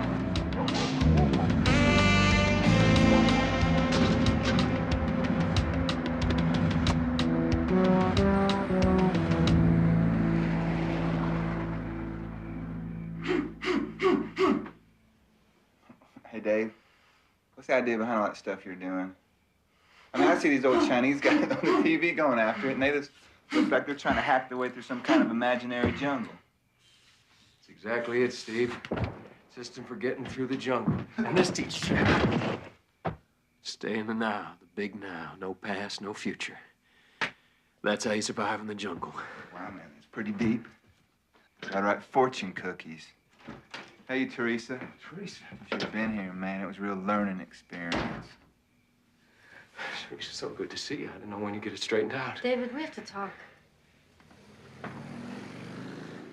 What's wrong? Something big now, man. Jimmy? Hey, man. Signal's clean. Okay, good. Sit over here.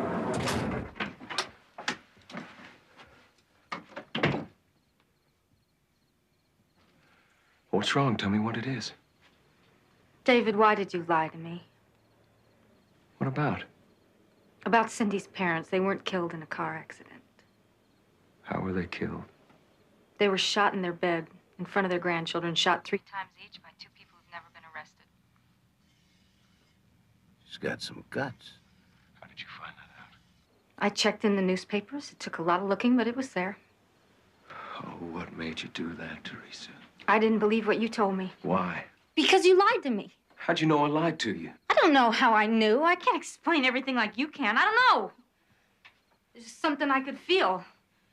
I never thought I'd find out that they'd been murdered. The way they died doesn't change the fact that they deserve to. I didn't lie about that. I don't care about them. I don't know them. It's you I know. Now, you say you want us to be together. You say you want me to trust you. How is that going to happen if you're going to lie to me about something like that?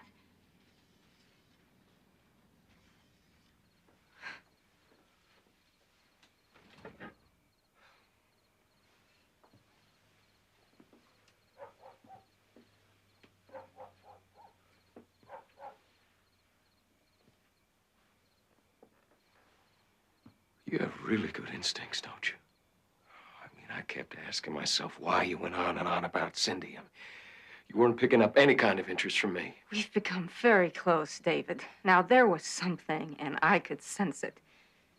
I thought it was about you and Cindy. I knew you weren't telling me everything about her. I thought maybe you're still involved with her, maybe... No. Then what was it? What made you tell me that lie? You don't have to lie to me, David.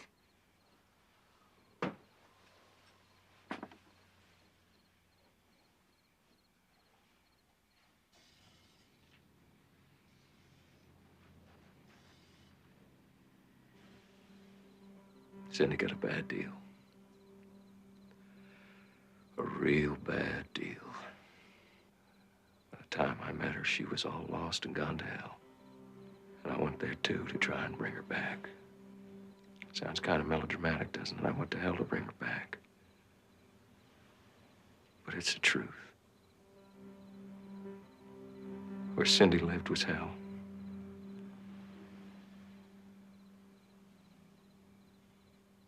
Her father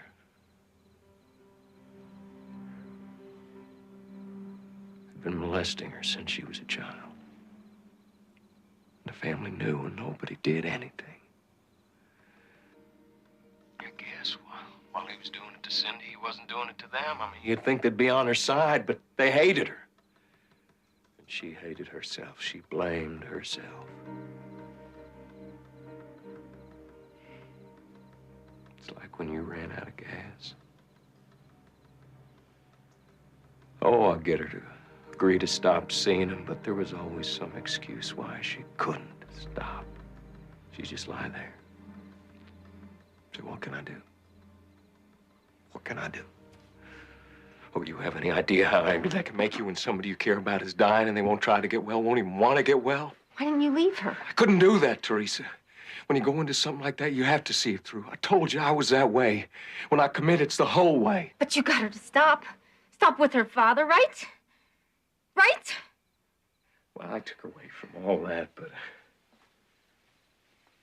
Oh, I didn't take all that away from her. You see, it gets to be a part of you. How you feel, how you are. Sydney never got away from the way she felt.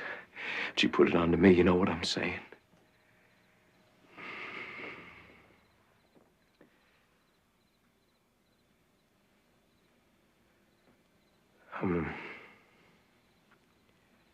She didn't want me to punish her. I would, and then I'd have to forgive her. Well, I got a picture in here that comes into my head. It's like somebody switched on a light. And I can see her. And I can see him doing what he wants, anything he wants. Oh. You know what I'm saying, don't Why didn't you get her out of there? You've never been any place you just didn't know who you were, Teresa. David, I think you should leave. I did leave. I got out, she got out. We had to. You understand that, don't you, Teresa? Hey, y'all, I got some nose candy. See? Get out! Get out, man! Stop me some blood, man. Where you going? I have to get out. because of what I told you, isn't it? You didn't tell me anything. It's about Cindy and me, and you hate me because of it. I hate you, David. Oh, but you don't love me. You don't. I can see it in your face. You don't know me. You don't know what's in my face. Cindy, wait a minute. You want me to trust you? I want you to trust me. That's why I told you. It doesn't matter about trust. Who am I that you should want me to trust you? You're Teresa. And I love you. Teresa. She's chickened out. Teresa, wait. The broad is chickened out. Where are you going? I don't care about Sydney. I don't care about For me? For us? I didn't You say don't care that. about us? You asked me to tell you about Cindy, so I tell you, and all of a sudden you just don't want to know. David, let go of me. Where are you going? I think she's in trouble. Shh. What are you waiting for? You sit your butt down. We've got to get her out of this. Listen, just listen. He's in the car. I know he's in the car with us. Shut up. I didn't know what it was between you and Cindy. I didn't get it about the thing about her parents being killed and better dead in the car. It doesn't even matter because I'm just sorry for Cindy and for you. I'm sorry Okay, for us. Teresa. Me. Teresa. David. I killed them.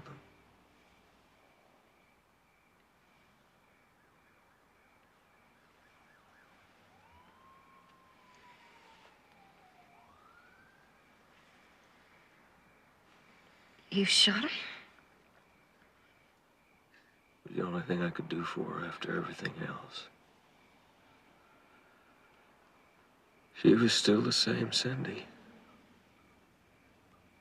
She just looked different. She was chained to herself, her old self. I broke it. You yourself? Well, she couldn't. You couldn't expect her to. No, she couldn't. Well, I'll be. She did it. She did it. David. I told you.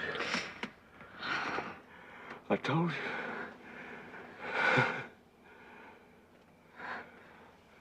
Oh, tell me. Yes. Just tell me to. Yeah. Yeah, it's gonna be all right. It's gonna be all right. It's gonna be all right.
I have to go.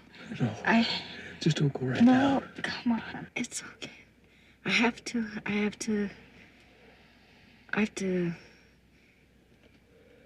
think about everything. Okay? I can't believe I told you. I love you. I couldn't have told you. I know, but it's a lot, David. It's a weight, and I have to let it sink in. It's gonna drive you away. No, it isn't. I love you. I love you too.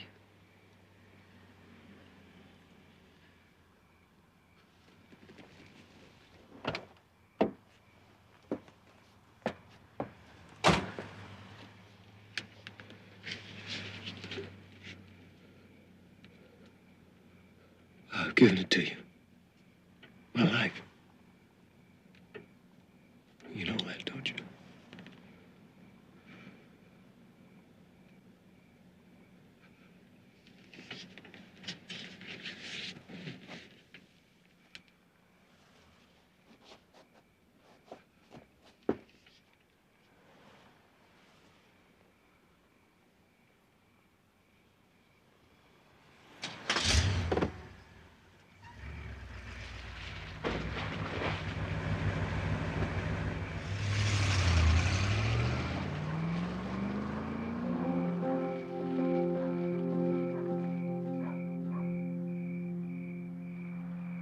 Drive safe.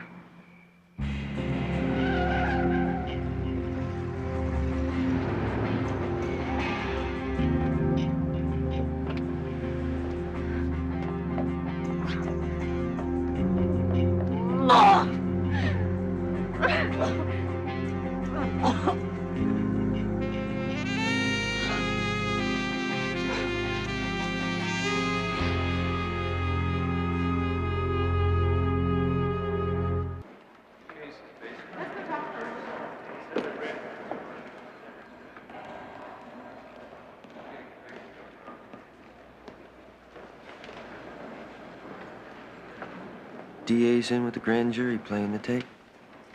Won't be long after that. Once they hear him say it, that's it.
You did it, kid.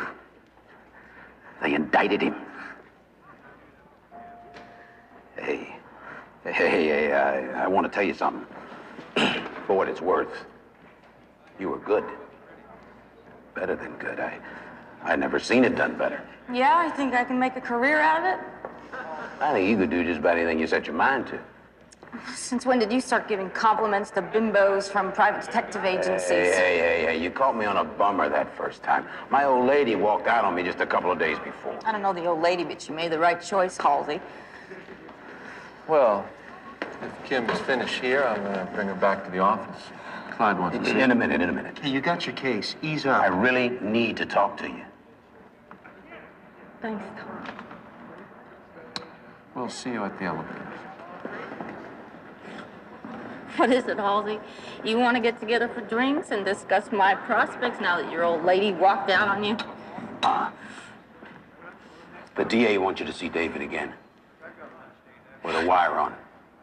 You just said the grand jury indicted him. No question, got him cold. So? So, we can't indict Cindy, not with what he said on those tapes. But with what you have, you can get him to tell you the rest. Sure we can, and the second he gets a lawyer, he'll plea bargain his testimony against Cindy. Plea bargain for what? For not getting the needle.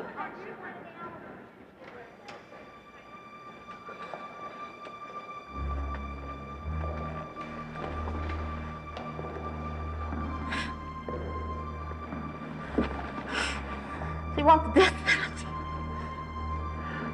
2 counts, capital, premeditated, foregain homicide. Now that gets you the big ticket in Texas, He honey. didn't do it for the money. Hey, we don't know that. We don't know why he did it. All we know is what he told you, and most of what he told you, Cindy told him, and she lies about everything. We got no proof that her father ever laid a hand on her.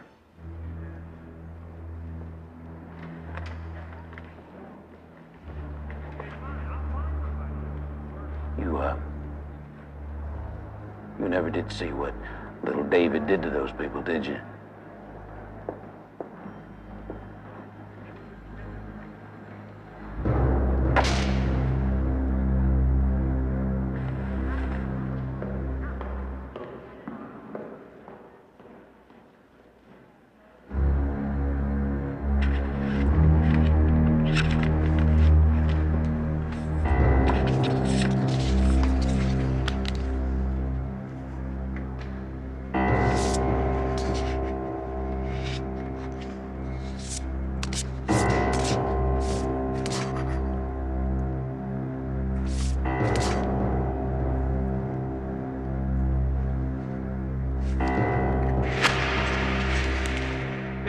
I'm sure we can get this thing on track, Dan.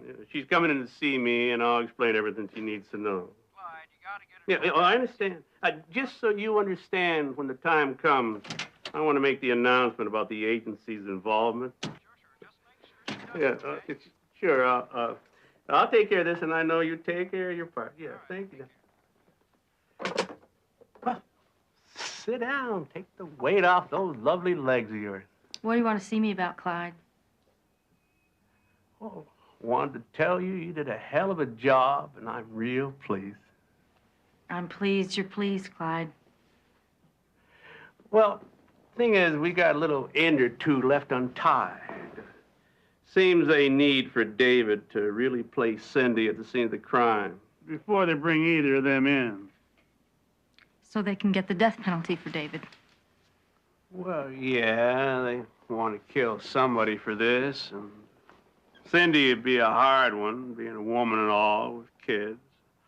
Law's kind of sexist that way. What if I won't do it? Hell, let's just talk, yeah? You do it. This is your case. It's not complete. Feels pretty complete to me. David fooled you, Kim.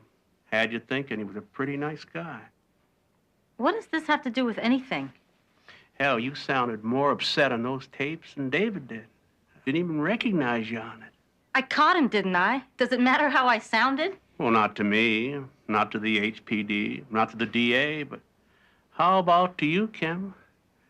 How about when you meet David in court and you're sitting there looking at him and those tapes are saying you love him? I had to say that. I don't love him. That's what you want to be sure about. Seems kind of to me like you fell for the guy. And that's the way it sounded. Listen to those tapes. Yeah. Listen, I'll tell you what, Kim. I think you'd do yourself a power of help if you went back in there, cold as ice, and tied a ribbon on this case. It sure would impress the hell out of just about everybody. Might even make you feel better about yourself. Well, I'll just have to see how much better about myself I want to feel.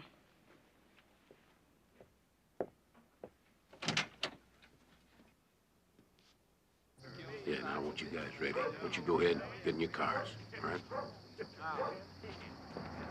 Come on, man. That's what they say. Yeah, I was there last week, I think. Yeah? Yeah. Hey, we get to see those boys in person. We got, Tony Cook. How's she doing? How should she be doing?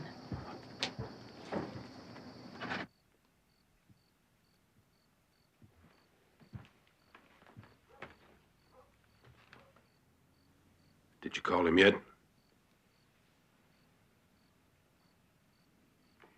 You know, we're gonna be right there. No more than 10 seconds away. You stay in public places. You don't go back to his place, that's a no-no. You give us a code, something you'll say that'll let us know you want to get out. We'll be there. You understand? Yeah, I understand. All right, just leave me alone. Right.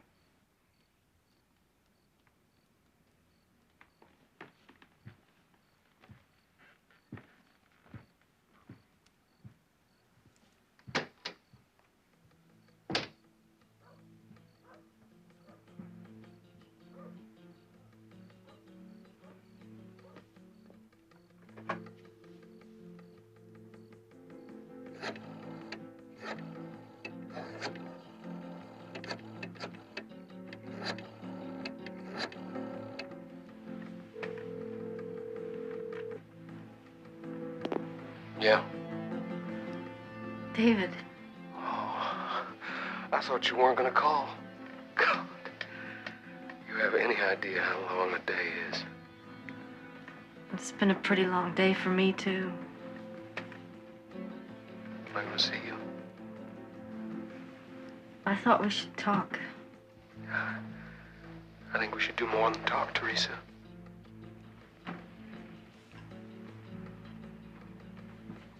I'm not expecting sex, Teresa.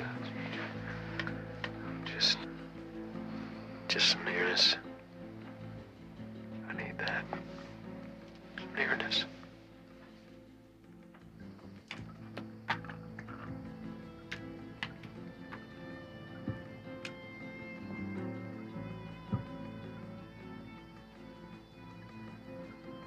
Trick or treat, right? Oh, Kim. I don't want you to do this. You've done enough. More. He so much as makes a move towards me and the cops will be all over him.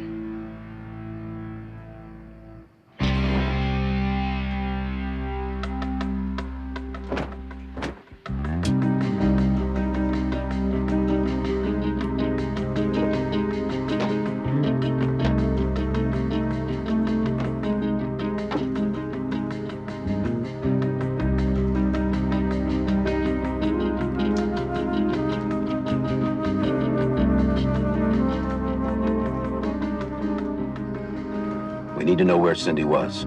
We want her exact location at the time of the shooting. Was she in the room? Was she waiting in the car? Did she offer him money? All that kind of thing. Now, if you think he's suspicious, if you think anything is wrong, you just say... I'll say, I don't want one of these just add water and stir relationships. That's a pretty good line. Yeah. Yeah, okay. Kim, one more thing. You don't go back to his place, no matter what. When you leave the restaurant, that's it. Whether he's told you about Cindy or not, that's it.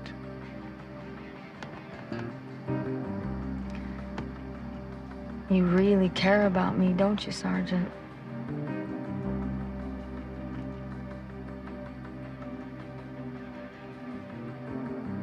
I'm just doing my job. And my job is to see to it that this punk doesn't kill anybody else. You leave the restaurant. You turn into a liquor store. Say you need a pack of cigarettes. You get out of the car. Walk away. Don't look back. Don't look back.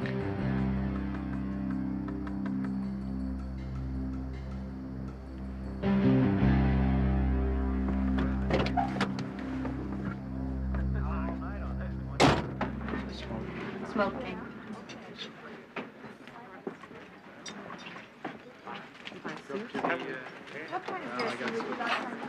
This is a yuppie ripoff joint.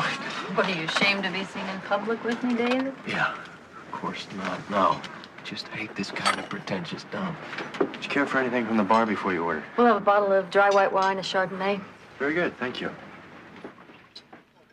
Well, hey, you're making decisions tonight. I like that. All day today. Boy, it was a long one. I kept thinking, what have I done? What have I done?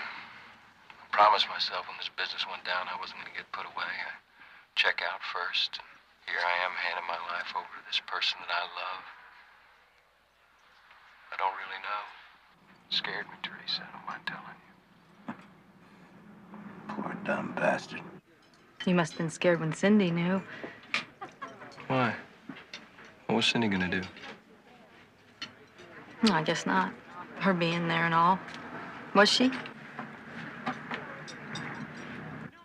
Take it easy, Kim. Take it easy.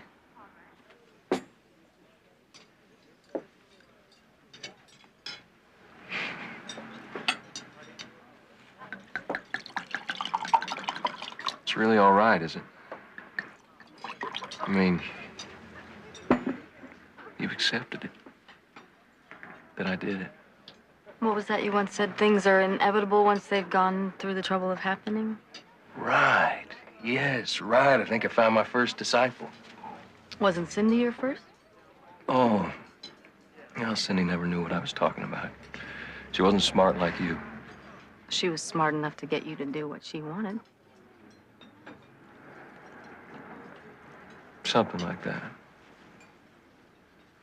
Something as big as that's gonna change your life. Nothing's gonna be the same. You don't let anybody else make those decisions for you. You mean it was your idea?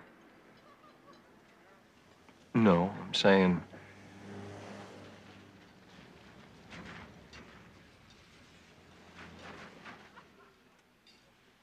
I did it as much for me as I did for her. I take responsibility for my actions, and if I ever have to live this life again, I got no complaints. It's my philosophy, stay in the now, no regrets. Yeah, but whose idea was it? Cindy begged me to do it, and I wanted to. I saw it was the only thing that could set her free. So I made sure she was right there beside me. So it was hers as well. It was like I was her arm. I pulled the trigger. But she planned it. Girl's a genius. We got them both. And her kids didn't recognize her? I wish she'd run out the door and had a mask on. I didn't know they were going to be there. When you start on something like that, you got nothing but nerve to see you through. I was in my soldier mode. You have no idea how it feels to be able to talk about it. Did Cindy offer you any money? Yeah, that was a bit that really bugged me. How much? A lot. It bothered me a lot. I mean, how much money? 25,000. Which just confused things and made it not clear why I was doing it. I had to think about it. Keep things separate. How much did you get? Nothing. I didn't get any money. It's all tied up in the estate. I'm not going to touch it. I mean, it just makes things different. I didn't do it for the money. Anyway, cops will be waiting for that. Money talks. I think I'll feel a lot better about myself if I forget about the money. You're right about this place. Let's get out of here. Where do you want to go? There's only one place for us now, David.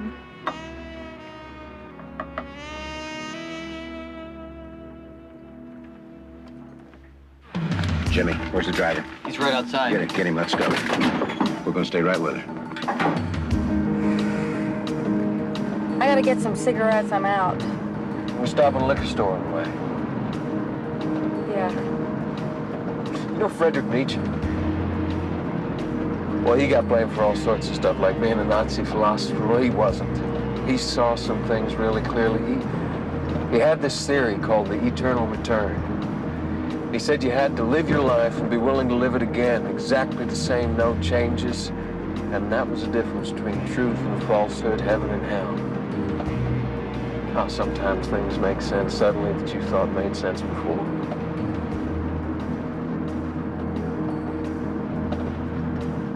We missed the liquor store. Yeah, next one. But you gotta have something here. No, I don't. I mean, how can you tell you could have Because I oxygen just man smoked them all, and I know what I have in there. Wait a minute, you look. Move in closer. Driver, move in closer. I think you found the mic. Give me the purse, damn it. Give me it. Okay, here's your purse.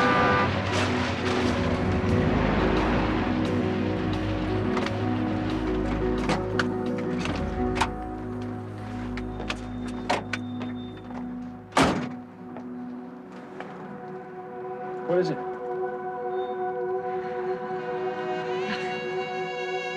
Hurry back.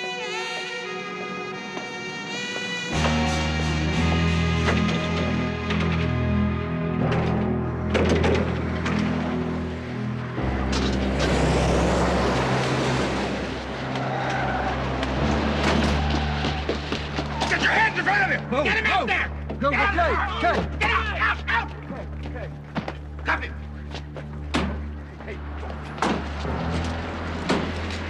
Get him up! David West, you're under arrest for the murders of Virginia and James Campbell. Anything you say can be taken down and used as evidence in a court of law. Teresa! Teresa! Teresa! Teresa! You don't know her name, David. But it isn't Teresa. Go. Teresa. This way. Teresa! That's it. Let's wrap it up. Teresa!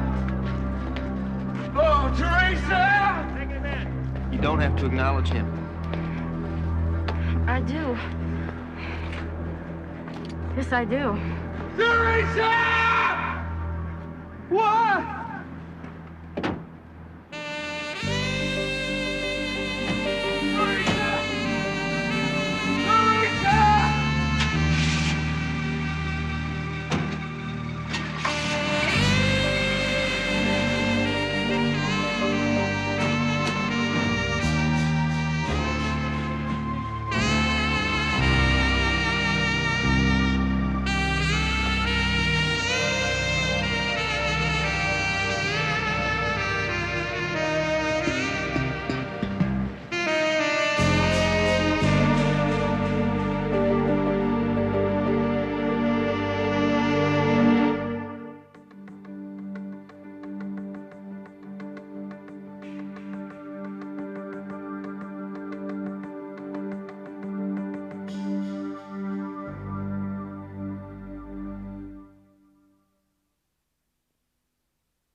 A morning show today at 9.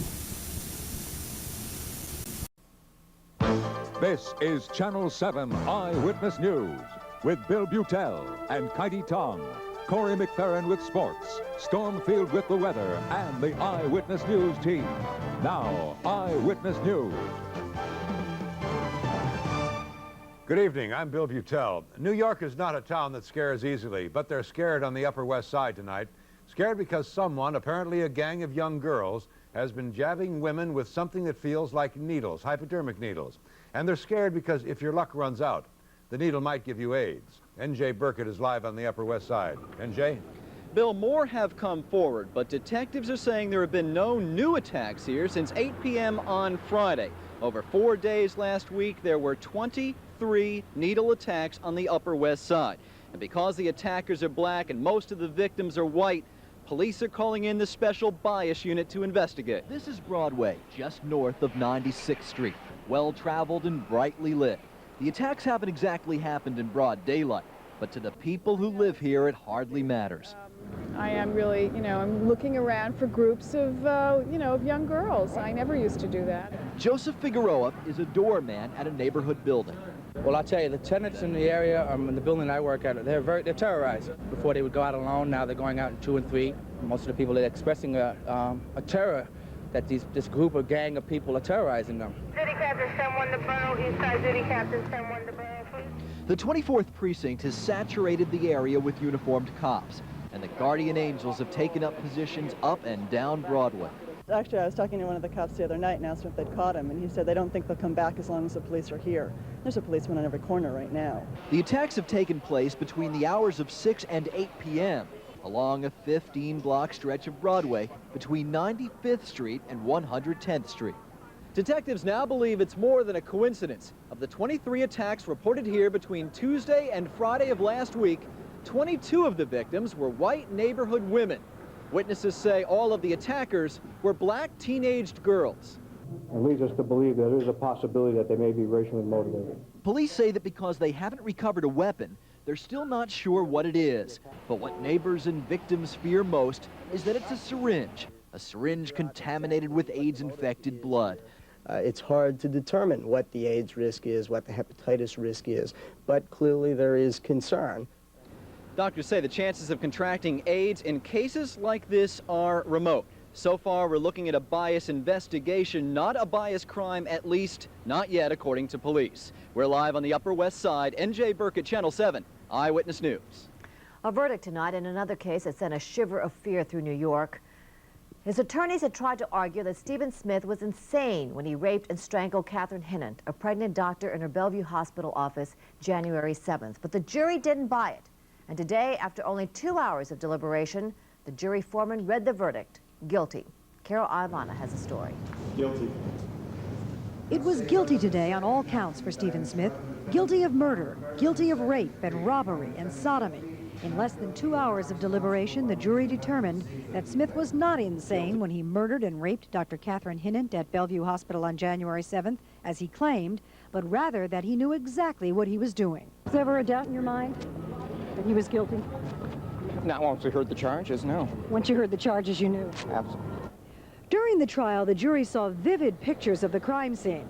Defense attorney Marvin Kornberg said today that once the jury saw those pictures, they couldn't accept the insanity plea. Once the jury saw the videotape of the room with the blood splattered all over, once they saw the blow-ups of the dead body in a nude position and with rigor mortis having set in, a dress pulled up, naked from the waist down, the defendant didn't stand a chance. Kornberg had argued that the pictures were unnecessary because Smith had admitted he killed Hinnant, but the prosecutor said the pictures were important to the case. What we were judging in this case by the insanity defense is the defendant's conduct, and that is a first-hand look at what the defendant's conduct was. At Bellevue Hospital tonight, a sigh of relief and a feeling that justice was served. I mean, I do feel that justice was done, and I'm glad that there is some vindication in this case. While his attorney says he will appeal the case, Stephen Smith will be sentenced on November 21st. He could get from 50 years to life in prison, and the DA's office says it will ask for the maximum sentence. At criminal court, I'm Carol Ivana, Channel 7 Eyewitness News. Criminal proceedings may now be over in this case, but civil proceedings are just beginning. Smith was able to wander around Bellevue simply by wearing a medical smock. Now Hinnant's husband is filing a multi-million-dollar suit against the city, charging negligence at Bellevue. Tonight, the U.S. Navy is trying to figure out how it is that a U.S. fighter plane accidentally dropped a 500-pound bomb on a guided missile cruiser during maneuvers in the Indian Ocean.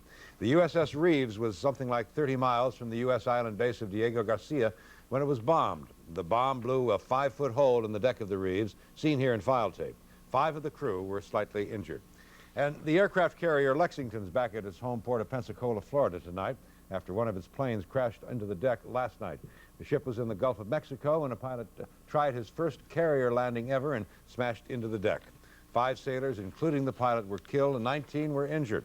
Navy officials are checking to see if the crash was caused by pilot error or perhaps by a mechanical malfunction on board the plane. This is Devil's Night, the night before Halloween. And in Detroit, on Devil's Night, the problem is arson. So far, 169 young people have been arrested for deliberately setting fires, an annual problem in the Motor City before Halloween. This year, Mayor Coleman Young put in a special 3-day dusk-to-dawn curfew starting last night. Last year, there were more than 200 Devil's Night fires in Detroit. Police are refusing to say how many fires there have been so far this year. In New York City tonight, there's word of a really major real estate sale. Rockefeller Center is being sold to the Japanese. The Mitsubishi Estate Company of Tokyo, one of the world's biggest real estate developers, is paying $846 million in cash for 51% of the Rockefeller Group, which owns Rockefeller Center along with Radio City Music Hall and other major buildings, office buildings in Midtown Manhattan. The president of Mitsubishi says his group shares the Rockefeller family's vision of the center as a very special place in New York City, and they wanted to own it. The race for mayor of New York City is entering into its final week now, and the candidates are still not even close to a face-to-face debate. But tonight, at least they appeared before the same audience, though not at the same time. Tim Minton was there. He has the story. Rudolph Giuliani leaving a candidate's forum tonight a half hour behind schedule. Hello, everyone. And David Dinkins arriving even later to avoid a face-to-face run-in with TV cameras around. It happened at the end of a campaign day scattered with other carefully designed images. Giuliani with Jewish groups and senior citizens in Brooklyn. Dinkins with Jewish groups and senior citizens and Edward Kennedy in Queens.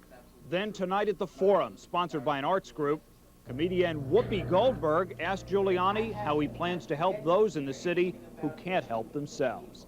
I believe that there's a special burden and responsibility on me because of the way people perceive me to do a lot more about the problems of suffering and poverty than maybe you expect. Outside afterward, political sparks started flying when reporters asked about those elusive debates.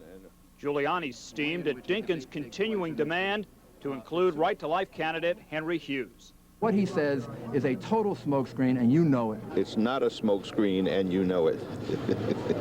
David Dinkins or Rudy Giuliani is going to be the next mayor of the city. There's no reason to hear from Mr. X, Mr. Y, and Mr. Z, who have no chance of being mayor. If he agreed to one with Hughes, would you agree to one without Hughes? No. I'm not going to permit him to force me into a posture of excluding people over time.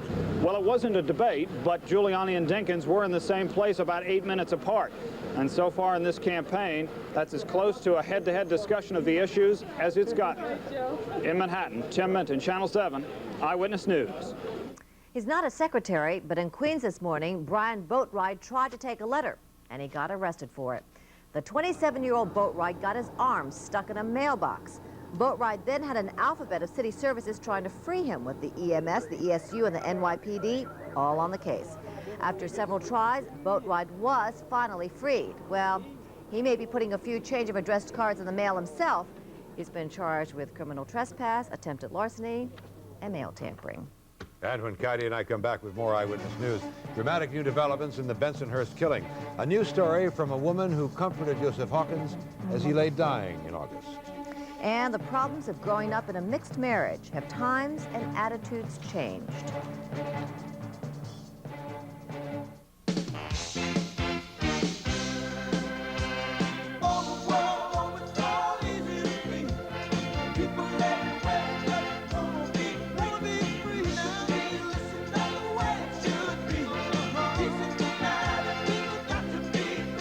Voting is more than choosing a president. Important elections are happening this year. Don't forget to register. Be more than just talk. Vote.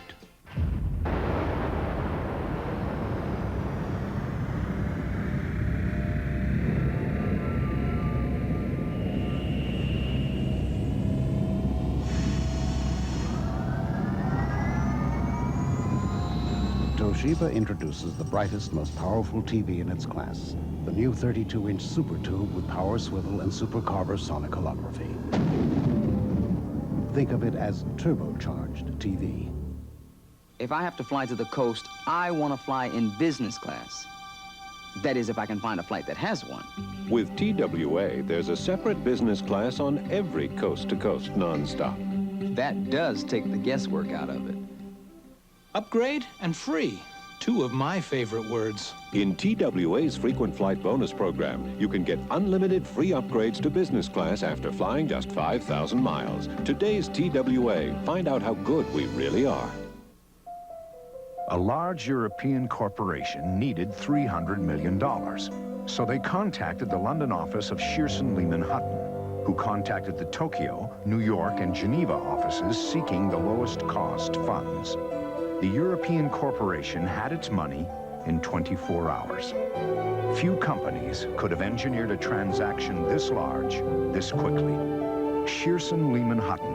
When you do it better, you get to be the leader. If you've been waiting for the right moment to buy or lease a Honda, it's just arrived at your Tri-Honda dealer. Tonight, there's been a new development in the Bensonhurst killing of 16-year-old Yusuf Hawkins.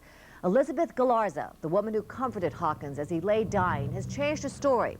Galarza now says accused triggerman Joey Fama acted alone, and the gang involved did not appear until after Hawkins was shot. Why the switch? I have children. I'm a mother of 4. And that's it. Think about it. But why you were a mother of 4, how would you feel? You were scared? What would you say? You saw a dead boy on the street. You're, you know, if you're a mother, how you feel? You were scared at first, is that what you're saying? Yeah. Galarza's new story complicates investigators' theories that the killing was racially motivated. It also hurts the prosecution's murder cases against 5 other teenagers. Attorneys for some of those teenagers were in court today. Some sought to have charges dismissed. Others want their cases tried separately. Well, tonight, Galarza herself is in a safe house run by the Congress of Racial Equality. Bill? In New York City, interracial marriage is a fairly common thing. A black man marries a white woman or the other way around. But to say it's fairly common is not to say it's always easy. And to understand interracial marriage, maybe you have to walk for just a while in the shoes of someone who lives there.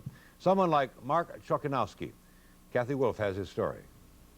Mark Chokanowski knows what it's like to be the child of a mixed marriage.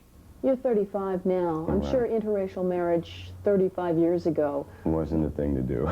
Mark's father was white, his mother black, and Mark married an Hispanic woman. He grew up on Long Island and went to an almost entirely black high school. He says he'll never forget when his father insisted on coming to Parents' Night. And I remember some of my friends were there, and they were like, whoa, you know, your father's white.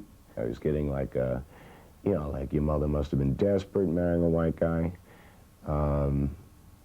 Your father was, well, saying your father was kinky or weird for marrying a black woman. Mark has a son now, but he doesn't think 4-year-old Eric will have to endure the same kind of prejudice since attitudes have changed. In the 1950s, interracial marriages were illegal in this country in about a dozen states. But in 1967, the Supreme Court struck down those laws, and since then, there's been a wider acceptance of mixed marriages. When Mark was just 14, a Gallup poll showed only 20% of the American population approved of interracial marriages. In 72, 29% approved. In 1978, 36% approved. And in 83, 43% approved. At first, my father was going to go to Parents' Night. And being in a predominantly black school, 99% black, I didn't want him to go because I figured it's going to be really bad, and I didn't want, at that time, I didn't want anybody to really see my white father. Despite his own childhood experience, Mark is hopeful about his marriage to Alva and his son's future. In Manhattan, Kathy Wolf, Channel 7, Eyewitness News. Racial tension was the topic of Oprah Winfrey's show today, which was taped here in New York City. But tonight, Oprah was in front of the crowds at Westbury Music Fair. Our own Roz Abrams introduced the talk show host. Oprah talked about her childhood, her career, the theater, her loves, her heritage, her goals. The drums of Africa still beat in my heart. They won't let me rest until every black boy and every black girl has had a chance to prove their worth. I'm just one black woman. Standing, struggling, surviving, either married, in jail. And there were the lighter moments as Oprah told jokes and traded personal stories with the audience. Tomorrow, Oprah's show focuses on single men, mothers, and marriage. That'll be here on Channel 7 at 4 o'clock, also taped in New York City. In fact, I think she's doing all her shows this week from New York. She is, yes, as a matter of fact, you're right. When we continue with Eyewitness News, Corey McFerrin live from Giant Stadium with the latest on Phil Simms. And the first-place Rangers try to stay there as they take on the Flyers. Some say ghosts are haunting our neighborhoods. It began to slacken. Who you gonna call? An exorcist. Watch Ghost Chasers Tuesday on Eyewitness News at 11. In the mayoral elections, you should elect the person that will best defend the interests of your community. If you are one of the 425,000 Puerto Rican and Latino registered voters, you have the right to vote and the power to make your vote count in the November 7th election. You have the weight to change the balance of power in your favor. It's your community. It's your city. Make sure it's your city hall.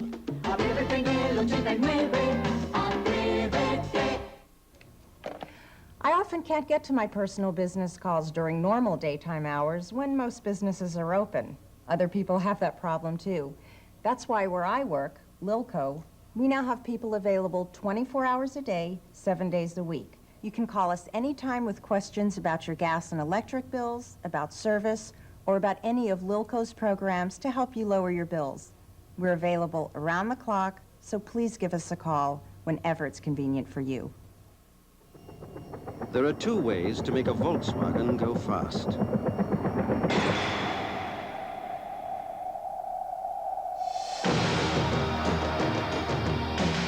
The other way is to make a new Volkswagen. Introducing Corrado, the new European-designed, supercharged, intercooled, 140-mile-per-hour Volkswagen. It's time to think about Volkswagen again. In today's hotter running engines, wear is a greater problem than ever before.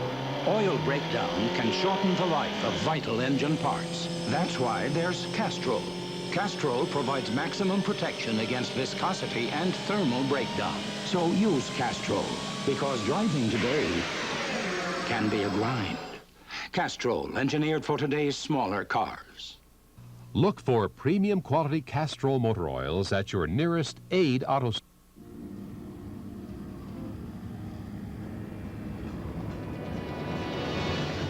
The best road is the railroad, Metro North.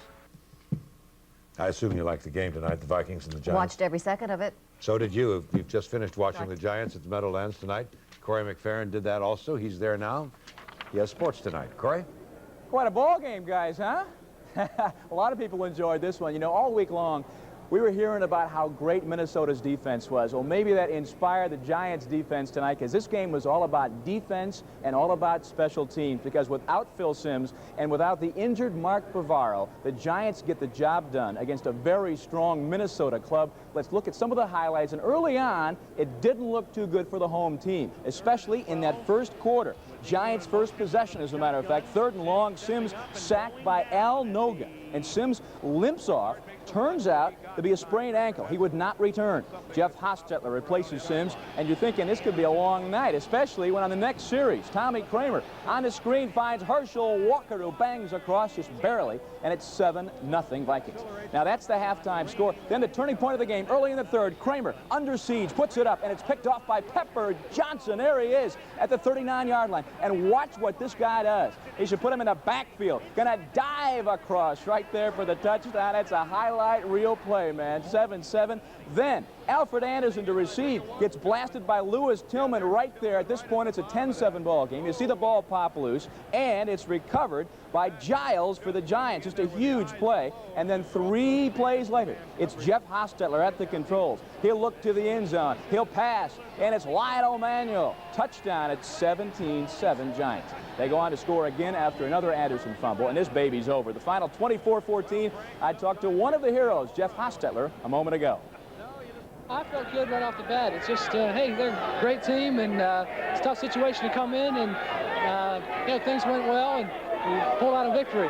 Would you have said no way if Simms and Bavaro aren't here to beat these guys like this? No, I still think we could do it. Okay. And we did it. All right, Jeff Hostetler, another big hero. Pepper, and you just got a chance to see that play. Let's see it one more time. I want you to take it through for us. Now, did you see goal line right away? Well, I smelt it. We'll just say I smelt it. I leaped up in there. I had to catch it in my gut because I probably missed about 3 interceptions this week. And I wanted to outrun Kramer, but Mark got up in there and laid a good block for me. Right here, he just gave me that extra nudge, and I hopped on my right foot twice, and I had to dive. I wanted to sell out all the way for the touchdown, and my mother and my little boy and stuff was watching me.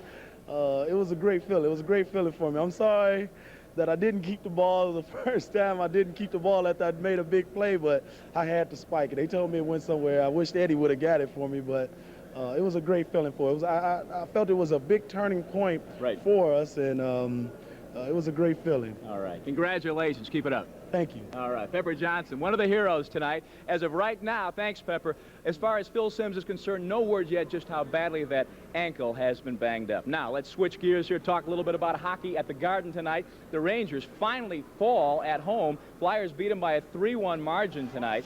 First period, there is no score. Behind the Ranger goal, watch out for Doug Sullivan. Centers to Mark Howe, the wrist shot right there. Going to beat Bob Froese. Philly up 1-0.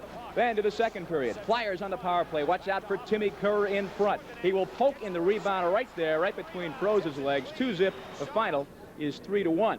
Now to baseball. So what exactly are the Oakland A's up to just 2 days after capturing the world title? Well, for one thing, no parade in Oakland because they didn't want to have a parade out of respect for the folks who were so suffering through the earthquake, etc. But they had a rally today, a lot of chest thumping and back slapping. Here's Tony La Russa. Listen to this. I don't think any team was ever asked to do more than our team had to do to get here today. So I think our club deserves more credit than any club ever had.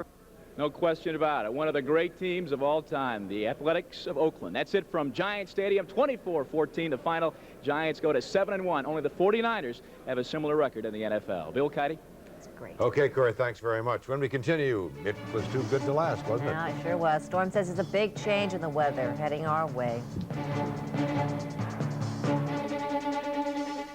Gary Cooper's on-screen love affairs were as legendary as his off-screen affairs, and the inside stories on Entertainment Tonight. Tomorrow at 7:30, right after Jeopardy, here on Channel 7. Something big is coming to your house. Pioneer's combination Laserdisc CD player. It plays CDs and hit movies. Laserdisc movies are 60% sharper than ordinary VCRs and feature CD sound. Pioneer Laserdisc. It is a huge idea. Call 1-800-421-1404 for your nearest dealer. Long ago, in this Bell Atlantic neighborhood, you could hear Brahms every afternoon, played by a little girl just a telephone call away from fame. A call that introduced us all to the glorious voice of Roberta Flack. The people of Bell Atlantic have always answered the call for Roberta and for you. Hey, let's go to Wendy's for lunch. Oh, yeah, I'd love one of their chicken filet sandwiches. You know they have 3 now? Really? You know that. Yeah, there's the chicken filet sandwich. And the chicken club with bacon. And right now they have the chicken and parmesan. Oh, are you thinking what I am? Yeah, maybe we'll get all 3. I think you're right. My daughter Wendy said, Dad, man does not live by hamburgers alone. I said, Wendy, who told you that? Now get 3 chicken choices, only at Wendy's. Happy days again. Why are you so happy, Jesse? It's accurate. They did it again. #1 in customer satisfaction. 3 years in a row. All my customers are happy, so I'm happy. Happy days are here during your Tri-State Acura dealer's introduction of the all-new Acura Integra 4-door sedan. Priced from as low as $13,145. Is everybody happy? Yeah! I love this job. Next. Hi, Jesse. Yeah. Break it to us gently, Storm. Please. Kitey. It's over. Yeah, not Outside not good, today, huh? we had ourselves a gorgeous day. I certainly hope you enjoyed it. A lovely evening. But unfortunately, the landscape is going to be changing over the next couple of days. Definitely some changes coming our way. Look at the humidity, 93% right now. 62 degrees outside, still mild. Barometric pressure rising. Winds from the southeast, 4 miles an hour, quite moist. 73.55, the split today, 11 degrees above normal. For tonight, not much to worry about here. Temperatures will be staying about the same as they have all along, but we will be seeing some changes coming our way, and here they are. Cold front coming in from the west. This is going to bring some clouds and some much cooler temperatures. You've got a low-pressure storm center that's been sitting off the coast since last Thursday. Hasn't been able to get here until high pressure that was covering us and protecting us moves away. Now you can see it's sliding up, the cloud coverage moving up over New Jersey and heading for the rest of southeastern New York State, Connecticut, and Long Island. This is going to also give us some showers, more activity along the shoreline than anywhere else. By the afternoon, some of that could be fairly heavy. So the forecast tomorrow morning, mostly cloudy, 58 degrees, still on the mild side. Then the day tomorrow, we'll have some rain developing, about 65 will be the high. And as far as the long-range outlook, after the rain on Tuesday, we get some clearing out on Wednesday. And notice how the temperatures drop off. Very, very cool as we head into this weekend, but a lot of sunshine. It's nice while it lasted. Thanks. That does it for us. For Kitey Tong and Corey McFerrin, Storm Field, all of us at Eyewitness News, Bill Butel, good luck, be well. The high was, you know, it was so intense and it just lasts so long. These addicts have smoked it. It's so ridiculous. You want it, you want it. These city streets are where users say they buy it. But drug enforcement officials insist it isn't a problem in New York. Not yet. The drug world calls it ICE, and Eyewitness News senior correspondent John Johnson tracked it from Hawaii to New York City. Watch his investigative report, ICE, Wednesday on Eyewitness News at 6 here on Channel 7. The life and future of the Democratic Party will be tested in your city in this election. Republican Rudolph Giuliani has opposed a woman's right to choose and called for reversing Roe v. Wade. During the Reagan years, I watched him fight for judges and policies to roll back basic civil rights and civil liberties. I know David Dinkins as a good and decent man who shares our values. Don't yield to the Republican campaign of fear. Don't turn your back on what you believe in. Stand with Dave Dinkins. A governor's biggest job is to hold down taxes and manage spending. The choice is very clear. Jim Florio is promising $1 billion in new spending. $1 billion. Florio voted 16 times to raise taxes on New Jersey families. He refuses to rule out new taxes. I voted consistently to cut taxes, and I fought to hold down spending. Remember, as your governor, I'll put a lid on spending, and I won't raise your taxes. Jim Quarter, Governor. I love what you do for me, Toyota. I love how you set me free, Toyota. Toyota's new four-wheel drive, four-door 4Runner for 1990. Space, luxury, and V6 power. Where you go is your concern. Getting you back is ours. At Giant Stadium, fans used to cheer me on. Here at Meadowlands Racetrack, I'm doing the cheering. It's great to play where I used to work. George, we won! And still be a winner. The Marathon, starting line 80. America will be watching Cop Rock this fall on ABC. Why a young girl believed she had to shoot her parents. The story Friday.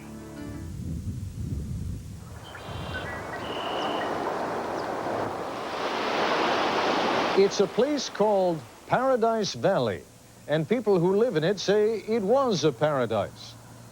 Jesus has told me. Until this woman and her followers arrived.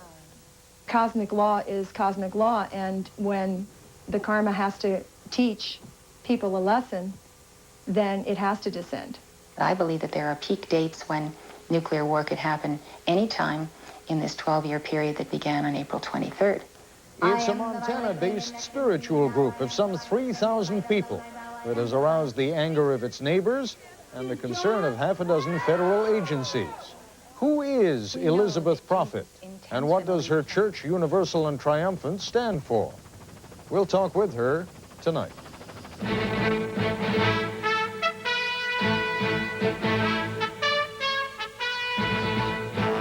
This is ABC News Nightline. Reporting from Washington, Ted Koppel. This, quite frankly, is one of those stories you save for a slow day when not very much else is happening. And even then, you wonder whether it merits the attention. Not that the Church Universal and Triumphant isn't interesting. It is gloriously bizarre and fascinating, but it is also exceedingly strange. As one Montana neighbor put it, I'm surrounded by people whose dipsticks haven't seen oil in a long time. That observation, even less obliquely put, has been made in particular about the church's current leader, Elizabeth Clare Prophet. The organization itself sometimes seems less a church than a cult, but it has several thousand members, and as Nightline correspondent Farah Sawyer reports, their convictions, and their activities are a little difficult to ignore.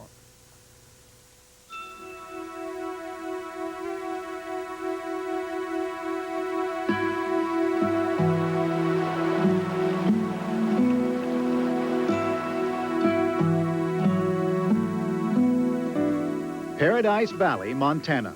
God's country, they call it here. Not the kind of place you'd expect to find a New Age range war.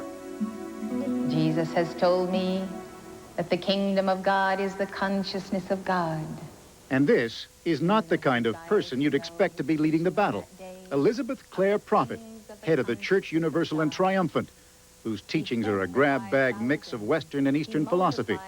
She believes she is the reincarnated spirit of Queen Guinevere and Marie Antoinette. To her church members, she is the mother of the universe, the very messenger of God. A messenger is one who does bring the message of the angels, of the ascended masters, and of God to a people who have forgotten their source. The ascended masters, spirits like Jesus, Buddha, Merlin the magician, and someone called Rayolite, bring prophet visions of destruction. The Soviet Union, she believes, is planning a first nuclear strike. The four horsemen of the apocalypse are riding across the land.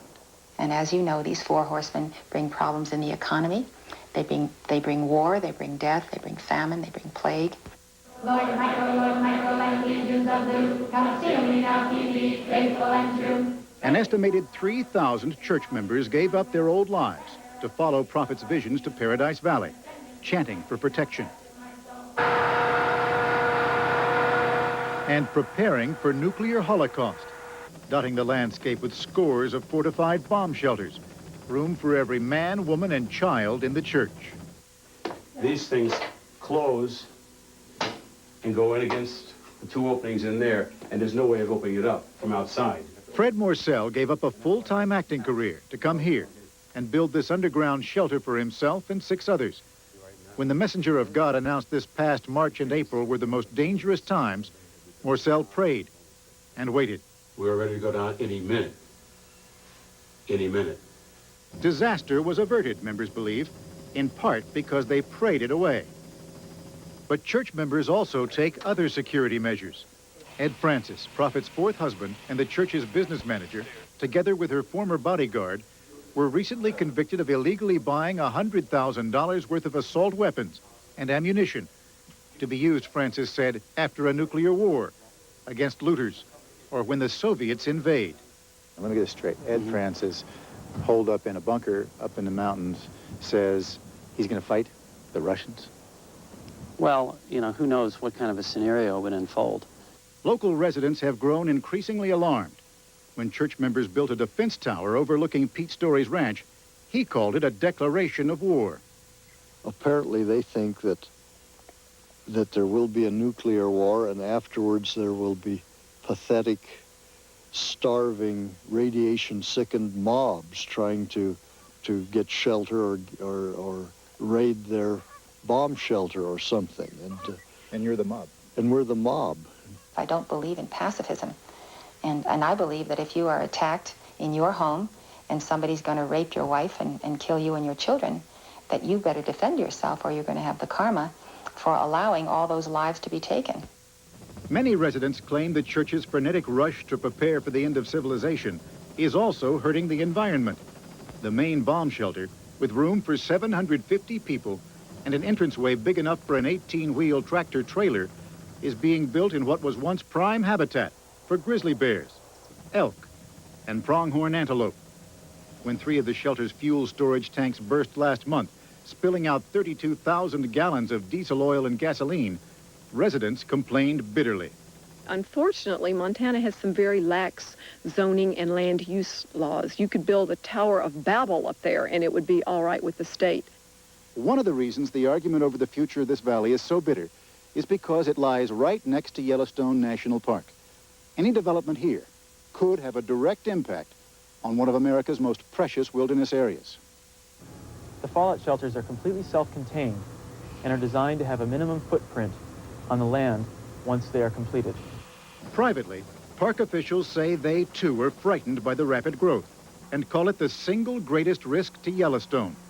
They say the most extraordinary hot springs in the world could be harmed if the church follows through on plans to tap its own springs. Because it's an intricate plumbing system down there.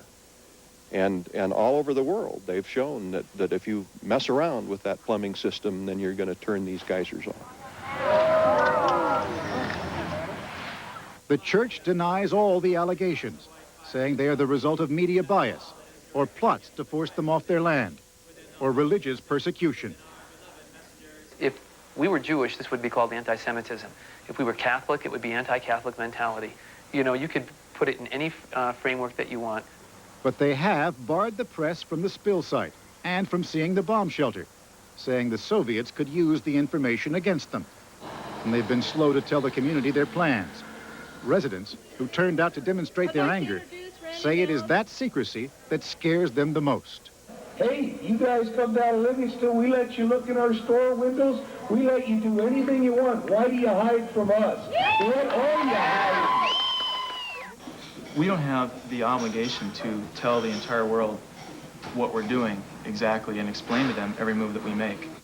For now, Paradise Valley's range war is at a standoff. Both sides angry. Both sides worried what the next move will be. Church members say, like it or not, they are staying. They intend to build a new world they say will be here long after this one is destroyed. This is Forrest Sawyer for Nightline in Paradise Valley, Montana. And joining us live when we come back, the leader of the Church Universal and Triumphant, Elizabeth Clare Prophet, and Jim Robbins, a freelance writer who's been covering the church's activities since 1982. This is ABC News Nightline, brought to you by Ken Moore.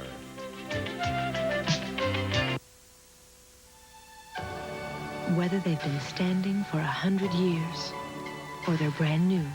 This is yours. It's mine. In over half the homes in America, you'll find Kenmore appliances. There's something in the fridge. Dave. And through Saturday, the largest usable capacity washer on the market and matching dryer are reduced to $399.87 and $329. Only at Sears and Sears Brand Central.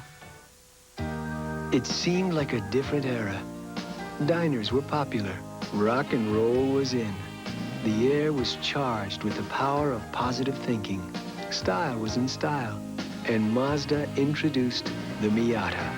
No one knew then they were looking at the car that would be named Automobile of the Year. But they were. The Automobile of the Year just seemed to make everyone feel pretty good. It's a savings spectacular from your Mazda dealer. Now, for less than Toyota's base truck, get a Mazda with a special value pack. 12 extra features from Mazda at no extra charge. Plus, up to $1,000 cash back. And extra value worth up to $1,779. But hurry, savings this spectacular won't last long. At your Puget Sound Mazda dealer now. Something big is happening at Levitt's Friday through Monday. 4 big days to save big money. Everything is on sale at 20 to 68% off. Special notice, Levitt's will close all their stores at 6 p.m. Thursday night and work through the night to restock and re-tag their floors for this remarkable furniture event. Something big is happening at Levitt's Friday through Monday night. Don't miss it. You'll love it at Levitt's.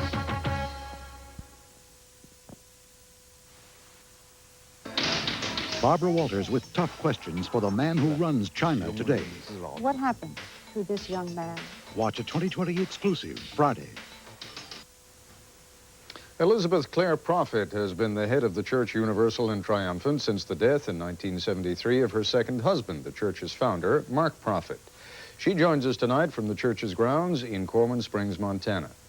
Jim Robbins, who is with us from our affiliate KTVX in Salt Lake City, Utah, is a freelance writer who's been covering the church and its activities for a number of publications, including the New York Times and the Boston Globe.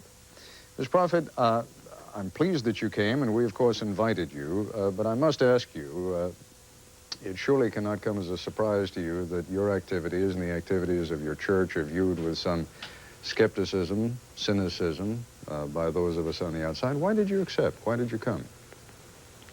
Because I'm very happy to talk to you about our religion, about our community, and to have this chance to correct some errors that have been stated, such as my followers believing that I'm the mother of the universe. This is absolutely untrue. And regarding the USGS study on our geothermal well, we are abiding by that study. Our well has been capped since we opened it in 1986, and we will do whatever the government says we should do about that geothermal well. All right, let's see if we can separate some of the political, commercial, and religious aspects of your religion. People who come to be with you, Why do they have to stay with you? In other words, you don't, as most religions have, people who come to church, let's say, once a week, or come to synagogue once or twice a week. Your people have to come and live and stay with you. Why is that necessary? Well, that's not true at all, and neither is there any commercial activity connected with our church. I'm at the international headquarters of Church Universal and Triumphant on the Royal Teton Ranch, and we have a staff of 750 people, including their families. North of here, there is private property called Glastonbury, where people own private land and pursue their private lives and do as they please.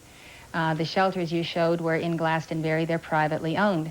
Incidentally, that war tower that Pete Story is concerned about is a communications tower and a lookout post.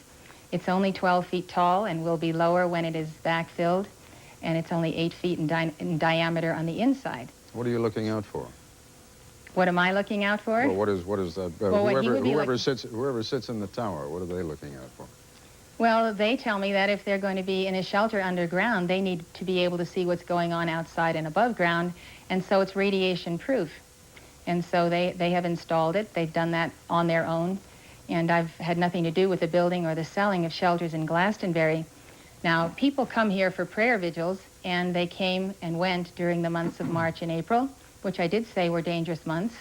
We have prayer vigils here at least 4 or 5 times a year. People come from all over the world, whether for 5 days or 2 weeks.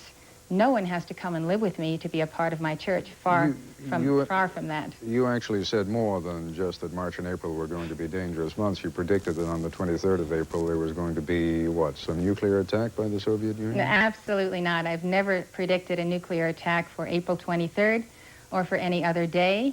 I'm simply saying there's a probability of nuclear war and confrontation between the superpowers anytime in the next 12 years, and that April 23rd, 1990 marks the final 12 years of the ride of the 4 horsemen that were seen by John the Beloved, recorded in Revelation. That began in 82.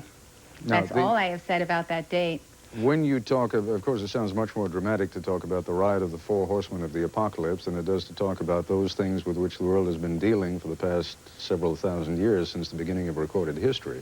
What is it about these 12 years in particular that's going to be so different about what's preceded it? The cycles of returning karma, which is what they bring and have been bringing, intensify, and therefore personal and planetary challenges intensify. And I think indeed we are facing the greatest challenges in our nation's history and in the history of these 2,000 years, whether it be the war on drugs, education, AIDS, cancer, the economy, and what is going to happen to nuclear weapons when they get in the hand of madmen, what's going to happen when many more nations have them. I think we're living in a nuclear age, and karma can become physical more quickly than any other time in this 2,000-year period. Jim Robbins, other than the fact that there's a certain amount of jargon that is thrown around, this doesn't sound much more offensive or much more difficult to deal with than what any number of politicians around the country are spouting. It may be a little more colorful, but what's bothersome about this to the folks in Montana? Well, I think that a number of things.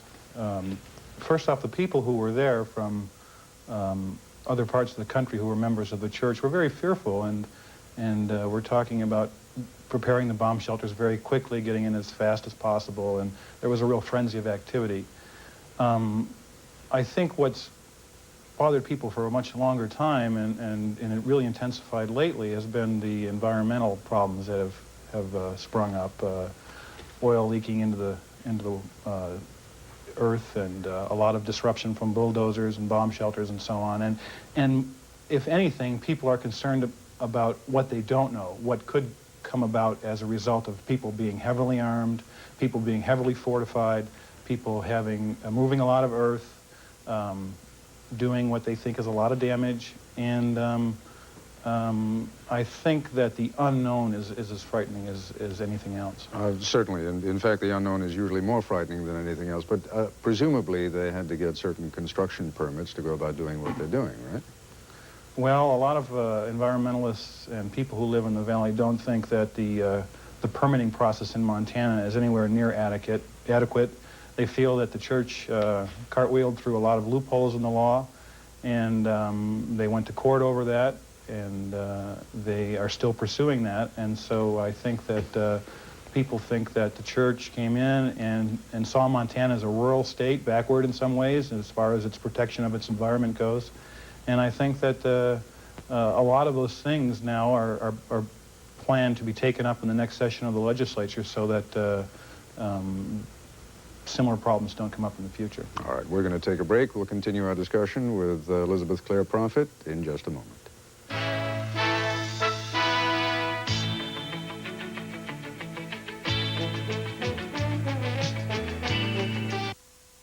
Recently, Four Wheel and Off-Road magazine tested the latest imports and domestics to determine this year's 4x4 of the year. The winner was then tested against past 4x4 of the year winners to determine the best of the best. They compared power, performance, and handling. And when it was over, Jeep Cherokee stood on familiar ground. Get $1,000 cash back or 0% financing on Jeep Cherokee. You could call one company to take your package to an address across town.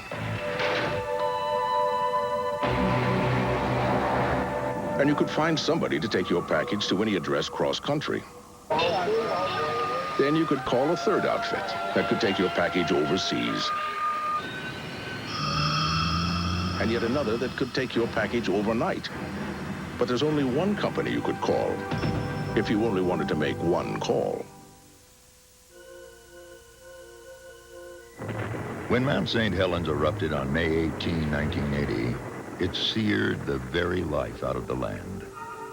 In the heart of the blast zone, little that was alive and above the ground survived. Weyerhaeuser went to work immediately on its tree farm site, first clearing fallen timber, then planting new trees, more than 18 million of them. Today, some of those trees are more than 25 feet tall. They're green and growing. Wild animals have returned along with the forest. The elk are back, so are the birds. The rivers run clean and clear. The steelhead have returned to spawn. It's all possible when we give nature a helping hand with our most precious renewable resource, trees. Weyerhaeuser, the tree-growing company. Consistency, it's the key to performance. Sure, you can have a good day or a bad day, but what can you expect on an ongoing basis? Hi, I'm John Biddle for Brooks Biddle Chevrolet in Bothell. This year's new Chevrolet dealer survey is out, and guess what? The most recent Chevrolet survey says the same thing again as the other survey said before. Biddle in Bothell sells Chevys for less every day. So experience for yourself what the people in Bothell have known for years. Biddle in Bothell sells Chevys for less every day. What happens when you cross a computer with a telephone? Annual fee is just $40. Sales pitches at all hours, and some say no privacy. Watch 2020 Friday. Tomorrow, the conclusion of our Emerald Isle tour. Tip O'Neill reflects on his Irish ancestry. And a stroll through the gardens of Garnish Island on Good Morning America tomorrow. And we're back once again with Elizabeth Clare Prophet. I asked you before about the commercial aspects of your church. You said there were none. Where do you get the money, you know, those 18-wheelers, those bulldozers, building the churches? Where does all of that, I mean, building the underground shelters, where does all that money come from? We have thousands of members around the world, and they provide contributions.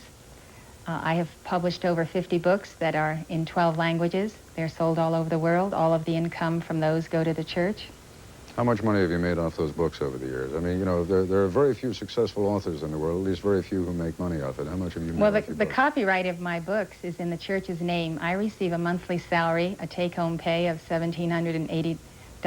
No, I was asking you how much money came in from the books. Well, I don't know how much money has come in from the books. It goes into the church. I don't see that money personally. Talk to me for a moment about this this sort of fortress, not sort of fortress mentality. If anyone's got a fortress mentality, you folks do. Why? Against whom are you arming yourselves? I would like you to understand that we do not have a fortress mentality. We are peace-loving people. We stand for life. This ground is sacred to us. We are not harming the environment. Our developments are on less than 2% of our 12,500-acre ranch here at the South Ranch. What we simply are saying, it's a nuclear age. It's common sense to have civil defense And that is why we have fallout shelters. They are Well, not bomb shelters. There were an awful lot of people back in the 1950s who agreed with you that it was common sense, but for the most part, everyone else has come to the conclusion that it makes nothing but common nonsense to have those bomb shelters. Well, there's Iraq, there's Libya, and then there's nuclear power reactors, there's accidental launches, and there is the Soviet Union. And as you know, it was said on your program by Zbigniew Brzezinski that he sees three futures for the Soviet Union: going back to a Soviet empire, disintegration, or a Romanian type overtaking. Now, what is going to happen in any of those cases? Who is going to be in possession of the Soviets' military might? Now, that's what I'm concerned about, and J. Edward Browne said the same thing. He said they could get in the hands of a lunatic, and he said that if you can't believe that there was a Hitler, then you cannot believe that this could happen in this age, and we should be prepared. Most of us as taxpayers, however, tend to put our faith in the government, and that's why, indeed, we spend hundreds of billions of dollars on defense. Most of us don't try and do it on a retail basis, as you and some of your followers seem to be trying. Well, do you know where the government's fallout shelter is for you, Ted? No, as a matter of fact, I don't have a great deal of faith in fallout shelters, quite frankly, and I must tell you, if there were any kind of a direct hit out where you are, I don't think those fallout shelters would do you a great deal of good either. Well, we have designed them that they will do us good and that we can survive a nuclear war, and we believe that that's our obligation before God, because he's given us a divine spark and the breath of life, and it's just common sense. We had a date we wanted to finish them by. We've been working on them for some time, and that date has come, and we're very grateful that it's over with, because we want to go on living our lives. Jim Robbins actually published that we were going to go underground. We have no desire to use these shelters except in time of a confirmed nuclear strike, and that just makes sense to us, and that's part of our religious conviction. Jim, is it nothing more than, I mean, who knows if there ever is a nuclear attack, and indeed these shelters do what they're supposed to do, Ms. Prophet and her followers may have the last laugh after all, but other than the nonsensical quality of it, what's wrong with all of this? Well, there are a lot of people out there who claim that their lives have been ruined by Mrs. Prophet, that they are victims of mind control, that they were made to do things against their will, that they were hypnotized in a sense. Jim, the Psychological Association of the United States does not accept brainwashing without physical coercion. There is no physical coercion here. The gates are open. You know it. You've been here. You've come. You've interviewed me. You've asked me if I thought I was the Virgin Mary or the head of the Catholic Church. I said, no, I did not believe I was the Virgin Mary or the head of the Roman Catholic Church. You said you were the vicar of Christ. You said you were the vicar of Christ. I'm the vicar of Christ of Church Universal and Triumphant. I have nothing to do with the Roman Catholic Church. You went out and printed it anyway, even though you interviewed me and I told you it wasn't true. You've had a large number of embodiments. Maybe I got confused. So have you, Jim. You've been embodied many times, and so has everyone else. I believe in reincarnation, and the majority of the people on this planet do believe in reincarnation. But the point is that you lost a lawsuit. A man claimed that he was assaulted. He was... Those claims were unfounded. He never proved that he was assaulted. But he won his case. He won $1.5 million and the California Supreme Court upheld that claim. In that and there are climate, a large number of other people who claim that they've been brainwashed, who feel that they've lost 6 or 7 or whatever, how many years of their life. Accepted. Well, it's there are a large accepted number by of the people who think otherwise. Well, and there are a number of Offshoot books and experts who also believe that people can be brainwashed. And North Korea, during the Korean War, pilots were shot down, and they were denounced the United States. That's and there have been studies that pointed out that there have been brainwashing. In this country. And folks, I'm afraid we're going to have to put a stop to it. I'm grateful to both of you for joining us. I'm not sure how much we've learned, but it was interesting and nice of you, Ms. Prophet, to join us. Mr. Robbins, thank you very much. I'll be back in a moment.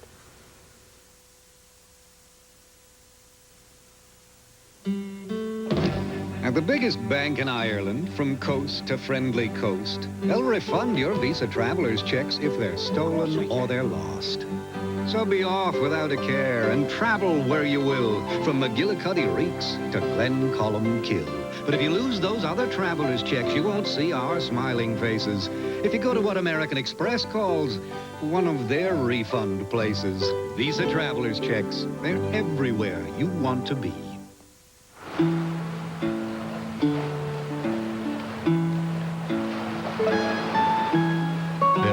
few places on Earth where you cannot fully appreciate the beauty of the new Honda Accord Coupe.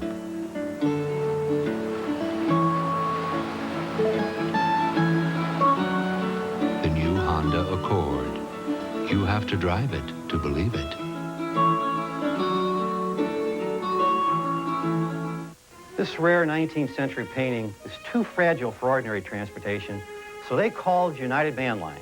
And when Kevin Anderson's family needed someone to move the things they treasured most, they called United Van Lines. United, America's #1 family mover. Guessing about quality in the brand of paint you buy can be one big mess. So don't guess. Ask someone who really knows what it takes to make great paint. And Ace makes her own. Ace Paint. Don't get mixed up with all the others. Our best interior flat latex is $10.97 a gallon. What happens when bad things happen to good people who rent?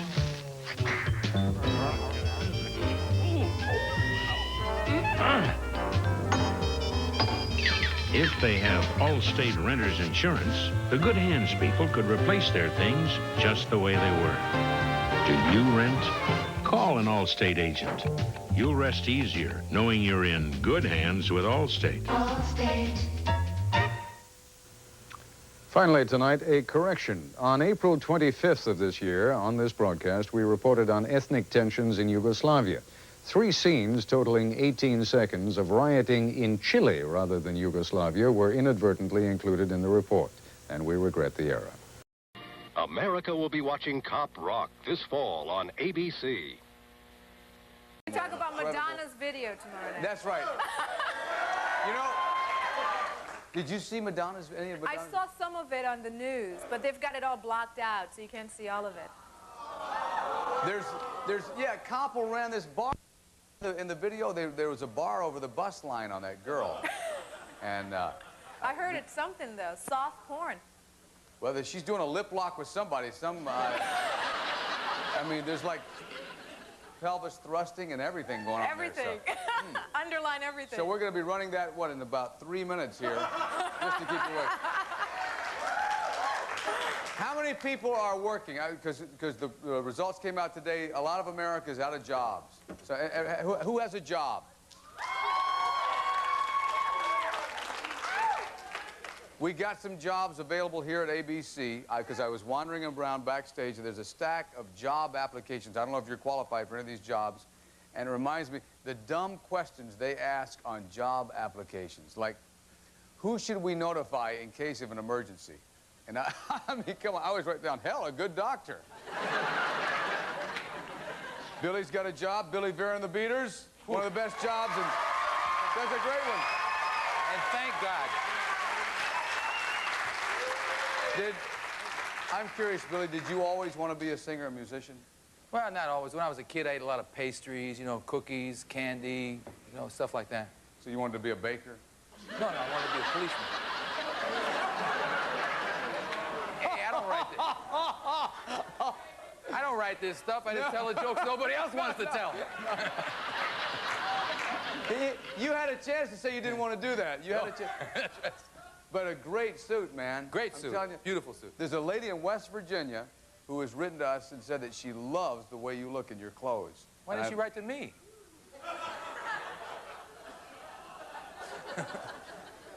You do have a point there. That is... Tonight, Stephanie Zimbalist is on the show. And great music. They've had several #1 songs. Breathe. Yeah, we got some Breathe fans. All right. From the home show, I'm going to find out if she knows how to do all those little tips from Dana Fleming. The home show's Dana Fleming is here tonight. And I asked about jobs because I'm trying to give away money. We've got $1,000 on the Mystery Oldie. I'll tell you what. Let's do the entertainment challenge right now. You want to do this thing? Yeah! Oh, you already pulled somebody super. I've got, this is Laura Duncan, and she's from Chicago, and she can really use this extra holiday cash. Was right, Laura? Laura? Yes. Yeah. Laura Howard. What do you do, Laura? I am a secretary for a Catholic church. Fantastic. And I'm not Catholic, so that's quite unknown. That means you've got a great personality because they wanted somebody based on their ability and yes, that's their right. intelligence. And now, You can prove that intelligence, Laura.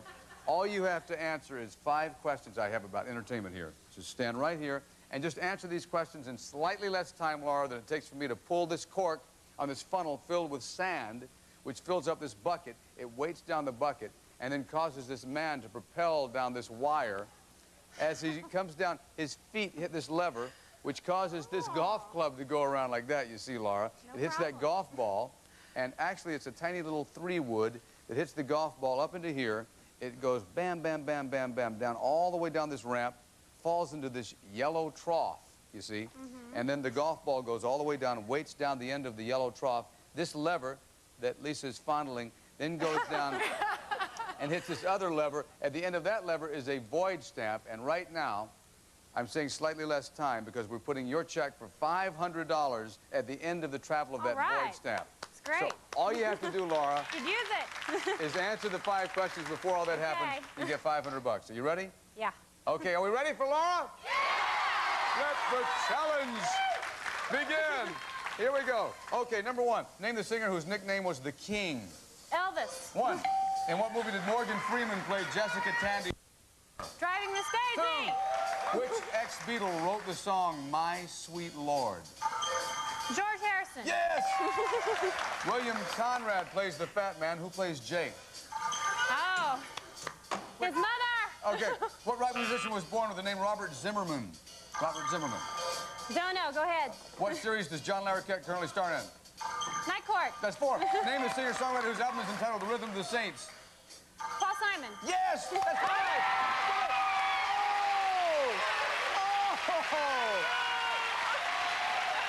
Did we do it, Lisa? Hey, Laura! Illinois is proud of you. Everybody's proud of you. Stay here. We got some Madonna shockers and also Stephanie Zimmerman. And stay up. We're doing it. I love that. Into the Night, starring Rick Dees. Brought to you by Fuji, makers of the world's first double-coated videotape.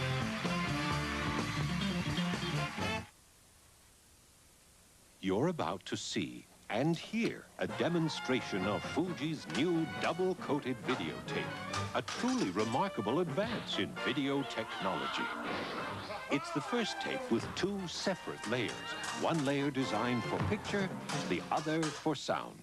By treating audio and video separately, each becomes clearer and sharper, too. Fuji's new double-coated videotape. Using anything else would be pointless.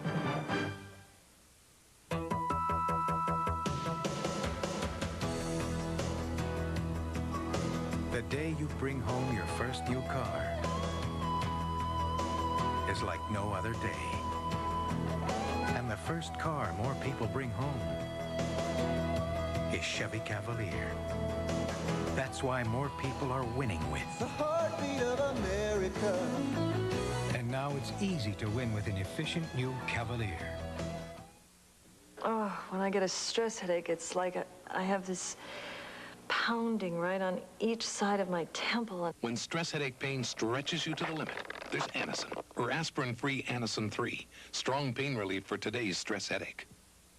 What a relief. The doctor said no surgery for my hemorrhoids. That's great. Yeah, they're not that serious. He said use Preparation H. You can often relieve pain and itch for hours and help shrink swelling of inflamed hemorrhoidal tissues with Preparation H, ointment or suppositories. Share intimate secrets. Hear fascinating, even shocking true confessions. Dial 1-900-246-2200.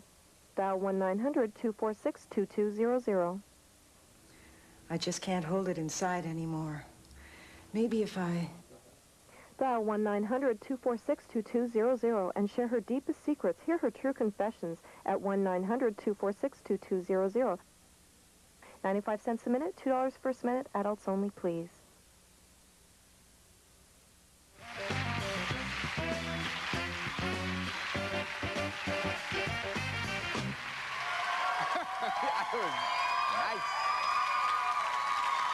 Nice, baby. Okay, later this week we're packed. We got Charlie Sheen, Johnny Gill. He's going to do Fairweather Friend. He promises to do that. And you know he's going to be here on Friday night, Vanilla Ice, baby. Into the night. Just gave away $500. Illinois is proud of that, lady. Let's see if you can do it, okay? The mystery oldie for $1,000 cash. From the 80s, just give me the title of this song. The 80s. You know it? Okay, here's what you do. If you would like to be eligible to play our Mystery Oldie contest, call us on your touch-tone phone at 900-342-1000. Only call one time. Or you can send us a card if you don't want to spend the 75 cents. It's Into the Night, Post 34986, Omaha, Nebraska 68134. Either way, you've got an equal chance. And good luck. We'll give you further details later in the show. And, you know, if you've never seen the actress we're about to bring out, you probably haven't been watching much TV this last decade. She starred as Laura Holt in the series Remington Steele. She's just completed her 19th television movie. Stephanie Zimbalist.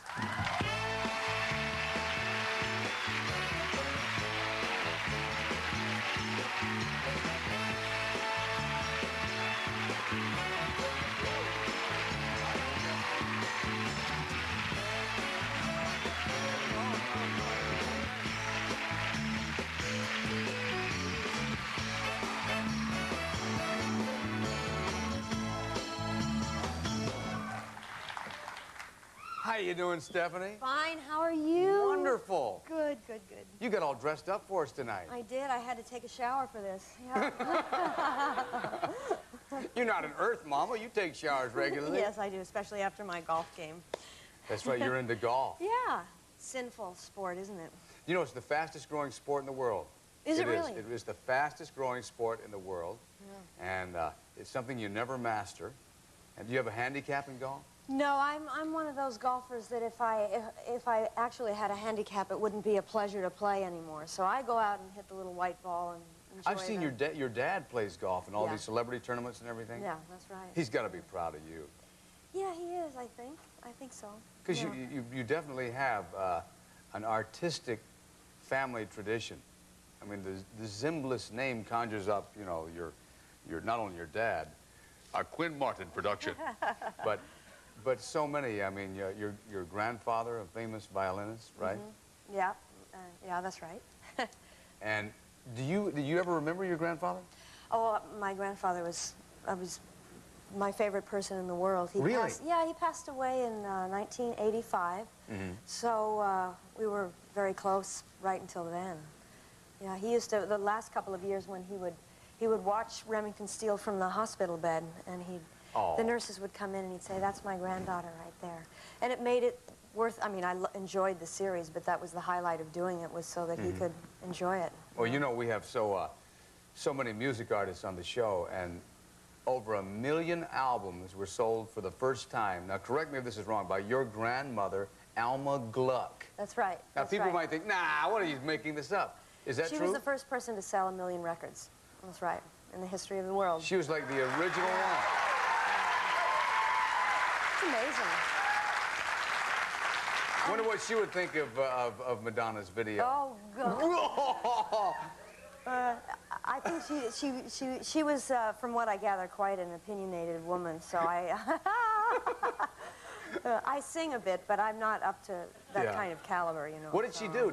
Was she an opera singer? She was an opera singer. She sang at the Met, but she recorded songs like Old Black Joe and Carry Me Back to Old Virginia. Mm-hmm. And it was in World War I that they sold so well. It was the soldiers bought them. And to sell 1 million. It was like an album. Yeah, it was a hard, big, fat, one-sided, you know, one of those. Is there pressure on you, Stephanie, to carry on the family name? I mean, because you've never been married.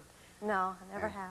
Does it surprise you how closely we've been following what's been going on with you? I mean, we know everything about you. Yes, I know. Well, you're... I mean, come on, your parents have to say, come on, when are we going to have a little Zimbalist, and when are you going to get married? And you're so compartmentalized, and you've got your whole life worked out, and you've done 19 movies of the week. Can you get this in your toilet?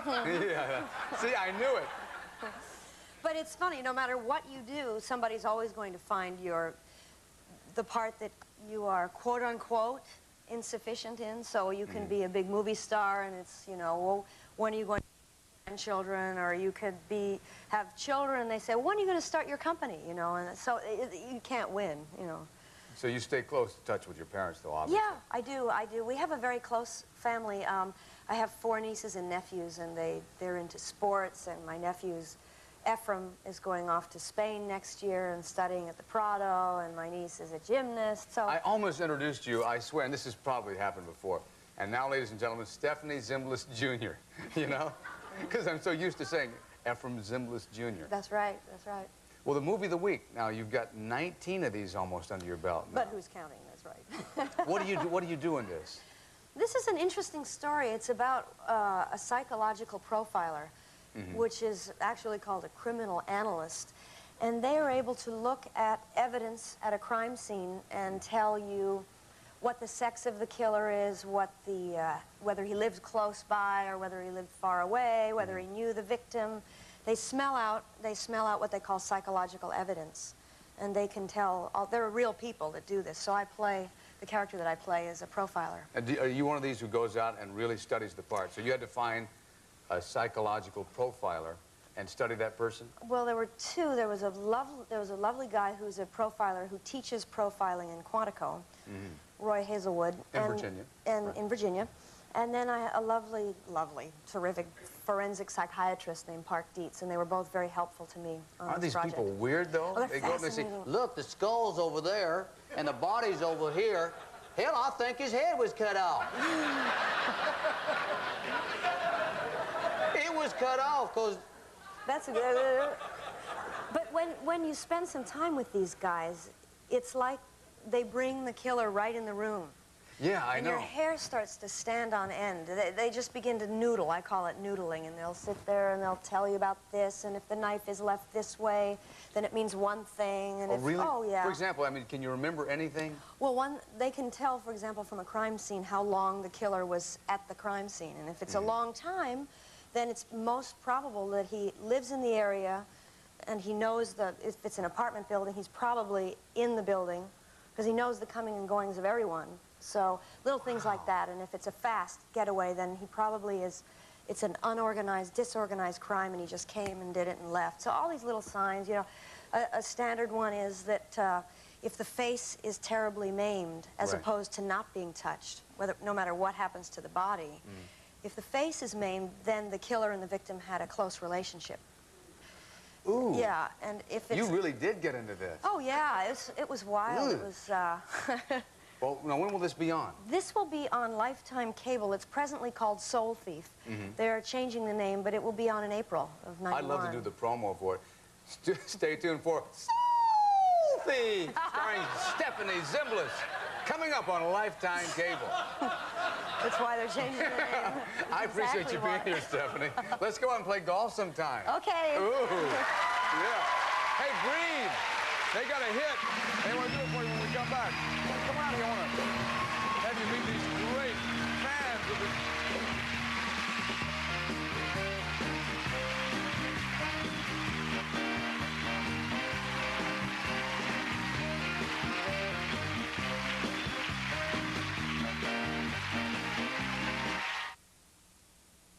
They're at your Christmas store. Sears, dress shirts for men. Lots of looks, lots of colors. In Easy Care fabrics, too, for an unbelievable price, just $9.95.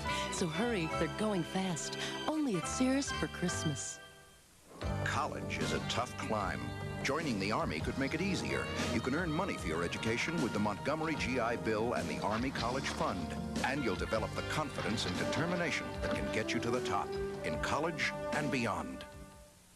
I can't fly with this head cold. My nose is too stuffed up and congested. Here, take Actifed. For strong medicine, take full prescription strength Actifed. Of the 3 leading cold medicines once sold by prescription, only one comes in its original maximum full prescription strength formula, only Actifed. You okay? Yeah, this stuff really works. Take full prescription strength Actifed. And to help reduce the fever and sinus pain of a bad head cold, take Actifed Plus. The Great American Oak Sale at Jack Greco's Oak and Brass. Save on oak entertainment centers with rollout shelves and brass hardware. Save on our best-selling icebox end tables. Our VCR icebox with swivel top, just $199. Your choice, $299 for a beveled glass curio or curved glass solid oak china cabinet. Save store-wide on glider rockers, oak bookcases, oak roll tops, and more. Get 90 days interest-free. Save up to 60% off store-wide at the Great American Oak Sale at Jack Greco's Oak and Brass. I'm almost too embarrassed to tell you about it, but I have to share it with someone. For exciting, even alarming, true confessions, dial 1-900-246-5000. You've got to promise not to breathe a word of this. Dial 1-900-246-5000 and listen to shocking, even scandalous, true confessions. That's 1-900-246-5000. Only $2.50 per minute, adults only, please. Wednesday, look who's in for the holidays. Hey, I made it! Grandpa Arnold. First the Wonder Years, then... Mike, where you been? I'm dropping off the babysitter. But you left last night. I know. She lives in Cincinnati. Growing Pains Wednesday.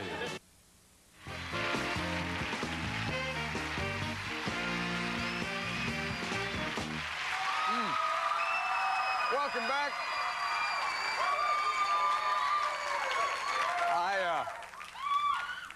I still can't get over. Nightline, Billy, runs the Madonna video.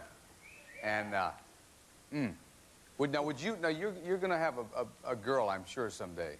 Someday. Would you want your daughter to do that?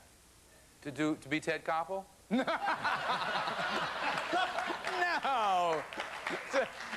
The hair. He's got good hair, though, you know? To do like Madonna did in the video. Ew. Ah, that's gross. Hey, but it sells, you know, I'm telling you. That well, sure, you can sell anything with sex, you know? Mm. Look at me.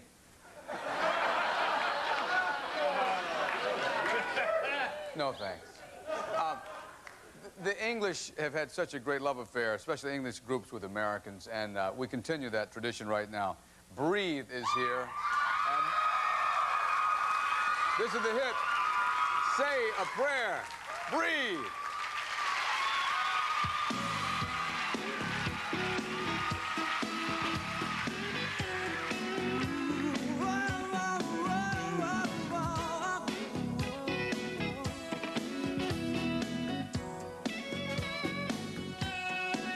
Sweet sugar, a bumping through my veins. Every nerve is on a wire. Sweet sugar, you say it's just a game. Soon to be your one desire. When the devil holds your hand, and you know he's in command of temptation. Like the beauty of a rose or a summer that will go. There's salvation. Say a little prayer. Say a little prayer for me, yeah. Say a little prayer. Say a little prayer for me, yeah, yeah, yeah, yeah. Oh, sweet God, your world just tumbles down.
see you.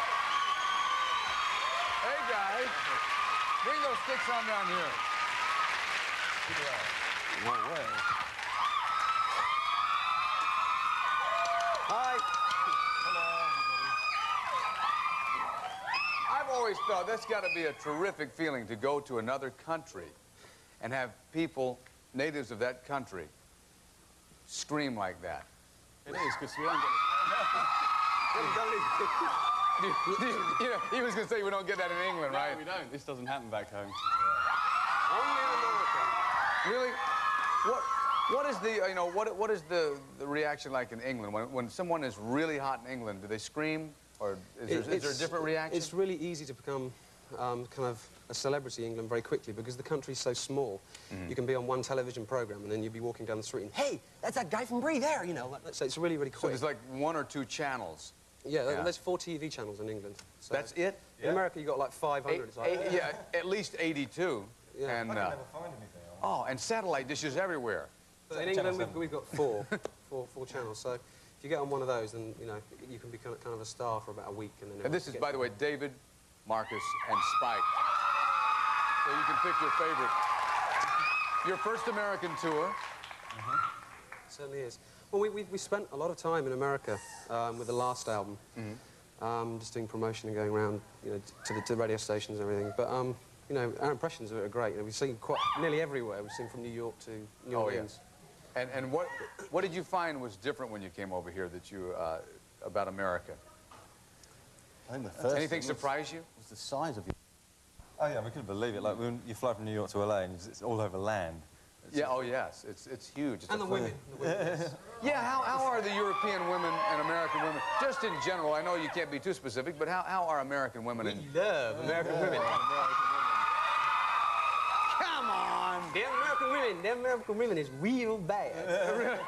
Do you find that they're a little more forward, they come on a little stronger? I hope so. No, we're far too reserved in English. Of course you are. Yes. I noticed one thing about the English. Most English girls, though, have such great skin. It really is soft. Oh, okay, all right. Trying to help you out here a little bit because you won't even be able to go through customs when you get back home. Oriental women have got great skin. Oh, yes. Asian ladies have got really soft. We've been out in Singapore and Hong Kong and Tokyo and everything, so there's attractive women in the Far East as well. And you're working on videos and everything? Home, yeah, I know it. I fell in love. I think you're horny. No. So, hey, where's your next stop? Well, they're going back to London, and I'm going to Milwaukee. Where's Milwaukee? Wisconsin. Are you kidding? It's a beautiful town. You'll love it. And then I'm going to Chicago. In fact, there's a big snowfall going on in Milwaukee. We've just been up in Aspen. Aspen. Madison, Wisconsin had a huge snowfall, so you'll love it. It really is. Wonderful. Absolutely free. And, of course, Breathe will be back, and we will be, too. Mystery Oldie, give you a shot at Mystery Oldie number 2 for $1,000. They do want to meet you. You don't mind? Let's take them out. We'll take them out to you.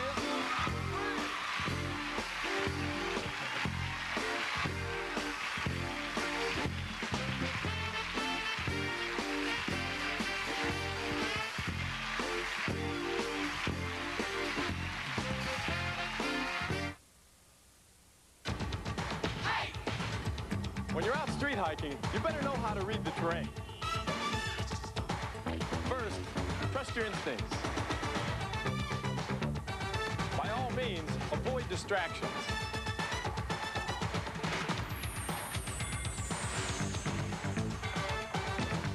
Do your best to preserve the wildlife, because street hikers don't just walk, they hike.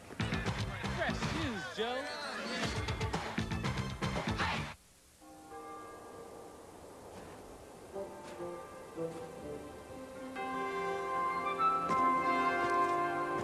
Old Spice aftershave cologne and gift packs.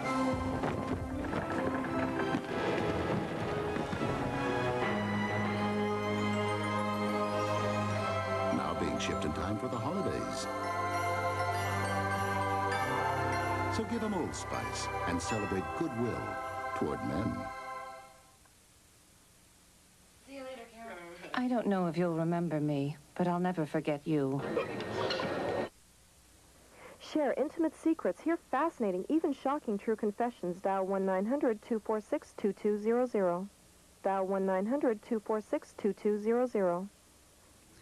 I just can't hold it inside anymore. Maybe if I... Dial 1-900-246-2200 and share her deepest secrets. Hear her true confessions at 1-900-246-2200.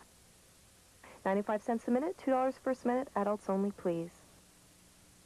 Romano Ford would like you to forget a few things about the all-new Ford Explorer 4x4. Forget the manufacturer's suggested retail price. Forget dickering and haggling with a salesperson. Forget about any other prices on Explorers you might have heard. And one more thing we'd like you to forget. Forget about paying any more than $16,900 for an Explorer Sport, loaded with air conditioning, all-power equipment, stereo cassette, tilt wheel, cruise control, and more at your Explorer headquarters, Romano Ford in Fayetteville. Looking for a great holiday gift? You can be sure that someone you know will love meteorologist Dave Eichhorn's Weather Source Calendar. The 1991 Weather Source Calendar is full of weather information and photos. Central New York 9 will give 50 cents from each calendar to the Children's Miracle Network. To order your 9 News Weather Source Calendar, send a check or money order for $3.50 to WIXT Weather Calendar, Box 699, East Syracuse, New York, 13057. Order yours today. I'm glad you're staying up late. The holidays coming up and everything. It's a great time of the year. And somebody, somewhere, has got to figure out the title of this song. For $1,000, our 80s boombox is ready to roll. Just the title. Listen.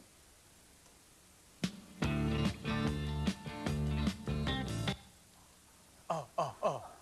A lot of times you say, oh, I know that, but the exact title, you know what it is? Okay. Oh, I found out we can access some answering machines of some famous people. Now, I know you're not supposed to do this, but there's a special code you can dial. And I got Phil Donahue's answer machine. Can we just call, I don't know, just check the messages left and everything? Just one time. Okay. Let me just see. Oh, listen. Mr. Donahue, this is Trudy from the Oprah Show. Ms. Winfrey wants to know if you'll switch guests next week. She'll trade you 3 feminist nuts and an impotent mass murderer for 2 Nazi transvestites and a male stripper with Lyme disease. That's great. Yeah.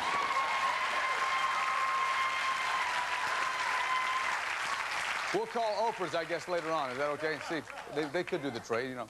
You know, if you traced your family tree back far enough, I bet you could find somebody in your family who was famous or distinguished in some way.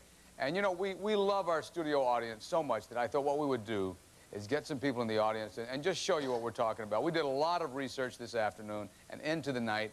Somebody in our audience, look right now, Yvonne Olson. Hi, Yvonne. How are you? Yvonne, this is your Aunt Sophie, Crazy Gams Olson. Look at Aunt Sophie. She earned her living by betting strangers they couldn't pick her real legs from a group of mannequins. Look at that, incredibly. Now look at this, her own legs are the left one just above her head and the large one at the far right. Isn't that wild? Another visitor in our audience tonight, John Sangiacomo. Hiya, John. This is your Uncle Norbert Sangiacomo. And Uncle Norbert is pictured here powering an aircraft factory during World War II on just one can of Beanie Weenie. Another great audience member tonight, thank you for showing up, Brad Durain. Hey, Brad, this is your Uncle Alvin Durain. Just moments before he was arrested for unauthorized planting of the olive branch in his right hand. See that? One more visitor tonight. Look. There's Sandy Shermer. Hey, Sandy, here's your great Aunt Bella Shermer, who in the bumper crop of '06 had her head tragically harvested. Harvested, by the way, by a runaway nut-picking machine. That's our family tree. And, oh, I got some great tips for you. And Dana Fleming from the Home Show is going to be here when we come back into the night. Stay up.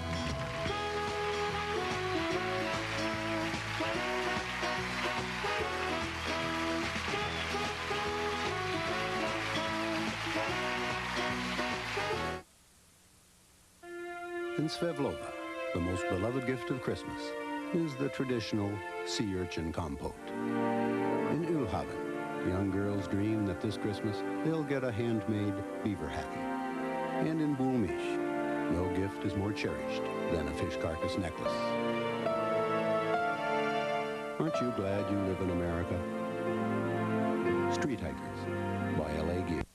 Merry Christmas.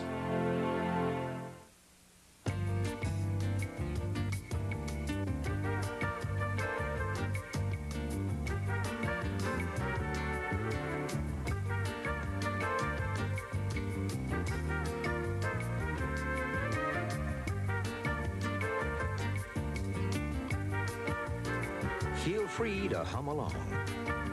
The Civic hatchback from Honda.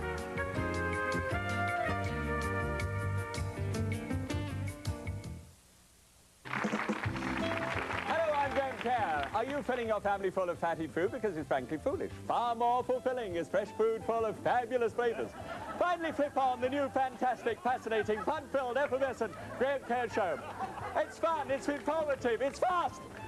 An incredible lot of F's. Graham Kerr, weekdays at 9 on Central New York 9. Hi, I'm Bob Vila. Join me on this station for my new television series, Home Again with Bob Vila. First, we're off to beautiful Cape Cod, Massachusetts, where we'll build a starter home from the ground up, and on a budget, too. We pour the foundation, raise the walls, shingle the roof, install the windows, and finally decorate the inside. Then it's off to Chicago to revitalize a two-family house with plenty of ideas you can take home. All this and more on Home Again with me, Bob Vila, right here on this station.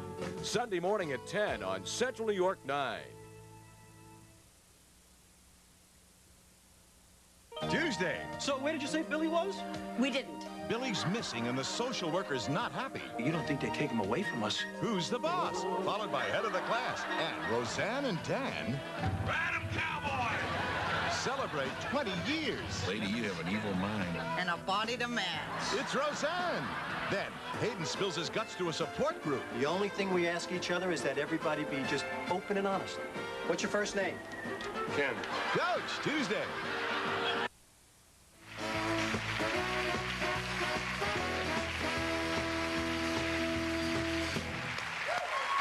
Oh, I'll tell you what, that was some lightning. Did you see that? Ooh, man.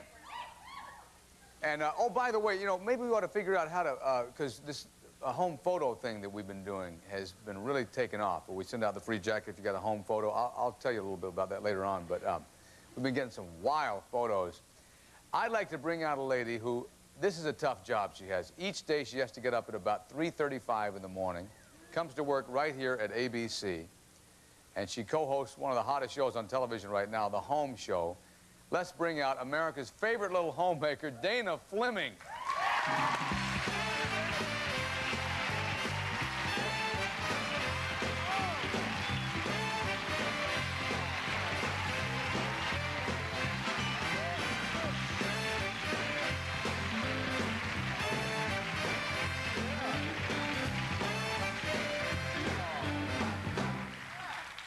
That's Can I announce it? Oh, please, that's... Have you announced it? No, you know what? It's like, I just do a show, and most of the time people don't care, you know, with 7 viewers and everything, so... No. Rick Dees has been renewed. Thank you very much. Oh, you mean... Hey, that's great. Which means you're going to be on quite a few more months at least. Oh, I'd love to be on 100 years. Wouldn't that be wonderful? Yeah. That's great. We could be neighbors for 100 years. Dana. It's my brother. What? What? I find it so hard to believe, dressed like you are and all this stuff. I mean, do you really know all that little homemaker stuff? Or do you fake it? Are you an actress that goes on and just fakes like you know how to cook? Rick. No, I'm not an actress. I know how. I've got baby goobers all over these pants as we speak. Do you really? Look at this. 15-month-old before I left, and he has a cold, and I've got baby goobers all over. I mean, if that's not... That's mom dedication right there. That's proof. You have 2 kids? Yes, And 4-year-old and a 15-month-old. Do you ever see him? I mean, you're up at 4 o'clock in the morning. Oh, no, the reason I took the job is because I can be home by 11 or 11:30, and I'm with them all day, and they only miss me in the morning. And then your husband, you've got kind of an absentee marriage. He's, Commuter marriage. It's a commuter marriage, that's right. Yes. Absentee. Yeah, he mails it to me. Freudian slip, I'm so sorry. Yeah. I'm sorry, no. Okay, what?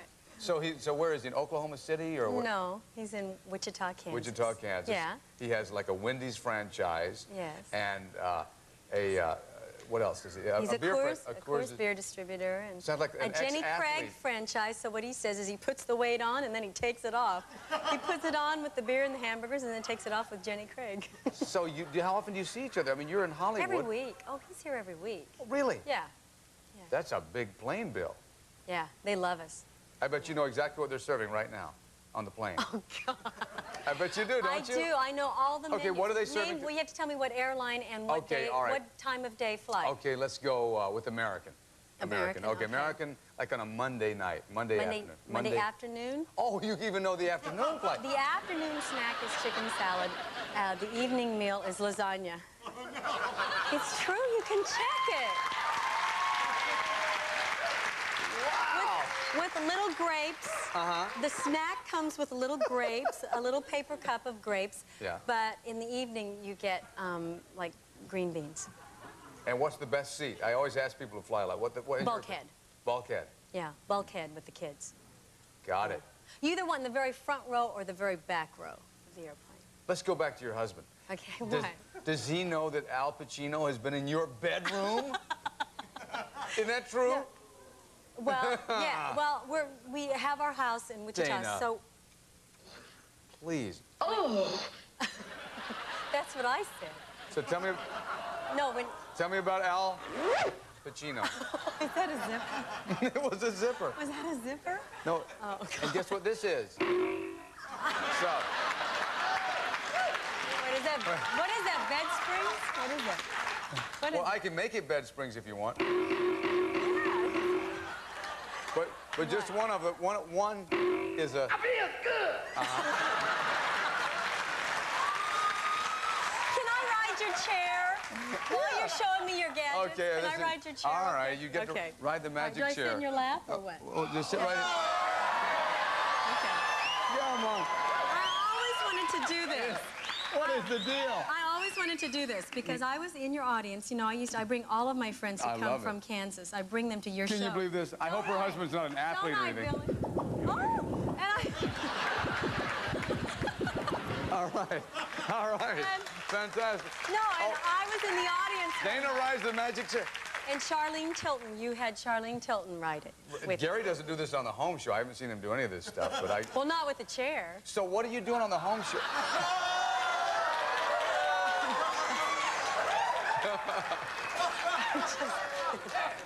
Oh, man. I'm in so much trouble. I always see these shows on TV, and you got to eat that food all the time. I mean, whether it's you or any number of local shows and everything. Don't you ever want to just spit it out? Just, No, but you were on our show, and they call him Chef Boyardee because he's such a good cook. And you were on our show, but you have to remember, everything that's on our show has been tried and true. I mean, we have Wolfgang Puck, we have Rick Dees, we have all these tried and true recipes, and our Chef Bear is the best. So it's good food. I mean, we don't put on bad food. If you have to eat it all the time, what do? Do you run or whatever it is, you stay in shape? I'm on the 4-year-old toddler diet, I guess. That's about it. Just chase them around. It's one of those lucky people. You probably hate desserts, don't you? No, I had some back there in the green. Yeah, but I'm sure one of those little, I'll just take a little taste. No, I had a big taste. Congratulations, the home show is doing great. You're like in every market now, all over the place. We're real excited. Yeah, we got picked up till July also. So. High five. Dana Fleming. Home show. Oh, Reed will be back. Just a second. Stay up.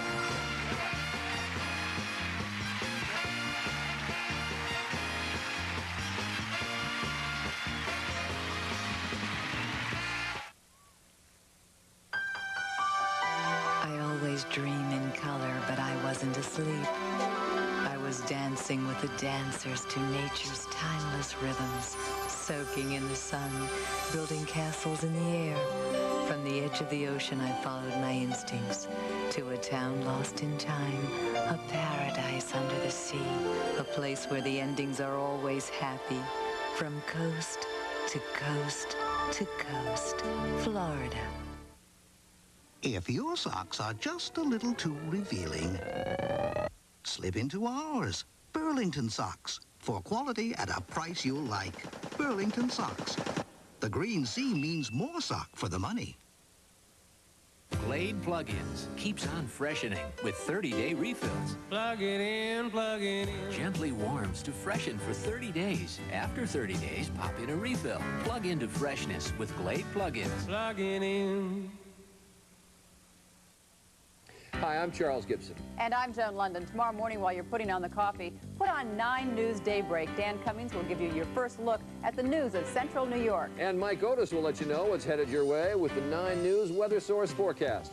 And following 9 News Daybreak, stay with Central New York 9 for Good Morning America. 9 News Daybreak and Good Morning America on WIXT, Central New York 9, making a difference in your morning.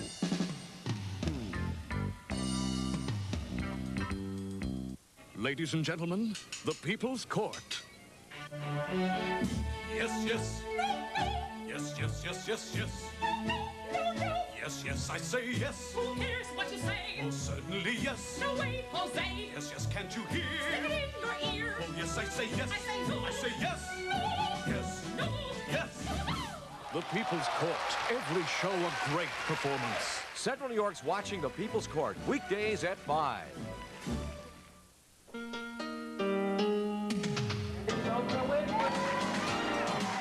We're not just growing, we're getting better.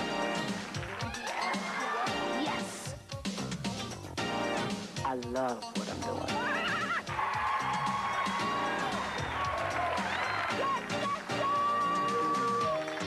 We're getting better. That's a good feeling. Central New York's watching Oprah. Weekdays at 4 on Central New York 9.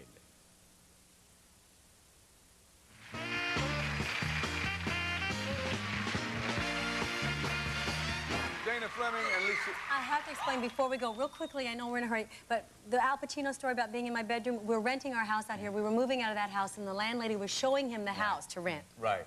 Uh-huh. No, it's true. Just breathe. She loved that man. I believe you.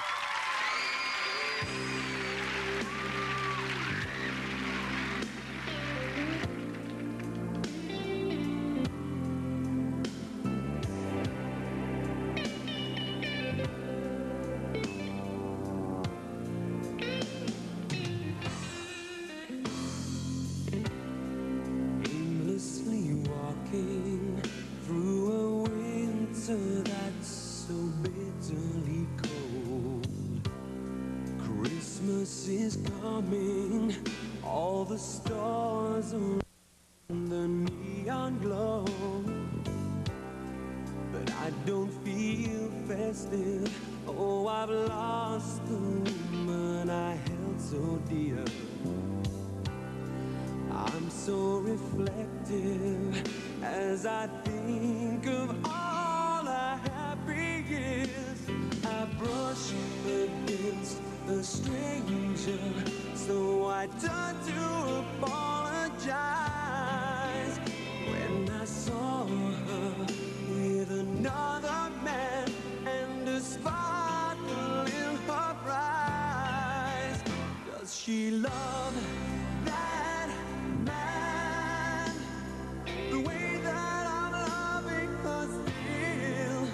Does she love that man? For she has broken my will to survive. I walked to a cafe where I sat and stared at an empty wall.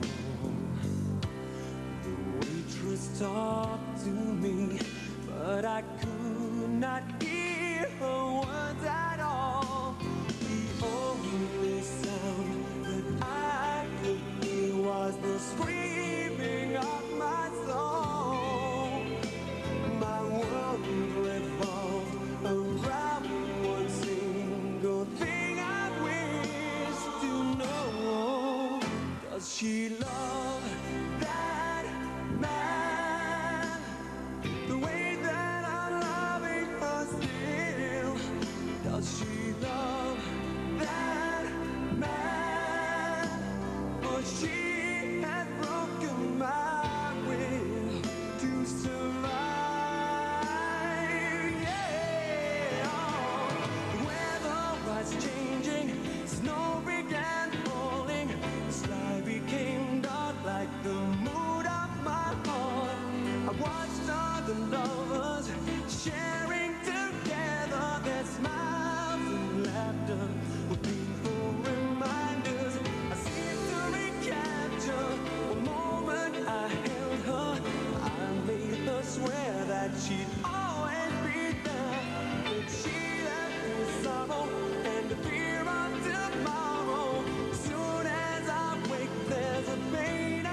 got Chicago. All right, Rick. How are you? Okay, fine. This is Doug Sims from Chicago. Hi, Doug. How you doing? Watching Channel 7, aren't you? Channel 7, ABC. Hey, yeah, Watch buddy. you every night. What do you do, Doug?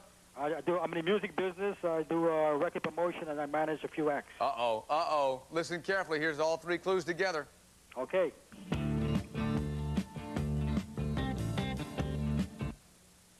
For $1,000, all I need is the title, Doug. $1,000, buddy.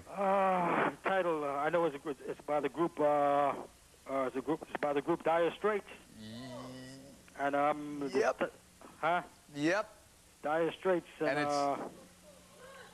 Come on, Doug. Come on, Doug Sims.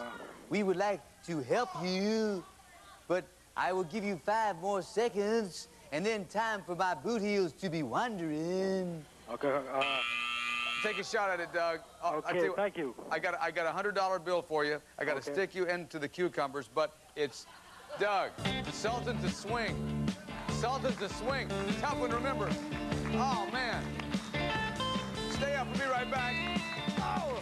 You get a shiver in the dark. It's raining in the park at noontime. Sound of the river, you stop and you hold everything.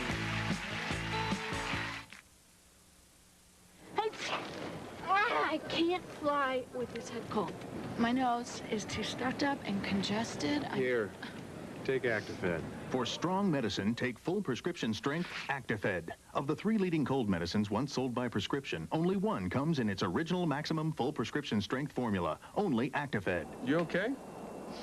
Yeah, this stuff really works. Take full prescription strength Actifed. And to help reduce the fever and sinus pain of a bad head cold, take Actifed Plus.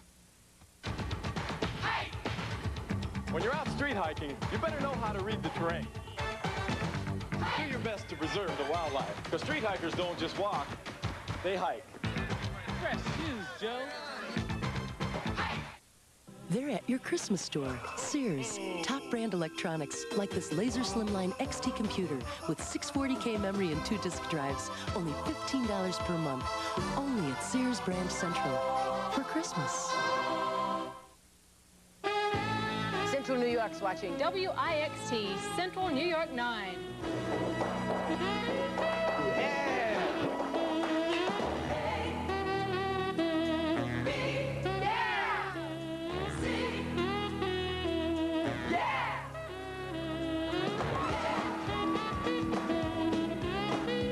Central New York's watching The Joan Rivers Show.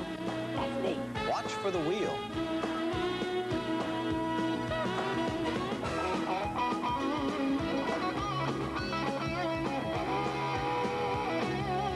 Jeopardy! Any questions? Just now.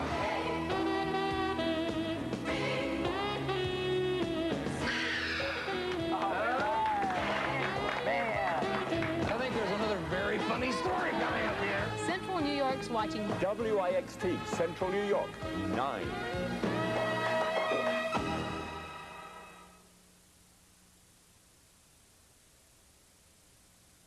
Be considered attractive. Are Ellen and Gary getting too friendly? I know that his wife's away, and that produces a certain pressure. But she's got certain pressures, too. Gary, I like you. 30-something, Tuesday. Good night. God bless you. See you tomorrow night. To write for Mystery Oldie Rules, it's Into the Night, starring Rick Dees. Post Office Box 34986, Omaha, Nebraska 68134. Remember, on the day before the contest, we will pre-call 5 randomly selected people. And then one of the 5 will be chosen to be called back during the taping of the show. No purchase is necessary to enter, and the contest is void where prohibited. Only 1 entry per household. Good luck.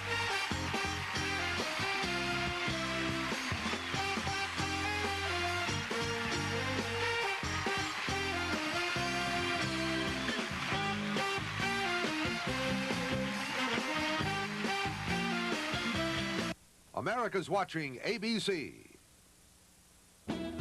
WIXT, Syracuse, Central New York, 9.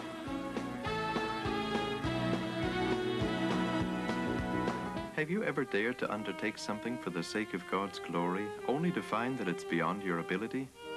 This is precisely how the staff at the Canaan Radio Studio felt at one stage in their work. they had reached the limit of their resources and ability. They lacked the necessary translators, funds, and technical equipment, and they had no access to radio stations. But as Mother Basilea shared with them, God expects our faith to be kindled by the impossible. That is why He leads us into such situations. The nature of God is greatness, omnipotence, and glory. Unlike us poor, weak, and limited human beings, God is almighty. For Him nothing is impossible. Whenever we see no answer to a problem or way out of a situation, He wants us to experience that with God all things are possible, if we believe that He is able. And sure enough, after battling on in faith, the Canaan studio experienced what God can do. Within a short space of time, the Canaan programs were translated into many languages and broadcast in all 5 continents. Yes, the more hopeless a situation is, the greater the Lord will prove to be. And now it's time to say good night. May your heart be filled with His joy. God bless you.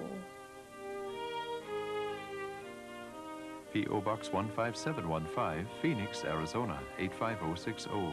P.O. Box 15715, Phoenix, Arizona 85060.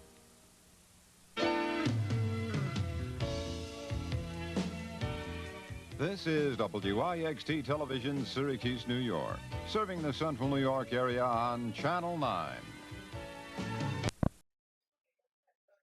That's our show for you today.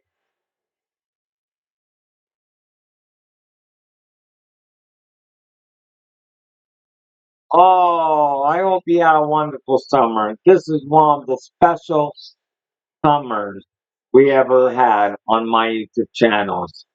Our numbers of our YouTube channels were up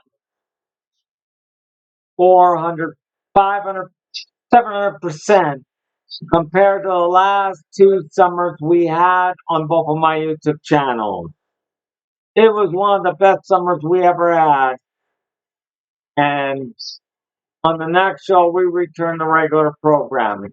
But less than 4 weeks, beginning Monday, October 1st, tune in to the 31-day, beginning Tuesday, October 1st, tune in to the 31 days of Halloween. Sit with me, saying bye-bye.